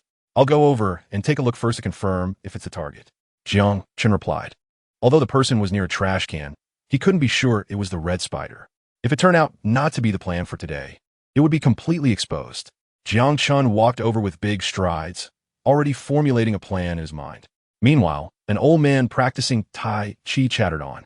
"Hey, young man, don't go. Join our Tai Chi association." The trash can was turned upside down, but apart from empty bottles, food wrappers, and half a leftover hamburger, there was nothing of value. The man frowned, growing anxious. But at that moment, suddenly a hand pulled down his hoodie. The man tightened, quickly turning around. He found a handsome face examining him closely. "What are you looking for?" Jiang Chen asked, his brow slightly furrowed.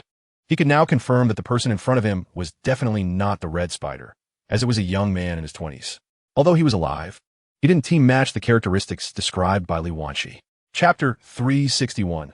Soon, the two arrived at the target area. The surrounding streets were chaotic, with cigarette boxes, butts, and broken bottles everywhere.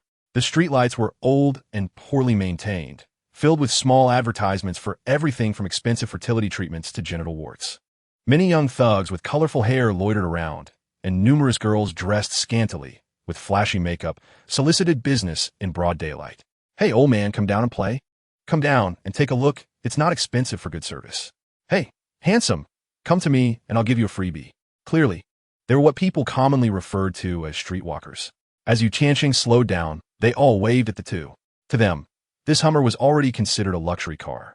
Seeing wealthy people, the girls became bold, posing seductively, even lifting their skirts to reveal a bit of mosaic. Wow, what a sight.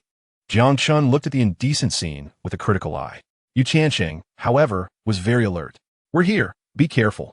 "Ah," Jiang Chun replied without looking back. Chapter 362. Jiang Chun watched the scene before him, his brow gradually furrowing. Listening to their previous conversation, he initially thought they were human traffickers, but soon realized it was not that simple. This group of people was simply inhumane, Jiang Chun mused. But at that moment, he saw the young man take out a scalpel, gleaming under the light.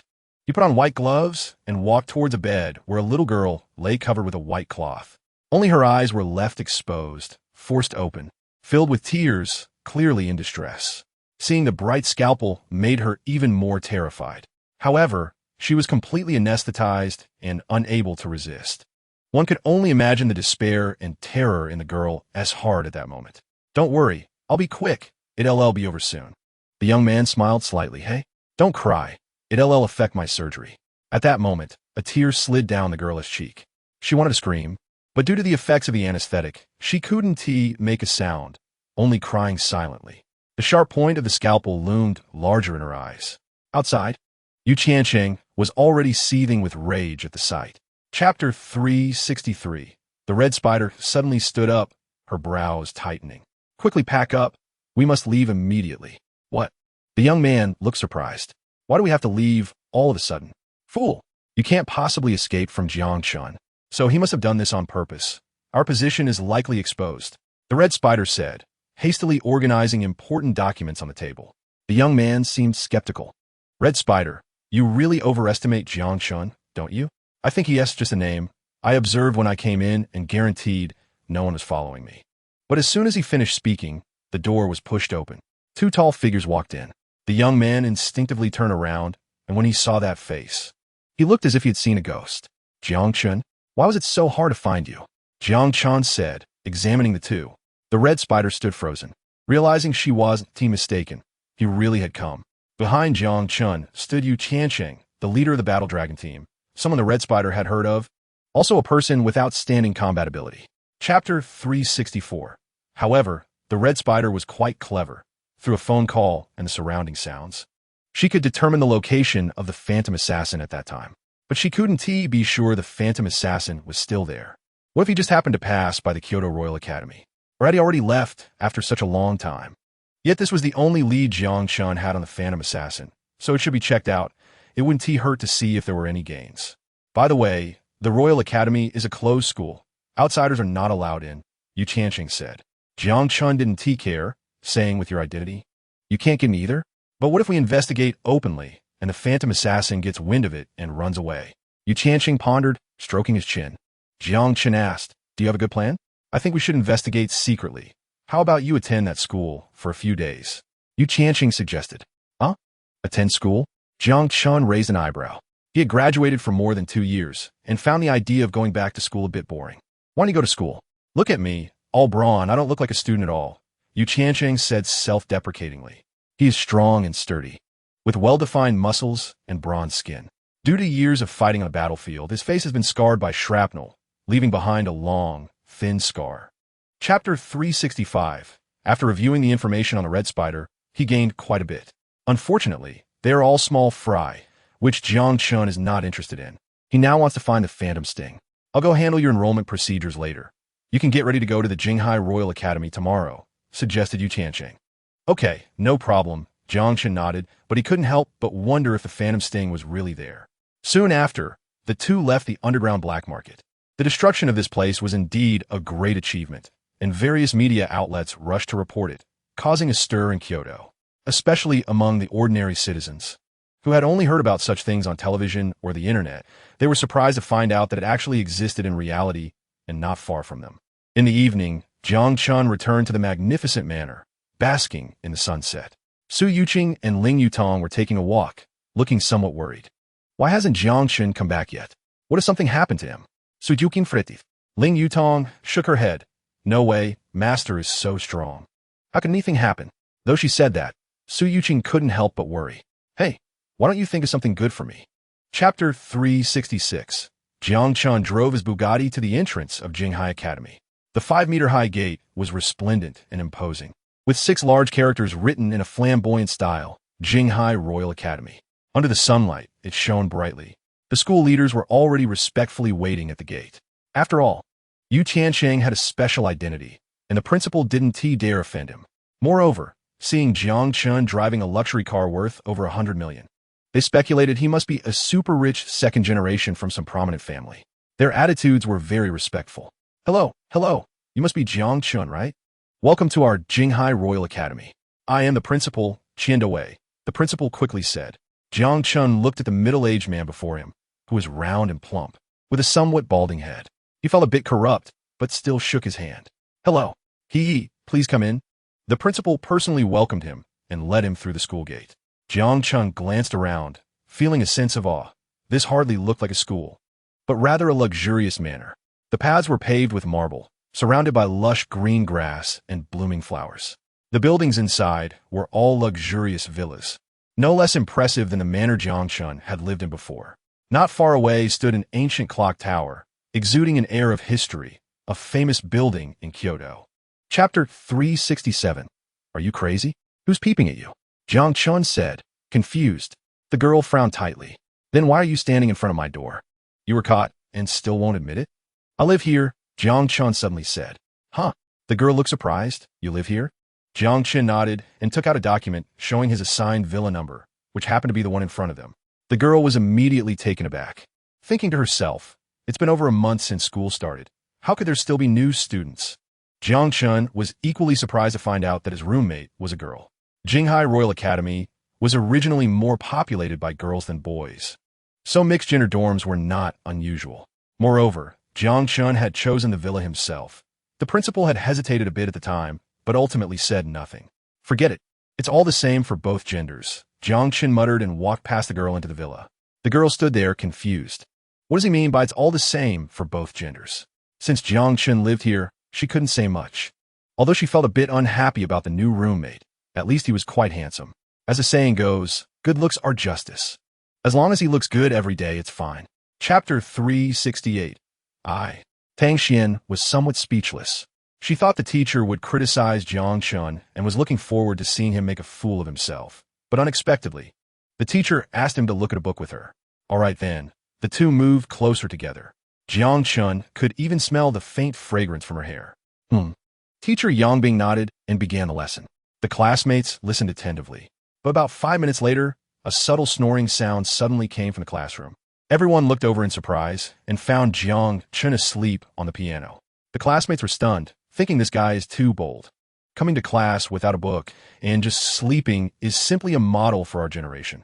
Tang Xian shrank back a little, distancing herself from Jiang Chun, indicating that it had nothing to do with her. Sleeping in Teacher Yang's class? He is probably done for now. Sure enough, Yang Bing frowned. Originally, She was teaching these concepts mainly for Jiang Chun, since he had just arrived and had no foundation. But despite her good intentions, he didn't cherish it and ended up sleeping in class. Jiang Chun, Yang Bing immediately called out sharply. The classmates saw the teacher was angry and secretly thought it was bad news. Chapter 369. Thus, Jiang Chun continued to sleep on the piano. The surrounding classmates couldn't help but admire him secretly. This guy's a master. Respect. Hey, what are you all looking at? Pay attention to the lesson. Yang Bing shouted at the students. She felt more relaxed seeing Jiang Chun asleep. Otherwise, she always felt a bit like a novice lecturing in front of him. And so, the class continued. As noon approached, the campus rang with the soothing sound of the bell, signaling that classes were over. Jiang Chun was awakened by the noise, realizing that his classmates were chattering and heading outside. Huh, class is over? So soon? Jiang Chun felt like he had just closed his eyes and then opened them to find class was over. At the same time, his stomach rumbled, sending waves of hunger through him. Jiang Chun decided to go to the cafeteria for a meal.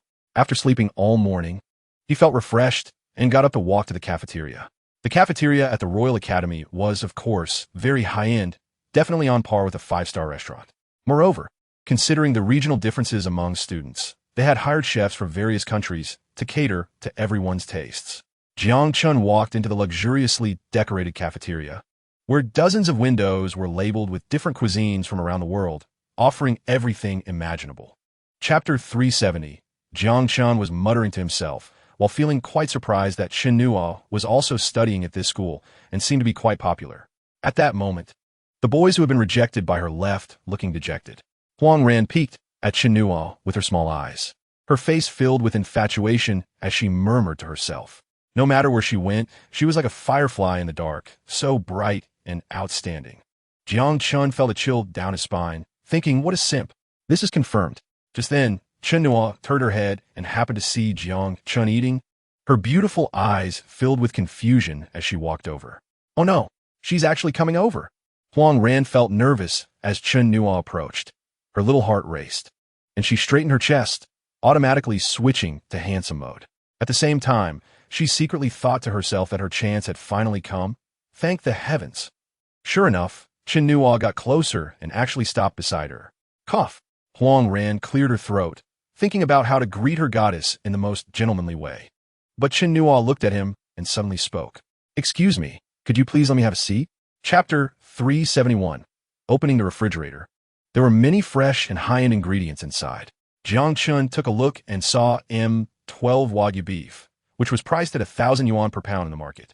It would be a shame not to cook some noodles with such good beef. So, he took out 3 yuan worth of dried noodles, set up the pot, and lit the fire, going through the process very skillfully. After preparing all the ingredients, he put the cut beef into the pot, cooking it to medium rare before adding the noodles. High-end ingredients often require the simplest cooking methods, and Jiang Chun mastered the timing perfectly.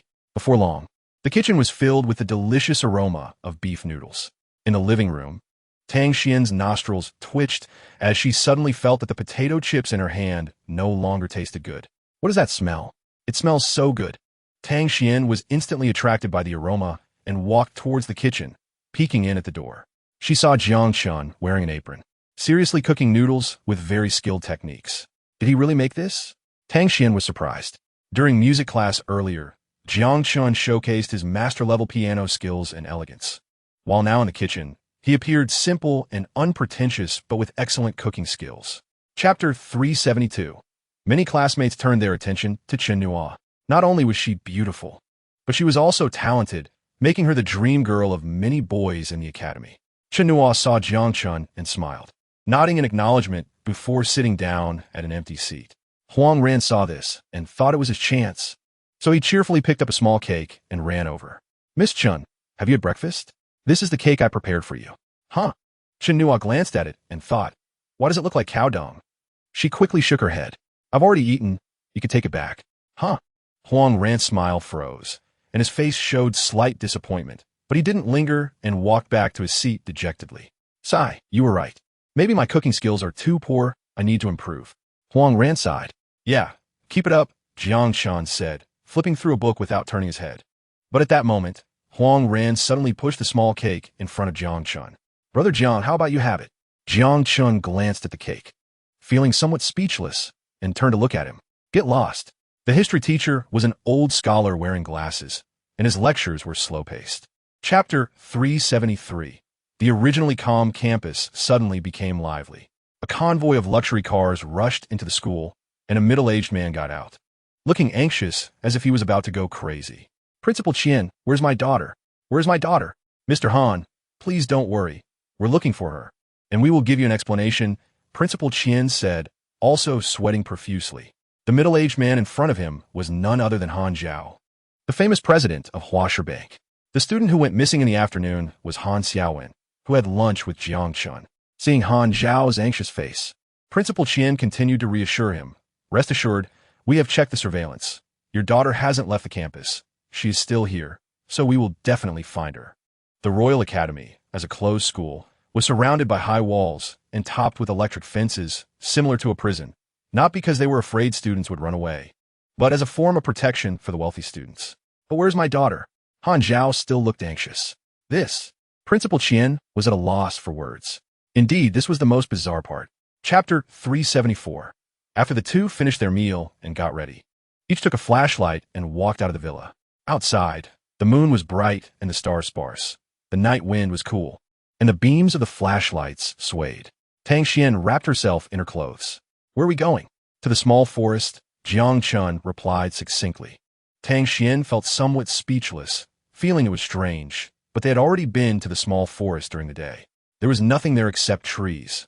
How could Xiaowen possibly be there? Stop talking nonsense. Just go if I tell you to, Jiang Chun said, because that was the location indicated by the system. There would definitely be a discovery, although it was a bit scary. Zong, zong, dong, dong, dong. The melodious bell rang, signaling midnight. The two arrived at the small forest. A cloud covered the moon, and the night wind howled, seeming to grow stronger. Even the sound of insects disappeared. The forest was pitch black, almost unable to see one's own hand. The branches swayed in the wind, rustling as if demons were beckoning. Are you scared, Tang? I'm not scared. Then why are you pulling my clothes? Oh, sorry. Tang Xian released her grip. Chapter 375. Jiang Chun and Tang Xian exchanged glances, clearly seeing the fear on her face. Because that faint sound was coming from under the iron plate. What on earth is it? Tang Xian's pretty face stiffened. Let's open it and take a look, Jiang Chun said. He didn't believe there were really ghosts in this world. He handed the flashlight to Tang Xian and slowly bent down, grabbing the edge of the iron plate with both hands. At that moment, the ghostly wailing sound grew louder. Tang Xian held the flashlight with both hands, instinctively taking a few steps back. The beams of the two flashlights trembled with her movements. Then, Jiang Chun suddenly exerted force and flipped the heavy iron plate open. Suddenly, a cool breeze swept through, and the cries grew even more mournful. Below the iron plate, there was a dark hole, resembling an abandoned dry well. Jiang Chun stood by the well, taking a deep breath. It was pitch black inside, and nothing could be seen at all. Only the sound of crying became clearer. Hey, Tang Dayton, come over and shine a light, Jiang Chun said, tilting his head. But Tang Xian's long, slender legs trembled uncontrollably. She was both terrified and curious. Suppressing her fear, she cautiously stepped forward, trembling with each step. Chapter 376. Actually, Han Xiaowen didn't know who had done it. She had inexplicably fainted at the time. And when she woke up, her throat was in excruciating pain, and she found herself trapped in a pitch-black dry well. Han Xiaowen had fainted and regained consciousness multiple times, feeling lost and helpless, utterly despairing. Jiang Chun looked at her beautifully written characters and understood the general process. The mysterious assassin still showed no signs of flaw, leaving no trace. Not even the victim could tell who the murderer was. All right, Jiang Chun nodded and laid out his plan, asking her not to leave and definitely not to publicize the matter. After some thought, Han Xiaowen finally nodded. Since Jiang Chun was her savior, she trusted him completely. Afterwards, with Tang Xian's assistance, Han Xiaowen went upstairs to rest. This villa had 2 floors, and Jiang Chun and Tang Xian lived downstairs, rarely going upstairs. So it was just right for Han Xiaowen to stay on the 2nd floor. After handling everything, it was nearly 2 o'clock. Jiang Chun yawned, took a quick shower, and went back to sleep. The next day, due to an emergency at school, classes were canceled. A group of students were still searching for Han Xiaowen. Her father, Han Zhao was extremely anxious and used his extensive connections and wealth to hire the official organization, the Battle Dragon team, as well as the second-best mercenary team in the world, the Rose team. Chapter 377. The others were astonished to hear his conversation. 100 billion? That's too harsh, isn't it? It's simply asking for too much. Jiang Chun couldn't help but think. No wonder he was the mysterious assassin. He was indeed ruthless, even more shameless than himself. Han Zhao looked at Guan Lin with a pleading expression, clearly asking what he should do. Guan Lin frowned deeply. The mysterious assassin was clearly insincere. He just wanted to drag Han Zhao down with him, effectively binding him to the Red Scorpion organization, as his identity could provide many conveniences. Everyone exchanged glances, momentarily at a loss for ideas. This 100 billion was too sudden. But just then, Jiang Chun stepped forward quickly and snatched the phone away. Hey, can't you be a bit more ambitious? Asking for 100 billion? Is that even worth mentioning? I'll give you 200 billion. Just bring the person out. Jiang Chun finished speaking quickly and hung up the phone, not giving the other side a chance to respond. The people in the room were instantly bewildered. What is going on? 200 billion? Are you crazy? This was the first time they had seen someone negotiate with a kidnapper like this. All they could think of were two words. Chapter 378. Due to the dense foliage, Jiang Chun couldn't see clearly. He saw a figure come to the dry well, first scanning the surroundings, but noticing nothing unusual, as he never expected someone would be hiding in the trees. Then he squatted down, began to clear the dead leaves, and grasped the rusty edge of the iron plate, suddenly flipping it open. Thud! The iron plate hit the ground heavily, making a muffled sound and sending dead branches and leaves flying everywhere. Below appeared the dark well opening. But when he looked down, his body suddenly froze. Huh? Where did it go? He saw the bottom of the well was completely empty, with nothing at all. The figure immediately sensed something was wrong and looked up to search around. At that moment, a calm voice sounded behind him. Hey, what are you looking for? Jiang Chun jumped down from the tree, staring at the person's back. The person in front was the incredibly mysterious assassin. At the same time, that person slowly turned around, meeting Jiang Chun's gaze. For a moment, the two locked eyes. The mysterious assassin had a long, sharp mouth, a gaunt face, and his small eyes showed no emotional fluctuations. Jiang Chun finally saw his appearance and was slightly taken aback, his expression suddenly frozen.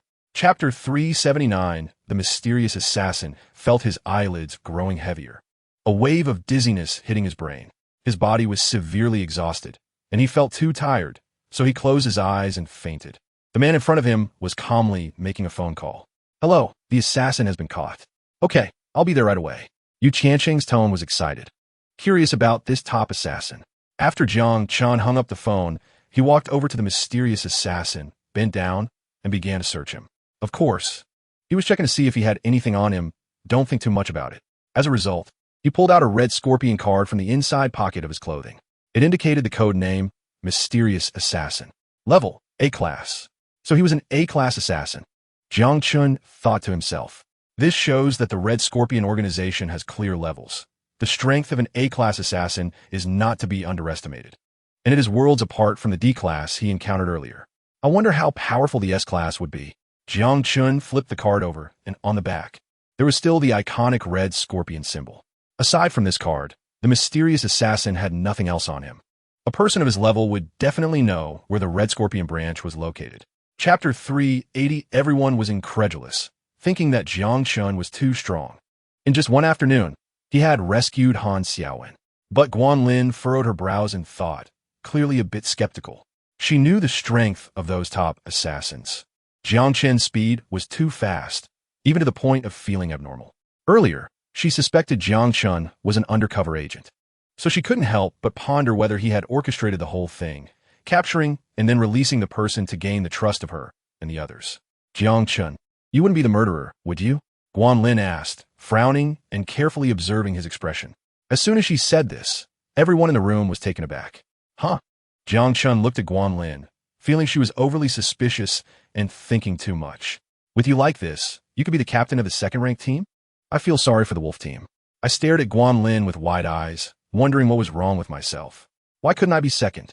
Besides, what did it have to do with the Tianlang team? I was just suspicious that the killer could be anyone around us, as they could appear and disappear at will.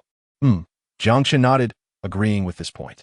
because before he saw the ghostly dagger, he never thought it would be Huang Ran. Chapter 381. Although all the girls present were very beautiful, Su Yuqing still stood out the most, her every frown and smile exuding a unique charm. Your boyfriend is a student? A boy asked.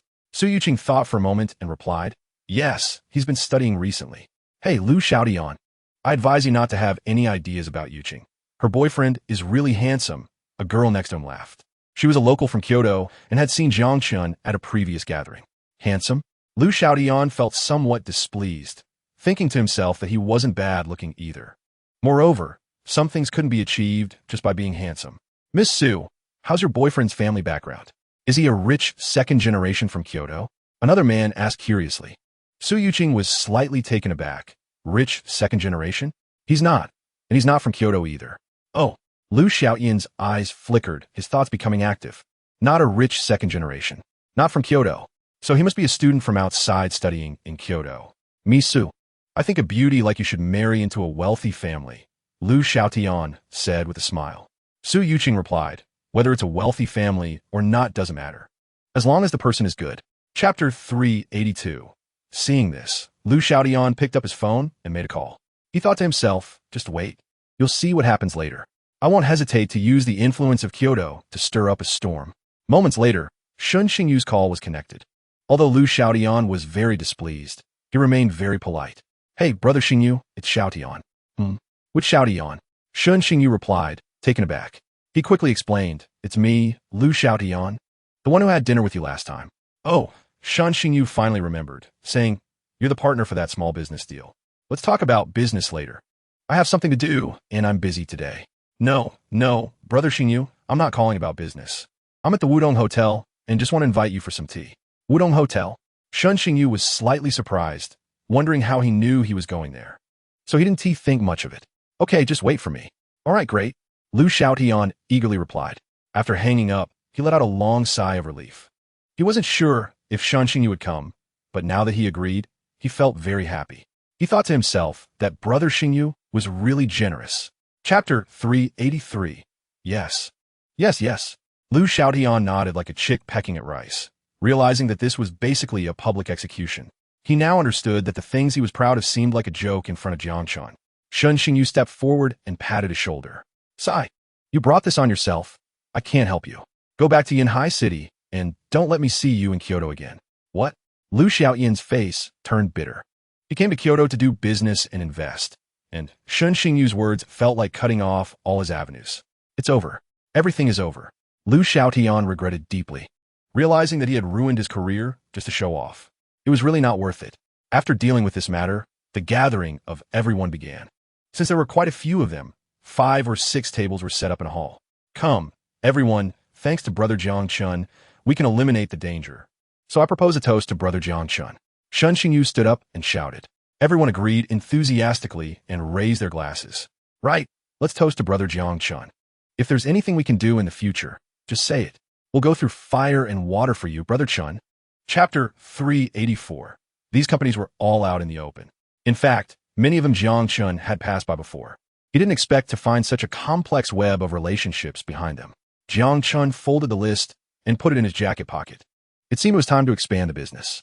Recently, he had been quite busy dealing with the likes of Hong Zhu and Ghost Dagger, and he hadn't had a proper business discussion in a while. These companies have the Hong Scorpion Assassins backing them up. This is the current list of Hong Scorpion Assassins in Kyoto. Take a look. Yu Tianqing handed over another sheet. There were about 10 names on it, listing the assassins' code names and levels. Jiang Chun took a quick glance. Most were D-level assassins, with no top-tier individuals. It seems we should also prepare an assassination list. Since those people are always doing assassinations, Jiang Chun thought it would be fitting to repay them in kind. Yu Tianqing grinned. The higher-ups are also very concerned about this matter. If you need manpower, just say so. We can easily deploy 1,000 or 800 warriors.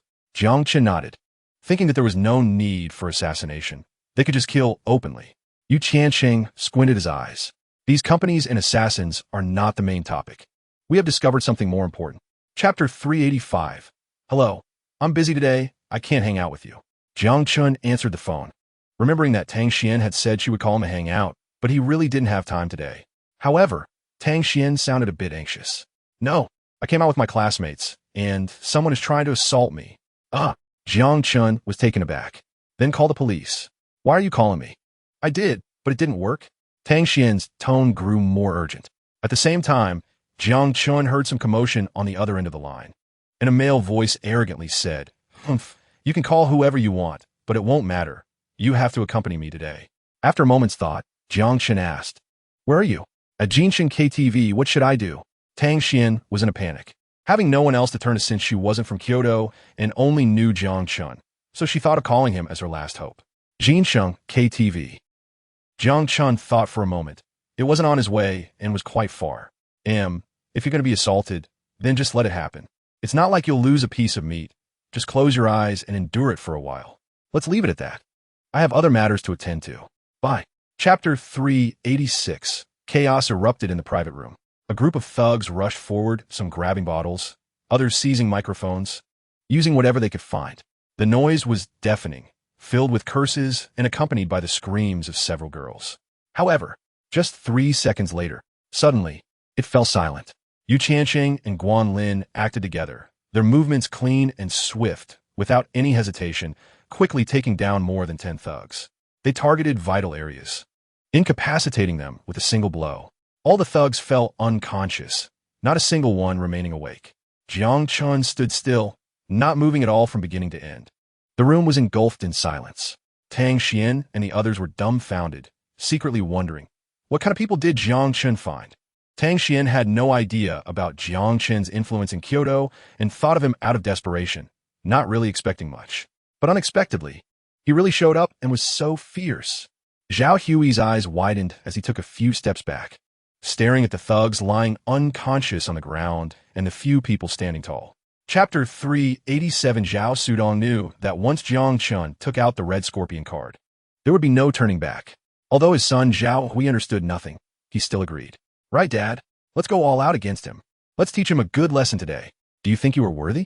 Jiang Chun chuckled, completely unconcerned.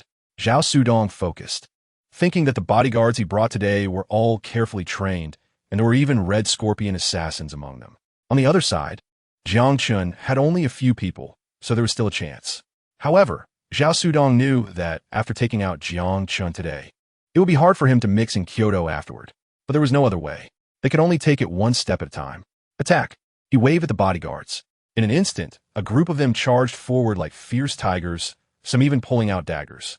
Now, this is more like it, Guan Lin mumbled, finally encountering an opponent that was somewhat interesting. Immediately, she and Yu Qiansheng and the others launched another attack. The private room was filled with dull thuds and the screams of people, accompanied by the sound of bones cracking. With Yu Qiansheng and the other skills, it was a complete crushing advantage. Chapter 388. After everyone finished discussing, they set off together, splitting into 3 groups. Jiang Chun and Sun Tianlin were together. They had a good friendship since their time in Longsha City and were old friends. Mr. Jiang, where should we go first? Sun Tianlin asked. Jiang Chun pondered for a moment, scanning the names of the 4 kings of darkness and noticing that one of them was a woman named Lung Yunya. Ladies first. Then it will be her. All right. Sun Tianlin thought this reason was very sufficient.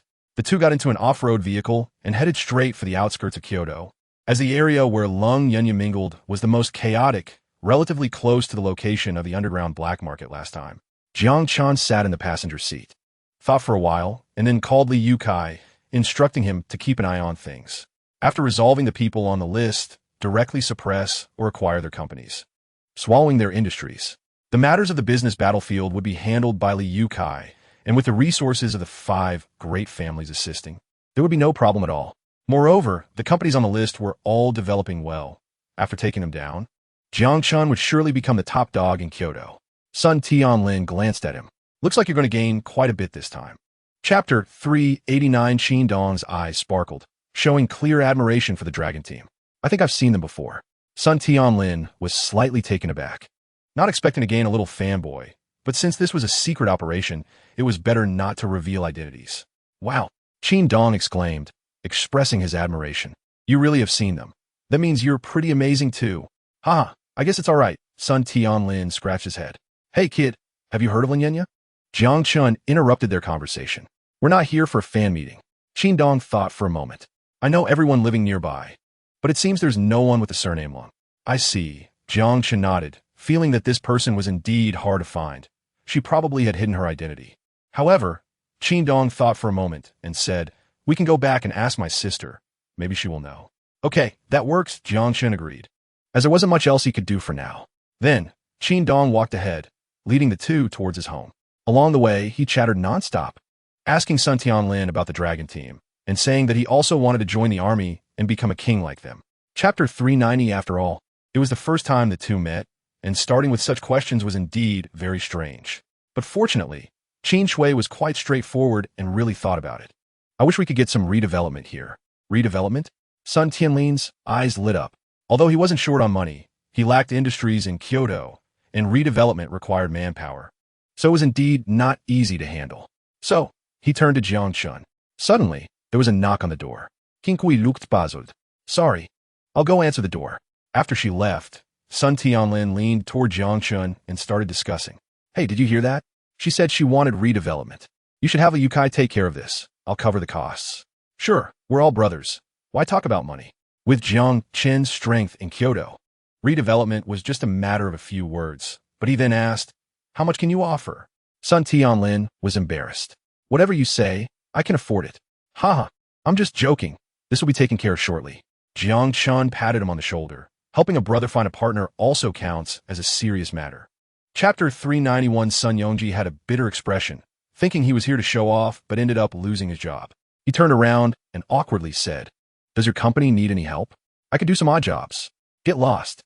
Sun Tianlin shouted angrily, secretly thinking this guy had a thick skin. Not beating him was already merciful, and he was still looking for a job. Yes, yes, yes. Sun Yongji was scared and ran out in a panic. Puffed. Seeing his embarrassed appearance, Qin Shui couldn't help but smile. Sun Tianlin stared blankly. "Qin girl, is there anything else you want?" Jiang Chun was speechless in his heart, thinking this guy was getting addicted to it. Qin Shui's pretty face flushed. No, I'm already very grateful to you." "Oh, then think about it some more. And let me know whenever you come up with something," Sun Tianlin said domineeringly. Qin Shui nodded, pondering in her heart. A domineering president. Huh? But she knew that Jiang Chun and the others were definitely remarkable figures. "It's already noon, and my food is almost ready. Why don't you stay and eat a bit?" "All right, thank you, Miss Qin." Sun Tianlin quickly agreed with a smile. Chapter 392. The meeting place Su Shenlong agreed upon was at a massage parlor ahead. On the second floor, Jiang Chun walked over to take a look. At the entrance, there were 4 or 5 small-time thugs squatting on the ground smoking, while several dressed-up massage girls stood beside them, chatting and joking with each other. Soon, one of the young thugs noticed Jiang Chun and the others, smirked, extinguished his cigarette, and stood up. "Oh, here comes the money. Our brother Long is waiting for you upstairs." "Oh, great." Jiang Chun nodded and walked into the parlor. The other thugs immediately followed, embracing the massage girls, and they subtly surrounded them, locking the door behind them as they entered. Inside, the lighting was dim, with small pink lights placed at intervals, creating an ambiguous atmosphere. Many large-scale photos were hung on the walls. Jiang Chun glanced around and felt the environment was quite nice, though the air was filled with a pungent smell of cheap perfume. A few girls looked at Jiang Chun with flirtatious expressions. "Hey, handsome, you're quite good-looking. Our parlor is also recruiting male models. Why don't you stay?" "Yeah, how much do you make in a month at your job?" "Stay here, and I guarantee a 6-figure salary for you." Chapter 393. Su Shenlong took out his phone, trembling as he dialed. Cold sweat streamed down his face. "Hello, Sister Yanai. I've run into trouble here." What happened?" A cold female voice came from the other end. Su Shenlong said, "I was beaten up, and they don't even put you in their eyes, saying you should come too." "What?" The tone on the phone suddenly rose significantly. Su Shenlong deliberately exaggerated the situation to stoke hatred. Sure enough, Cold Union's anger surged. Today's young people really don't know the heights of heaven and earth. They dare to cause trouble in my territory. Just wait, I'm bringing people over to settle this." Yes, Su Shenlong quickly replied. However, the call had already been hung up. He raised his head. "I finished the call. The boss said she's bringing people to find you." Cold Union had quite a few subordinates. There would be at least a few hundred. Su Shenlong felt very confident in his heart. Jiang Chen nodded and said to Sun Tianlin, "They'll be here soon. You should gather some people too." "Oh, okay." Sun Tianlin immediately agreed. He understood Jiang Chen's meaning. Although the two had exceptional combat power, there could be over 100 people on the other side, and taking them down one by one would be too exhausting. Chapter 394. Behind them, a group of thugs, relying on their numbers, were feeling quite bold, raising their weapons and shouting, "Trash, you're just asking for death. Kneel down and apologize. Watch me break your legs," they shouted loudly, their momentum overwhelming. Upon seeing this, Su Shenlong finally relaxed. He hurriedly ran to Cold Yinyan's side. He. Sister Yin, you finally came to save me. Useless, you can't even handle two people. What good are you to me? Cold Yinyan scolded. Yes. Su Shenlong didn't dare to retort and could only nod and bow in agreement. But he felt very aggrieved inside. He turned to look at Jiang Chun and the others. I warned you earlier, but you didn't listen. Now you know Sister Yan's power, right? Jiang Chun still didn't care. He thought to himself that she was just a local thug leader and couldn't make much of a difference. However, she was already here. Today's mission was halfway accomplished. Yo! Su Shenlong dragged out his tone, still daring to be tough. I see you won't cry until you see the coffin. By the way, I heard you call for your people too? They won't be too scared to come, right? Chapter 395. Qin Dong's childhood dream was to become a soldier. Seeing the scene before him, he was naturally excited. The soldiers were imposing, escorting the small-time thugs out in a row. A young man who looked like an officer approached Sun Tianlin. You must be Commander Son of the Dragon Squad. I've heard of your great name. Ha, brother. You're too polite. Thank you for coming to help this time. Sun Tianlin patted him on the shoulder. The young officer laughed heartily. Eliminating harm for the people is our duty. We'll be leaving now. Subsequently, 2,000 soldiers gathered and took all the thugs away. The street returned to calm. Only Jiang Chun and the onlooking crowd remained. The crowd was filled with exclamations. The dark side is really too strong. We originally thought it would be a shootout, but Jiang Chun and the others brought over 1,000 armed soldiers. It's completely a different level, especially Qin Dong, whose expression was even more dazed. Because he had just heard the young officer's conversation with Sun Tianlin. It was obvious that Sun Tianlin was a well-known member of the Dragon Squad. Earlier, he had even asked him if he had seen them. Chapter 396. Sun Tianlin stepped forward, very admiringly saying, Brother Jiang Chun, thanks to the confession method you taught me. I'm really grateful. Oh, really? Jiang Chun scratched his head, thinking maybe it was just their fate, like a turtle looking at a green bean. They were a match. Sun Tianlin smiled and said, Tonight, I'm taking my girlfriend out to dinner. Please join us. Oh, sure. Jiang Chun agreed. Meanwhile, Qin Shui blushed and sat aside, shyly like a little wife. At this moment, Sun Tianlin's phone rang. There was news regarding interrogating Cold Yinyan. He quickly answered. After responding a couple of times, he hung up directly. Cold Yinyan had instructed that there was a person named Xing, who nicknamed Smiling Tiger, who was also one of the target figures. The most famous behind-the-scenes boss of the Royal Casino in Kyoto. Oh, Jiang Chun nodded. Xing, who was indeed on the list. Now that he knew what he did, it would be much easier to handle. The Royal Casino was online, with sexy dealers dealing cards online. These guys love to engage in harmful businesses. Qin Shui stood up beside them, her pretty face a bit reluctant. Are you guys leaving? Because there is no limit on bets on the third floor. Even 100 million can be lost quickly. One just needs to find the right opportunity to make him go all in. The two took the elevator to the third floor. The decor here is even more luxurious, with many waiters in white shirts and bow ties bustling about, carrying trays of high-end drinks, smiling and greeting Jiang Chun when they see him. After all, the guests here are all big spenders. Jiang Chun scanned the area and noticed that there were quite a few people and various games were available. Coco cheerfully recommended, Brother Chun, if you want to win money, you should play dice. You can win easily with that, and you can make money quickly. Is that true? You wouldn't be lying to me, would you? Jiang Chun asked with a half-smile. Coco hurriedly nodded. Yes, it's true. How could I lie to you? All right then, Jiang Chun agreed. He had played dice before, and it was indeed quite fast to win. Soon, they arrived at a table surrounded by many people, all of whom were flushed and very excited. Big. Come on, big. Damn it. How is it small again? Chapter 398 mainly. I think this lady is nice. She even kindly reminded me before. I'll treat her to a cup of coffee. Seeing Jiang Chun had already won 300 million, Coco's little face was tightly wrinkled. What's going on? Your luck is too good, right? Why aren't you happy when I win money? Jiang Chun turned around and asked. No. Coco quickly waved her hand, revealing a smile that looked worse than crying. I'm definitely happy that Brother Chun is winning money. I hope you win more. Well, that's good, Jiang Chun smiled. The waiter shaking the dice had a bitter expression, thinking that he was just on a lucky streak and couldn't keep winning. As long as he let him lose once, it would be fine. Come on, let's continue with the next round. He continued shaking the dice. Clatter, clatter, clatter, clatter. Bang. Everyone, start placing your bets. Once you buy, you can't change your mind, the waiter said, but his gaze was always fixed on Jiang Chun. Jiang Chun smiled slightly and pushed 4 small boxes of chips over. I'm going all in on small. Hiss. The people around gasped, beginning to whisper among themselves. He's still betting on small? Isn't that a bit too greedy? I don't believe it can be small again. I'm betting on big. Chapter 399. In just a short span of a few minutes, Jiang Chun had won over 6 billion, and he even thought the speed was slow. The people around saw Coco encouraging Jiang Chun to bet on a triple, and they showed mocking expressions. Hee hee, little girl. You really can talk people into things, can't you? Can you really bet on a triple in this situation? It's hard to win that much, and then seek to lose? He can't really be betting on a triple, right? But at this moment, Jiang Chun spoke up. I don't see any problem with it. Betting on a triple indeed has high odds. Yes, see, I said we should bet on a triple. Coco's expression brightened at his words. The waiter, who was sweating profusely, suddenly perked up. He had worked here for quite a while, but the occurrence of a triple was rare. After all, the odds were too small. If Jiang Chun bet on a triple, he would surely lose. Ha ha.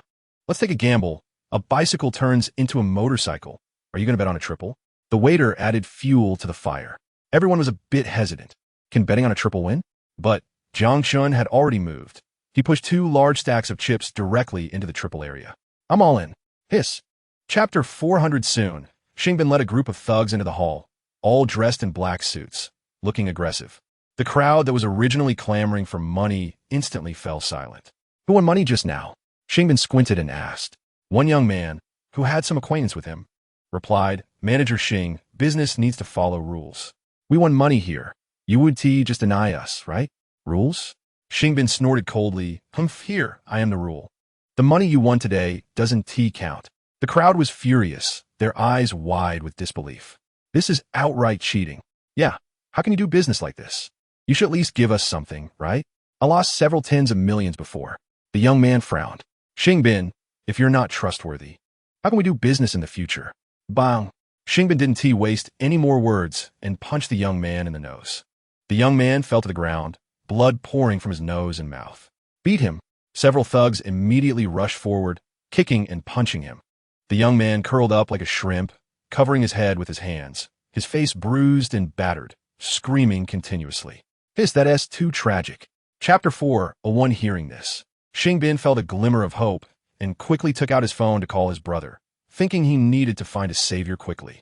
At this moment, Xing, who was drinking in a bar, opposite him sat 2 middle-aged men, both big bosses of the same level, who happened to be the other 2 members of the Dark Four Kings. Hey, why didn't Cold Cloud answer my call just now? I was thinking of us 4 getting together, Xing, who said with a puzzled expression. TCH, she probably has some business to deal with. After all, she is a woman. Not like us brothers, one of them said. Exactly, look at how well we manage our business, stacks of cash coming in every day. The other chimed in, turning to Xing, who, hey, old Xing, your casino is doing well lately, right? Ha, of course. With our business, we make at least 10 to 18 million every day. Xing, who replied proudly. Just then, his phone on the table rang. Who was calling me at this time? Xing, who felt a bit impatient, picked it up and saw it was his brother Xingbin, thinking he might be reporting financial status. Look, my brother is calling me. He probably made a lot of money today. Let us listen in. Chapter 402. This guy isn't scared silly, is he? Xingbin said with curiosity. Huang Chenghua and Chi Feng exchanged glances as well. What is his target? Bang! But just after questioning, a fist flew toward them, and their vision went black as they were knocked out. You are my target, Jiang Chun said. He then struck with lightning speed, taking down Xing, Hu, and the others. Since there were quite a few of them this time, the fight lasted a full 5 minutes. In the end, the hall was a mess, with people lying everywhere. Jiang Chun stood alone amidst the pile of people, exhaling a long breath. Finally over, it didn't take long. Sun Tianlin arrived with his team. Upon entering the 3rd-floor lobby and seeing the scene before him, he also gasped in shock. So many people? Are you okay? How can you still say that? Jiang Chun expressed his unwillingness to engage with him. If it weren't for his love, Would he have to work so hard? Haha. Sun Tianlin awkwardly scratched his head, saying, I'm here now, aren't I? He then began to handle the scene, taking away Xing Hu and others. The entire royal casino was also shut down. The two stepped outside. Chapter 403. Why do I feel these guys are just going through the motions? Sun Tianlin looked at a few people and thought to himself that it must be that they were jealous of him, a single dog. He turned to Qin Shui and immediately put on a smile. Come, sit down, no outsiders here, all brothers. Oh, thank you. Qin Shui nodded in thanks. Still a little shy. Everyone present was either rich or noble, many of them billionaires, making a shy girl like her a bit nervous. What do you want to eat? Just grab whatever. Sun Tianlin offered a pair of chopsticks. Qin Shui shook her head and picked up a piece of lobster meat for Sun Tianlin instead. I'm not very hungry. You eat first. My wife is so good. Sun Tianlin put the lobster meat in his mouth, feeling it was exceptionally sweet. Wearing a blissful expression. Hiss, Yu Tianqing gasped at the sight. Suddenly feeling a bit full, he felt like he had been hit with dog food. The other wealthy young masters, like Shun Xingyu, didn't care much, but Yu Tianqing was different. He was also an old straight man who had been on the battlefield for many years and had always been single. Hey Tianlin, what's going on? Weren't you supposed to be on a mission with Jiangchen? How did you find a girlfriend? Yu Tianqing couldn't help but ask curiously. Chapter 404. Shortly after, Jiangchen prepared to set off directly to that private manor. Su Yuqing, curious behind him, asked, Hey, where are we going today? To pick someone up. The cool Bugatti roared like a furious beast. Jiangchen drove his top-tier vehicle, speeding down the street. As for that manor, it was of course Ma Wei's property. However, the person managing the manor was on the assassination list and had been dealt with by Yu Tianqing a few days ago. So now, there was no one to stop him, allowing him to drive straight in. Since Ma Wei was the leader of the Red Scorpions, this matter was significant. Not only Jiangchen, but also members of the 5 major families were rushing over. The entire Kyoto was in turmoil again. Countless luxury car convoys hit the road, gathering in one direction like a long dragon. When Jiangchen arrived, he couldn't help but marvel at the sight. The manor was filled with luxury cars. At least hundreds of them. Black-clad bodyguards surrounded the area, all imposing and upright, definitely numbering in the thousands. Looking up, it was a dense mass. Not far away was the private airport where Ma Wei was about to land. The scene, there was even more exaggerated. The Dragon Squad and Rose Squad were all present, and there was even a circle of armed soldiers surrounding them. Chapter 405. Holy shit. Holy shit. Holy shit. Fuck. Ma Wei was shocked out of his mother tongue. Completely dumbfounded. What the hell is going on? How could Jiangchen be here? Looking at the aggressive scene before him, Ma Wei felt his scalp go numb. Mr. Ma Wei, we finally meet. Jiangchen smiled and walked forward. No, how could you be here? Ma Wei's expression was bewildered. What about Gu Aci? Where'd he go? Gu Aci was dealt with while you were away these past few days, Jiangchen said calmly. Ma Wei's eyes widened, his heart seemingly gripped tightly. He finally realized what was going on. Could it be that the messages I received these past few days were from you guys? Yes, how was it? Did you enjoy our chats? Jiangchen smiled and asked. Ma Wei fell silent. No wonder there had been good news recently, saying that Kyoto had been stabilized and was just waiting for him to return and consolidate the business. It turned out that this was all a conspiracy. With a thud, Ma Wei's cane fell to the ground, and he staggered back a couple of steps. Chapter 406. Jiangchen nodded, feeling the name was nice. White Knight, symbolizing breaking through the darkness and welcoming dawn. Only when they completely eliminate the Red Scorpion organization will it be the true dawn. Mua. Jiangchen turned back and kissed Su Yuqing on the cheek. Let's go to bed. However, at this moment, Jiangchen didn't realize that the White Knight organization he established would soon become a global superpower. The next day, Jiangchen woke up around noon. After getting up, he began to handle the matters of establishing the organization. He directly picked up the phone and first notified Shang Wanyu, Gu Xiaoro, and Liu Kai. These 3 were his trusted subordinates and would definitely become core members of the organization. Then there was the Dragon Squad and the 5 major families. Shun Xingyu, who had drunk too much last night, was a bit groggy and had a headache. But upon hearing that Jiangchen was going to establish an organization, he jumped up excitedly. Brother Jiangchen, are you really going to establish an organization?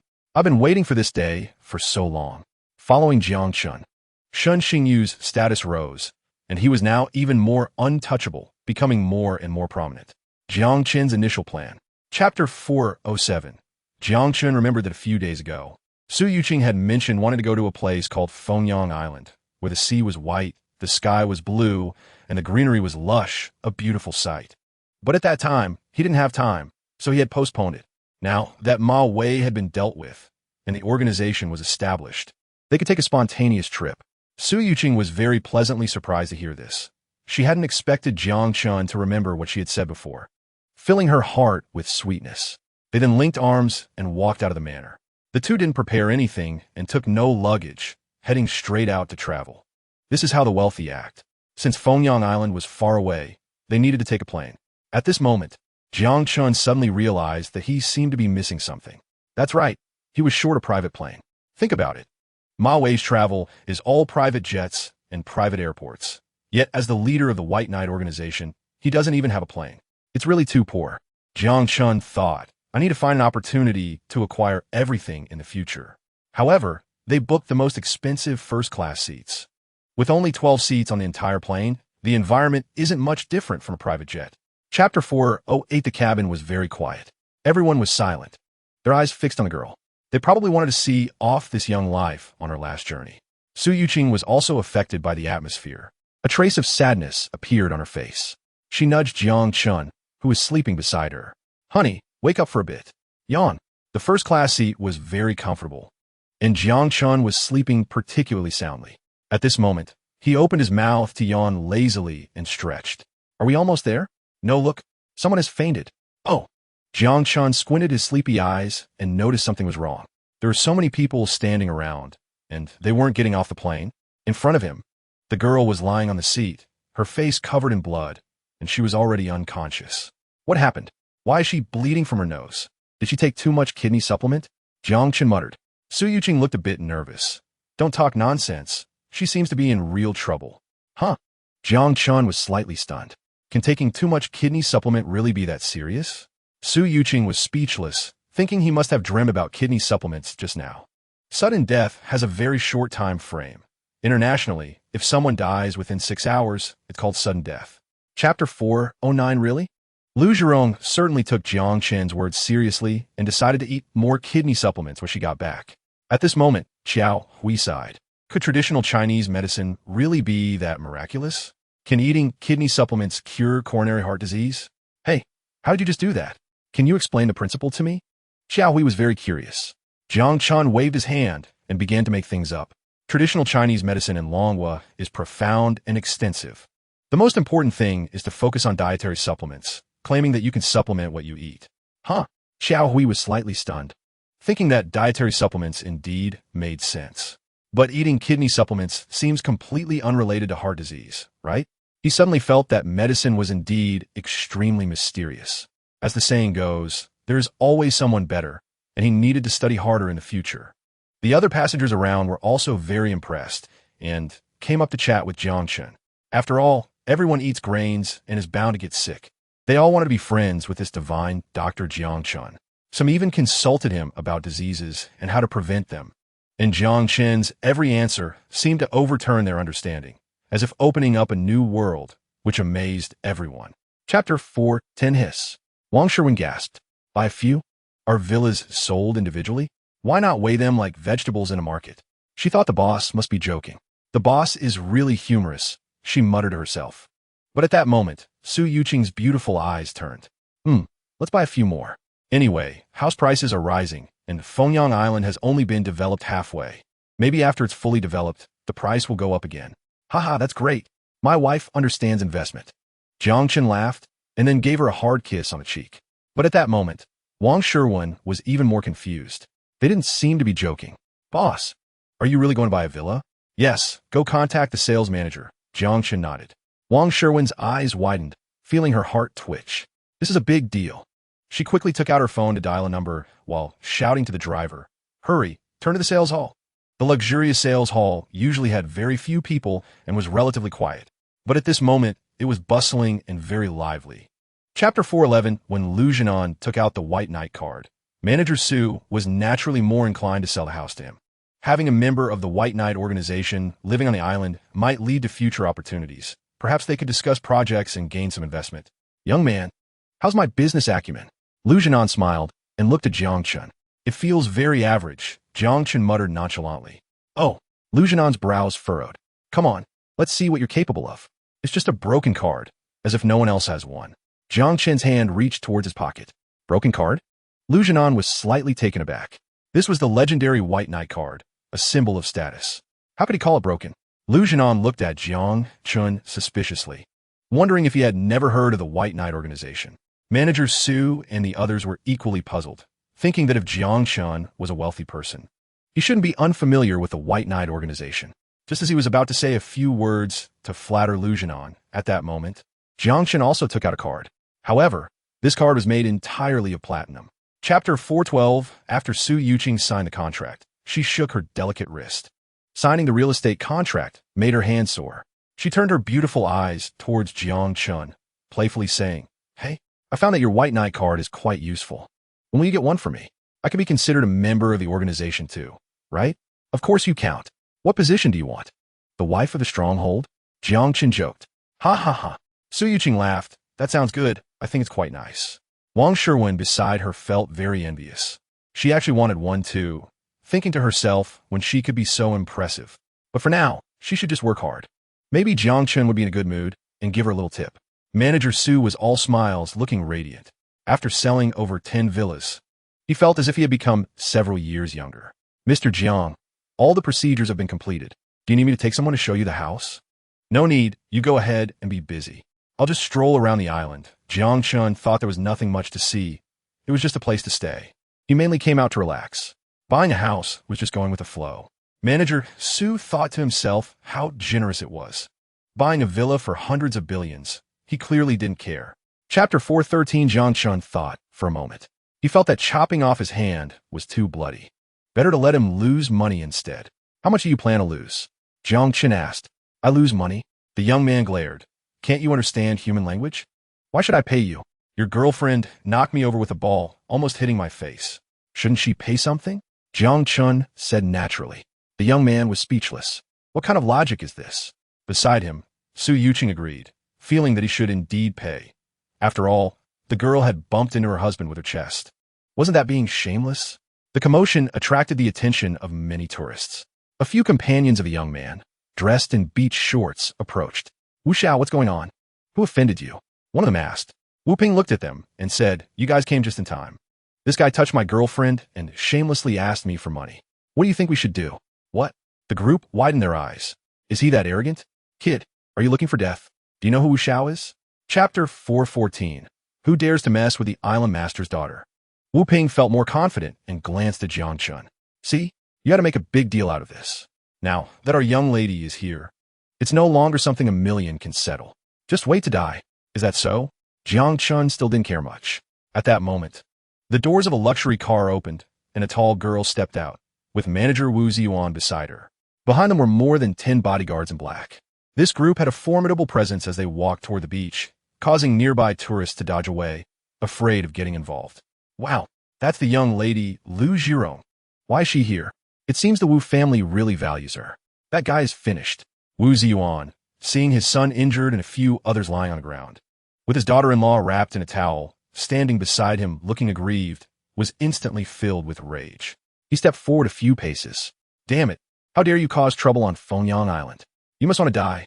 Dad, look at my hand, it's broken, woo woo woo. Wu Ping began to cry. Chapter 415. As evening approached, the sunset was fiery, painting the clouds red at the horizon, a stunning sight. The sea was calm, sparkling with light. Jiang Chen and others were barbecuing directly on the beach, enjoying the unique charm of Fengyang Island. Lu Jirong's girlfriends also arrived, and the four sat at the table, waiting for several five-star chefs nearby to serve them.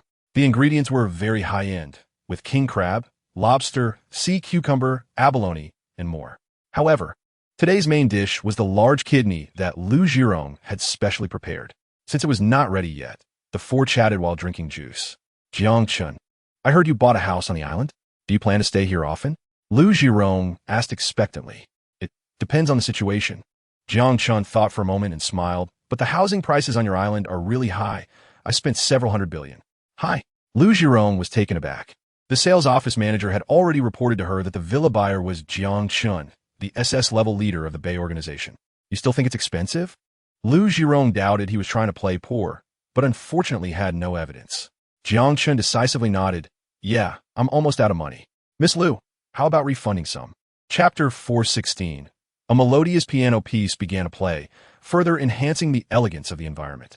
Jiang Chun looked up and saw a tall girl sitting at the piano, dressed in a black gown with sparkling embellishments, particularly eye-catching. As her long fingers danced, the piano emitted a beautiful melody. This girl was the young lady of Fengyang Island, Lu Zhirong. As expected of the young lady, truly talented, Jiang Chun smiled and murmured. Su Yuqing also quietly listened, enjoying the pure music. Clap, clap, clap. After she finished her piece, Jiang Chun clapped a few times and walked forward. Nice job, Miss Liu, that was really good. Of course. I practiced for a long time, Lu Zhirong said, lifting her skirt as she stood up. However, a middle-aged man in a tailcoat beside her said seriously, for an amateur, it's indeed good, but unfortunately, the pitch is still a bit off, and the rhythm isn't clear enough. You need more practice. Oh, Jiang Chun observed the middle-aged man, noticing he was dressed very professionally. He looked like a pianist. As for Lu Zhirong's performance, it certainly wasn't top tier, with Jiang Chun's skills. He could hear where the flaws were. Chapter 417. All right, Miss Lin, please wait a moment. The middle-aged man, who looked like a butler, respectfully retreated. Lin Siyuan's gaze stayed fixed on Jiang Chun, admiring his strong physique, licking her red lips, her eyes revealing a hint of desire. Jiang Chun was chatting and laughing with the others, surrounded by several beautiful women, creating a lively scene. The man I like is indeed excellent, Lin Siyuan thought, her lips curving slightly upward, imagining that tonight would be the night. In her mind, she had already envisioned intimate scenes. Just then, the butler walked over, looking awkward. Miss Lin, we couldn't find any information. It seems no one on the ship knows him. Oh, Lin Siyuan raised an eyebrow. Is there anyone in my circle I can't find out about? Almost everyone here is a wealthy businessman with some business connections. Who is he? Lin Siyuan grew increasingly curious. A woman's curiosity can be terrifying. She must get to the bottom of things. Let's go, let's talk to him. Jiang Chun was happily chatting with Lu Zhirong and others when he soon felt a fragrant breeze approaching. A woman leaned close to him. Chapter 418. Lin Siyuan rummaged through her contacts. She knew quite a few people in Kyoto. But today, she needed to find someone with a bigger reputation to showcase her strength. Soon, she found Shun Xingyu's number. The number one young master in Kyoto, who had recently become an A-level member of the Bay organization, was currently very popular. This status was definitely impressive. He's the one. Lin Siyuan immediately dialed the number. At that moment, Shun Xingyu was sitting in his office. Since joining the Bay organization, he had seemingly turned over a new leaf. No longer indulging in a lavish lifestyle, but focusing on work. He had to maintain his momentum. When he saw Lin Siyuan's call, he was quite curious. However, he quickly answered, "Hello, what is up?" "Ha ha ha. Xingyu, it's been a long time." Lin Siyuan greeted first. Shun Xingyu urged, "What's the matter? Speak quickly. I'm an A-level member of the White Knight organization, and I'm very busy, you know?" Yes, Lin Siyuan hurriedly replied. "Actually, it's not a big deal. I just wanted to ask if you know someone named Jiang Chun." "Of course I know him. If others don't know him, how could I, Shun Xingyu, not know him?" Chapter 419 TSK. As expected of an expert, after researching for so long, the conclusion is just that it's hard to cure. Jiang Chun silently sighed. But these world-class rich people keep getting into trouble, either going missing or getting sick, most likely related to the Red Scorpion organization. While I am developing, they're also continuously growing stronger. And looking at these reports, it seems like they're all big business. Jiang Chun expressed envy, secretly thinking when he could also pull off a big score. Su Yuqing had some understanding of these matters, and her beautiful eyes couldn't help but show some worry. The Red Scorpion organization won't come looking for us, will they? It's just a matter of time, Jiang Chun chuckled lightly. As the saying goes, two tigers can't coexist on the same mountain. With the rise of the White Knight organization, the two will eventually have to settle their differences. The Red Scorpion organization will come knocking sooner or later. But it's okay, I'm not too worried. If they dare to provoke me, I'll smash their heads. Don't worry about them, let's continue to have fun, Jiang Chun smiled and said. Around 4 or 5 in the afternoon, the two walked out of the villa. They decided to have a meal first and arranged to meet Lu Zhirong. When Lady Lu learned they were going out to have fun, she said she would personally act as a tour guide to show them the night scene of Fengyang Island. Chapter 420. What the hell? What's going on? A bottle of water costs 10,000? Chi was instantly stunned. Just these 2 bottles of water had already cost 20,000. The live stream chat immediately erupted. What kind of prices are these? No, these 2 are rich. I'm shocked. I'm stunned. But at this moment, waiters continued to bring out dishes. And every plate was extraordinarily exquisite. 12 Wagyu beef. 1,500 yuan for 500 G. Premium white truffle set. 5,888 yuan per serving. Premium single head abalone. 1,888 yuan each. Black-skinned watermelon. 1,000 yuan per plate. As the dishes were served, the small table was filled. This meal's price was at least over 100,000 yuan. Gudong. Chi-Chi swallowed hard, feeling a bit numb at this point. Wasn't it said to just order casually? I wanted to promote cheap prices, but I found a textbook example of the opposite. The viewers in the live stream couldn't take it anymore. Is this what you call cheap prices? Come on, host. Teach me how to write cheap. Damn, Chi-Chi is just showing off wealth. Chapter 421. Jiang Chun took the cool card and looked out at the vast sea. The night ghost team knows I'm here. They can't just throw the bottle and have it float to their doorstep, right? It feels a bit strange. Jiang Chun thought that the night ghost team really had some skills. They are indeed the #1 team in the world. Their members are definitely stronger than A-level assassins. Probably at least S-level. Su Yuqing curiously asked, what does the pattern on this card mean? It's probably just someone's prank, Jiang Chun replied, putting the card into his pocket.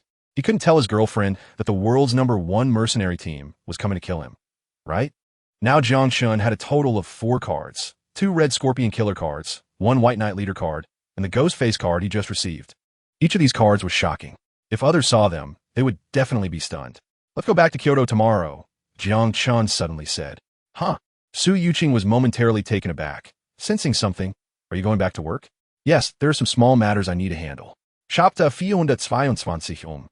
Everyone turned to look, all expressions shocked. The young man's first reaction was that they had encountered someone trying to take his job. He thought to himself that someone wanted to take a share of the pie. But he had encountered this situation before and was not flustered at all. What a joke. You're Jiang Chun? Have you ever seen Jiang Chun? The young man smiled slightly. Oh, have you seen him? Jiang Chun replied. However, he felt that he was asking a useless question. If he had really seen him, he wouldn't dare to say such a thing. But the young man nodded confidently. Of course I've seen him. I said we even had dinner together yesterday. Puffed. Su Yuqing next to him couldn't help but laugh, feeling that this guy was just trying to be funny since the real person was right in front of him. Jiang Chun didn't want to bother with this matter. But since he was using his name to scam people, he had to take care of it. Then tell me, what does the Jiang Chun you saw look like? The young man thought for a moment and started to make up a story. He's over 50 years old, with gray hair. You don't think that kind of successful person could look as young as you, right? If you're out to scam, at least use your brain. Chapter 423. Afterward, everyone arrived at the Wutong Grand Hotel. In a luxurious private room, everything was resplendent. Mr. Jiang Chun, my name is Gil Bodwin. My family is in the mining business, and I brought you some local specialties. I hope you will accept them. The international friend introduced himself. Then his companions took out several boxes from their luggage and placed them on the table. Jiang Chun thought his name was a bit hard to remember and quite a mouthful. All right, from now on, I'll just call you Little Chicken. No problem, no problem. Whatever you think is appropriate. Gil nodded repeatedly after a slight shock. Meanwhile, Shan Xingyu glanced at the boxes on the table, seeing they were covered in dust, which didn't seem like they contained anything valuable. Even if they were filled with money, it probably wouldn't be much. After all, everyone present was either rich or noble. Little Chicken, it seems you don't have much sincerity. You come to see my boss and only bring some local specialties? Gil showed an awkward expression. The journey was too far, and we didn't have enough manpower, so we couldn't bring too many things. Please don't mind the small amount. Afterward, several of his servants opened the boxes. In an instant, the entire private room was filled with a dazzling light, bright and a bit blinding. Chapter 424. The girl in the manor was Jiang Chen's little apprentice, Ling Yutong. She had long since surpassed the limits of the human body. Her combat power was off the charts, and dealing with A-level or lower red scorpion assassins was absolutely no problem, ensuring the safety of the manor. However, Jill looked at Ling Yutong and felt that her figure was slender, just like a little neighbor girl. Asking her to protect herself? It felt more like he should be protecting her. Mr. Jiang Chun, are you joking? If you don't believe it, then forget it. Just pray for your own good. No, I believe. Isn't that enough? Jill hurriedly said. Although he felt uncertain in his heart, He could only choose to believe. After all, Jiang Chun had received the protection fee from her, so he had to bear some responsibility. After explaining everything, he hurried to find Yu Tiancheng to see if there was anything urgent to discuss. Yu Tiancheng was located at a military base and under the guidance of several soldiers. Jiang Chun arrived at the door of a reception room. "Ha ha! Please, Captain Yu has been waiting for you for a long time," one soldier said with a smile. "Thank you." Jiang Chun pushed the door and walked in, finding Yu Tiancheng sitting at a desk piled high with documents. If one didn't know better. Chapter 425. No matter where he hides, he won't escape death today. The young man's expression was gloomy. Another Eastern warrior with slanted eyes scanned the surroundings. "This is the estate of Jiang Chun, a double SS level target. We should be more careful." Jiang Chun was originally an S level, but since he established the White Knight organization, the Red Scorpion Assassins redefined him as double SS level, which is the highest level among all missions. The young man didn't seem to care much and smirked. "What are we afraid of? Jiang Chun has already gone out, and no one here is our opponent." "Yoshi." The Eastern warrior nodded. "We are on a secret mission this time, so try not to disturb others. Just deal with the target directly." That guy Jill has quite a bit of diamonds and gold on him. After we take care of him, we can split it evenly." A hint of greed flashed in the eyes of the two. They crouched down, avoiding patrolling security, moving forward like cheetahs. Soon, in front of Villa, the two saw Jill. However, there was a little girl beside him. The girl was chewing gum, leisurely swinging on a swing. But Jill stood beside her, looking anxious, like an ant on a hot pot. Chapter 426. In just a few seconds, Ling Yutong took care of the two Red Scorpion Assassins. Jill was immensely impressed.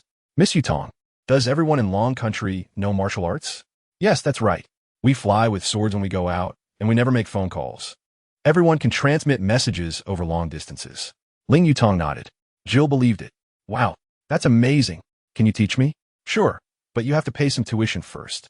Ling Yutong smiled mischievously. After all, she was Jiang Chun's apprentice, having learned not only martial arts, but also how to make money. On the other side, Jiang Chun received news about the Red Scorpion Assassins breaking into the estate. However, it was all within his expectations, and he didn't plan to go back because the matter of the Night Ghost team was urgent.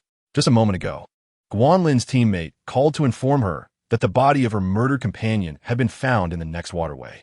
The Rose team ranked second, so they had some skills. It was unlikely they couldn't find their teammate's body. Jiang Chun was very curious about how her teammate was taken down by the Night Ghost team. So, he and Yu Tiancheng and others went to the scene to check on the body of the Rose team member. Chapter 427. The mercenary captain initially thought Jiang Chun was just an ordinary White Knight member and never imagined he was a leader-level figure. Moreover, he actually had a Night Ghost card in his hand. Having mixed in a mercenary world for many years, he naturally knew what it meant. It's over, it's over. Will I invite a calamity upon myself? The mercenary captain's thoughts raced. That card represented bad luck in his mind. As a small mercenary, he was not even on the same level as them. Any involvement could easily turn him into cannon fodder. Other mercenaries looked equally stunned, with some even closing their eyes, pretending they didn't see anything. Jiang Chun scanned the room and thought to himself that they insisted on seeing the results, but now they all dared not look. "Can I go in?"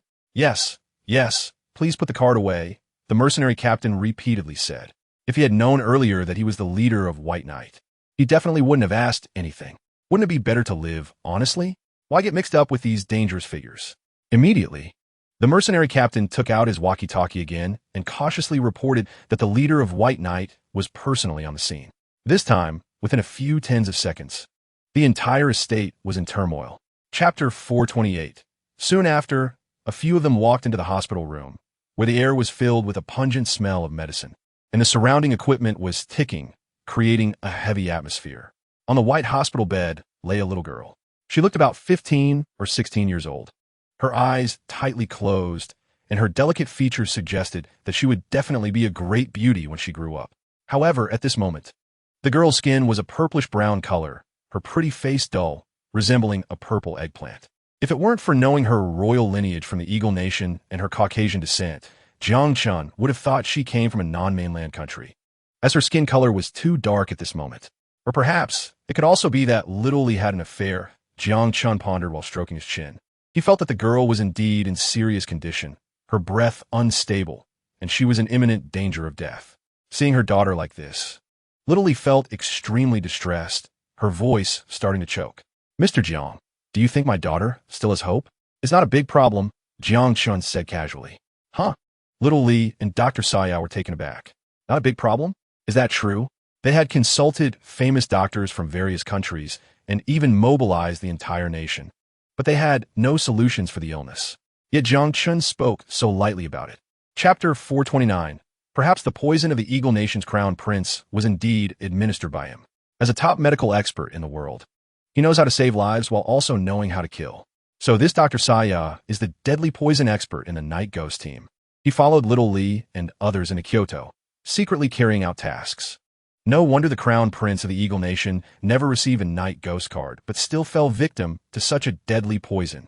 Xiaoli never imagined that the person who poisoned her daughter was right beside her, and had even been invited over by herself. It's terrifying to think about. This kind of lurking ability is truly impressive. It feels several levels above an A-rank assassin. Just thinking about it makes Jiang Chun feel a chill. However, he did not directly expose Dr. Saya, but planned to play along, pretending not to know, to see what he was up to, and thus break the Night Ghost team's plan in one fell swoop. What he needed to do now was to endure. When the opportunity arises, he would ensure the Night Ghost team turns to ashes. Mr. Jiang Chun, please stay for lunch together. I invite you to try some specialties from Eagle Country. Jiang Chun was momentarily taken aback. What specialties from Eagle Country? It won't be poisoned, will it? Chapter 430. Jiang Chun found the deadly poison master and was in a good mood at the moment. What's that? Back at the manor. He scanned the area and noticed someone shining brightly running. As he got closer, he realized it was Ling Yutong. She was wearing multiple gold necklaces around her neck and had a lot of shiny jewelry on her hands, with diamond or gemstone rings all over. Under the bright sunlight, it looked dazzling, like a moving ball of light. Jiang Chun estimated that the gold ornaments on her body weighed at least several dozen pounds. What is she doing? Running with weights? Seems a bit too extravagant. Master, you're back. Ling Yutong greeted with a smile. Jiang Chun nodded and looked her up and down. What are you wearing? These are the tuition fees from Xiao Ji. I told him I would teach him sword, flying, and long-distance sound transmission. And he gave me all these things, Ling Yutong explained. Oh, in fact, Jiang Chun had already figured out that these things belonged to that foreign friend. Since coming to the manor, he had given Jiang Chun gold bars and diamonds, and now even the accessories he carried had been given to Ling Yutong. Jir had been drained dry by this master and disciple pair. Jiang Chun suddenly said, Yutong, you said teaching someone sword flying and long-distance sound transmission. Isn't that deceiving them? Asking others for tuition is not very nice, is it? Chapter 431. In addition to these potions, the two also restored a deleted email. Among them was Dr. Saya's next plan. Mr. Jiang, look, we really found it.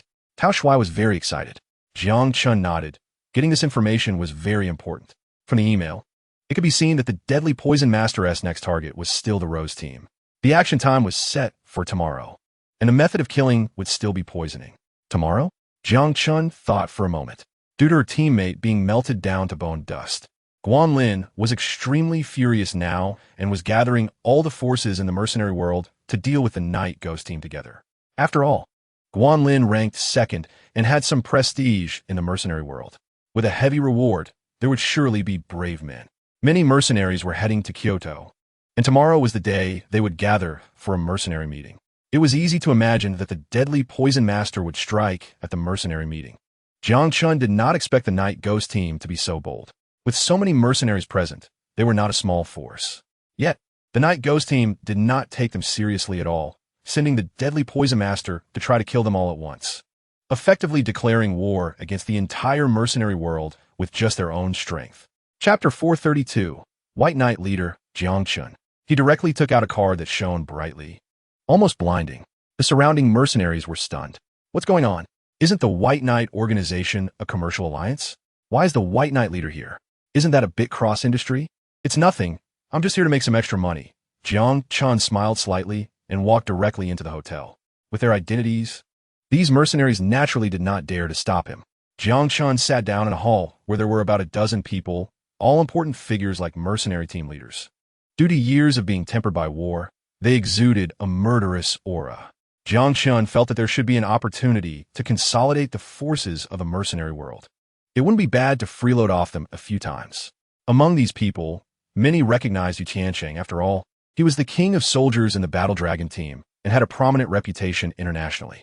Several team leaders approached to toast and greet him, casually chatting to get familiar. Yu Tiancheng curled the corner of his mouth, looking at their glasses, thinking to himself that if it weren't for him switching out the utensils, they would have been poisoned by now. This time, Captain Guan is offering 20 billion to avenge her teammate, one mercenary said with an exaggerated expression. Chapter 433. Of course. No problem. Jiang Chun said confidently, it's just a night ghost team. It's really not difficult. Hiss, the crowd gasped in shock. It's just a night ghost team? Is that even a human statement? How arrogant. The mercenaries immediately whispered among themselves. At this moment, Dr. Saya squinted his eyes, thinking Jiang Chun was here to scam money. Right? He was sitting right here. Where was he going to find someone? Guanlin also fell silent for a moment. If it weren't for having dealt with Jiang Chun before, she would want to drive him away now. She nodded and continued to ask, all right, how long do you need to find the deadly poison master? Right away. I can find him immediately, Jiang Chun said in a deep voice. Huh. As soon as he said this, it immediately caused a stir. After all, it was the night ghost team. Their disguise and lurking abilities were top-notch. Yet Jiang Chun spoke so easily, as if catching a chick. Guanlin frowned. She knew Jiang Chun was strong, but it shouldn't be exaggerated to this extent. Could he really catch a member of the night ghost team immediately? Did he have some special ability? So she was somewhat skeptical in her heart. Chapter 434. Everyone was immediately stunned. They indeed hadn't checked the utensils. Damn it. The night ghost team was too insidious. Ha ha ha. Seeing people looking like they had eaten flies. Dr. Saya laughed heartily and pointed at Jiang Chun. I admit, your observation ability is strong, but so what? In the end, you will still fall into my hands. Oh, is that so? Jiang Chun was unconcerned, quietly watching him show off. Dr. Saya continued. The captain of our team once said that no one is allowed to approach you before any action is taken. It seems he has overestimated you. Today, I want to give the captain a surprise. Jiang Chun thinks their captain is quite wise, but the team members are a bit foolish. The other mercenaries gritted their teeth because once poisoned, it would be extremely painful.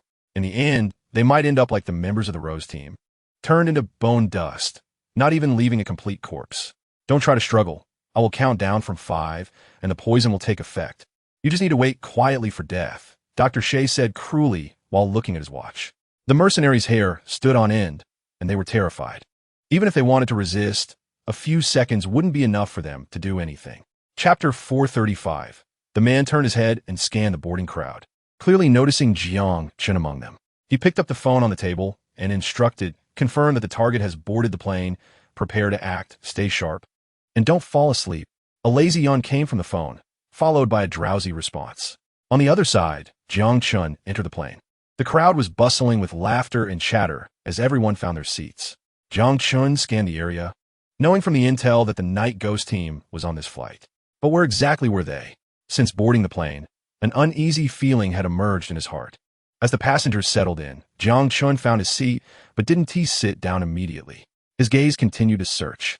He scanned every passenger, seeing people chatting, reading, or looking completely normal. The night ghost team's disguise ability was very strong. It was impossible to tell just from appearances. Sir, the plane is about to take off. Please take your seat and fasten your seatbelt. A tall flight attendant reminded him with a professional smile. Chapter 436. Jiang Chun frowned. He could clearly see the young man's lips curling up with a hint of arrogance and pride. He wouldn't really blow up the plane, would he? Has he gone mad? We're thousands of meters in the air with a vast ocean below. If the plane explodes, Jiang Chun couldn't guarantee his survival. The young man from the island was indeed a member of the Night Ghost team, an S-class killer from the Red Scorpion organization, codenamed Night Flame. He hadn't slept for days, creating a remote control bomb and secretly installing it on the plane last night without anyone noticing. That's why he looked so tired today. At that moment, as the demolition time approached, Night Flame grabbed his bag and quickly ran toward the back of the cabin. Stop! Jiang Chun shouted and immediately got up to chase after him. But Night Flame moved quickly, seemingly trying to hide at a predetermined location. The surrounding passengers were startled. Damn, are they crazy? Just when I was falling asleep, I got scared again.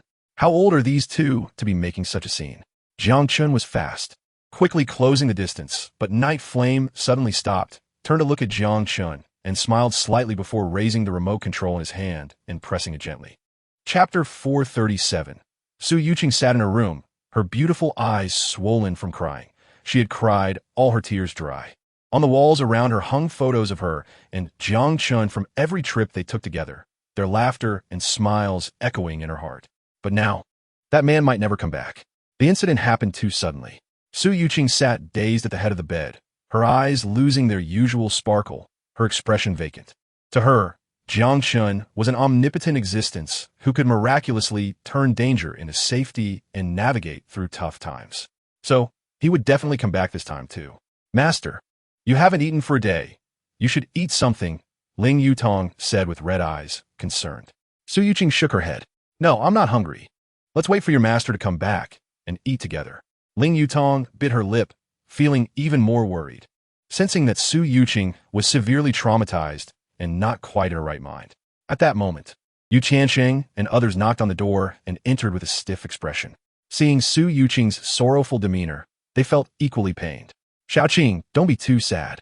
I will definitely investigate this matter thoroughly and give everyone an explanation, Yu Qiansheng advised. Chapter 438. Crack.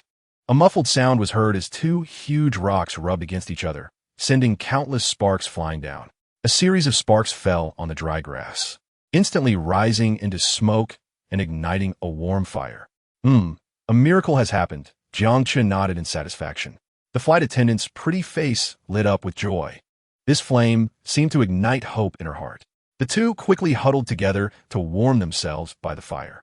Then, Jiang Chen began to unbutton his shirt, revealing a body like a crafted sculpture. What are you doing? The flight attendant's pretty face flushed red. Jiang Chen, confused, replied, I'm drying my clothes. Isn't it uncomfortable to wear wet clothes?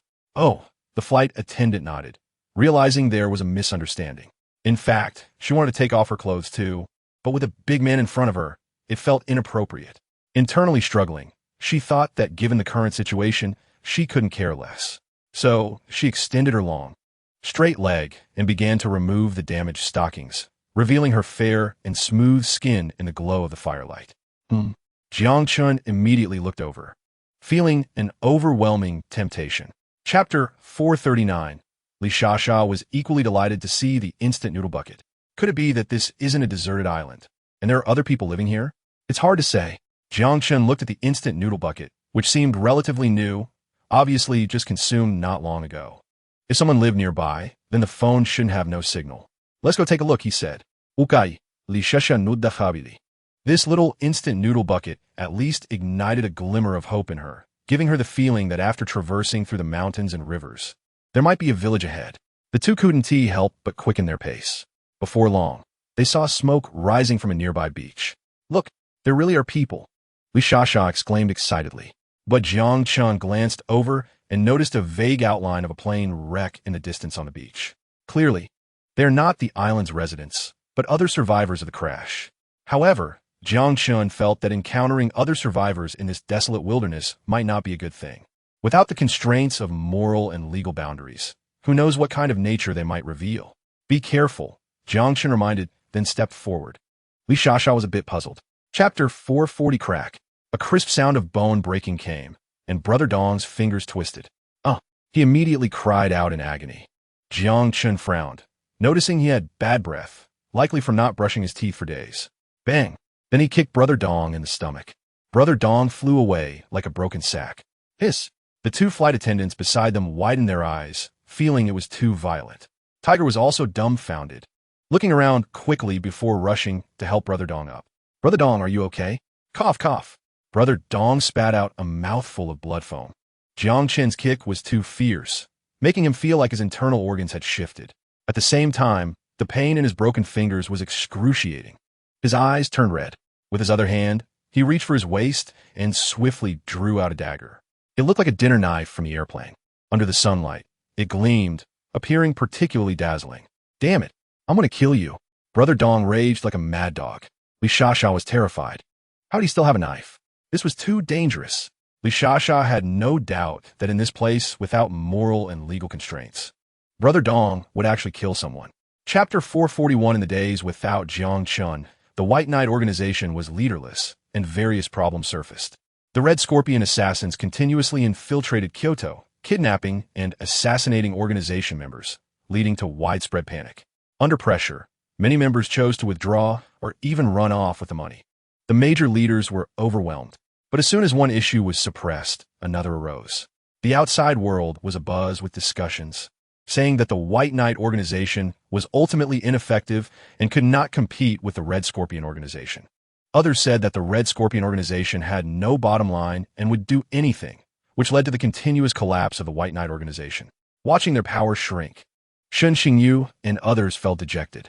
When the White Knight organization was first established, they were at the peak of their glory, but in the blink of an eye, they had fallen to this state. Indeed, fortunes change. Due to Shun Xingyu's earlier high profile, boasting about being the leader of White Knight to everyone, his identity had long been exposed. Thus, in recent days, he had been frequently targeted for assassination by the Red Scorpion organization. Fortunately, with the protection of Yu Qiansheng and others, he managed to escape each time. However, he was mentally on the verge of collapse. Previously, he was indulging in pleasure and luxury, but now he didn't even dare to step outside. Chapter 442. In the jungle, mosquitoes buzzed, and resilient spiderwebs were everywhere. Jiang Shan waved his hand to drive them away and poked at a green spider the size of a fist with a stick. This rotten place was quite eye-opening.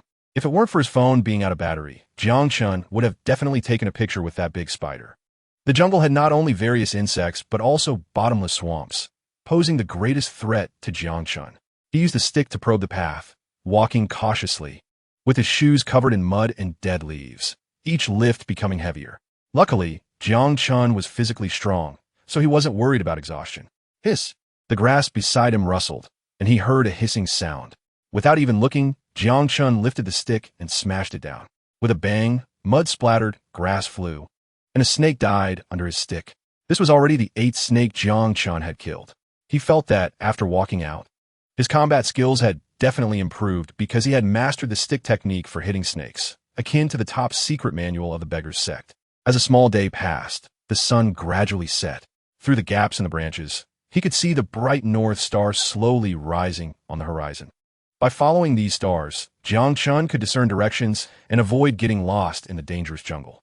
Chapter 443. After the girl handed the mineral water bottle to Jiang Shan, she walked away without looking back, clearly treating him like a scavenger. Jiang Shan looked down at himself. In his current outfit, if he shouted scrap for cash, it would indeed feel quite fitting.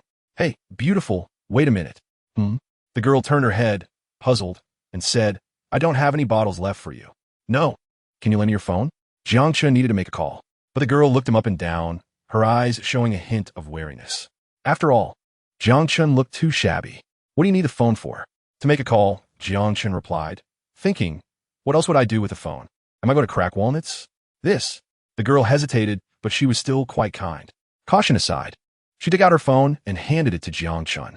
Hey, Lonnie, why are you giving him your phone? Suddenly, a boy ran over to intervene. The girl explained, he said he wants to make a call. I want to help him. Huh, you're too kind. He's clearly trying to trick you, the boy sighed. They were classmates visiting Fengyang Island. Chapter 444. On the other side, a gentle smile appeared on Jiang Shan's face. After finishing this call, the stone in his heart finally fell. Thank you. He handed the pink phone back to the girl. You're welcome. She smiled and shook her head, encouraging him, do well. Don't underestimate yourself. Just work hard, and you'll make it one day. Jiang Shan was taken aback. Clearly, she still thought of him as a garbage collector. The boy next to her crossed his arms and glanced at Jiang Shan, snorting, just a garbage collector. How can he make it big? If it weren't for me watching, he would have tricked you out of your phone. Young Bo, why don't you say a little less? The girl frowned. The boy, who was already interested in her, felt unsettled seeing her defend Jiang Shan. Lonnie, did I say something wrong? You wouldn't argue with me over a garbage collector, would you? What's wrong with being a garbage collector? No profession is high or low, noble or humble. It's not shameful to live by your own hands and feet. The girl was very dissatisfied with this. The boy gritted his teeth, but he didn't want to anger the girl, so he turned his attention to Jiang Shan. Hey kid, I heard you on the phone just now. It sounded like a confession. With your poor appearance, which girl would look at you? Chapter 445. After getting into the car, Jiang Shan briefly recounted his experiences. Lu Zhiron gave a thumbs up, thinking it was quite incredible. As they talked, Jiang Chun suddenly remembered that there were two beautiful flight attendants and several injured people waiting for him on the island. Right, there are a few survivors there. We need to get them out. Okay, no problem. I'll have someone prepare the helicopter right away. Lu Zhirong quickly took out her phone. The helicopter was the fastest means of transportation. With the sun about to set, they had to hurry. After returning, Jiang Chun took a shower and changed into a new set of clothes. He looked refreshed and handsome again. Lu Zhirong's helicopter was ready. But since they didn't know the exact location, Jiang Chun had to go himself. He went to the helipad, boarded the helicopter, and soon the propellers roared to life, quickly flying into the sky. As the sun set, the sky gradually darkened, and a few stars began to twinkle.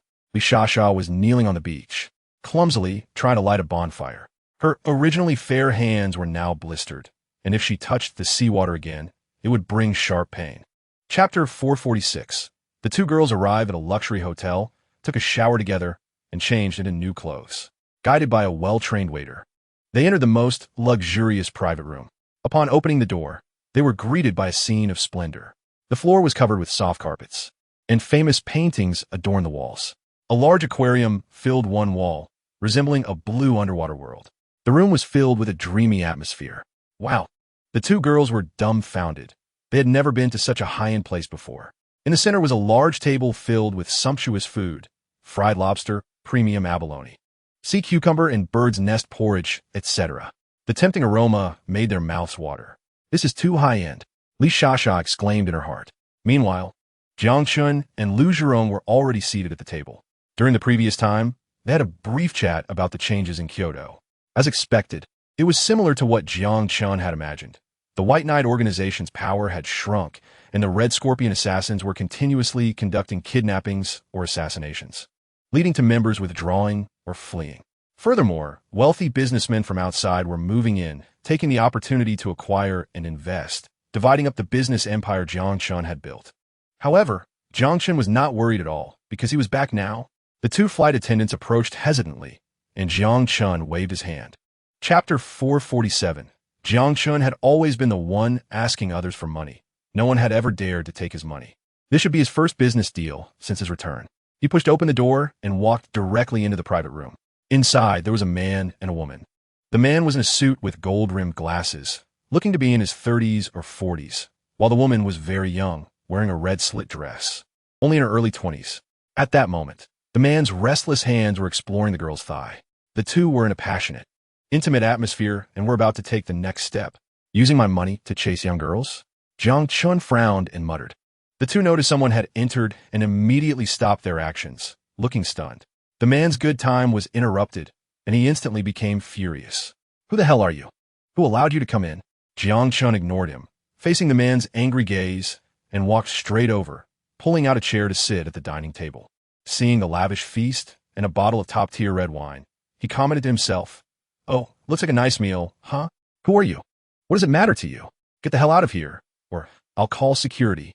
The man impatiently ordered. Chapter 448. The man tearfully signed an IOU and transferred all his assets to Jiang Chun. Only then did the matter come to an end. Afterward, Jiang Chun leisurely left the private room. The man slumped on the floor, filled with regret, realizing he should never have betrayed the White Knight organization. Now, not only was he left with nothing, but he also bore a huge debt. At this moment, the girl in the room came to her senses and lifted her leg to leave. The man immediately wailed, "Honey, where are you going? Help me up first." You have nothing now. Why should I care about you? Do you really think I like you, an old man? I was just after your money," the girl said without looking back as she walked out. The man was completely dumbfounded. Just a moment ago, they were sweet to each other, and now she seemed like a different person. Damn, what a gold digger. Jiang Chun returned to his private room and found both flight attendants waiting for him. "Boss, why did you take so long? You're not sick, are you?" Li Shasha almost asked if he was unwell, but didn't dare to say it out loud. "Oh, it's nothing. I just closed a business deal along the way." "Everyone, keep eating," Jiang Chun waved his hand. "Business deal?" Both girls were stunned. Chapter 449. Fortunately, the flight went smoothly, and the three arrived in Kyoto without any issues.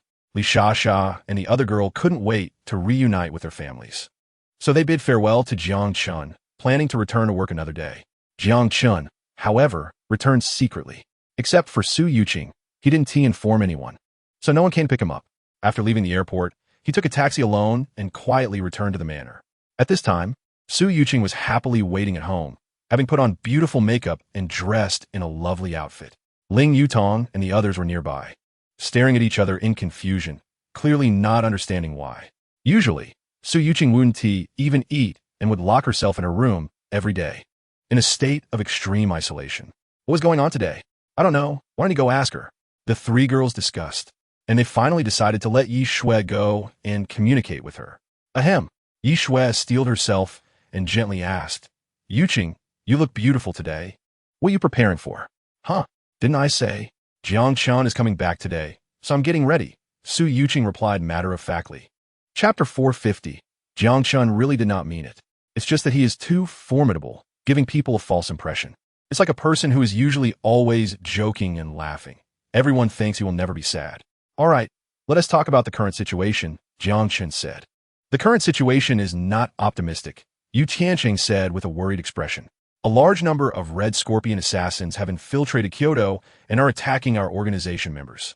The most dangerous ones are Li Yukai and Shun Xingyu. Jiang Chen understood. Li Yukai manages the industries in Kyoto and is indeed a crucial figure. It's normal for him to be targeted. As for Shun Xingyu, he can only blame himself for being too high-profile. Everyone knows he is an A-level leader of the White Knight organization, so they want to use him as a warning to others. Showcasing the might of the Red Scorpion organization. We have too many members in our organization, and I have limited manpower, so I can't take care of everyone. During this time, I also asked the Rose Squad for help twice, but I found that seeking their help was even more dangerous, Yu Tianqing said with a bitter face. Oh, what happened to the Rose Squad? Jiang Chen asked curiously. The last member of the Rose Squad was also killed by the Night Ghost Squad. And now only Guanlin is left, Yu Tianqing explained. Chapter 451. Haha, Jiang Chen? The Viper sneered contemptuously and said, I estimate that Jiang Chen is already dead, with not even a corpse left. Even if he is alive, he won't be able to save you today. Ha ha. The assassins behind him laughed disdainfully. Still thinking about Jiang Chen? Don't you understand? He is not our Red Scorpion organization's opponent at all. Exactly. If he has the ability, let him come back to life, haha. TCH, I actually wish he could come back, so I can kill him again. I wanted to deal with him for a long time, but unfortunately, I was not given that opportunity from above. One assassin shrugged. Shun Xingyu saw their arrogant demeanor, but was helpless. He cried even more sadly. Woo-woo-woo. The Viper grinned, revealing a hint of cruelty. Then you should just go die. Cough. But just as the Viper was about to act, a soft cough interrupted him from a distance. Huh? Are there other people in the villa? Several assassins looked surprised and quickly turned to look. They saw a tall figure walking down the stairs. He was handsome and wore a relaxed expression. Quite lively. It seems I arrived just in time, Jiang Chen said casually. Chapter 452. Jiang Chen thought this guy had forgotten the pain after the scars healed. However, since he was back, it was indeed time to stir things up. Otherwise, it would feel like something was missing. Then you get ready. Oh yeah. Shun Xingyu was excited. He had been cooped up recently, and today he could finally go out to play. Let us party all night today. And we want to go home until we're drunk. After that, he shaved, changed into a new outfit. Young Master Shun regained his former brilliance. He called his buddies Yi Song and Yi Shui, and they all headed to their old place, the Wutong Grand Hotel. In a luxurious private room on the top floor, it was bustling with activity. Ling Yutong, Su Yuqing, and core members of the Zhanlong squad all came. Now that Jiang Chen had returned, they were all very happy, each smiling brightly. Not long after, busy Li Yukai also took the time to come over. After all, Jiang Chen's return was a big deal. No matter how busy he was, he had to come and check in. Li Yukai now seemed much more mature than before, dressed in a neat suit. And his demeanor was calm and composed, indeed carrying a bit of the aura of someone in power. But like the previous Shang Wanyu, he always wore a hint of fatigue on his face because managing the industries was really too busy. Chapter 453. Ling Yutong was slightly taken aback upon hearing this, suddenly feeling that she was still lacking in skills. Jiang Chen, I was just about to ask you, are we still selling that piece of land? Li Yukai took the opportunity to ask. Some major decisions still needed Jiang Chen to personally take charge. Since he was not around before, Li Yukai couldn't ask. But now that he was back, he naturally had to consult him. Which piece of land? Jiang Chen asked curiously. Li Yukai explained. It's the one you mentioned for demolition in the suburbs of Kyoto. I said demolition? Jiang Chun recalled for a long time before remembering that he had indeed mentioned demolishing a piece of land when helping Sun Tianlin pursue his girlfriend. That area was previously controlled by the Red Scorpion leader Ma Wei and was one of the most chaotic regions in Kyoto. A broken place, let us sell it. Jiang Chun thought for a moment and continued, the auction will be held tomorrow, and I'll go too. I understand, Liu Kai nodded, seemingly having guessed Jiang Chun's plan. Ling Yutong's big eyes rolled around. Master is going to participate in the auction? This seems unusual. What new trick is this? After that, they continued drinking, toasting, and celebrating. Chapter 454. Amidst the nervous and excited anticipation of everyone, the auction began. A middle-aged man in a suit walked onto the small stage. Ladies and gentlemen, welcome to the Yixing Group Real Estate Auction. First, I'd like to apologize. The auction announcement should have been released 30 days in advance, but due to urgency, the auction is held today, and I hope everyone can forgive us. Upon hearing this, everyone nodded, seemingly confirming their suspicions. It seems that Yixing Group is indeed short on funds. The auction is quite sincere. It seems to be a good opportunity. Xiao Hongda rubbed his hands excitedly, feeling that the auctioneer was talking too much and should get started quickly. He was already impatient. The middle-aged man continued. I'm a special grade auctioneer, Yuan Zhua. The auction officially begins now, with a starting price of 100 million. Each bid must increase by no less than 1 million. After a successful bid, you can sign the contract on the spot. Now please start bidding.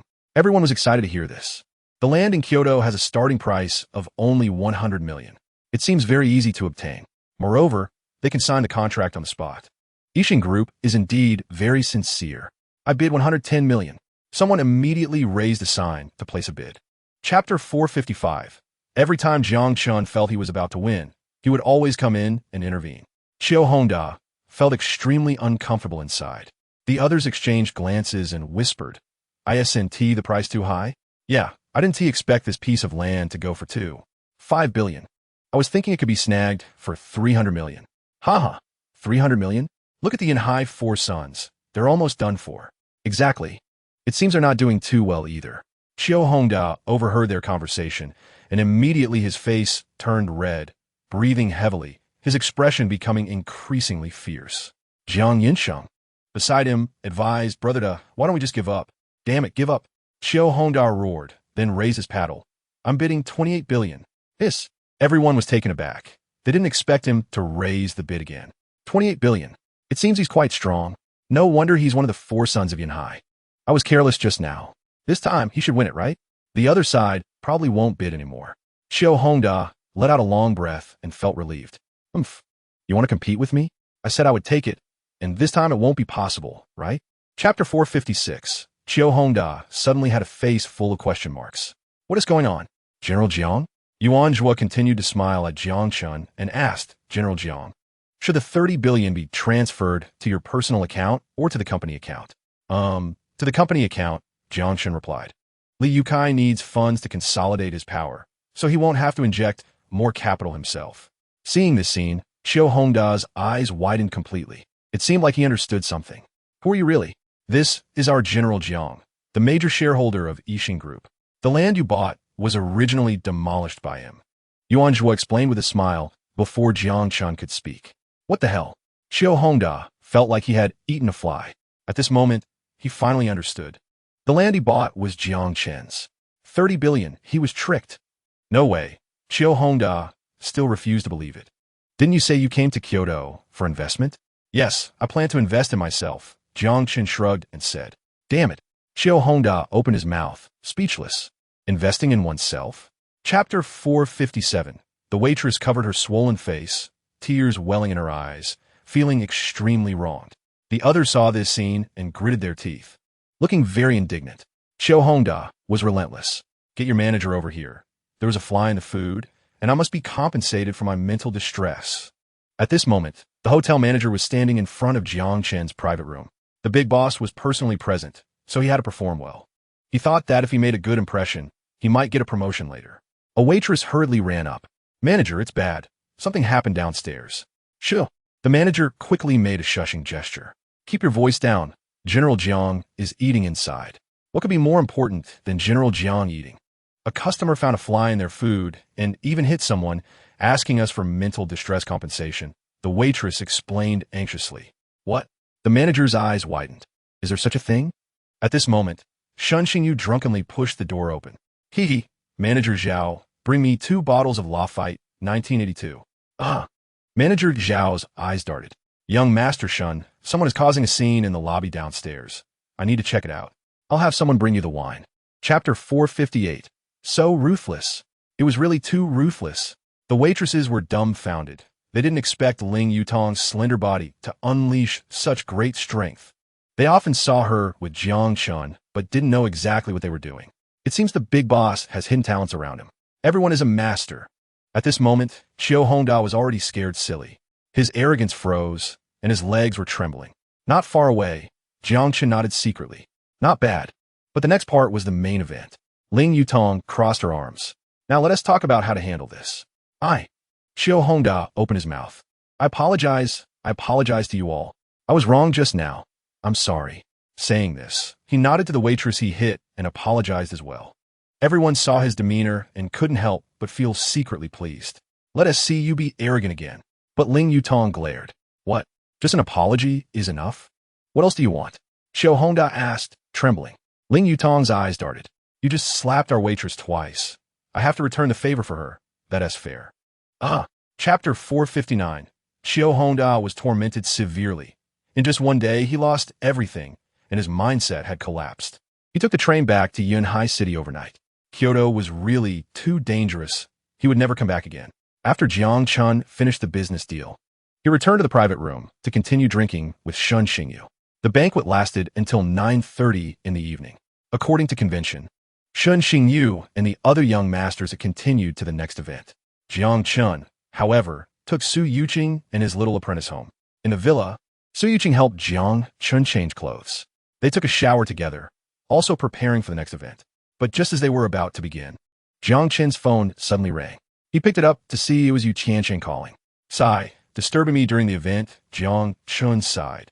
Letting go of Su Yuqing and answering the phone. Hello, what is the matter so late? Big news, Yu Qianqing's tone was serious, continuing. We found the night ghost team's whereabouts. They are currently in Yunhai City. Oh, what are they doing there? Jiang Chun asked curiously. Yu Qianqing explained, a few days ago, Guanlin was fleeing with those wealthy people and mercenaries, hiding in Yunhai City. The night ghost team is pursuing them, and Guanlin is injured. She probably can't hold on for long. Chapter 460. For someone of Zhao Yongqing's level, it's usually difficult to see Jiang Chun even once. So this was a once-in-a-lifetime opportunity. He had to perform well. He brought Jiang Chun to the hotel and arranged for him to stay in the most luxurious presidential suite. 2 flight attendants also checked in here. Jiang Chun then went downstairs to see the injured Guanlin. Zhao Yongqing followed closely behind. General Jiang, where are you going? Let me take you. No need. You don't have to follow, Jiang Chun refused. Because Guanlin's mercenaries were dangerous individuals to ordinary people. It was better to have less contact. Zhao Yongqing nodded repeatedly. All right, let me walk you to the door. As the two passed through the lobby on the first floor, Jiang Chun glanced around and noticed a lot of fruit at the buffet. Manager Zhao, could you grab a plastic bag and pack a few oranges for me? Huh? Zhao Yongqing was taken aback. Why is President Jiang packing oranges? But he didn't dare to ask. He obediently approached the window and asked the waiter for a plastic bag to start packing oranges. The waiter looked confused as well. All right. No need to pack too many, Jiang Chun said to stop him. Oh, okay. Zhao Yongqing then stopped, as he didn't dare to be careless when the boss asked him to pack oranges, filling half a bag. Chapter 461. Jiang Chun had always been the one to take advantage of others, never the one being taken advantage of. Seeing everyone so eager, Jiang Chun was moved to tears. Since everyone was so sincere, I'll reluctantly agree to help you deal with the Night Ghost Squad. Really? That's great, mister. Jiang Chun finally agreed to take action. The wealthy for various countries were immensely grateful. The Night Ghost Squad was indeed very dangerous, and Jiang Chun's willingness to help made everyone think highly of his loyalty. Guanlin opened her mouth, not knowing what to say. The Night Ghost Squad wanted the lives of these wealthy individuals or to turn them into puppets, while Jiang Chun would only skin them alive. It really depended on the comparison with peers. However, in Guanlin's heart, Jiang Chun gained another title, Jiang the Skinner. At that moment, Jiang Chun turned his head and glanced at the injured Guan Lin. Captain Guan, shouldn't you sponsor a bit this time? Guan Lin was taken aback. He wouldn't even spare himself? But I don't have any money right now. That money was used to comfort the families of deceased teammates. Oh, no money? Then forget it. Considering we are all compatriots, I'll let you off this time. I'm not that kind of person who only seeks profit. Chapter 462. Jiang Chun glanced and had no intention of getting involved. Ding. System task generated. Please help the old man find his daughter. After completing the task, the host can receive special rewards. Suddenly, a crisp voice rang in his mind. Huh? Jiang Chun was stunned. At that moment, he suddenly remembered that he was someone with a system. What's going on? The system had been silent for a long time. Jiang Chun had suspected it was broken. He didn't expect it to generate a task at this time. He silently complained that it didn't help him deal with the Night Go Squad, but now wanted him to help an old man find his daughter. This system has its own arrangements. You just need to do it. The system's voice sounded again. Oh. Jiang Chun felt that it had been a long time since he last saw the system, and its attitude seemed to have gotten worse. System prompt. This task is extremely important for the host. If it is not completed, the consequences are yours to bear. Listening to the system's voice, Jiang Chun curled his lips. All right, you're the system. You're amazing. He pushed the door and stepped out of the Rolls-Royce, walking toward the hotel entrance. At this moment, the old man was still pleading with the security guard. Please let me in to take a look. My daughter might be inside. I'll come out once I find her. Chapter 463. Jiang Chun walked into the magnificent hotel, and the old man was not shy at all. His eyes were eagerly scanning around. Look quickly. He looked at a girl in white. The girl had almond-shaped eyes and a delicate face, looking very beautiful. Xiaohe, is it you? The old man hurried over. The girl was startled, frowning slightly. Uncle, you must have mistaken me. I'm not Xiaohe. I'm your father. Don't you recognize me? The old man's face was anxious, but the girl kept retreating. Sir, I'm not your daughter. My father is at home. The old man carefully examined the girl, seeming to realize he had indeed made a mistake. I'm sorry. I'm so sorry, young lady. It's all right. The girl waved her hand and quickly walked away. Jiang Chun, who was behind, curled his lips. It seemed the old man had indeed been traumatized. Perhaps due to his longing for his daughter, his mental state was not quite normal. At this time, flight attendants Lisha and Xiaolin learned that Jiang Chun had returned and hurried downstairs to welcome him. But the old man's eyes were fixed on Lisha. He ran over again. Xiaohe, you must be Xiaohe, right? I'm your dad. Chapter 464. Jiang Chun frowned. She was lost when she was just a month old, clearly stolen. Moreover, back then, the Zhuo family was wealthy, and his daughter was a precious young lady with tight security, so it must have been a deliberate act.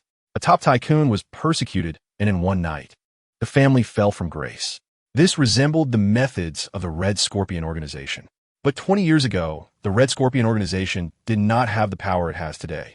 Speaking of the past, Zhuo Mai's eyes were filled with tears as he tremblingly took out a photo. Look, this is my daughter's full moon photo. Oh, Jiang Chun was very curious. He took it and saw that the photo was very clear, showing a little girl who looked like a porcelain doll. The girl had a full moon lock around her neck, extremely adorable. The full moon lock is a custom that symbolizes good luck and longevity. The lock head was made of pure gold, showing that they were indeed a wealthy family. The full moon lock was engraved with the child's birthday and name. Jiang Chun looked at it. The birthday was, of course, 19 years ago, and the child's name was Wenningi. How we find her? Because the child's full moon photo had almost no reference significance. After all, people change as they grow up. No wonders Wamai called every pretty girl his daughter. Chapter 465.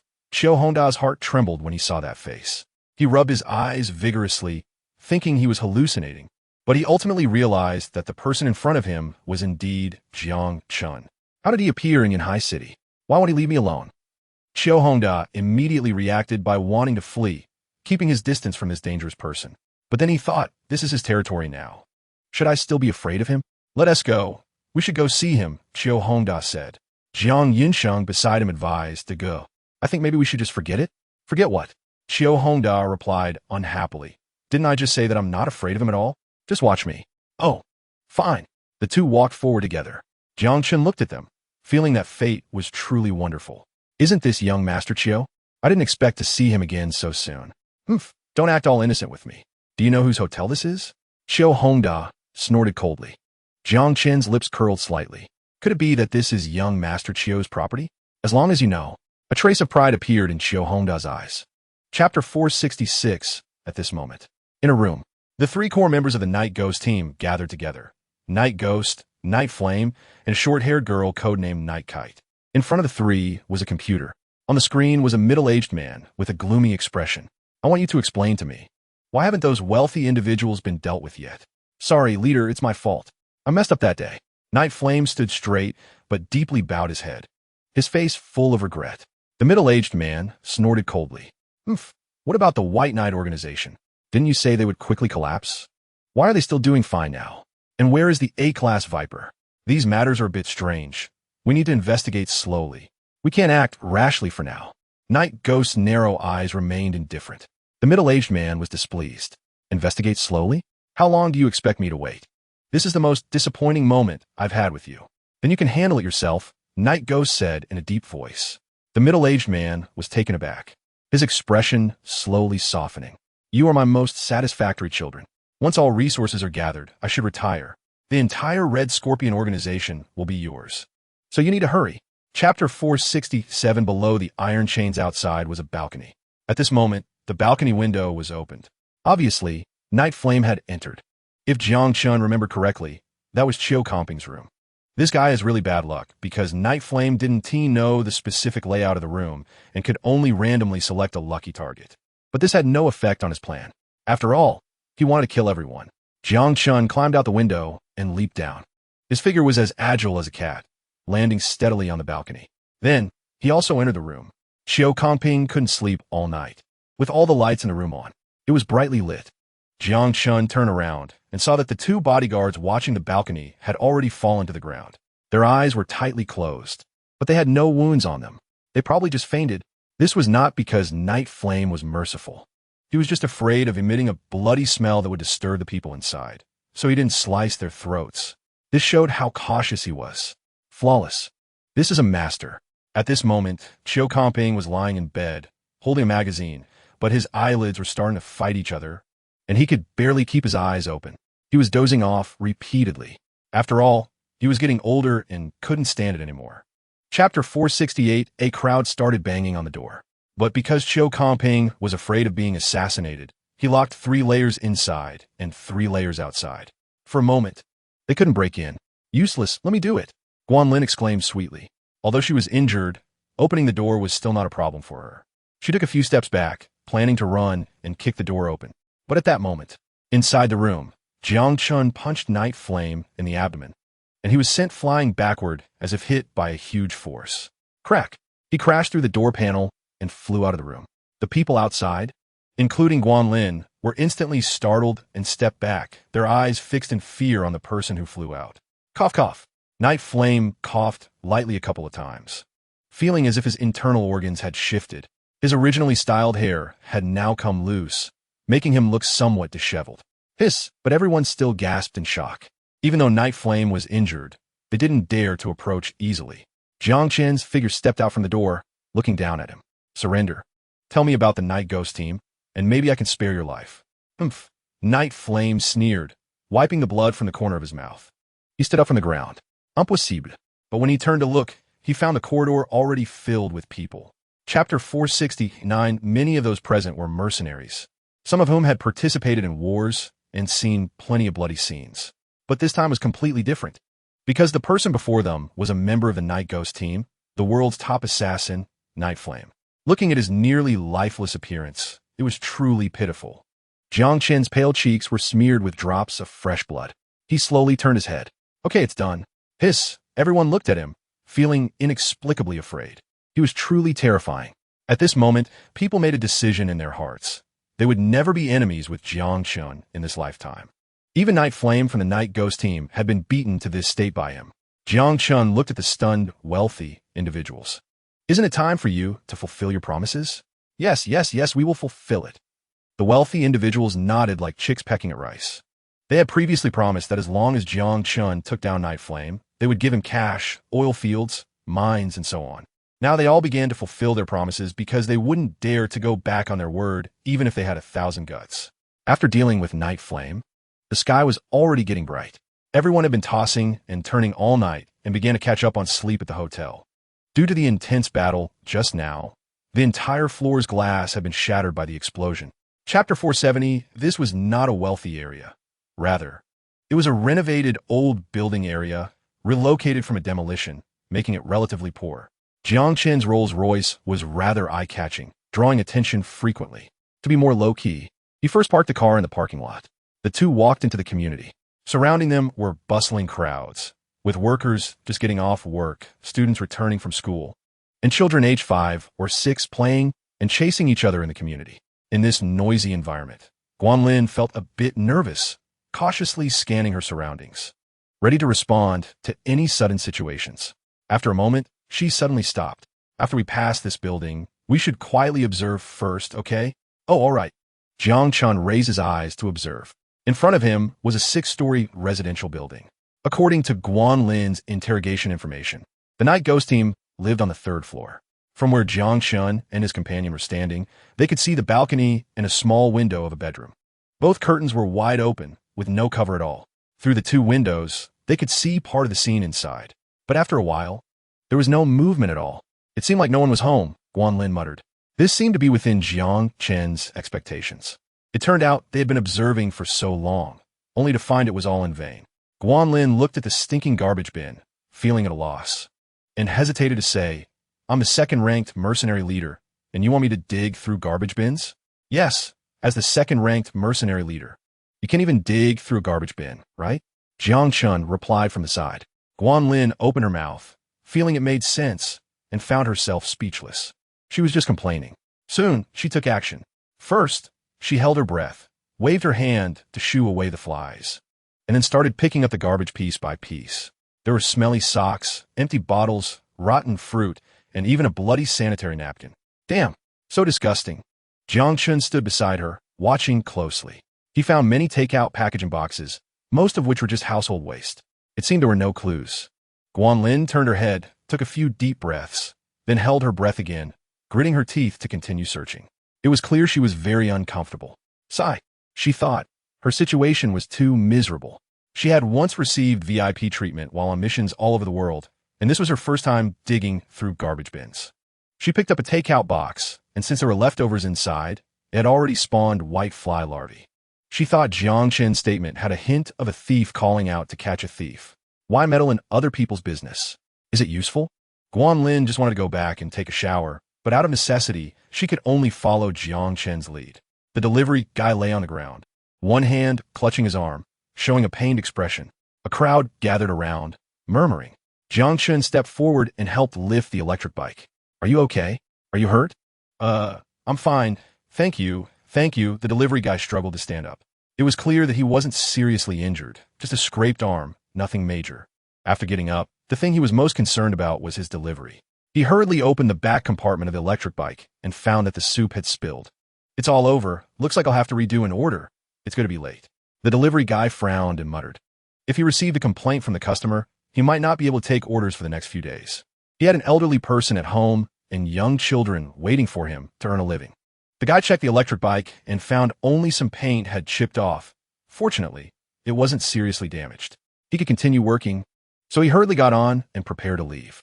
But at that moment, a big man got out of a BMW behind him, broad and stout with a beer belly, wearing chains on his wrist and neck, and a dark tattoo resembling a dragon on his chest. Who are you calling a stinky woman? Guanlin clenched her fists, veins bulging. Sun Dalong looked at her sideways, clearly unconvinced.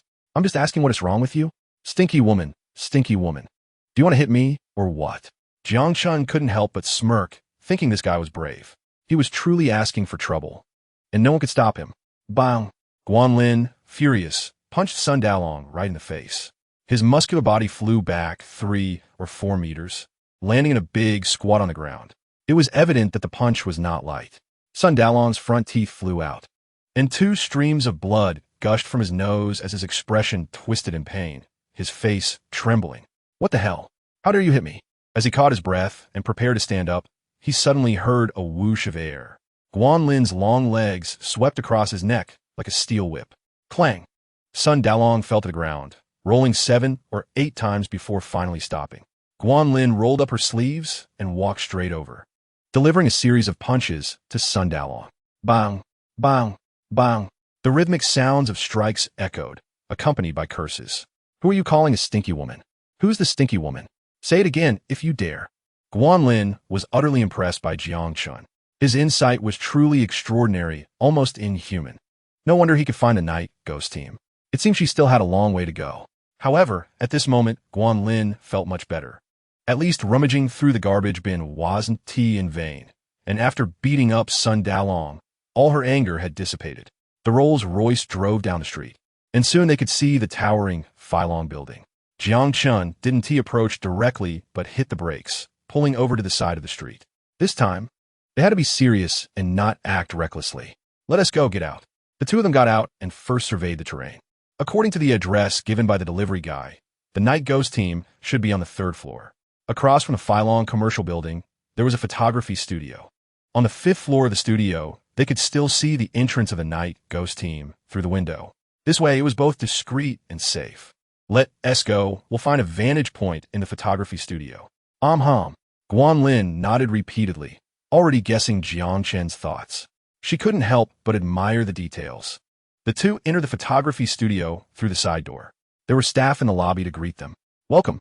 May I ask if you two are here to take wedding photos? Jiang Chun thought the location was quite good. Go, give me a camera. Oh, okay. Guanlin, the tool, quickly went to prepare. It was certainly not difficult to find a camera in the photography studio, and it was high-end professional equipment, capable of 1,000 times zoom, enough to capture craters on the moon from here. Jiang Chun took the camera, aimed at the entrance across the street, and gently twisted the lens. The image quickly zoomed in and became incredibly clear. Jiang Chun felt like a paparazzo, secretly taking pictures of celebrities and digging for some insider information from the wealthy circles. Unfortunately, on the opposite side is the night ghost team, with no illegitimate children or anything like that. At most, there could be some scandalous photos. Jiang Chun is filled with anticipation, finally about to see the true face of the night ghost team. This is the most mysterious mercenary group in the world, surrounded by strangeness. Finally, after a moment, the delivery guy's electric bike stops downstairs. He takes out the delivery and heads towards the building. Jiang Chun is watching closely with his camera. He sees the guy go up to the 3rd floor. Knock, knock, knock. The delivery guy starts knocking on the door. Jiang Chun watches intently, holding his breath. Hurry up and come out, hurry up. However, Chapter 476 cough. Guanlin clears her throat and says in a deep voice, the night ghost team disregards martial ethics, destroys the rules of the mercenary world, and looks down on us. They don't take us seriously at all. Do we really need you to say that? The people below mutter. They are really going too far. Yeah, how are we supposed to survive now? Right? It makes us look useless. Guanlin continues, so I hope all of you can work together to eliminate this tumor of the mercenary world. Whoever can take down the night ghost team will greatly increase their value. I think you all understand the significance of this, right? Everyone nods. If they really succeed, it would be enough for them to boast for a lifetime. It would mark a significant point in their mercenary careers. In the future, those who claim to have taken down the night ghost team will see their commissions multiply when taking on other tasks. Moreover, they will also gain international fame. Success or failure hinges on this one move. This is a great opportunity. Let's fight them. As the saying goes, people die for wealth and birds die for food. No one wants to remain obscure their whole life. Right now, all they need to do is take down the night ghost team. Chapter 477 in a quiet alley. With no one around, Jiang Chun plans to see who is following him. At this moment, a Wuling Hongguang is parked on the street outside, with a person wrapped in bandages in the back seat. What's going on? Where are they going? Don't let them get away. Big Brother Long, they've turned into the alley, says a punk in the passenger seat. Oh, Sun Dalong sneers. These two dog lovers just checked out of the hotel and turned into the alley again. Seems quite exciting. For some reason, he feels a twinge of envy. Sun Dalong thinks this is a good opportunity for revenge. I'm gonna mess up their good time today. Tell the brothers to gather in the alley. Yes, the punk replies. In the Rolls-Royce, the atmosphere is silent, and neither of the two speaks. Guanlin furrows her brow, feeling inexplicably nervous. If the Red Scorpion assassin is involved, then today's operation would be completely ruined.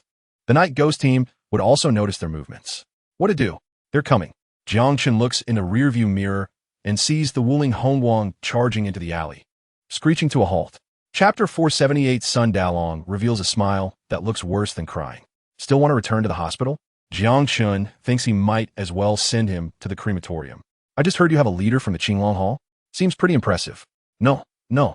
Sun Dalong quickly denies it. That's just our gang's newly formed Qinglong study group. Oh, Jiang Chun realizes this guy is quite good at arguing. Guan Lin can no longer hold back. Damn it, I was nervous for nothing. Watch me beat you to death today. She leaps forward and kicks the person in the wheelchair over, then starts punching and kicking. Sun Dalong, who was just in a cast, has it shattered. The bandages are covered in footprints, and blood oozes from the torn wounds. Ouch! Big sister, spare me. I was wrong. I won't dare again. Sun Dalong rolls on the ground, constantly begging for mercy. His little brothers are all trembling in fear, breaking out in cold sweat, standing frozen in place. Even their calves shaking. The intimidation of these mercenaries is simply too great. These small-time punks are not even in the same league.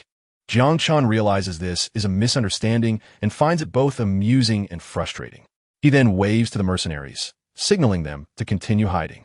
Chapter 479. Guan Lin is not doing well. She only delayed them for a moment. I was careless just now and didn't dodge. She gets up covered in dirt. Fortunately, other mercenaries rush up to support, many of them armed with glimmering weapons. Night Ghost glances around and frowns slightly. This group clearly has a plan. Be careful. He reminds Night Sparrow. Don't worry. Night Sparrow's gaze is cold. As the world's strongest mercenary, this is just a small situation. The group of mercenaries rushes forward, weapons slicing through the air, aiming for vital points. Night Sparrow quickly dodges, not confronting them head-on, but fighting while retreating. With every move, she can knock back a mercenary. Are these guys even capable? Jiang Chun wonders as he looks up and sees the Night Ghost attacking again. Bang!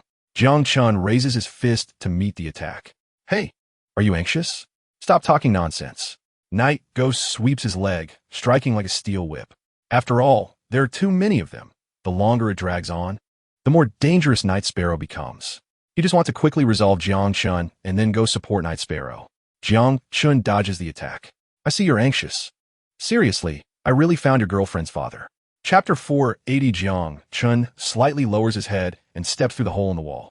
He stares at the dirt-covered Night Ghost and heads straight for him. Night Sparrow frowns, her eyes flashing with urgency. She and Night Ghost grew up together, undergoing unimaginably harsh training. Out of 100 children, only 3 survived. Night Ghost, Night Sparrow, and Night Flame. Night Ghost exhibited extraordinary talent, handling various situations with ease, making him the best among them. Yet today, encountering Jiang Chun, he is in such a predicament. Who on earth is this guy? Night Sparrow bit her silver teeth, and a murderous intent burst forth in her eyes. Holding dual blades, she charged forward. Be careful, Guan Lin exclaimed. Swish! One mercenary had already been cleaved over, blood gushing like a spring, his body crashing to the ground. Just as Jiang Chun was about to approach the Night Ghost, Night Sparrow quickly grabbed a third tang knife and hurled it forward. Catch the knife. The two coordinated perfectly. The Night Ghost didn't even turn his head, reaching out to grasp the knife handle firmly. Clang! The blade was drawn, emitting a metallic ring, as if a bloodthirsty demon had emerged. The Night Ghost switched to holding the knife with both hands and rose to strike down at Jiang Chun. Chapter 481. The two raced forward like frenzied beasts, with pursuers close behind, especially Jiang Chun, who was putting immense pressure on the two. Fortunately, the window was right in front of them, and light was getting closer. They were on the 3rd floor. The Night Ghost looked down and saw a large truck passing by on the street. A great opportunity. The Night Ghost's eyes flickered. If they jumped onto the truck, their chances of escape would greatly increase. Let's jump together. Crack! The Night Ghost sprinted, leaping through the window, shattering the glass into pieces. The broken shards reflected dazzling light under the sun. But in midair, the Night Ghost quickly furrowed her brow, realizing Night Sparrow wasn't by her side. Looking back, she found Night Sparrow still standing on the 3rd floor, calmly watching her. Night Sparrow didn't jump down with her, because she knew that if she didn't stop Jiang Chun, the chances of escaping, even if they jumped, would be slim. So she planned to stay behind and use her life to block Jiang Chun and those mercenaries. Little Lotus. The Night Ghost instantly guessed her intention, her eyes nearly bursting with rage. But that beautiful face was drifting further away from her.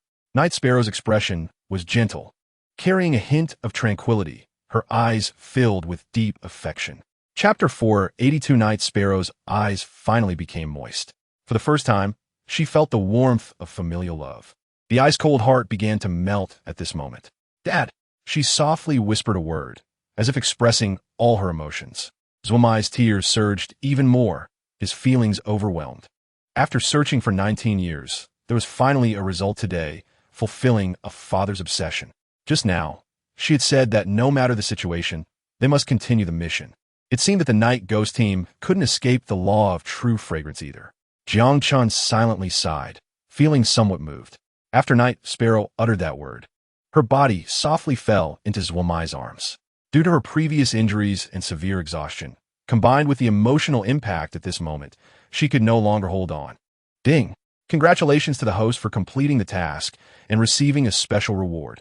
1 Huazi, Chinese cigarette. The system's crisp voice echoed in Jiang Chen's mind. The task was completed, but he was stunned, his expression somewhat stiff. Wasn't this task supposed to be crucial? A reward of 1 Huazi? Cigarettes? Jiang Chen was filled with confusion. Could he be tricked by the system? Or had it been silent for too long and perhaps got a virus? But there was no time to check now. He could only go back and research what this Huazi was for. Chapter 483. Jiang Chun continued to exaggerate and fan the flames. I'm not someone who stirs up trouble, but look at it now. The Red Scorpion organization won't let you go. If you don't take them out, they will definitely send someone to hunt you down, even if you aren't afraid. What about your father? Night Sparrow frowned in thought. She was a smart person and understood Jiang Chen's meaning. The Red Scorpion organization indeed wouldn't let her go. But the Night Ghost was a principled person, and he was very rational. Even if there were feelings between them, she wasn't sure if he would agree. You are willing to sacrifice your life to protect him. What's wrong with him betraying the organization? He can't be that unfeeling, right? Jiang Chun looked at her. Night Sparrow was somewhat speechless. For the Night Ghost, on one side was his girlfriend, and on the other was his adoptive father and the organization. It was a difficult choice. Even Night Sparrow didn't know how he would choose. At the same time, she felt some worry. What if he really chose the organization and abandoned her? Jiang Chun said angrily, if he doesn't choose you, then he's a scumbag. Don't think so much. Let's go. I'll treat you to a meal, a celebration banquet. Oh no, a celebration for your reunion with your father. Chapter 484. Arriving at the door. The Night Ghost took a deep breath and silently vowed that today, no matter what, he would rescue Night Sparrow. Creak. He pushed the door open directly. The scene inside came into view. Tables of mercenaries were having a meal, but the bustling crowd suddenly fell silent. Quiet. The sound of a pin dropping could be heard. They all stared at the door in unison. Yes, here. The Night Ghost really came. What to do? Although Jiang Shan had told them that the Night Ghost would likely come to find Night Sparrow, everyone was still extremely nervous, their eyes fixed on him. Be careful. The Night Ghost scanned with his eyes, feeling that something was very strange today. The reactions of these people were off. But in the next moment, his expression changed to one of shock. He saw Night Sparrow actually sitting together with Jiang Chun, eating hot pot. The table was filled with lavish dishes, various high-end ingredients. And there were even cola and ice-cold drinks. Even a Night Ghost was a bit dazed. Where's the promised severe torture? He quickly thought of something, and a strange pain surged in his heart. Night Sparrow might have already betrayed him. If that were true.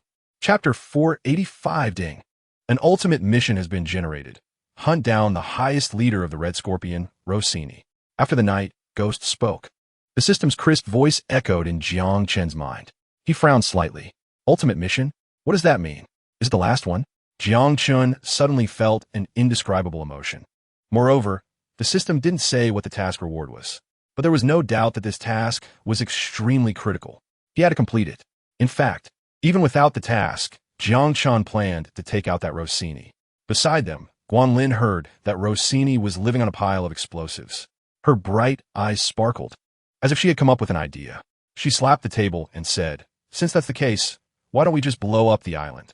Not only can we take care of Rossini, but we can also completely destroy the Red Scorpion headquarters. No way. The bombs are buried too deep. There's no way to detonate them on a large scale from a distance. The Night Ghost shook his head. If it's close, then we would blow ourselves up too. Well, I think that's fine too. Sister Guan, you go detonate those bombs. Just consider it a heroic sacrifice, contributing something to your mercenary world, Jiang Chan said from the side. Guanlin immediately shook her head like a rattle drum. Chapter 486. Crack. Shun Xingyu's body stiffened, and the wine glass slipped from his hand, shattering on the floor, spilling wine everywhere. Thud, thud, thud. He instinctively took a few steps back, his eyes filled with shock. Night Ghost? Shen Xingyu struggled to speak, his expression resembling a duck being choked. What's going on? How did he end up here? Is this real or fake? Shen Xingyu was instantly flooded with questions, his mind short-circuiting. If it weren't for Jiang Chan sitting here, he wouldn't have been able to resist fleeing through the door. The others at the table also fell into silence, displaying puzzled expressions. At this moment, Jiang Chen spoke up. All right, I forgot to introduce you all. This is the Night Ghost and his team member, Night Kite. Everyone, don't be nervous. We are in a cooperative relationship now. Cooperative? People exchanged glances, not expecting this outcome. Jiang Chan went on a business trip and ended up bringing back the Night Ghost team, which is the world's top mercenary group, always shrouded in mystery. But now they were sitting right in front of them. Jiang Chan shot Shen Xingyu a glance. Why are you so timid? Look at how scared you are. Is it really that serious? Come back and sit down. Chapter 487. The next day, the estate was filled with people. Countless luxury cars parked outside. They were there to see Jiang Chen off. Inside the villa, Su Yuqing affectionately adjusted Jiang Chen's collar, just like a wife reminding her husband before work. Be careful. Come back early. I'll be waiting for you at home. Don't worry. Jiang Chen smiled slightly, reaching out to stroke her soft long hair. Then, under Su Yuqing's watchful gaze, he turned and walked out of the villa. Outside, members of the White Knight organization were dressed in suits, standing in two neat rows. Shen Xingyu and Yu Tiancheng were also present. Jiang Chen put this on. Yu Tiancheng took out something the size of a button. Jiang Chen felt it looked familiar. What is this? It's a tracker. Don't end up like last time when the plane crashed and we couldn't find you. Forget it. I won't say more. Yu Tiancheng felt it was somewhat ominous. Jiang Chen didn't pay much attention, taking the tracker and putting it in his pocket. Yu Tiancheng continued, I will keep track of your location at all times. And if necessary, I will do everything to rescue you. Forget it. I don't need that, Jiang Chen confidently said. Shen Xingyu nodded repeatedly beside him. Yeah, brother Jiang Chen. You must succeed and return triumphantly. Then we'll have a grand feast for 300 days. Chapter 488. Bring him over. Let me see, Rossini said. Zheng Jie waved his hand, and two assassins quickly brought Jiang Chen over. The two supreme leaders of the organization finally met through the computer screen. Rossini sized up Jiang Chen for a while, a smug smile appearing on his face. Very good. Hurry up and take it back to Wonkong Island. I will send someone to prepare a boat to pick you up. We will head back right away, the Night Ghost replied. With that, the video call was immediately disconnected. He seems impatient, Jiang Chen muttered, as the act was over. They had successfully deceived Rossini. Zheng Jie looked displeased. Hey, you seem pretty relaxed. Once we get to Wonkong Island, I will definitely make you wish you were dead. Is that so? Then I'll send you to die first. Jiang Chen suddenly said coldly. Zheng Jie immediately became angry. I hope you recognize your identity. Even now, you dare talk tough? How are you going to make me die? Come and hit me if you can. This is the first time I've heard such a request. Jiang Chen slightly tightened his hands, and the thin rope was immediately broken free. Bang! He punched Zheng Jie in the face. Chapter 489. Moments later, the fishing boat slowly approached the shore. Jiang Chen was brought out from the deck. The bright sunlight made him squint. Looking up, he saw dozens of figures standing on the shore. Their skin tones varied, their postures upright, exuding a murderous aura. These were all Red Scorpion assassins. Now they had arrived at their lair. Let us go. The Night Ghost was the first to disembark. The assassins glanced at Jiang Chen in silence, resembling cold machines, and followed behind him. Jiang Chen scanned his surroundings. Wonkong Island was not built luxuriously. Even the roads were somewhat muddy, surrounded by grass hut-like buildings. TSK. Rossini is too stingy. With all that money, he can't even build it properly. Jiang Chen silently complained. But perhaps Rossini didn't want to be too high profile, wanting to use this as a cover. After all, most of his business was shady. However, just based on the island's appearance, it was indeed hard to believe that this was the Red Scorpion organization's headquarters. The group walked along a small path, passing through multiple checkpoints. Ahead appeared a magnificent building, typical European style, with pure white walls, resembling a castle. There was a fountain and a garden in front, the scenery beautiful, a stark contrast to what they had seen before. Chapter 490. Crash. Rossini knocked over a cabinet, and the antiques fell to the ground with a clatter, shattering into pieces. Night Kite flipped her blade and slashed towards Rossini on the ground. Faced with her attack, Rossini furrowed his brows and quickly rolled to evade. Whoosh! But Night Kite was too fast. The blade still struck his shoulder, and a spray of blood erupted. Everyone, let's kill him together. This is the best opportunity. As he spoke, the night ghost had already rushed forward. At that moment, perhaps hearing the noise inside the house, two maidens in white veils walked in from outside. Jiangchen glanced at them. He had no intention of paying attention to them, and was about to rush towards Rossini with a knife. But suddenly, two daggers flew through the air from behind, accompanied by a whistling sound. Turning his head, he saw the two maidens wielding sharp blades, aiming straight for his back. Their movements were extremely ruthless, seeking a deadly strike. Jiangchen quickly turned around, swinging his tang knife in a wide arc to deflect the daggers. Then, with a diagonal thrust of the blade, he struck one maiden's throat, severing it with a squelch. Warm blood splattered across his face as the corpse thudded to the ground. However, the other maiden seemed unfazed and continued her attack. Chapter 491. Jiangchen had seen this kind of drug before, which could enhance human physical functions for a short period. But while others would take it one dose at a time, this old man actually took 3 doses at once. Truly ruthless. He didn't even fear blowing himself up. After Rossini injected the drug, his body quickly underwent changes. Veins bulged all over him, and one could even see blood flowing through the veins, a terrifying sight. Rossini seemed to be enduring immense pain. He let out a low roar, akin to a wild beast awakening. His bones began to crack, and his solid muscles quickly swelled, as if wrapped in steel wires. He seemed to have grown a size larger.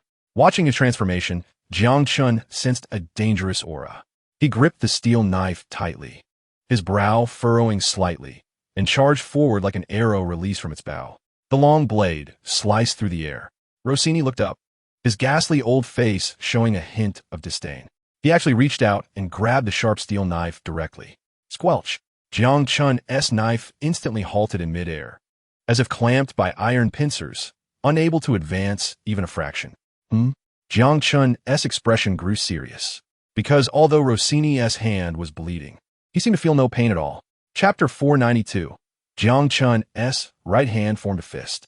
The air in his palm was pulled out with a series of explosive sounds. Powerful energy filled his body, as if waiting for him to vent it freely. This feeling was marvelous. One had to say, the Huazi was really delightful. Jiangchen sighed inwardly, lifted his gaze, and noticed a group of deadly assassins charging at him ferociously. However, their movements appeared frozen in the air in his eyes. In the next moment, Jiangchen moved. He stomped his right foot on the ground. Boom! A loud sound erupted as the floor tiles cracked, and fragments flew up.